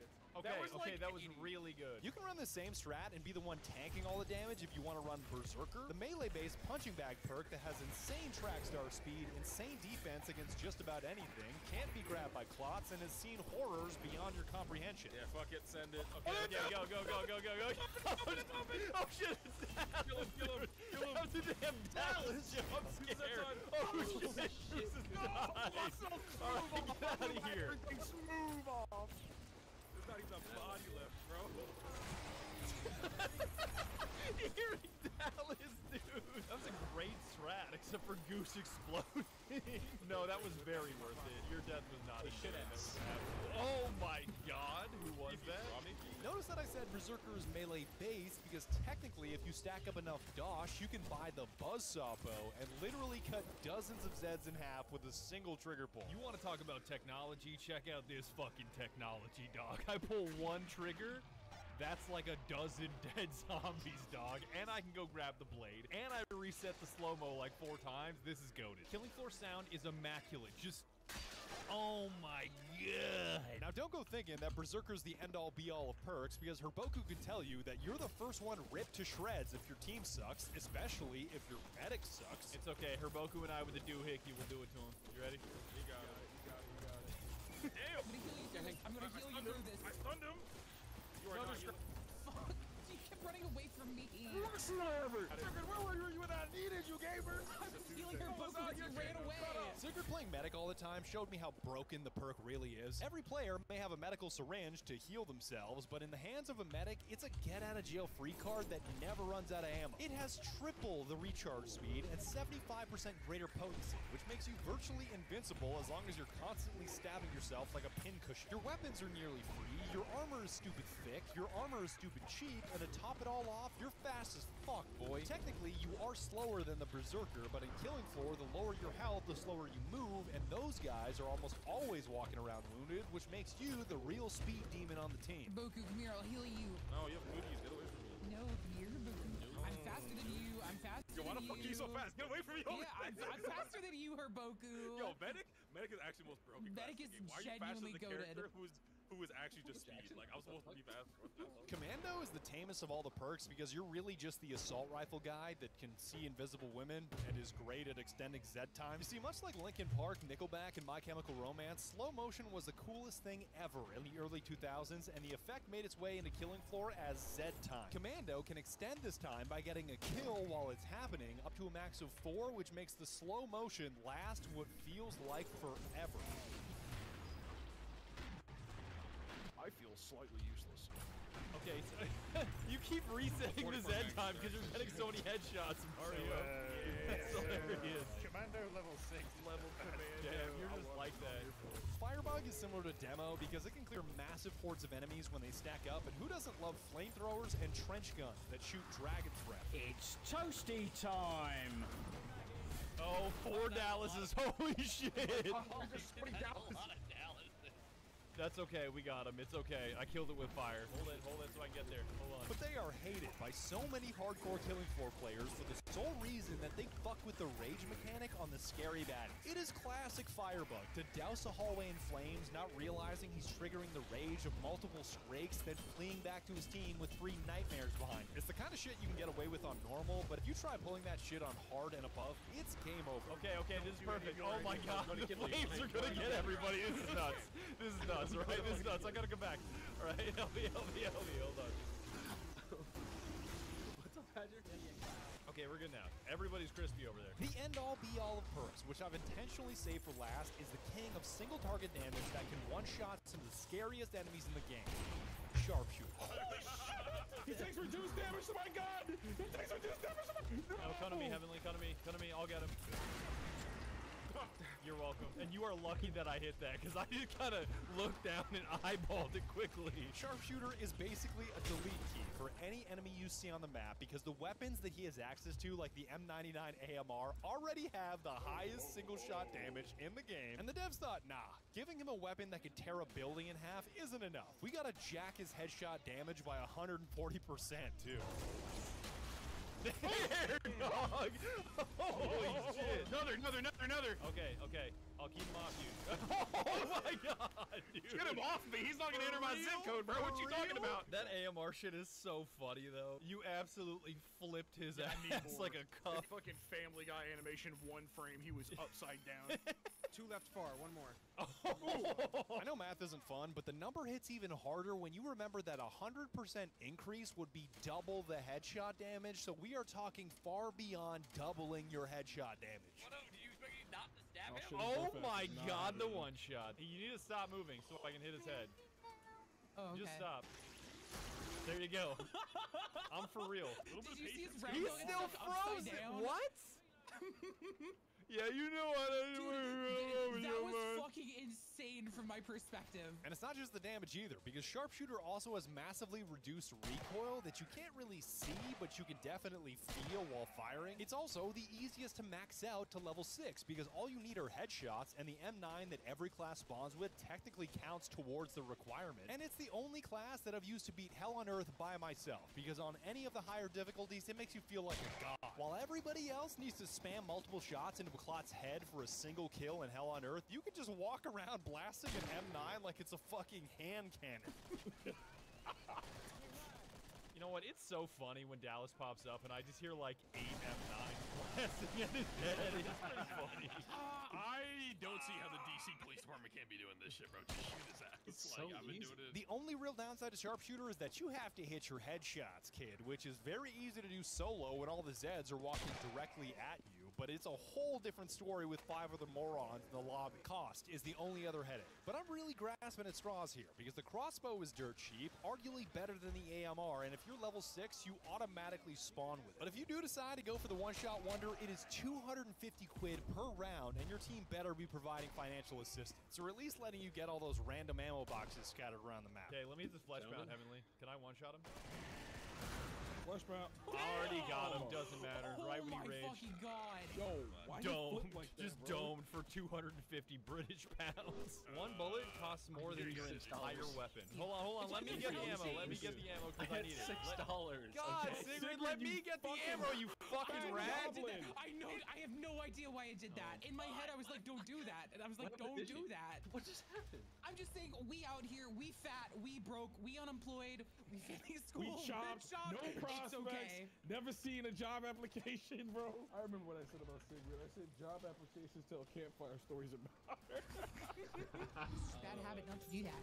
Oh! Managing your finances is especially important as the difficulties go higher too. And not just because you can throw money at your poor teammates. Loads of money! Every Zed you kill on beginner is basically exploding with cash, and every Zed you kill on HOE gives you basically nothing. As a result, it is incredibly important to collect random ammo boxes and weapons you find lying around because they can be sold for cash. Because you would not believe how broke and desperate some of your teammates can be. Like, I had that Kanye West song stuck in my head where he's singing about Hitler. To be clear, Nazis are bad, anti-Semitism is bad, Kanye West is insane, and I'm glad Hitler got his ass kicked in World War II. But the song is such an earworm that it's hard to get out of your head once you've heard it. So I told everybody to stop using German weaponry so I could finally get this shit out of my brain and not have item after item reminding me of the jingle. And even with these warnings, we had some teammates that were so broke and so desperate they were totally okay with breaking the rules. Can I get $1 actually? I'm kind of broke. I need $5 for gas. I saw that! I saw the trap, bro! Check it! Check don't his worry shit! about it. Check his Don't worry shit! about it, don't worry about it, don't worry about it. Check his inventory. Empty your pockets right now, Herboku! Empty them out! Cycle through, I got bro. this? Nah, that's not it! That's not it! Press that button again. Show us what you got. No, that's not it! Show me what you got! Oh! What is that? What is that, bro? Listen, I picked it up off of your dead body, bro, alright? Right. Oh, no, I was just following orders. Right, for sure. Don't stream. I'm broke as fuck.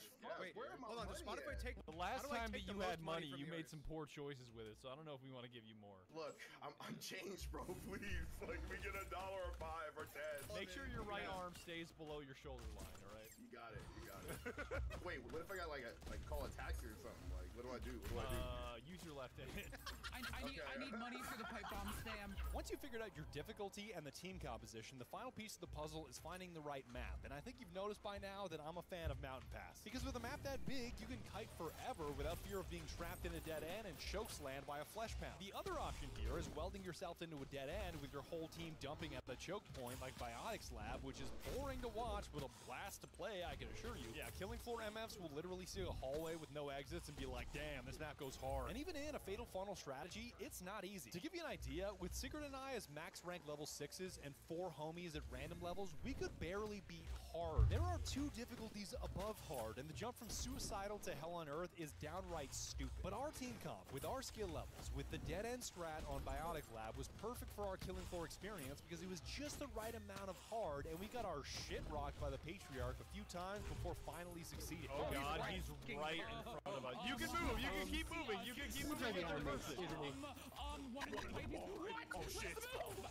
Oh, it's bugged, it's bugged, it's bugged. Oh my god, okay, I can probably kill him. Okay. Oh no, fucking god. Okay, no, tank him, Herboku, tank him. Yes! No armor, it took Goose' armor. War is hell, dude. One of the pipe, run! Rocket! Oh my god, you got fucked Christ. up. Oh my god. Oh no. No, I tried to. So if you're really grinding it out on a difficulty and you start to think to yourself, man, this might just be a little too hard, that's exactly the difficulty you want to be playing to get the true Killing Floor experience. I'm reloading. Yo, that hit marker sound is hilarious. Hit his ass. Come on. All right, get his ass. Just dump it. Oh, he's right on us. No. I'm reloading. I'm still reloading. He's gone. Oh, you got him. Fuck yeah, baby. All right. Check out the pose. I got the damn Heisman going on right now, dog. I'm sure you're wondering at this point why I'm making an hour-long video about a game from 2009 that's not only older than this YouTube channel of 15 years, but so old it did collabs, like unironic collaborations with Team Fortress 2. Yes, that Team Fortress 2 that you guys are always screaming at me to play and make a video about. I had Elon, he sacked the voting machines, and he took the diamond back that he keeps on his bedside table. Let's just say his neighbors heard him when he crit noise, okay? I hate everything you just said. The short answer is that I love Killing Floor and thought I would die if I didn't tell someone about our relationship. The longer one is that you guys are constantly screaming at me to play Deep Rock Galactic, which reminds me to play other co-op shooters, and I consider Killing Floor to not only be one of my all-time favorites, but it feels like video game bedrock, and that's important for me to talk about. So many of the games you play nowadays can be described by piecing together other games like a puzzle. Oh, it's like free-to-play Battlefield. Oh, it's like Tarkov. Oh, it's like Left 4 Dead. Oh, it's like Portal and Halo. Oh, it's like GTA.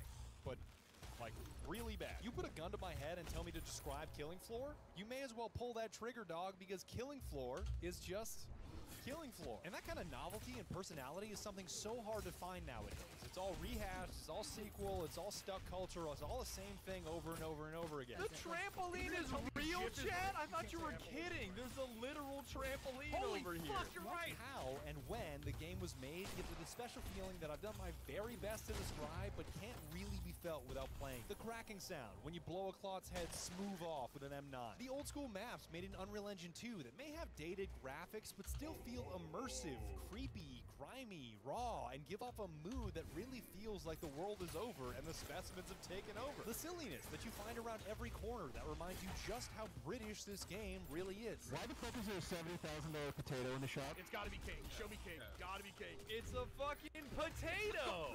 Oh, it's golden potato, baby! I love Killing Floor, and if you ever get a chance to try it, I bet you will too. I know $20 is a little steep for a game that came out 16 years ago, but it goes on sale multiple times a year for like $3 or $4. And if you're looking for people to play with to get a real co-op experience, I'd be willing to bet that there's homies in my Discord that want to play too. Speaking of homies, do not forget that almost all my buddies are linked down below with their streams and their gamersubs codes. So if you thought anybody in this video was especially entertaining, you can use their code at checkout on gamersubs.gg, and that will put money directly into their pocket, and I know they'll be so appreciative. You get 10% off, they get a bit of cash, and I keep hearing how happy it makes them. Like, hey man, I laughed at your joke, here's $5. I'm gonna leave you here with all the bits that didn't fit anywhere else in the video, but were still worth sharing, and I have to say it one more time before I go. I fucking love Killing Floor. Do you know the lore behind the Screamer? That's a clone of the Patriarch's bitch wife. You know Killing Floor lore? Dude, I fucking love Killing Floor. I fucking real about this shit, people. You're like If people SpongeBob ever right come at now. me and be You know, like, gripping his like, hands? Sigrid's like a fake gamer girl. Dude, I was out here making source mods when I was 12, okay? Like, I'm so fucking real about this shit. Sigrid, do you even know what I'm talking about? That SpongeBob where he's just like gripping both of his hands. Like, I fucking love killing floor. Fucking love killing floor. That awesome feeling you get when you go into like slow motion, this game you feel like a badass. That's how I feel every time I lie to officials on the phone. Yeah, my body just fucking ascends. I feel great. Why does it go slow-mo? It's called Zen mode. It's like a reward. It's like a reward. It's like a reward. I knew you were gonna say that. I knew you were gonna say that.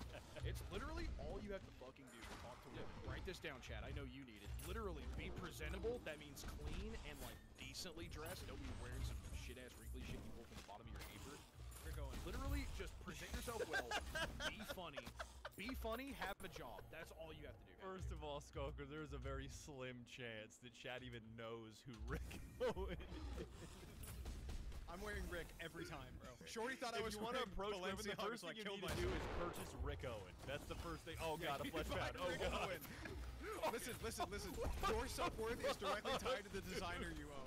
You absolutely disintegrated that bloat. Oh my god. It's I'm on gonna, site. It's on site I have with to those take off my hoodie. That was too funny. I'm too hot now. You're getting old, man. You don't have that much time. Wait, am I older or younger than you? I'm trying to remember. You are younger like than 50? Sigrid. I know. I hate it. Yeah. If it makes up for it at all, I'm like mentally underdeveloped. Yeah, we know. I can tell that. Yeah. So really, Are you sure?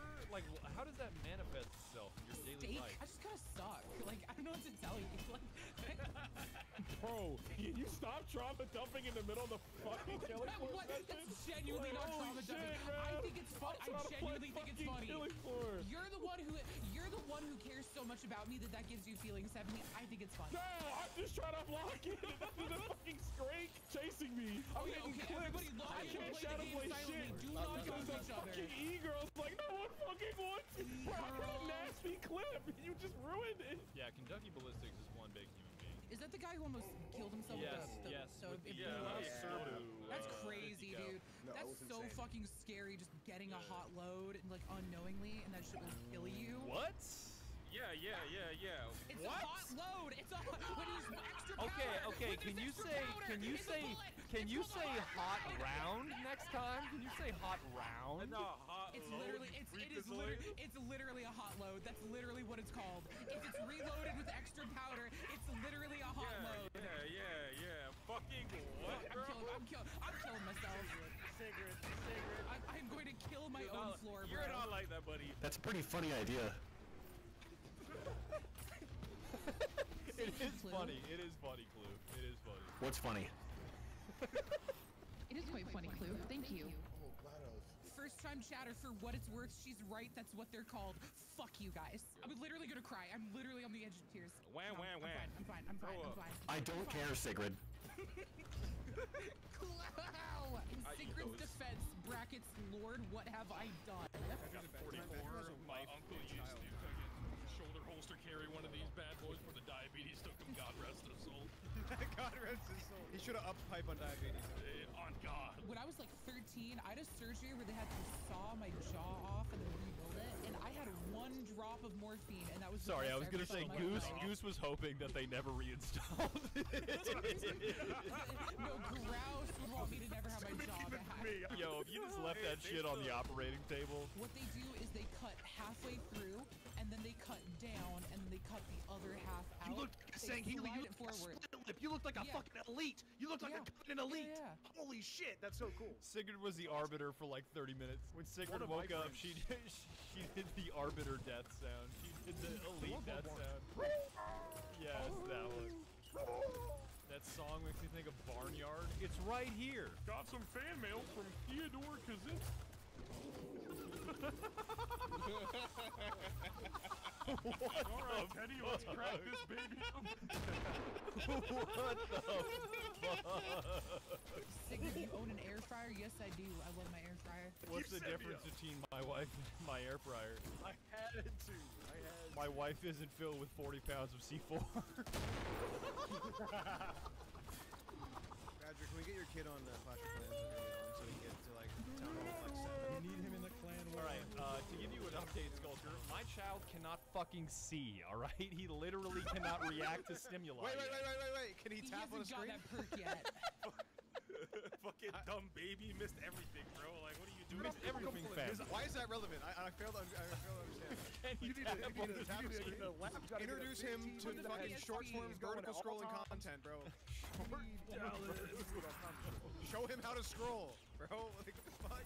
No, Badger. If you get his algorithm dialed in now, think about how good his For You page is gonna be. Lock that shit in. Yo, check my kid's FYP, alright? Check his FYP. Check his FYP. Like, even if your Wait, it could be child a can't see, D1. I'm glad you had your priorities straight here playing Killing Floor with us. Instead of with that little shit. Yeah, because he's Let's sleeping go. like 36 hours a day. Wow. Fucking get a job. Holy shit. His For You page is gonna be fucking crack, bro. That's what I'm saying. Gotta get him on there. Gotta get him 7 phones, like, mounted in front of his crib.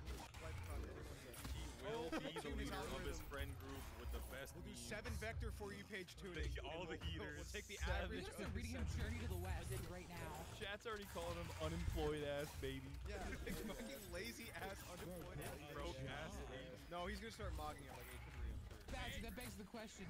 I mean, is he gonna be chopped or not? He's gonna be chopped as hell, hopefully. His face is gonna look like the Green Goblin mask at like 13, bro. That's Diabolical. Diabolical.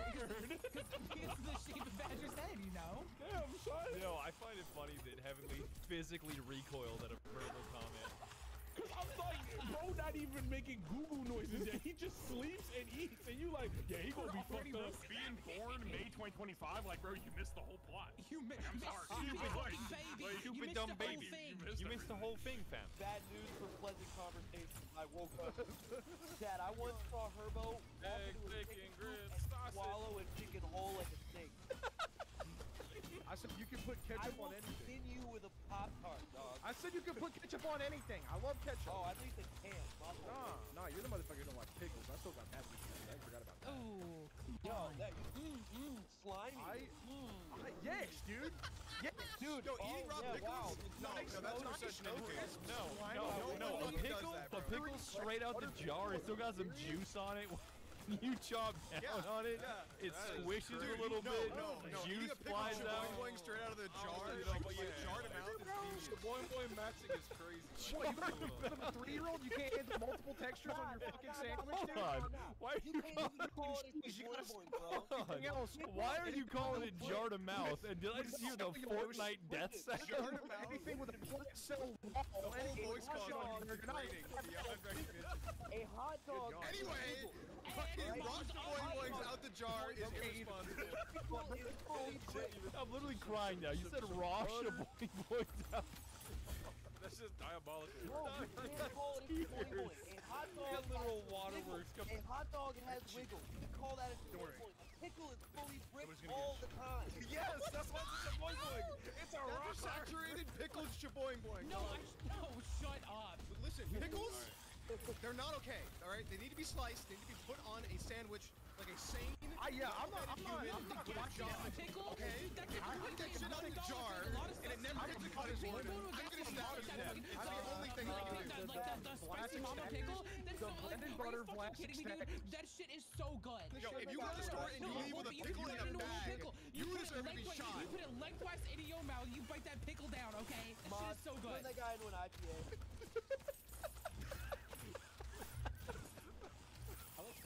Anyway, Killing Floor is great. Fuck you. Alo. Gdje si preventin? Like the back and forth shit No, that neću, was čekam so ručak. fucking fun. Uzvištio sam krompir. Igrao sam sa Slavkom Kill Floor 3. 1 sat temna i s Kecmanom malo posla.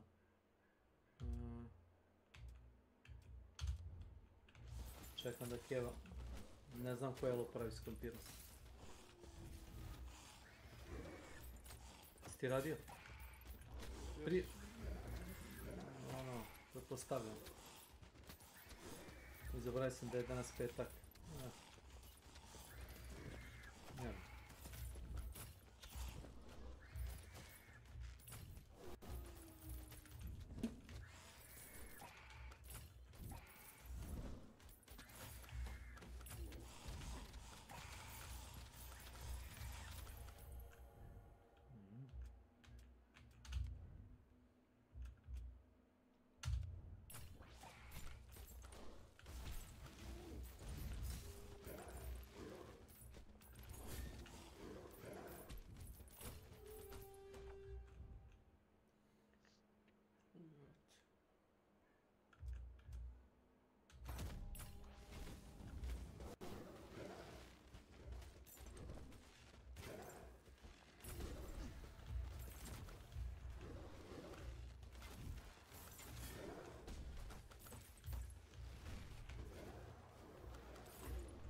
to bio?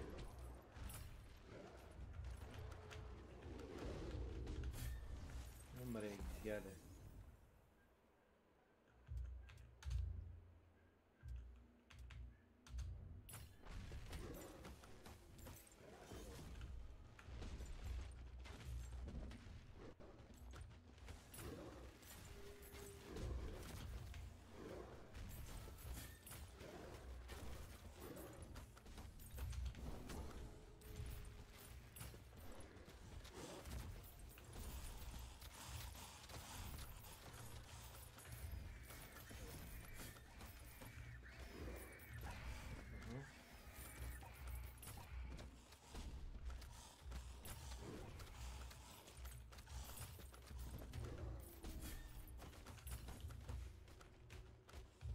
Nenad sino došao super kasno, čovjek došao 11 sati na Discord, ja gledam frapira se. Ko? Nenad. Kaže radije popodne.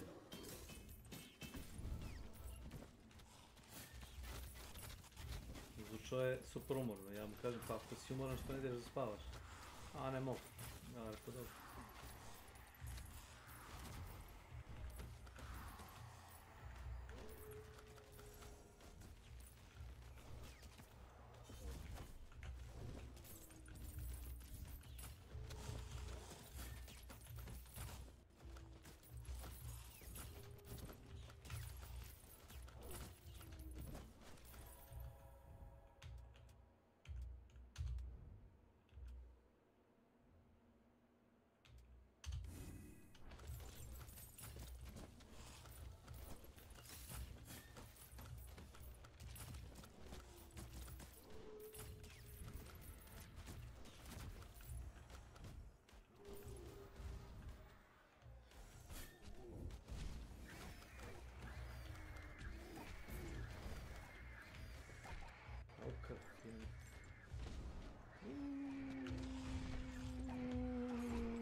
Luminor. Welcome to my channel. What's up? Snake Lord of the Snakes, of the biggest king of snakes, the Snake Diver, general of snaking generals. We are playing Hunt again. Of course you are. Good luck. Gott och väl. Lutem etten harska.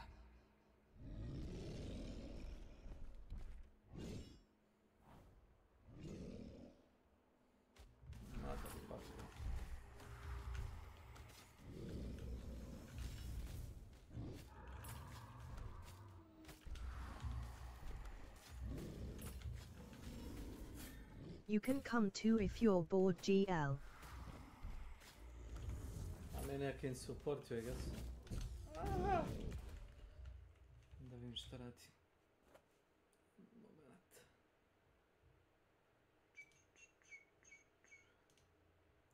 I won't be here for long. I'm just... Snake. Yes. Isaac is saying I'm trolling because I took the crossbow. You're not wrong. Which crossbow did you took? One with the... The Chinese one. Oh yes, you are wrong. Did you took the No, fire? I'm not. Did you took the... ammo. Did I you took took I fire took ammo? fire ammo. Fire ammo, I yes, took yes, fire of ammo. course. He's not trolling. No. That's a very serious loadout, by the way. 100% not trolling. I'm not. What do you mean trolling? No. You wouldn't troll.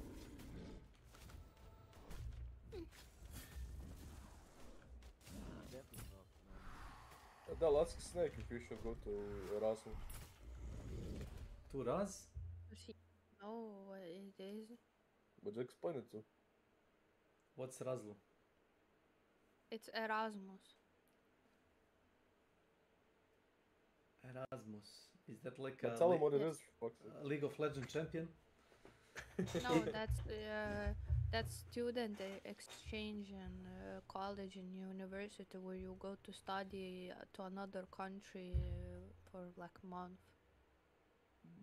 Well, are you like an introvert person that feels uncomfortable when it's changing, you know, like... Yes. Then don't go. I will. You will? Okay. Yep. I found where I'm gonna try it to at least go. It's in Denmark. And I'll also get like, how do you call it, like expenses paid. I will get around 600 euros. Pocket money. Yeah, like pocket money for traveling, food and shit.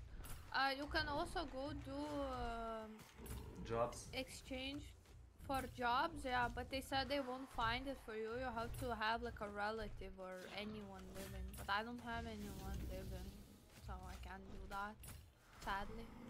But you get paid a lot more if you do that. I think for people that go work for another country, and they I think get like 800 pocket money.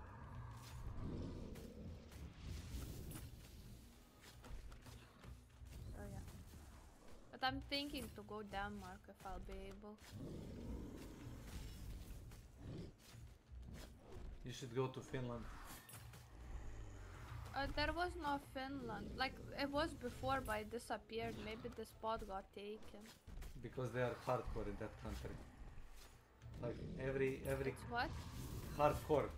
Every country that's so small, it's like it's so funny, but you know, can stand up to like a Soviet Union, and they also have like the deadliest sniper, like with how much was it? Like 350 people.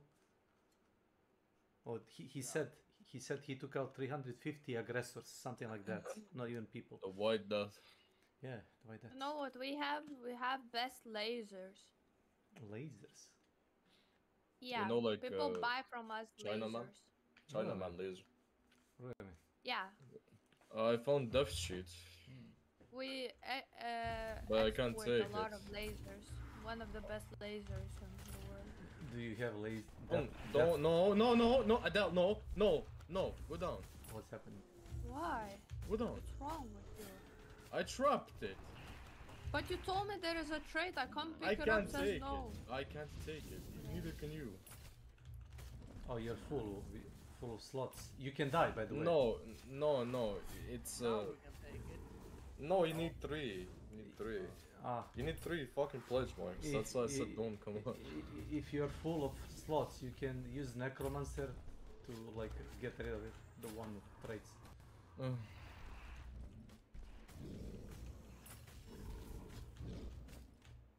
That's what I do. I go Adele instantly got mad at me. No, I'm not. I'm just confused because 2 seconds ago you told me come, like, you know, oh, there's this trait. I'm like, okay, I'll come pick it up. And then no. Yeah, because it needed 3 points. Okay, I didn't know. Oh, the that. boss is here. This information was not disclosed to me. You know, you can play Hunt on your phone. You can? No. How? Streaming. Yeah, with the Steam link or whatever. Oh, Steam play. Deck. I don't Well, that's know. not a Steam phone. Deck. No, on your phone. Yeah, you can use the remote desktop to control your PC. Yeah, that, whatever. and you Good can luck play. running, man. Yesterday I launched a hunt on my phone. Yeah, how did that go for you? I didn't play because the UI is so badly made that if I try to click on my phone, you know that bug out where your icons are like peeking. I thought that would literally set your phone on fire, ironically. No, because the phone doesn't process it. Your PC processes it, and you are basically remote controlling your PC. You understand? Yeah, but the UI is still shit. Oh, no wonder.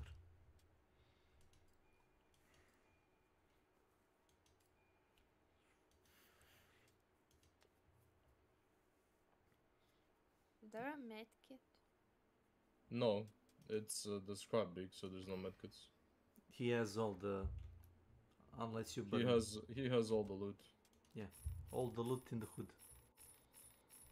I mean, we will heal if we kill him, right? Yeah. But did you explain them about the scrapbook and his mechanics? Sorry, what?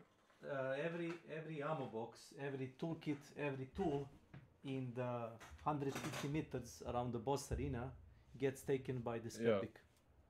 Yeah. So you cannot find tools, you know, pitchforks, hammers, nothing, axes. You cannot find medkits, you cannot find ammo boxes. Run outside, run outside! Why is there a bear shop on the door? Good job, man. It worked very well against me. The fuck out the way. Can you not put it down again? Oh my, Teammates trolling. You're such a retard. Red! Alright. And I'm now full HP because you put the fucking bear trap down. Nice. He fucked you up. They're south. They're up. They're inside. They're throwing shit.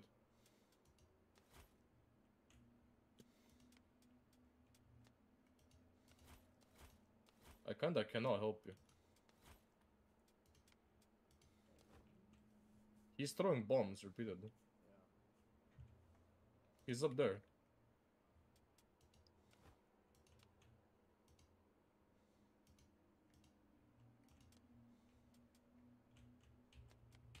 Go up! Two of them. Oh my god, silence! Oh, it's so weird.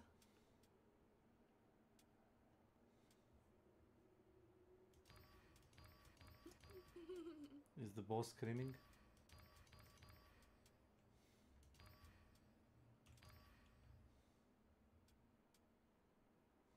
I tried the Windfield, whatever it's called, silence, but it's really bad and weird to shoot it. I didn't like it. It's silent. He aim punched me. I love this gun. Yeah, but it's a weird aim. It feels like it's smaller. I didn't hit any. I didn't like it. People use it to ninja hit people without, you know, them noticing where you shoot from. It's I'll try to maybe play shotgun. I don't know what to play anymore. Non-gun feels nice. All guns hard to hit.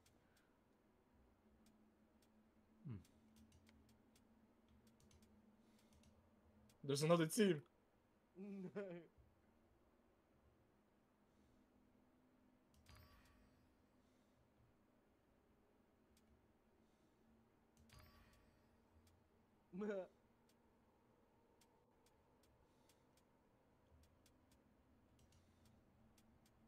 How are you even alive, man?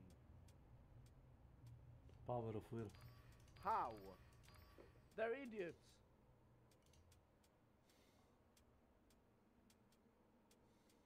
Just watch out for southeast, there's people. I'll res both of you. They're all dead. They'll just go inside when I res you, okay?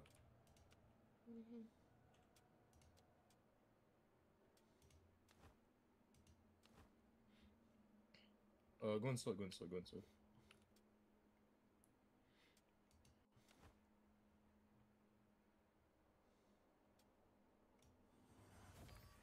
There's one dead guy here. He has a Mosin with a Bornheim.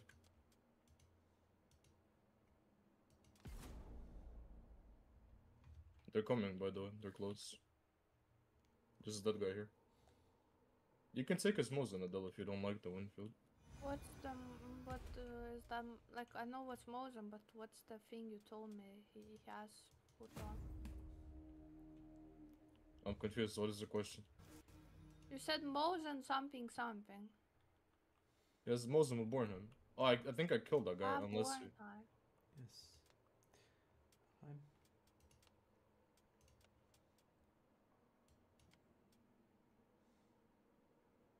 Can I heal somewhere for free? Silencer outside 4th team or 3rd team.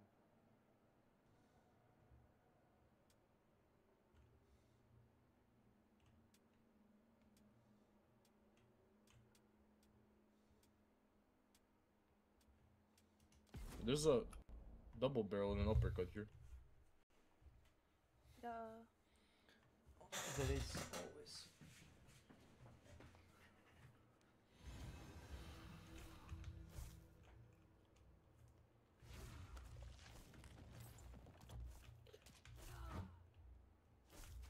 What is that sound? Sound?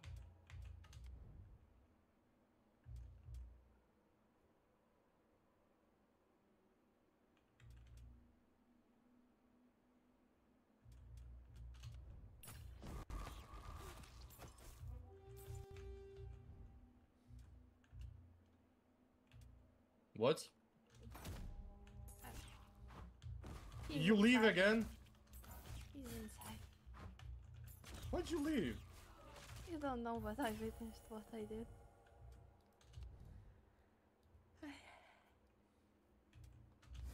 He's downstairs. Isaac killed everyone. I got 2.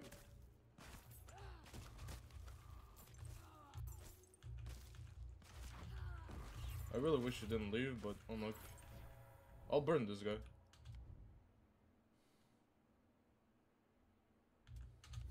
He's inside. I can't. I have nowhere to run. I really wish Adele did not leave. Yeah. Why does it matter? Because there's 3 of us. Why do you leave instantly the second you die? Who the was that? You died, so what? Why do you leave? Don't be a bitch about it. It's demoralizing for them. It's not you.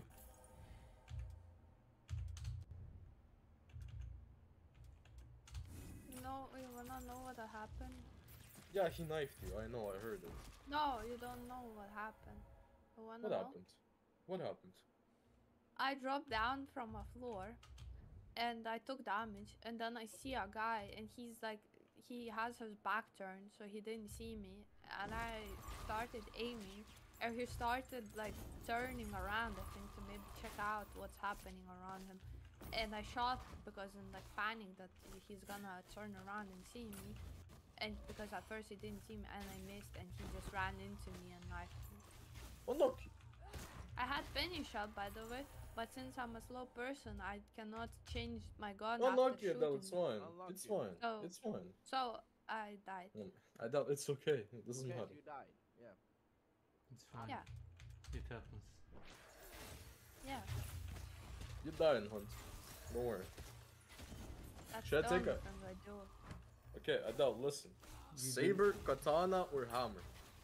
No, Machete. Machete. I don't have a skin for the machete. You don't need skin. What do you I mean? like the skin. What do you mean skin? Adele, come back and play with us. I'll buy the katana. Nah. Be a real I man. don't need it. Play machete. I need a longer range. You got all the range you need. No. Adele, come back. Can't. Why not? Says downloading content. You want hacker? No, probably Crytek updated some skins. I don't know Mid-game? what gun to play in this game anymore. So the first time I play this game. You can pick any gun you want. Just If you want, you can just bow try and it, arrow. bros. Try bow and arrow. Or that It's insta kill in like 30 meters, I think, right? I can't shoot. It's fine. You don't need to like. You can try. Yeah. Yeah. It doesn't hurt to try. It's better than Just silencer. I think. First, because I have to die every single time I play this game. Adele, do you think me and Isaac do not die? Can you shut up? You both collect 7 kills each match we play. Yeah, It's not the same. but they do die. I collect 0 kills for 10 rounds and I get 1 kill in 20 matches. How's the same? It's just unlucky. It's luck. It's not about kill. Sometimes. No, it's not luck. I'm just shit at the game. It's not fun for me. It makes me depressed. You need to keep playing it to get better. You just can't be I have instantly 50 good. hours and I still cannot shoot a single person. Well, I couldn't shoot either. 300 hours and I'm still shit at the game. Yeah, both okay. tier 5, 6. I got 7,000 hours. I'm not playing anymore. Look at me.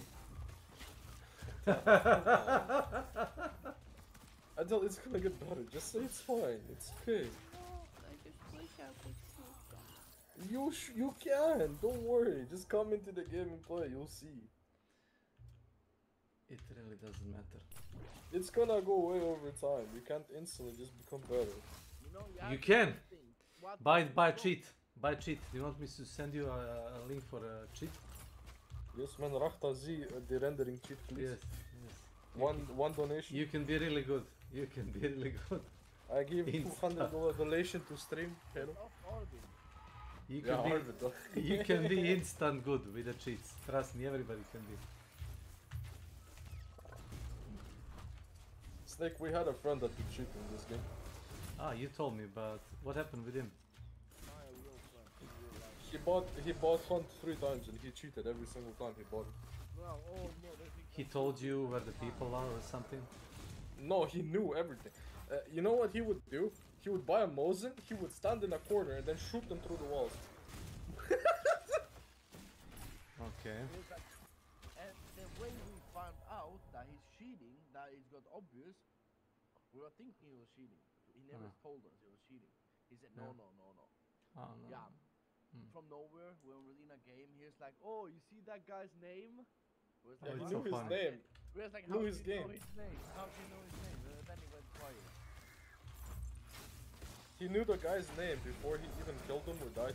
Oh, he has those like tiny boxes that show the player name? Yeah. Wow. He has So funny. And that's how we found out.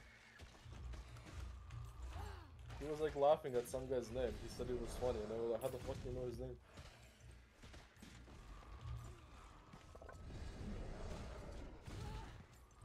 Did you invite it though? Okay. Don't worry man, I got the katana ready for you.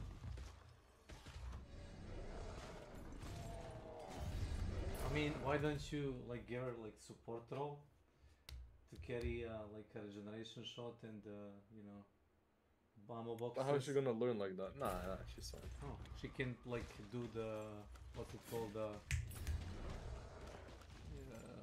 double tap kills.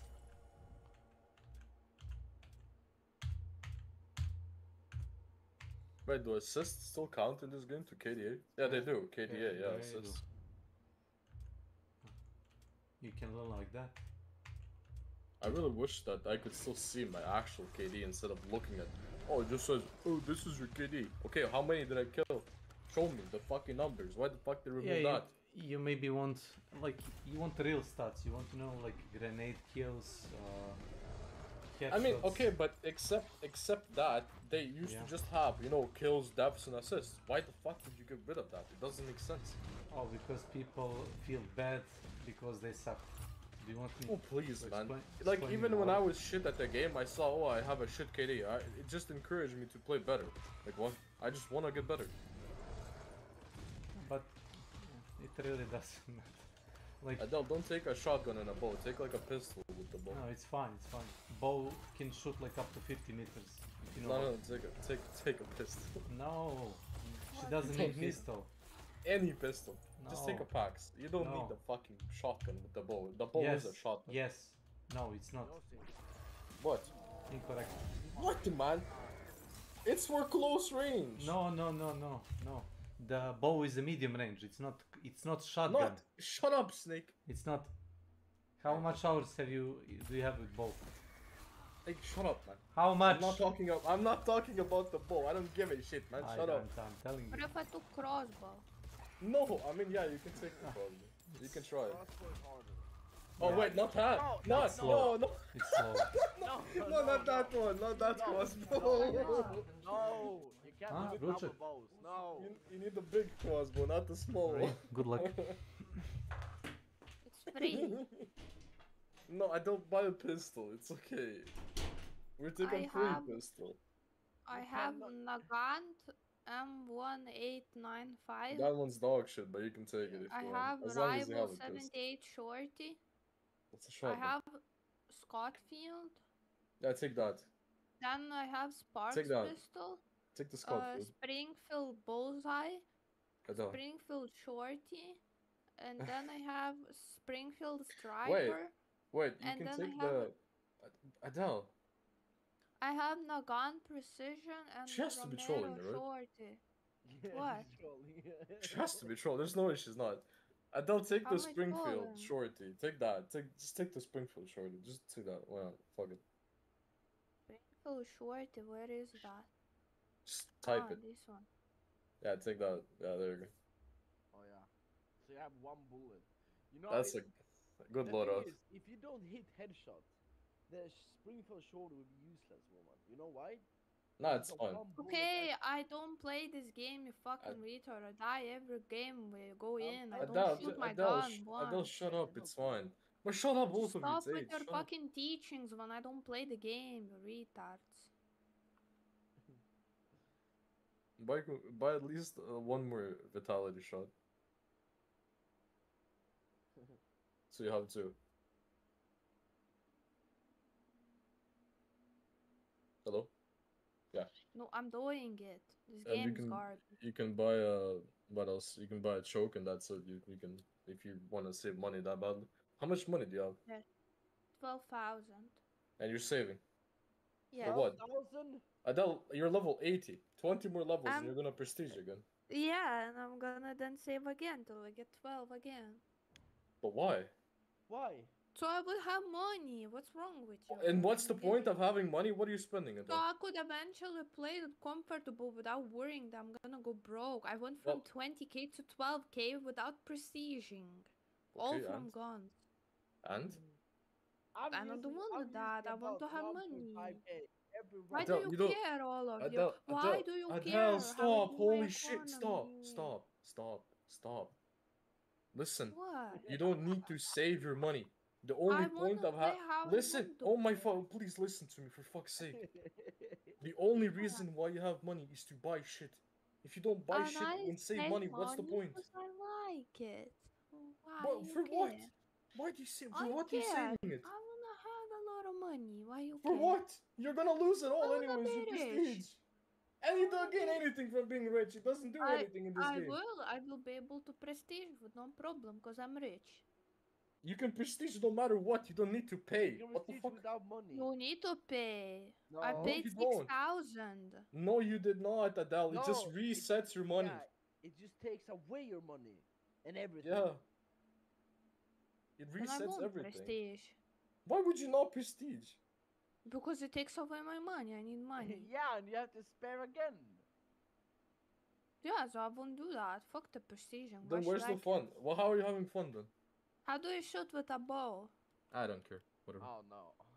How do you shoot with a bow? Yeah, shoot Isaac and he'll find out. No, don't Whatever. Okay. Try shoot with it. I'm saving money No. to be rich, where in a game where money does not matter. It matters to me because our guns are expensive. Yeah, you're saving to buy the guns, but you're not buying the guns. Because I don't have enough money to buy the guns. Holy Adele, you have shit. 12K. what's wrong You with can buy you? 12 nitros. You can literally buy 12 nitros, yeah. Yeah, that's 12 nitros and then I won't have anything. Yeah, or How's you can it buy normal? 50 shotguns. You can buy a lot more than 50. You can buy anything you want, literally. For 20 levels, you can buy any gun you want. Why are you extracting? Woman, can you get out of it? Get out of the extraction, please. I'm gonna I extract. don't wanna play with Adele, you get out of guys. the extraction. Nobody even Adele! tells me Oh my god. how to shoot it. You pull it all the way back and then release the arrow. Yeah, how do you aim it? Hold right click and then hold left click to charge the arrow backwards. How do I aim it? With the point at the enemy.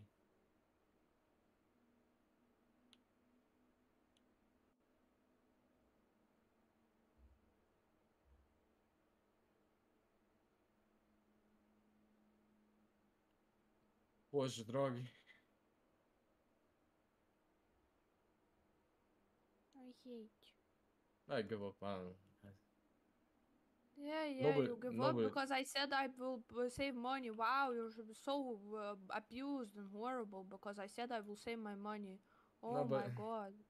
you're missing the point. Such a crime. Yeah, you're missing the point that I don't want to have money, not spend it and be a broke ass with 2,000 gold so I won't be able to buy anything. My bad. I thought you have money now, you can buy anything you want. Yeah, okay, and what's your problem if I save it? What is your problem, unironically? What does it do to you? It hurts But there's you? no problem, it's just that your logic makes no sense. It makes to me sense, okay? I don't need your help. I didn't ask for it. But you should take our help. I don't want it. When I ask your actual help how to shoot, you tell me nothing. You tell me go play it. When I don't need your help, you're suddenly an expert in this I game. told you how to fucking aim it. What do you mean? Yeah, you told me, oh, go on solo game and listen to them. What does that have to do with Romero shooting? Hatchet.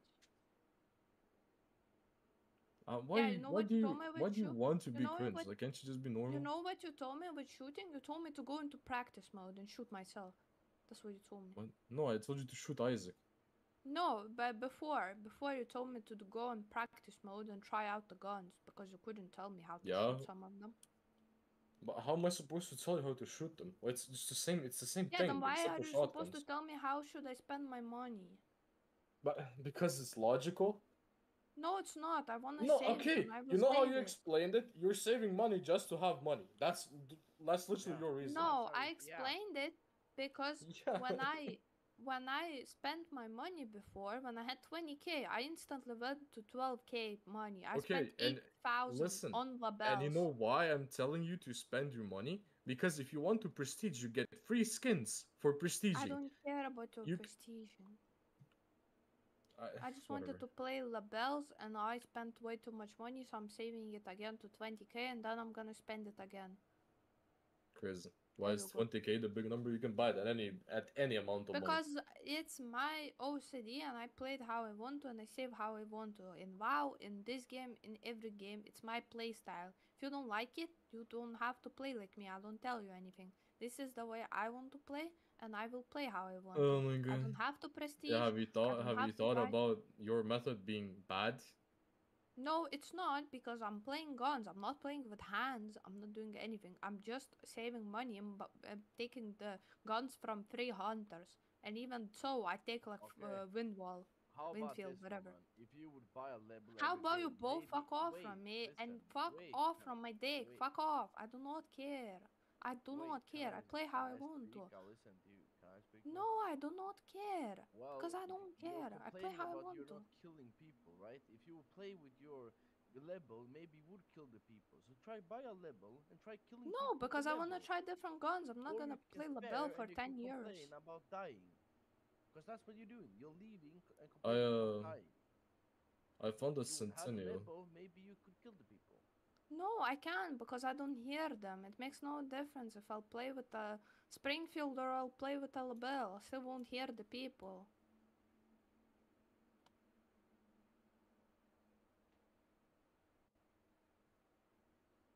Yossi, what are you doing? Nothing, I was looting.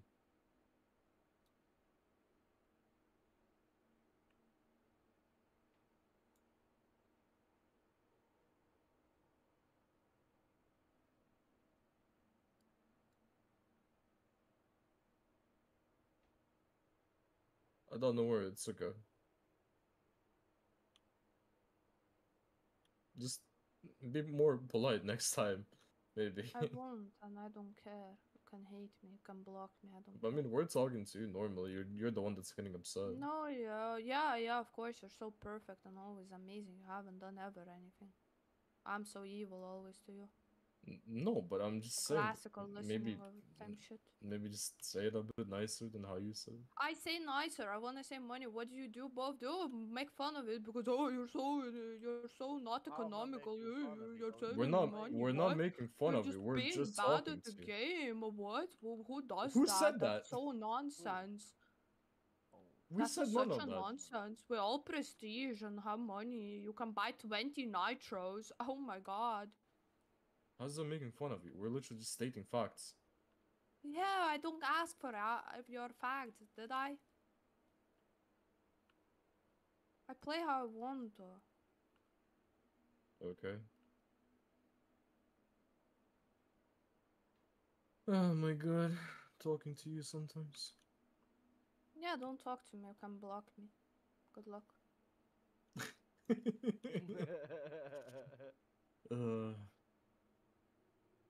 Sick of you acting like I'm holding you hostage here.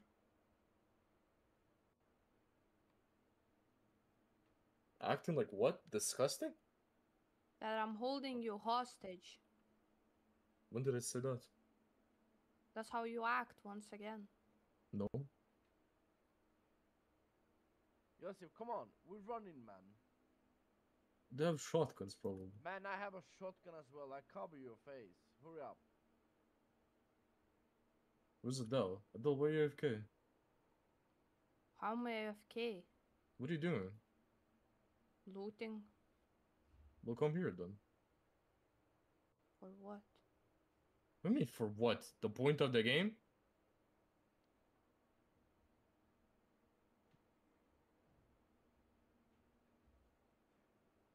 Allah Akbar!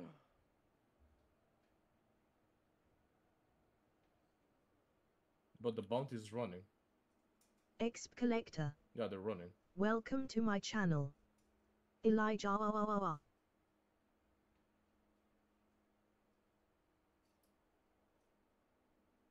Delazi Vemo. So they instantly just ran. That's crazy. And someone died. I can see someone right there. She ran to the left.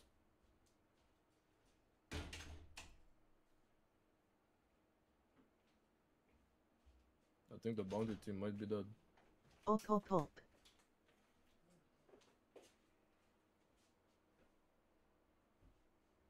course, he has a chronic. QQ.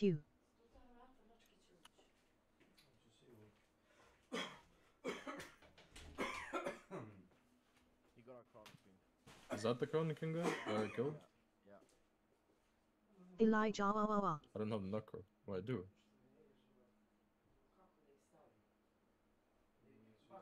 I'm alone here against 3 people.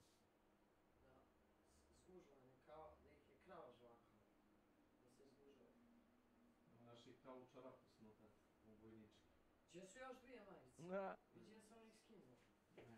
Treba 5 da ih ima. Evo 12. Možda su na post. A ima još tu. A imaš da pričaš.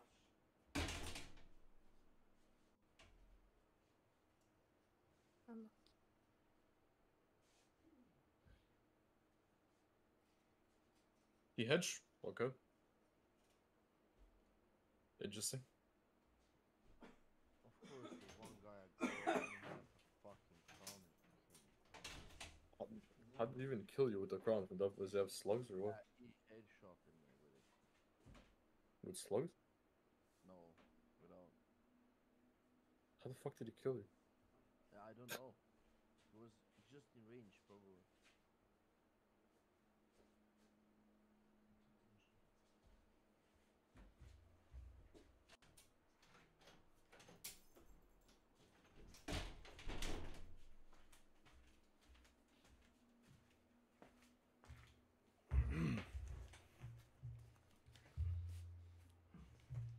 So, how did the thing went?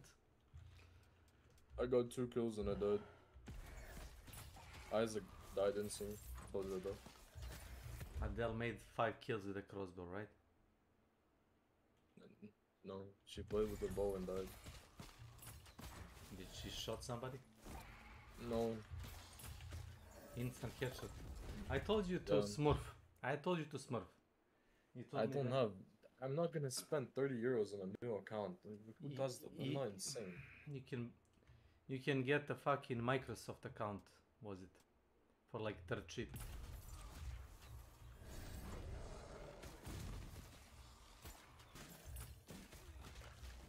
You're still playing the... Oh shit, it's okay. The Crytek did collaboration with Microsoft in the Windows Store, and you could have like bought the fucking Hunt Showdown for like 5 euros or something like that. I know people who used to like, you know, Time to play sniper. Isaac, time to play sniper. You're sniping? No, if I do, Isaac gets upset. You can get, what's it called? Drilling and snipe. It's worth. How's it drilling a sniper? Because it can shoot up to like 200 meters, was it? Well, technically it's unlimited, but you know, not top, you know.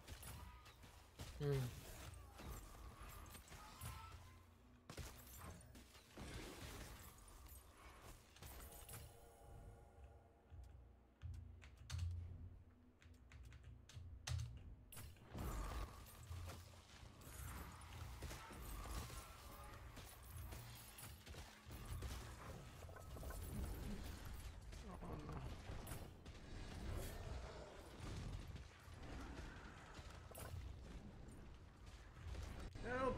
I'm being oppressed! White women.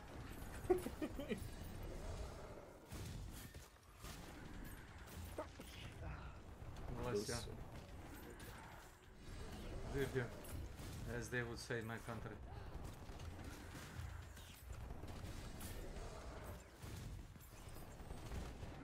Oof. Oh, Jesus. That's too much bosses for my taste.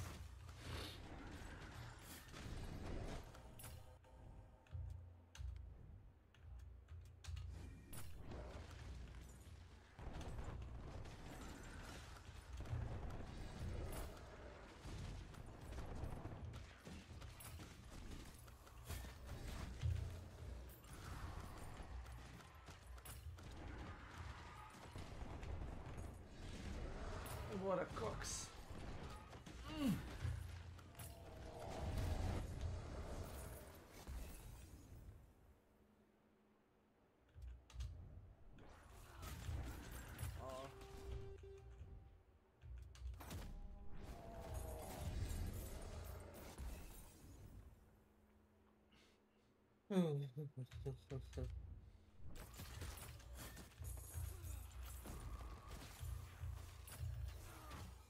Great Discord.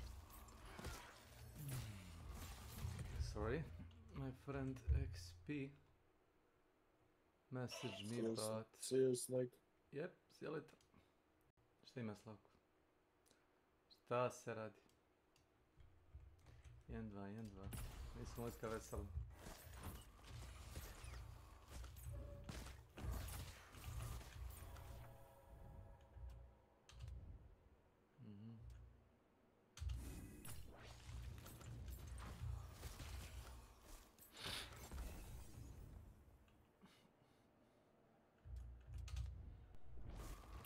Kumra. Welcome to my channel. Discord. Kumra.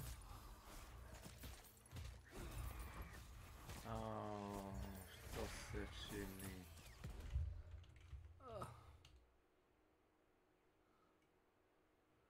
Pa ne mogu, ja nisam multitasking.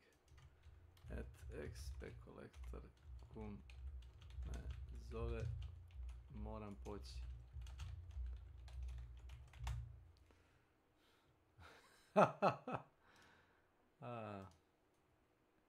Alo. smo... Da. Šta se radi? Kako si? Što si jučer bio tako aktivan, kasno uoči? Iva igrao, nisam ja igrao. Ne, ti si došao si u 10 sati i rekao si Šta sam? Gdje si kume? Ćeš da ti vratim sa mog streama, da čuješ sam sebe. Znaš da bi mogao čuti, to je Sad ćemo da vidimo. Amo li pipera, Mike? Ne znam, stvarno, sad hladno i ne znam. Bolje da ljudi ne znaju, ali ajde. Ako nema, onda stvarno ne. To sam jedino danas zaboravio. To je bilo negde oko 9 sati streama ili tako nešto.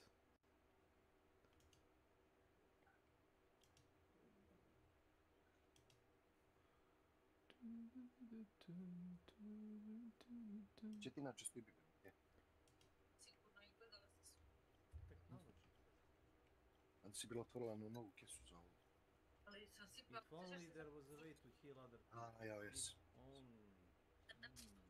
Dobro sam, ja sam provjerio. Na njom.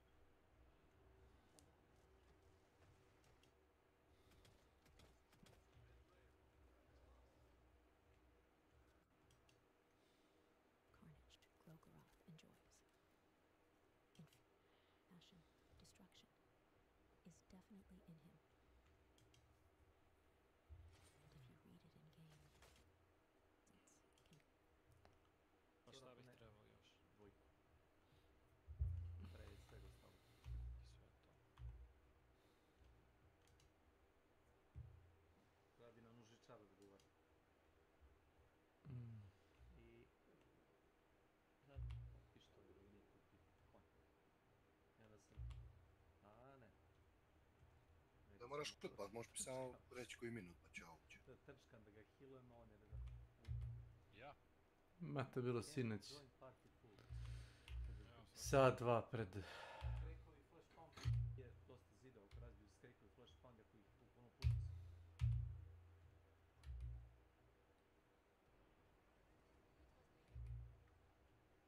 Ovako. Imam ga automatski. To je uzeo, kaže, što je za healovi, kaže niko. I onda sam mu ja žrtvom. Ne može. Bra.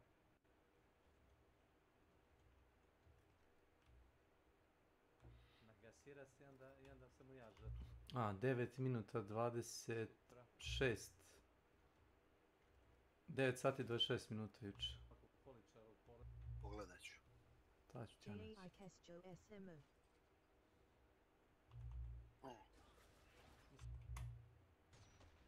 Našao sam glitch da mi se zavagovala sajla. Ajmo. Kada se vratim na stvari, ne? Ajde, hoćeš oti samo da baš da nam ubereš ako nam hvati paradajze. Ajde, izaberi od filtri kako te mogu. Ako nađeš koji paradajz ti će biti za Hvala vam. JAIKESJOSMO.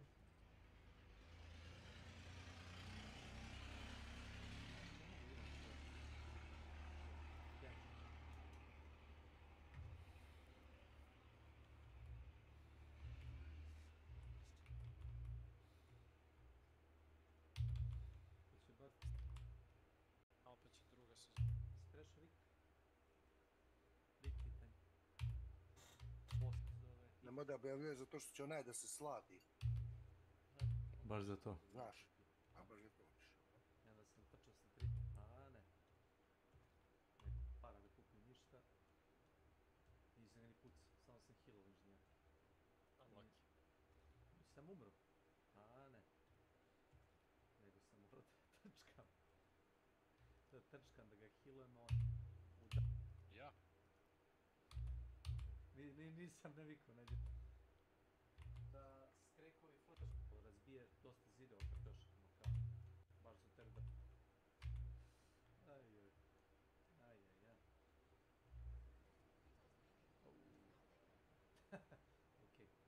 Okej.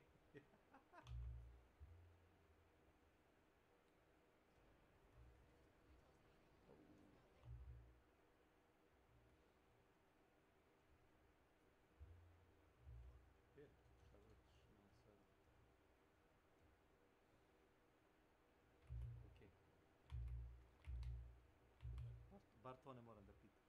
Jevi ko zna. Mislio sam i kad sam... Uzim. Komercijalisti. Moda nam promoše. Komercijalisti. A lik mu daje 20.000 da mu promoviše.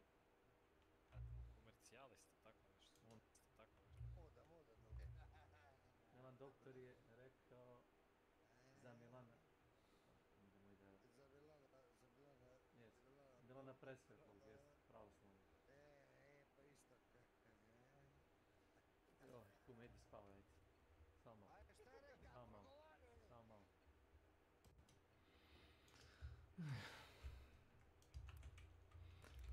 Progovotori.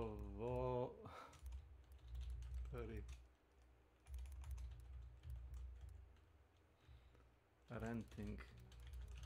Like... Looney.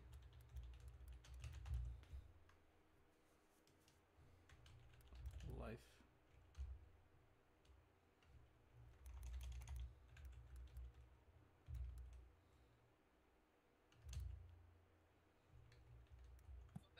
Ja si napisao Rampage. Sport. Hoćeš paštete?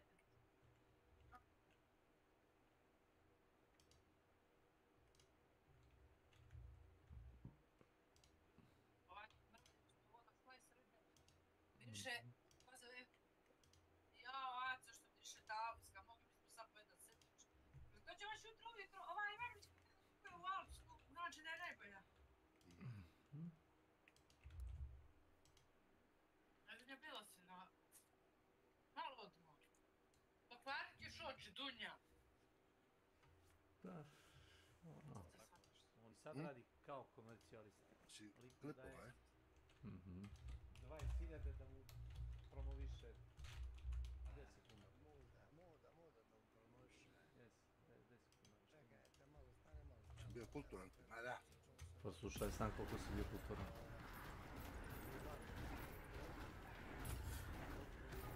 Drago mi je kad se ne sjećaš šta si radio.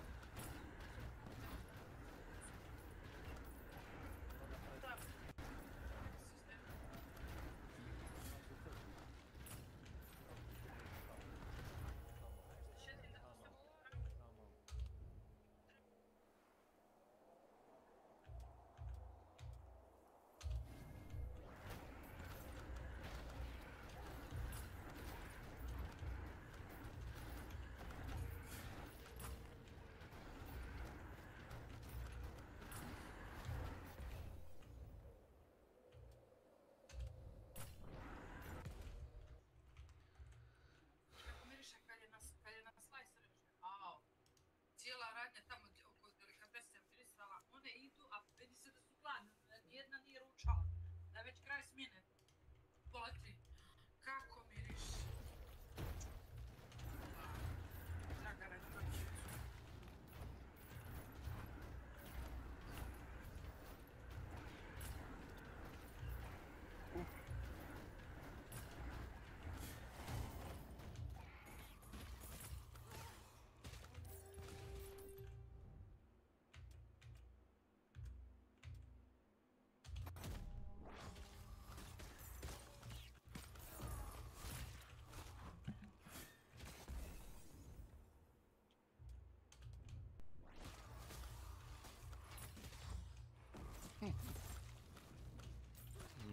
To nisi bio ti, to je bio neki drugi ja. To je čista fabrikacija s moje strane. Čekaj.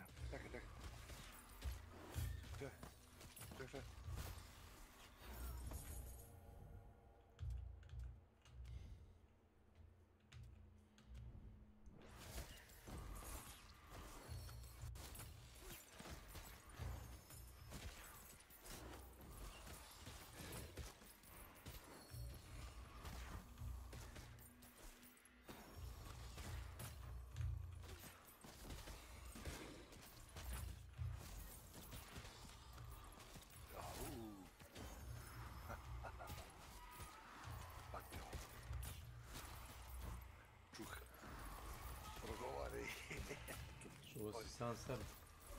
Da, Rampage.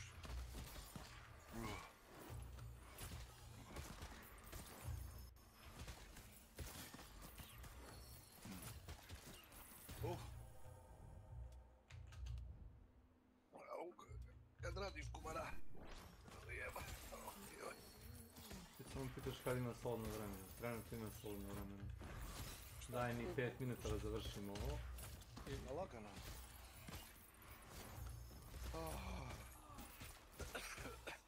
Malo što bi vidio šta je?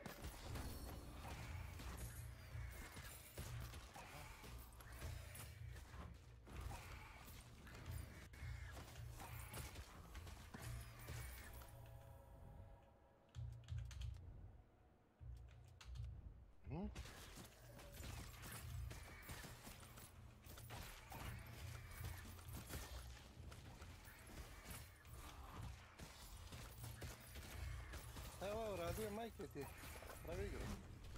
To je to.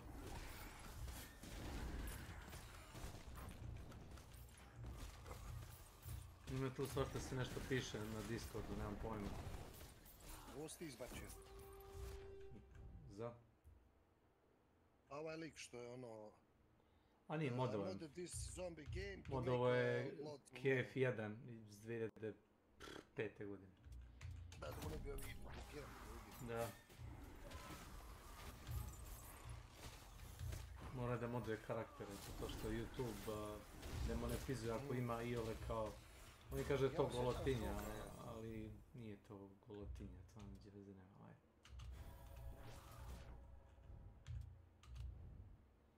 Igrali smo mi ovo, sjećam se. KF1 verovatno.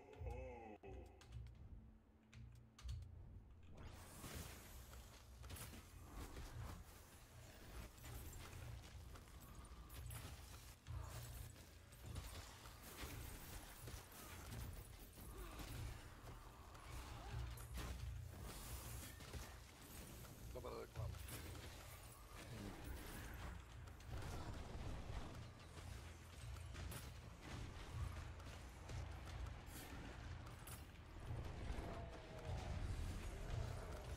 Majke, on ga nabija.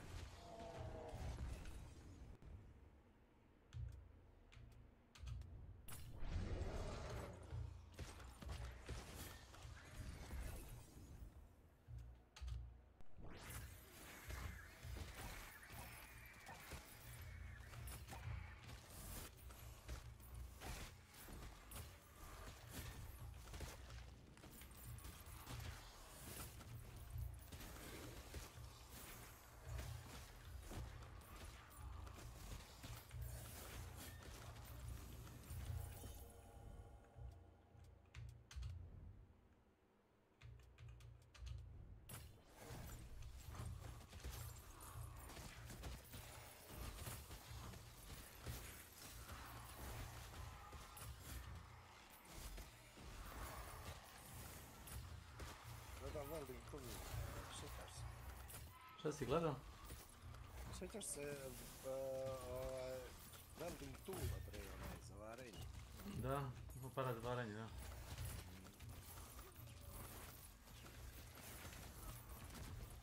Mogu si da zavariš vrat. Ako si bio inženjer, toliko ti se brzo puni welding tool da nisi mogao da razvale vrat. Rgaju oni po njima, ali...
Nakaze.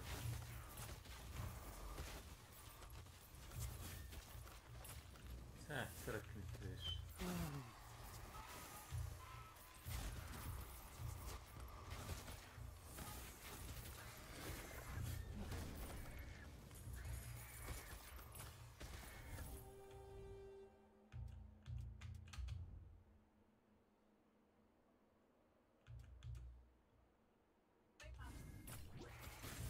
Šta kažeš?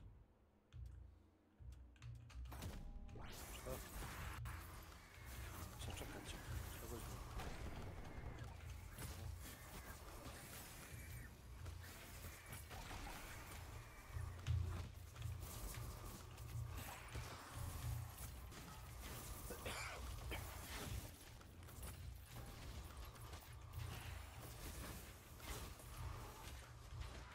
Što je ovoliko ovih strelaca?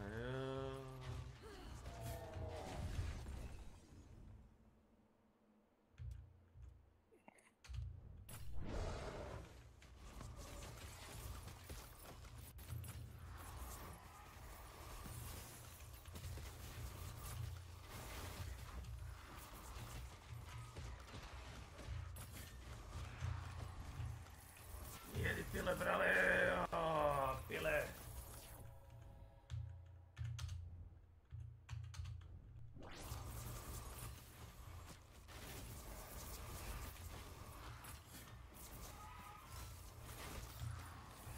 Gdje ćete vas dvojica?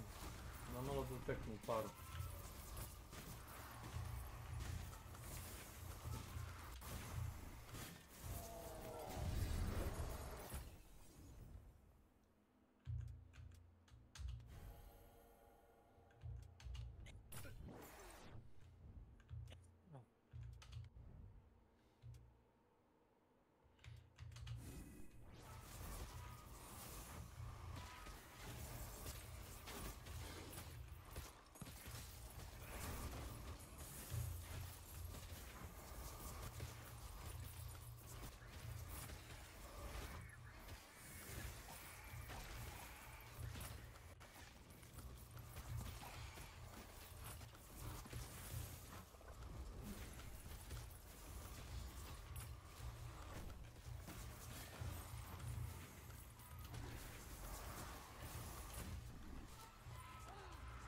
Što se radi?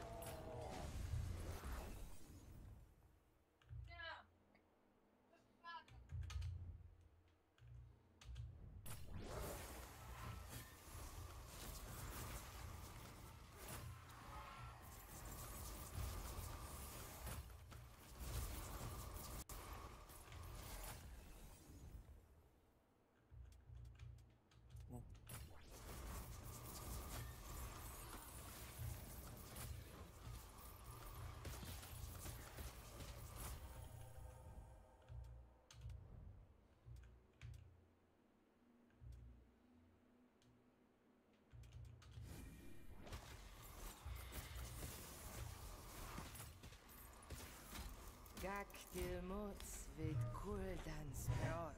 Jest, sad će biti seks. Za vas.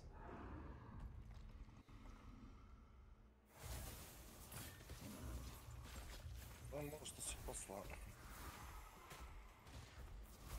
Za ruskog bedžera. Ne, nego za... Ovo što je mod ova igra. Da, pa tako za kanal. Russian Badger. A jesu i tako se zove, da. Ruski jezavac. Dobar, ja? Interesantne video pravim.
Už nekad žuti kes.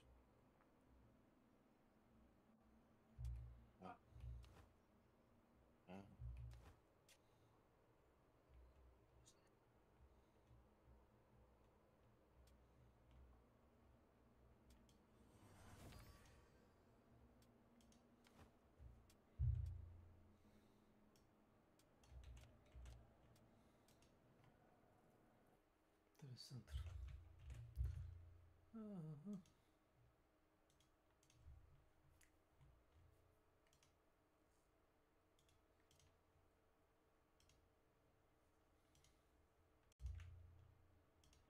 Si došao danas ranije? Ne, nego... Nego? Ono, šta sam 5. 5, pa... Sjećaš se onoga slow motiona jebate? Da, znam. Spori se bukvalno server sam. Uspori se svim igračima igram da mogu da ono... Imaš više vremena da naciljaš. Ili recimo izvadiš granatni lancer. I kažeš da rokaš one granate po bossu.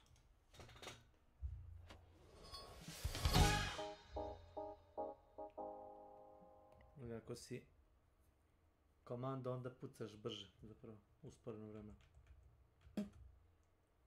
Ako si sniper brže reloaduješ, ja mislim. Ako si onaj melee klasa, onaj berserker, onda brže se krećeš i udaraš usporeno vremena. Si kao da miruje, a ti se brže krećeš.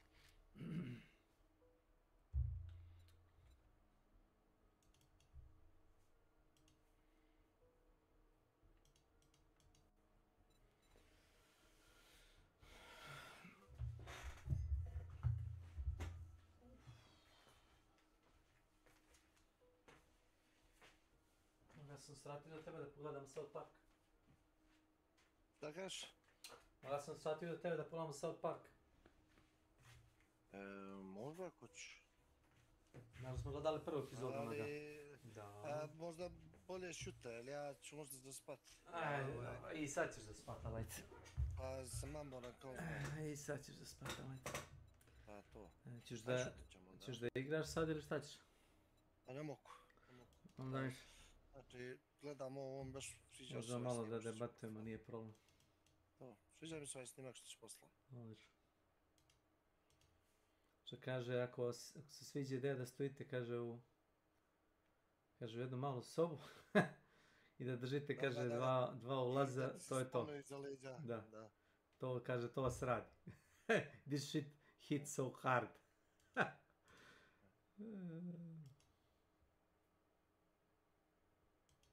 Ova igra izašla, jebate. 2009. ja mislim. Ne to. Hell is Us. Neka horror avantura.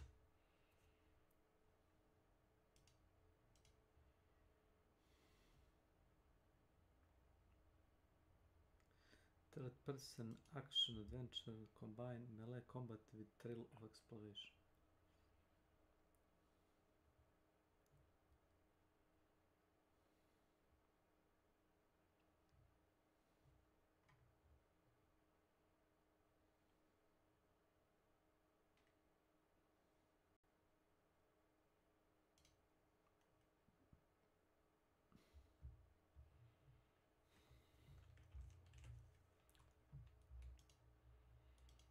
Kako je s momcima bilo danas? S kim? S momcima. Nema, oni su godišnji. Ti si ih poslao na godišnji, nisu oni uzeli godišnji? Oni su uzeli zato što nisu znali što će da rade sa mnom. Sam se naprčio. Šta? Naprčio sam se. Na njih? Doper. Pa zato što kume jebote, narkomani, kockari, onakvi, oni mene nešto druže docenjuju. Vaš vidim, šta ste vi to meni učinili da ja moram da vas pazim, čuvam? Ko ste vi meni, čovječe?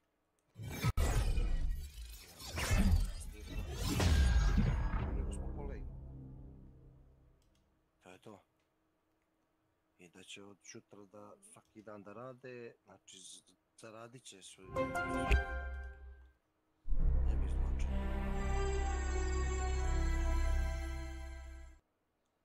To mi se nije sviđalo.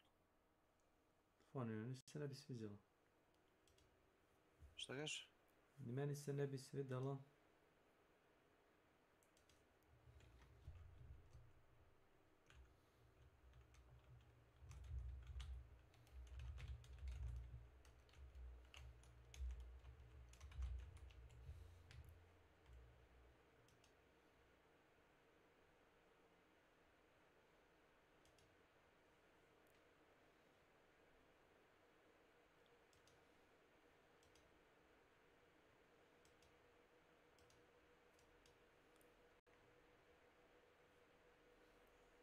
Slučno mu dobra animacija kume, a? Mislim da to sam radi.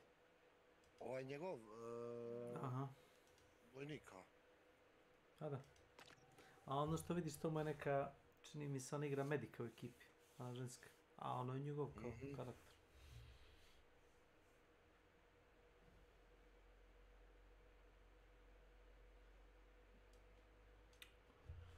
Oh!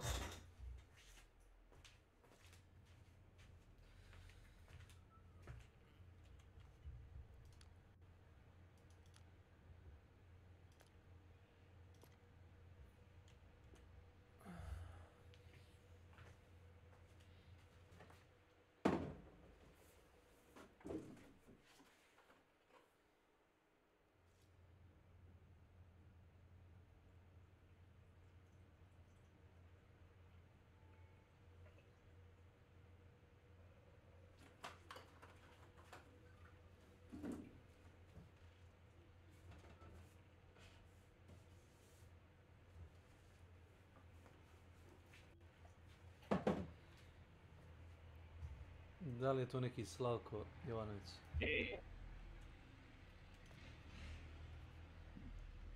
Htio sam da testiram kako Discord mi cucla mobilni net. To sam htio da vidim da li cucla mnogo ili malo. A ne, možda to što on je na poslu da koristi in-game voice. Nema veze. Koristio bi Slavko Discord, ali ne može. I kako? Mogu. Moram samo da uđem u onaj, moram da uđem u desktop mod, razumeš? Da. Pokrenem normalno kao s kompa Discord i onda... A ti li misliš da neko koristi in-game voice? Mislim da imam 50 ili 100 sati. Ona šveđanka s kojom se igrao Killing Floor 2, ona malo bucmasta plava, ima je tamo na listi mojih prijatelja. Ona koristi Discord, ne Discord, nego in-game voice. I bila neka grupa nekih Amerikanaca, Britanaca, šta su mi neki jak akcenat. Mislim da su Amerikanci bili. Oni su se zabavali onako baš. Oni su koristili in-game voice i to je to. To su dva lobija, čini mi se. Niko drugi. Milan uzme. Milan upaljen voice. Sad ćemo mi. Pa da. Sad ćemo ušedi probijem. Šta ih jebe, mogu da nas mutiraju. Ili da probam posle da se prešaltam na desktop. Ne moram. Da uđem.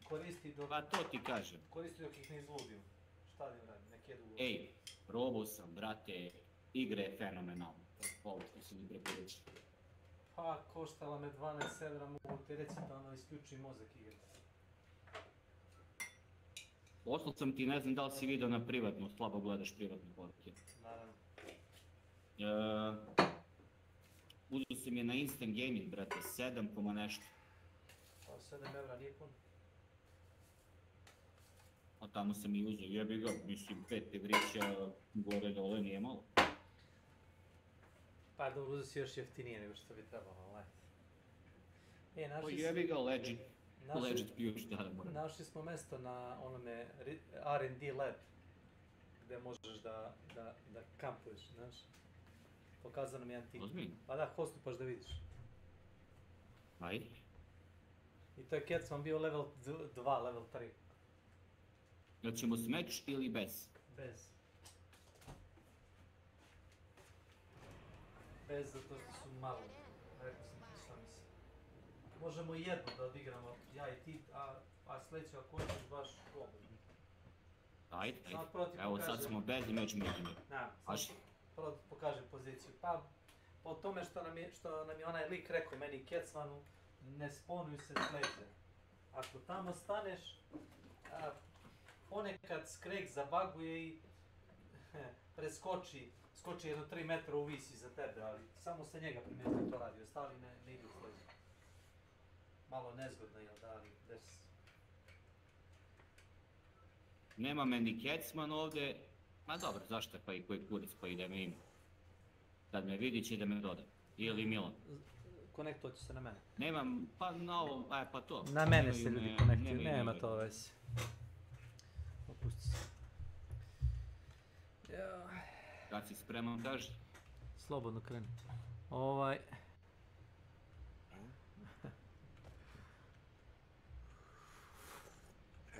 Si ti gotov, kumar? Šta sam? Gotov. Plus. Ajde, neću onda da te zadržavam više, isključit ću se iz voice chata ako se probudiš u međuvremenu. Može. Ćao. Gotovi. Gotovi. Totalno je mrtav.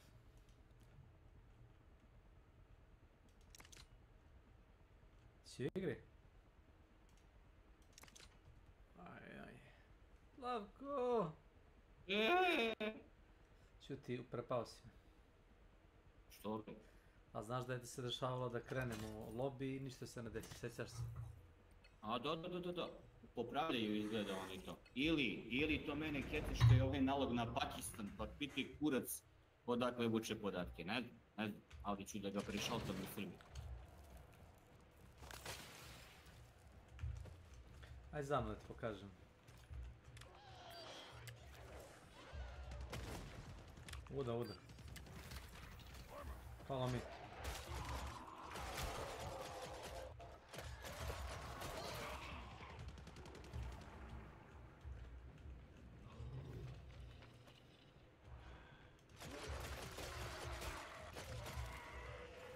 Ovdje.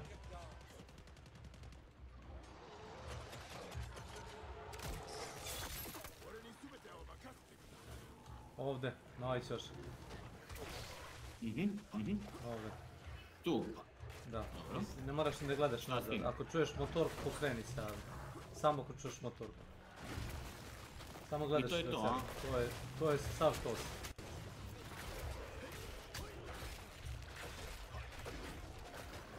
I ako ćeš pucati, ja ću da čučim, nije problem. Daj mi samo brže oružje. To što nemaš para daću ti ja. Ima tu jedne ventilacije iz koje oni iskaču, ovdje desno. Aj brzo dođe čitav wave, zato što se ne spawnuju, ne znam ja gdje, nego izlaze iz ventilacije, do dole dolaze i jako brzo izlaze, tako da se brzo završiš rundu, znaš.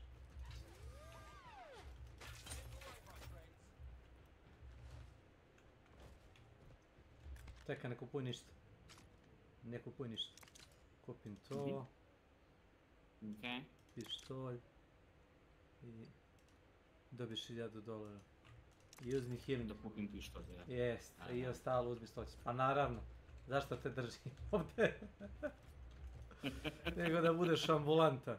Znači ja sam sebe da lečim. Da prislonim Pa, kao, pošteno. kao Helldiver me, da prislonim sam sebi onaj medic pištolj na glavu i da pucam. Jel to? Pa, ne bi bilo loše. Sad će verovatno prvu partiju da nam obično mi se tako desi. Na bossa, Hydra. I posle sve okej. To jednom se desi u sessionu i na Posle Sonyu. Impaler. Ali vidit ću. Ovde. Da ga jebem baš. Pa teško je malo provaliti gde šta, ali ono. Mislim da da mi inače stojimo na kontra strane. Gde ode ti? Ne tamo. Ma ne tamo. Ma otključavam ova sranja. Nećemo mi stići dotle, vidiš.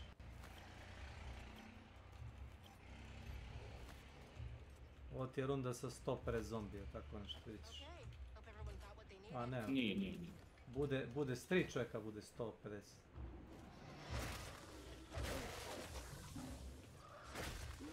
I ovdje da čučim samo, a?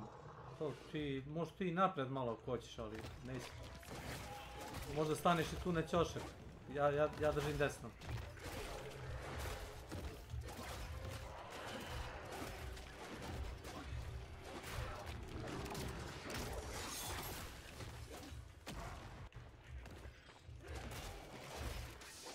Možda bi ti bilo dobro da uzmeš onaj bomb breaker s eksplozivnim meci. Ja sam ove zapaljive mislim znaš. Aha.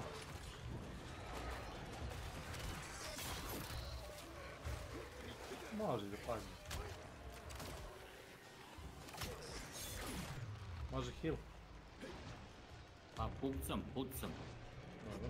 Pucam ili ja. Samo mi još nije to sve napredno kao na Sonyu, ali dobro. Skupljam.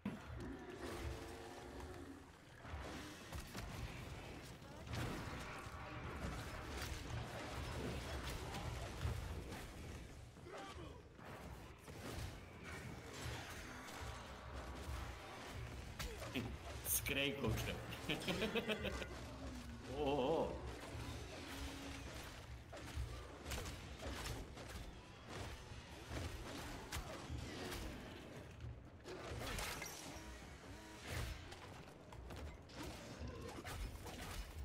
Ovo si ti da pucaš.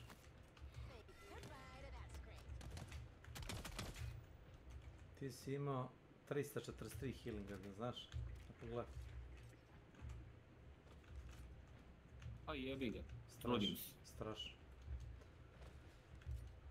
To su strašne stvari. Lupa ili je sve to trebaju mi materijali ili ja. Stani, ne kupuj ništa. Dobro. Sad kupi.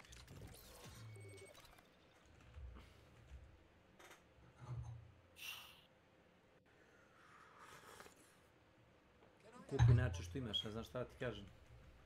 A, Venom, on mi je skoro pa u full. Šta ti je Venom? Bond Breaker, šta? A, Bond Breaker, Venom. To si ti patentirao, ja neću sad to da se pravim pametan. A, jeli? Pa da, meni se zove Venom Bone. Da. Vam. Možemo i tamo, ali čini mi se da tamo duže treba vremena dođe, ovdje se brzo jako spone. Što je jedan lik objasnio, to ti je bukvalno XP farm. I sljedeću rundu možda staviš ako hoćeš matchmaker, ovo ti je samo bilo pokazna vežba. Onako... Da, cool mesto, brate, da, thank you. I ono za Silvers je dobra fora, brate, što si mi dao, zaista je cool. Ja. Ovo, skraj. Sa komandom, 100.000 damage, dobro, 25 ima sad.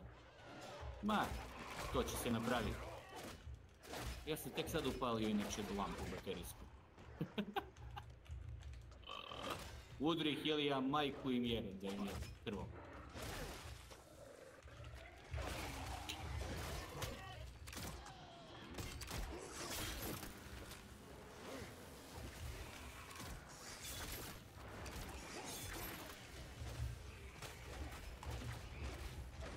Tu mora da sudelujem, da mi zepte.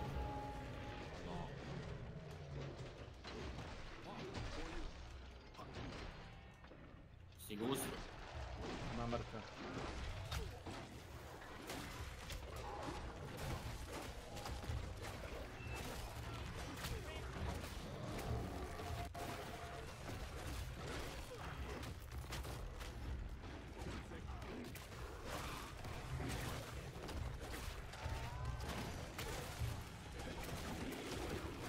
Vreći za udaranje.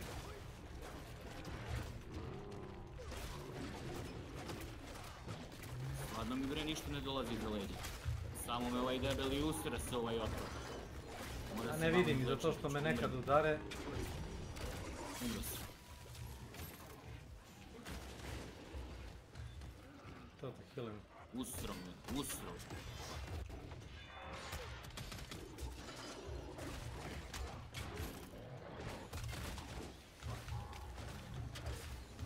Skontao sam foru da mogu da držim blok i da te vidim, znaš. Pa to je sjajno. Kad s dve katane držim blok i ako stanem u ćošak ne mogu da mi izguraju.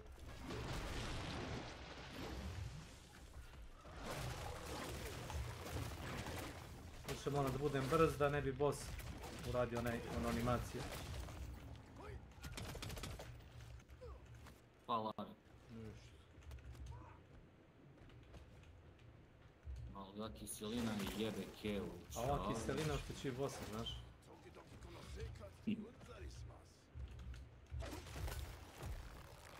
Bilo bi lepo kad mi ne upravio. To je to.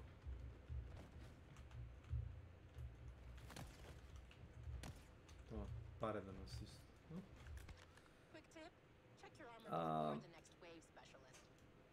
Mogu da ti dam sve, ali poslije da mi vratiš satima. Ne, ma nema zašto, nema zašto. Neću još da uzijem jarmo, ništa. Kad igram kao ninja nosim one, kako zovu, mamce, znaš. Dikoje. I ako mi sa igrača... Ovo je puls, ono, pizde materim, ja. Da, zato što mogu da bacim puls ispred sebe da revive neko. Dobra strategija. Pa mogu ja da držim blok, nekad nije pouzdan, ali ako ih ima dosta, onda bacim puls, držim blok i revive i to je malo pouzdanije.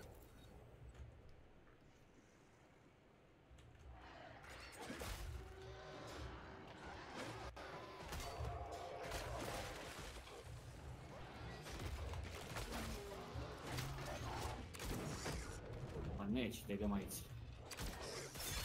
A? Šta bi? Čujem sirenu ispod nas, majku jebem, kad se bude razdrala jebat će na materu dole, i gore i dole. Da, eno idem, mamu jebem.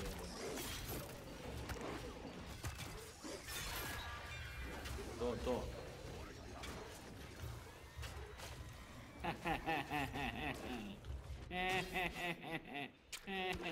Sad će da nastane tuče, gledaj sad ovo. Tučenje.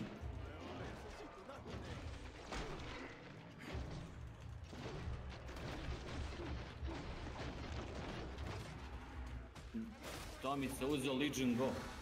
Oho. Gledaj. A ima šahte jedne, sad sam provalio.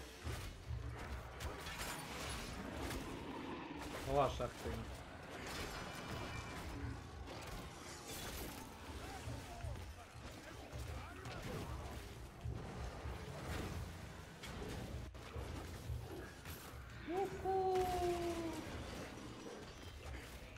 Kovanje.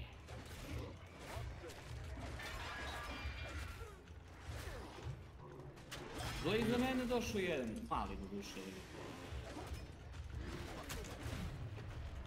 Ovaj nema glave. Kiselini, majku im jebem da im jebem. Skočio dole, šta? Pa bre, kiselina, ne znam kako, pljune sereme, znači. Zetek, to je bitno. To mi je veoma bitno.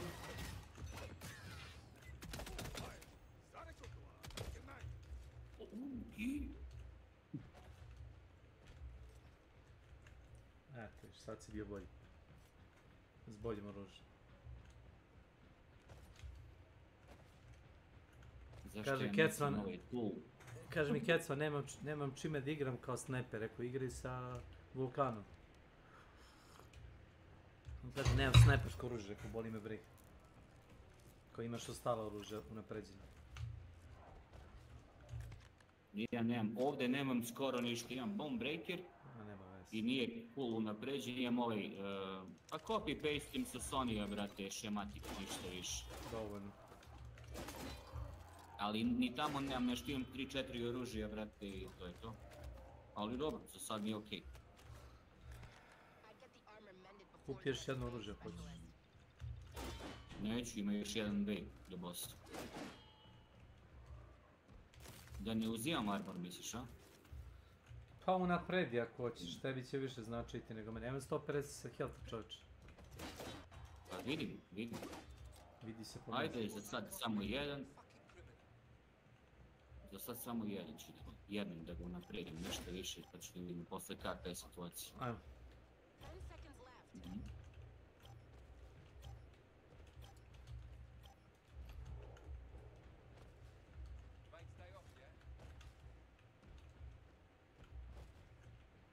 Ej, što je preko puta onoga da mi inače stojimo?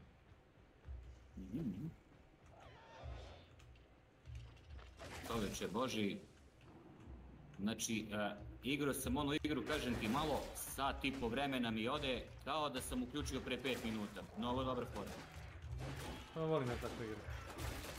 Nekad nemam vremena kao za Clair Obscur par sati da odvojim. Da, za Clair treba vreme, realno.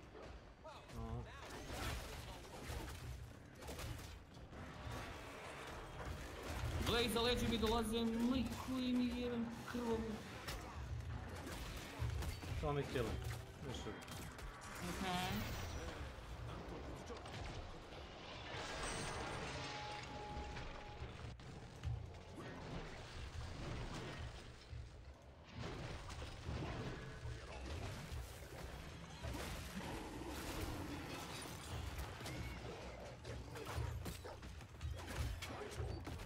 Čuo sam ga guru nazad, si do?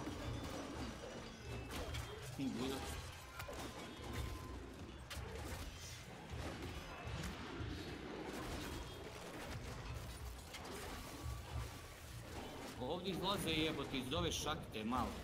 Zamisli? Pa možda staneš ovdje onda. Što je gurno na pol, evo. A?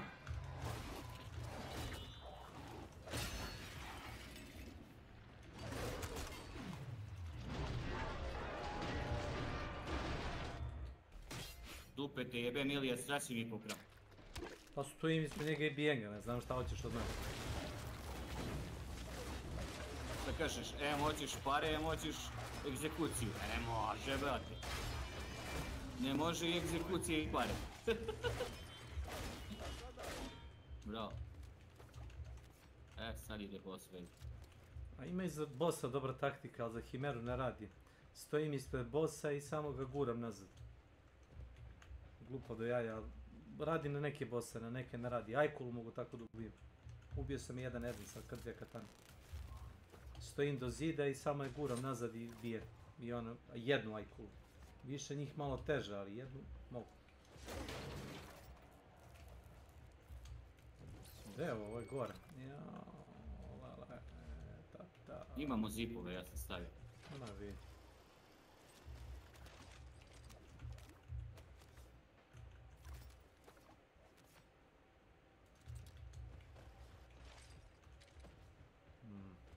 U laboratoriji.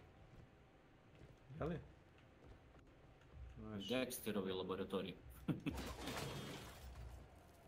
Samo na drugu. Cepamo obavezno, brate. Kako si ti sutra, ali radiš s vremenom ili ne? Imam određenu količinu slobodnog vremena sutra. Kad ćemo da igramo Helldiveri? Obavezno. Kupi sad armor ako možeš. Pa imam za 3. tier, to je dovoljno. I uzu sam ovaj Ifrit i imam i Bombreaker. Evo odeš, ovo je boss inače. Ali sačekat ćemo, lepo piše. Evo, lepo piše. Pa to ti kažem. Lepo piše na plakatu gore. Queen, dobro, čuti. Mislim dobro. Bolje nego jeben Impaler, pička mu materinu. Nenormalna i blesava. Ja nisam stavio šok trepova, ja nisam normalno. Meni ovaj tool sve vreme. Ne treba sve vreme.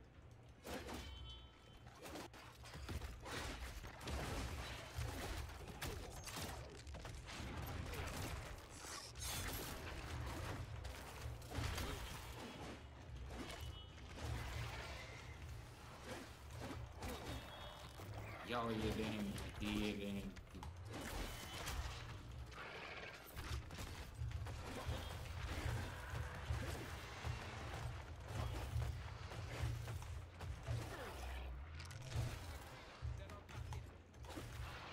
Gle što si je zbunio, brate, šta si je bacio u confuse, jebo? Heal.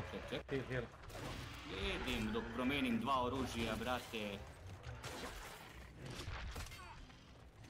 Oho.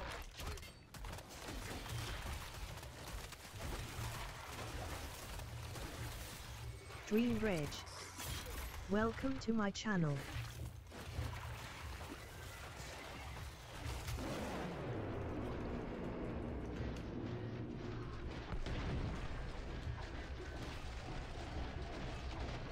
Jesam li te pogodio? Yes.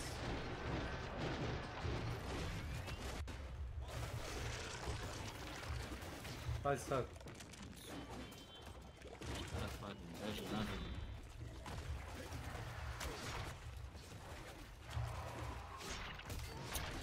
Jao, dok promeni, brate, znači... Misliš, on sam mora da pucam u nju. Znaš? Sad malo zabavno da sve.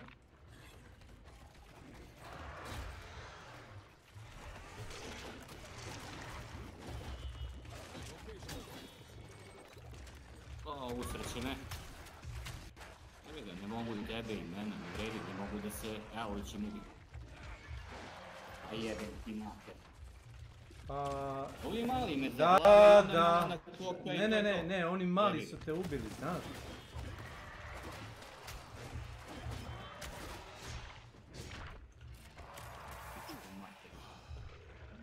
Pa...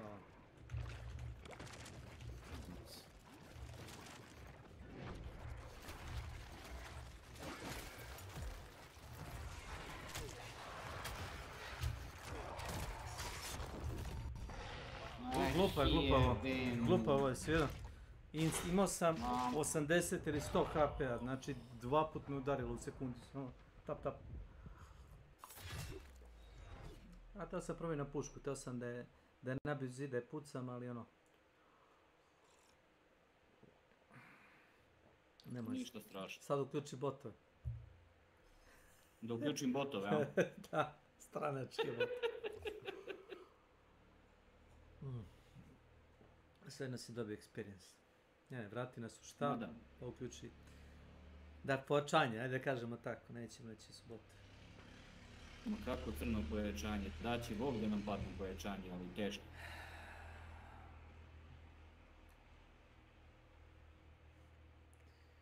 Ima dosta ovih malih štrumfova. Tu ti najbolja opcija da uzmeš, na primjer, čekaj se setim, da uzmeš, ali nekad ne znaš koji će biti boss, Ifrita i samo držiš onaj laser ispred sebe. I kako trče na tebe, tako umiru svi, oni mali, njeni minjoni. Smradovi. Da. Ajde. Imaš neku mapu možda koju želiš da... Ja ništa posebno. Ne? Šta god ćeš. Šta god ne zapuca, ajmo tako da kažemo. Šta god možemo. Neće valja, nemoj da baksiziraš molim. Pregriz jezik. Jes. Pa kaže, ma šta padne? Najbolja opcija ti je ovako da uzmeš recimo onaj medigun i da pucaš premenem na nju kad vidiš da mene nabija, samo me pogodiš s onim stralicama, bez da menjaš oružje. Ako ćemo tako da se dogovorimo, a ako ćemo bojica da pucamo, onda ne možeš. Jebi ga, moram da napredim, meni je tu najbolji, brate, onaj LF, ono, medic oružje. Pa nije ti napređeno, šta? Samo da napravim, pa nije, jebi ga. Šta hoćeš, napraviš oružje ili kafu? Hoću, ne, sad, neću sad kafu, za sad neću kafu, sad ću napravim cigaru, sekunda. Ja rekao ćeš oružje da napraviš. Ili mogu čak i da napravim i kafu. Napravi sve što ti treba, ajde, ja čekam.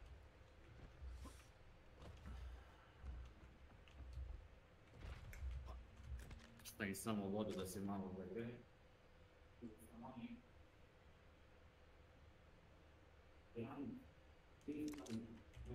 Slavuj spas granda.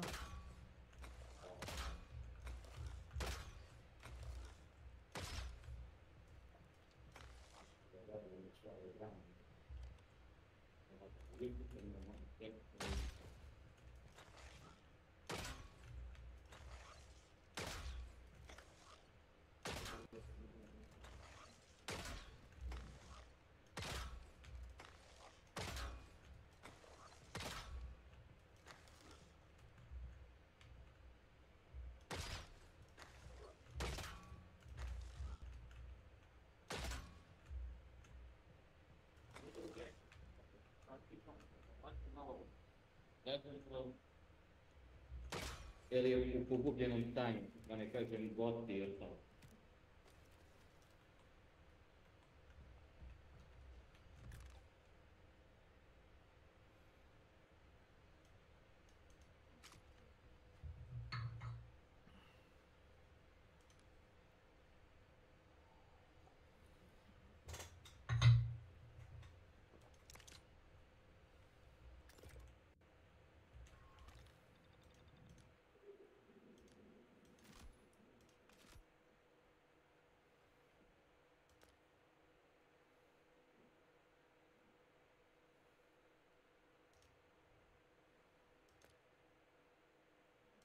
Ovi slepci definitivno moraju da ubace, brate, tekstualni chat što pre u igru. Mislim, brate, 2025-a nemaš tekstualni chat u igri i igra u... Quake 2 je imao tekst chat, znaš? To ti kažem, čovječe, malo je baš glupo. Half-Life Cats iz 98 imao tekst chat. Tako dalje, tako dalje, tako dalje. Možemo da vrtimo nazad koliko hoćemo.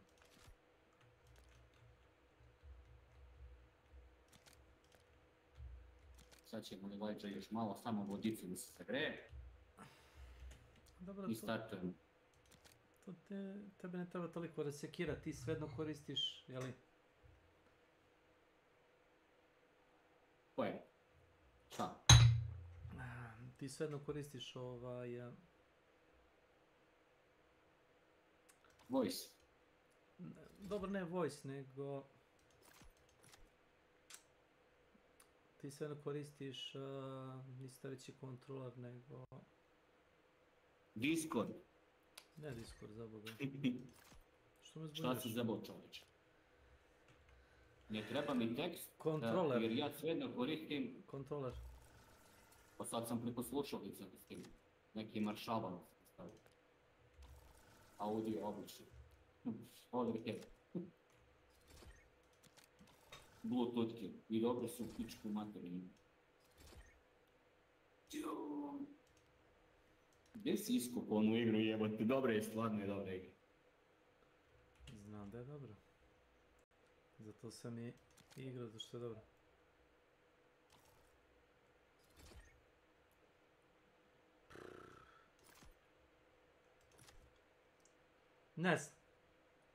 Ne znam da mi je iskočila. Znaš na Steamu da ti nekad iskoči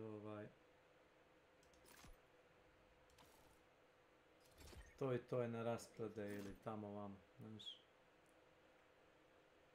Ma bre, kakva crna raspreda je, pogledaju i malo release date, čovječe. Šta znam? Još nije ni za konzole izlazilo, možda, moje.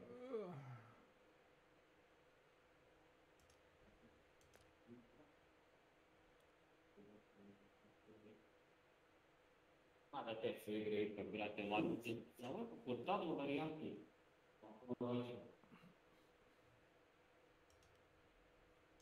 Baš za ovakve spravice, to su igre ništa.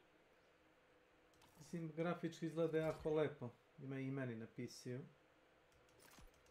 A interesantno. Šta znam.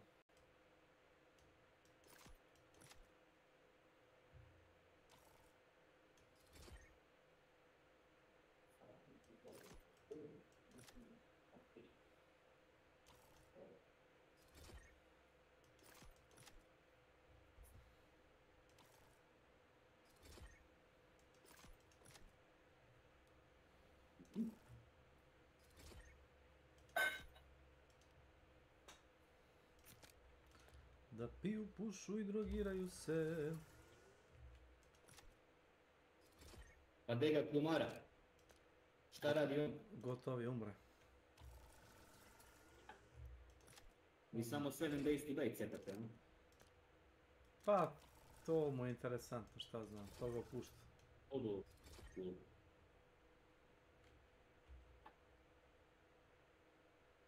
Evo je Leđo.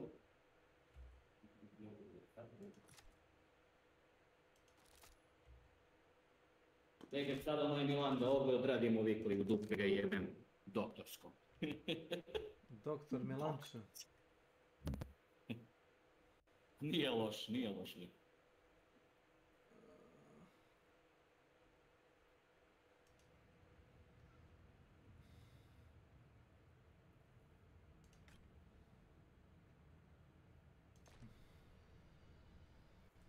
Mislim da mi igra pojela materijal, ali nema veze, vidit ćemo. Kako misliš? Tako što sam rekao. Možda prekineš matchmaking.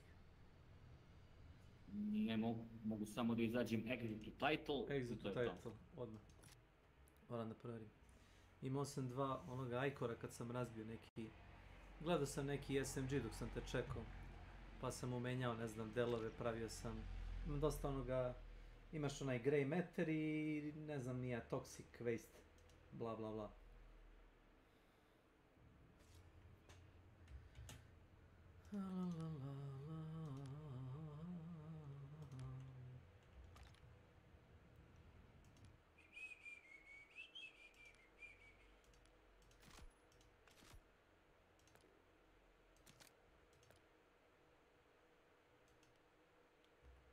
Dobre.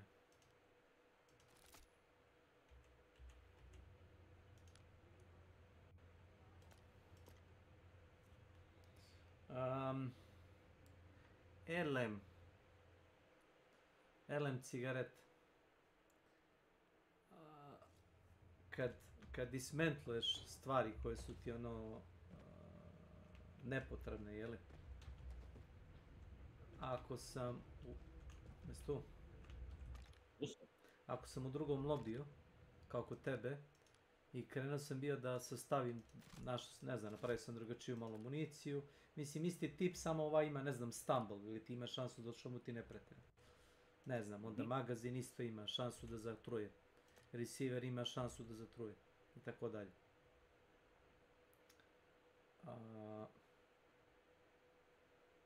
I to sam namontirao. I sviđa mi se kako izgleda. I teo to da snimim i vidim ti starto matchmaking, aj kao okej. Međutim, on mi nije snimio šta sam ja radio. Ja, stvarno jebote se, on izgubio te materijale.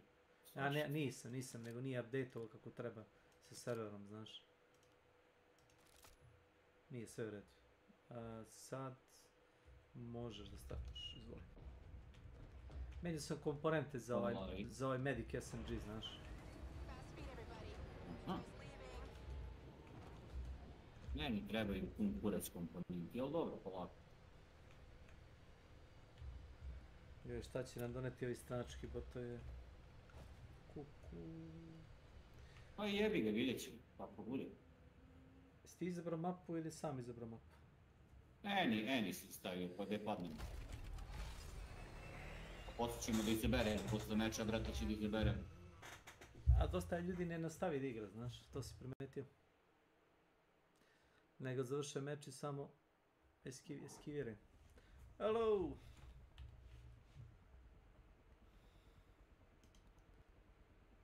Ovako ime kulire.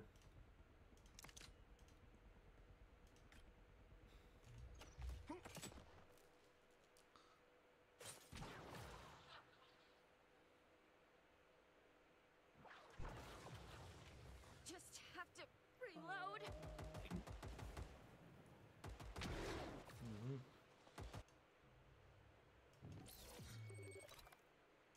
Dobro, prvi wave, lagan. Try using Magnum for that guy. Okay. Nice. Very good.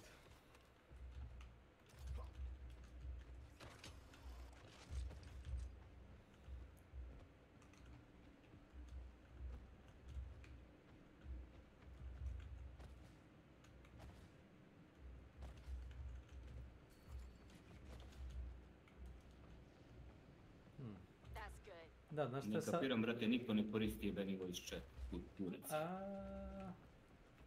Nesrećni kučki mišćini. Hello, voice chat. Hello, hello. Yeah, nobody.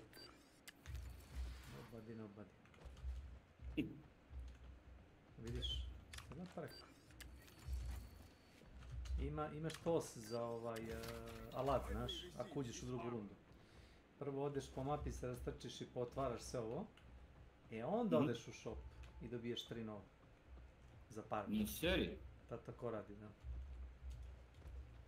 Ajde gore vamo na kućicu, ili je? Ček, samo da kupim još alat. Tako. Ovdje ja imam za sve. Imam zip 2 turenta.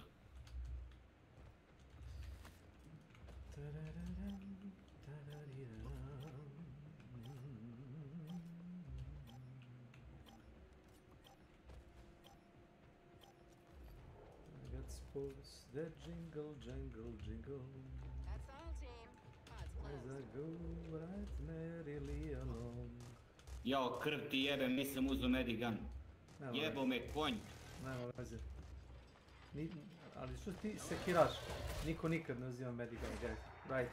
Ali ja nisam niko. It's stupid to ja use sam medigun. profesionalac. Right, guys. Yeah, it's kind of stupid, right?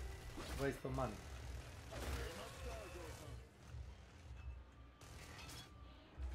Yeah. Samo ti njih ohrabruj. Never use medigun. So dumb, huh?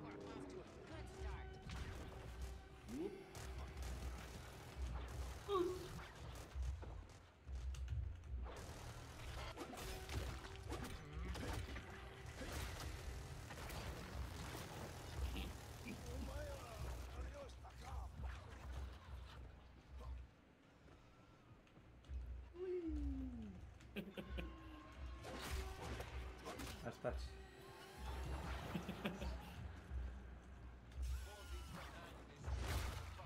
Never use medigun in voice chat. Never. Wave update. We're halfway there.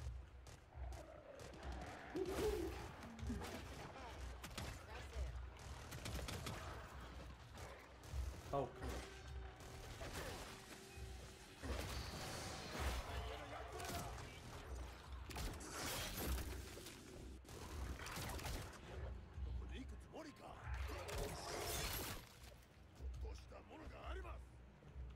Jedan jebeni cold damage mi treba, brate, za weekly. Evo ti dole, evo ti iz pećine izlazi. Evo ti seranja gore na brdo. Ma džabe, brate, kad imam ove zapaljive municiju jebu. Yes. Nema veze, uradit ću. Trčkam samo ko budalo ove okolo.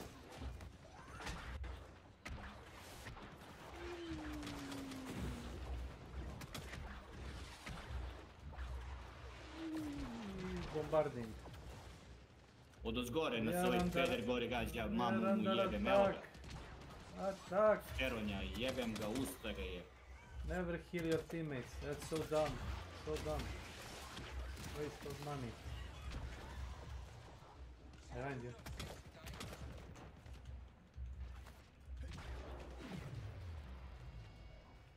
Vidi ga što stao gore, mamu mu jebem. Bam. Šurim. Po šurenje. Nice.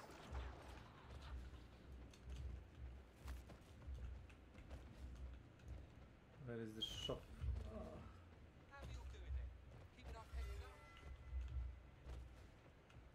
Nikom ne treba kurati, šlep jedan. A vamo aktivirali, jel vamo čuče i to je to, je. Čuču. Nikom ne treba ni jebeni bioskill, brate, nikom. Pacifist. Nesrećnici.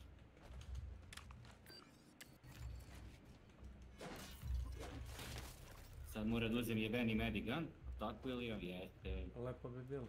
Ja se nisam healao od početka.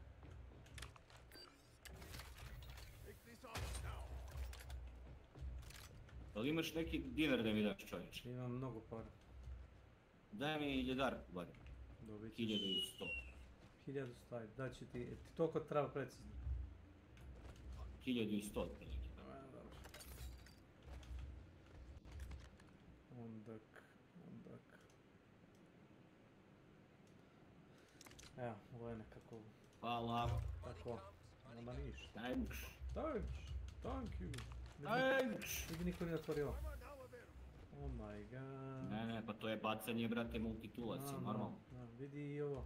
Okej. A vidi ovo. Može i to. Ajmo ovdje, a? Nek se jebu oni malo, a? Ne? Će izginu svi, pa ćeš da ubijaš iza njih, što je ostalo. Znaš...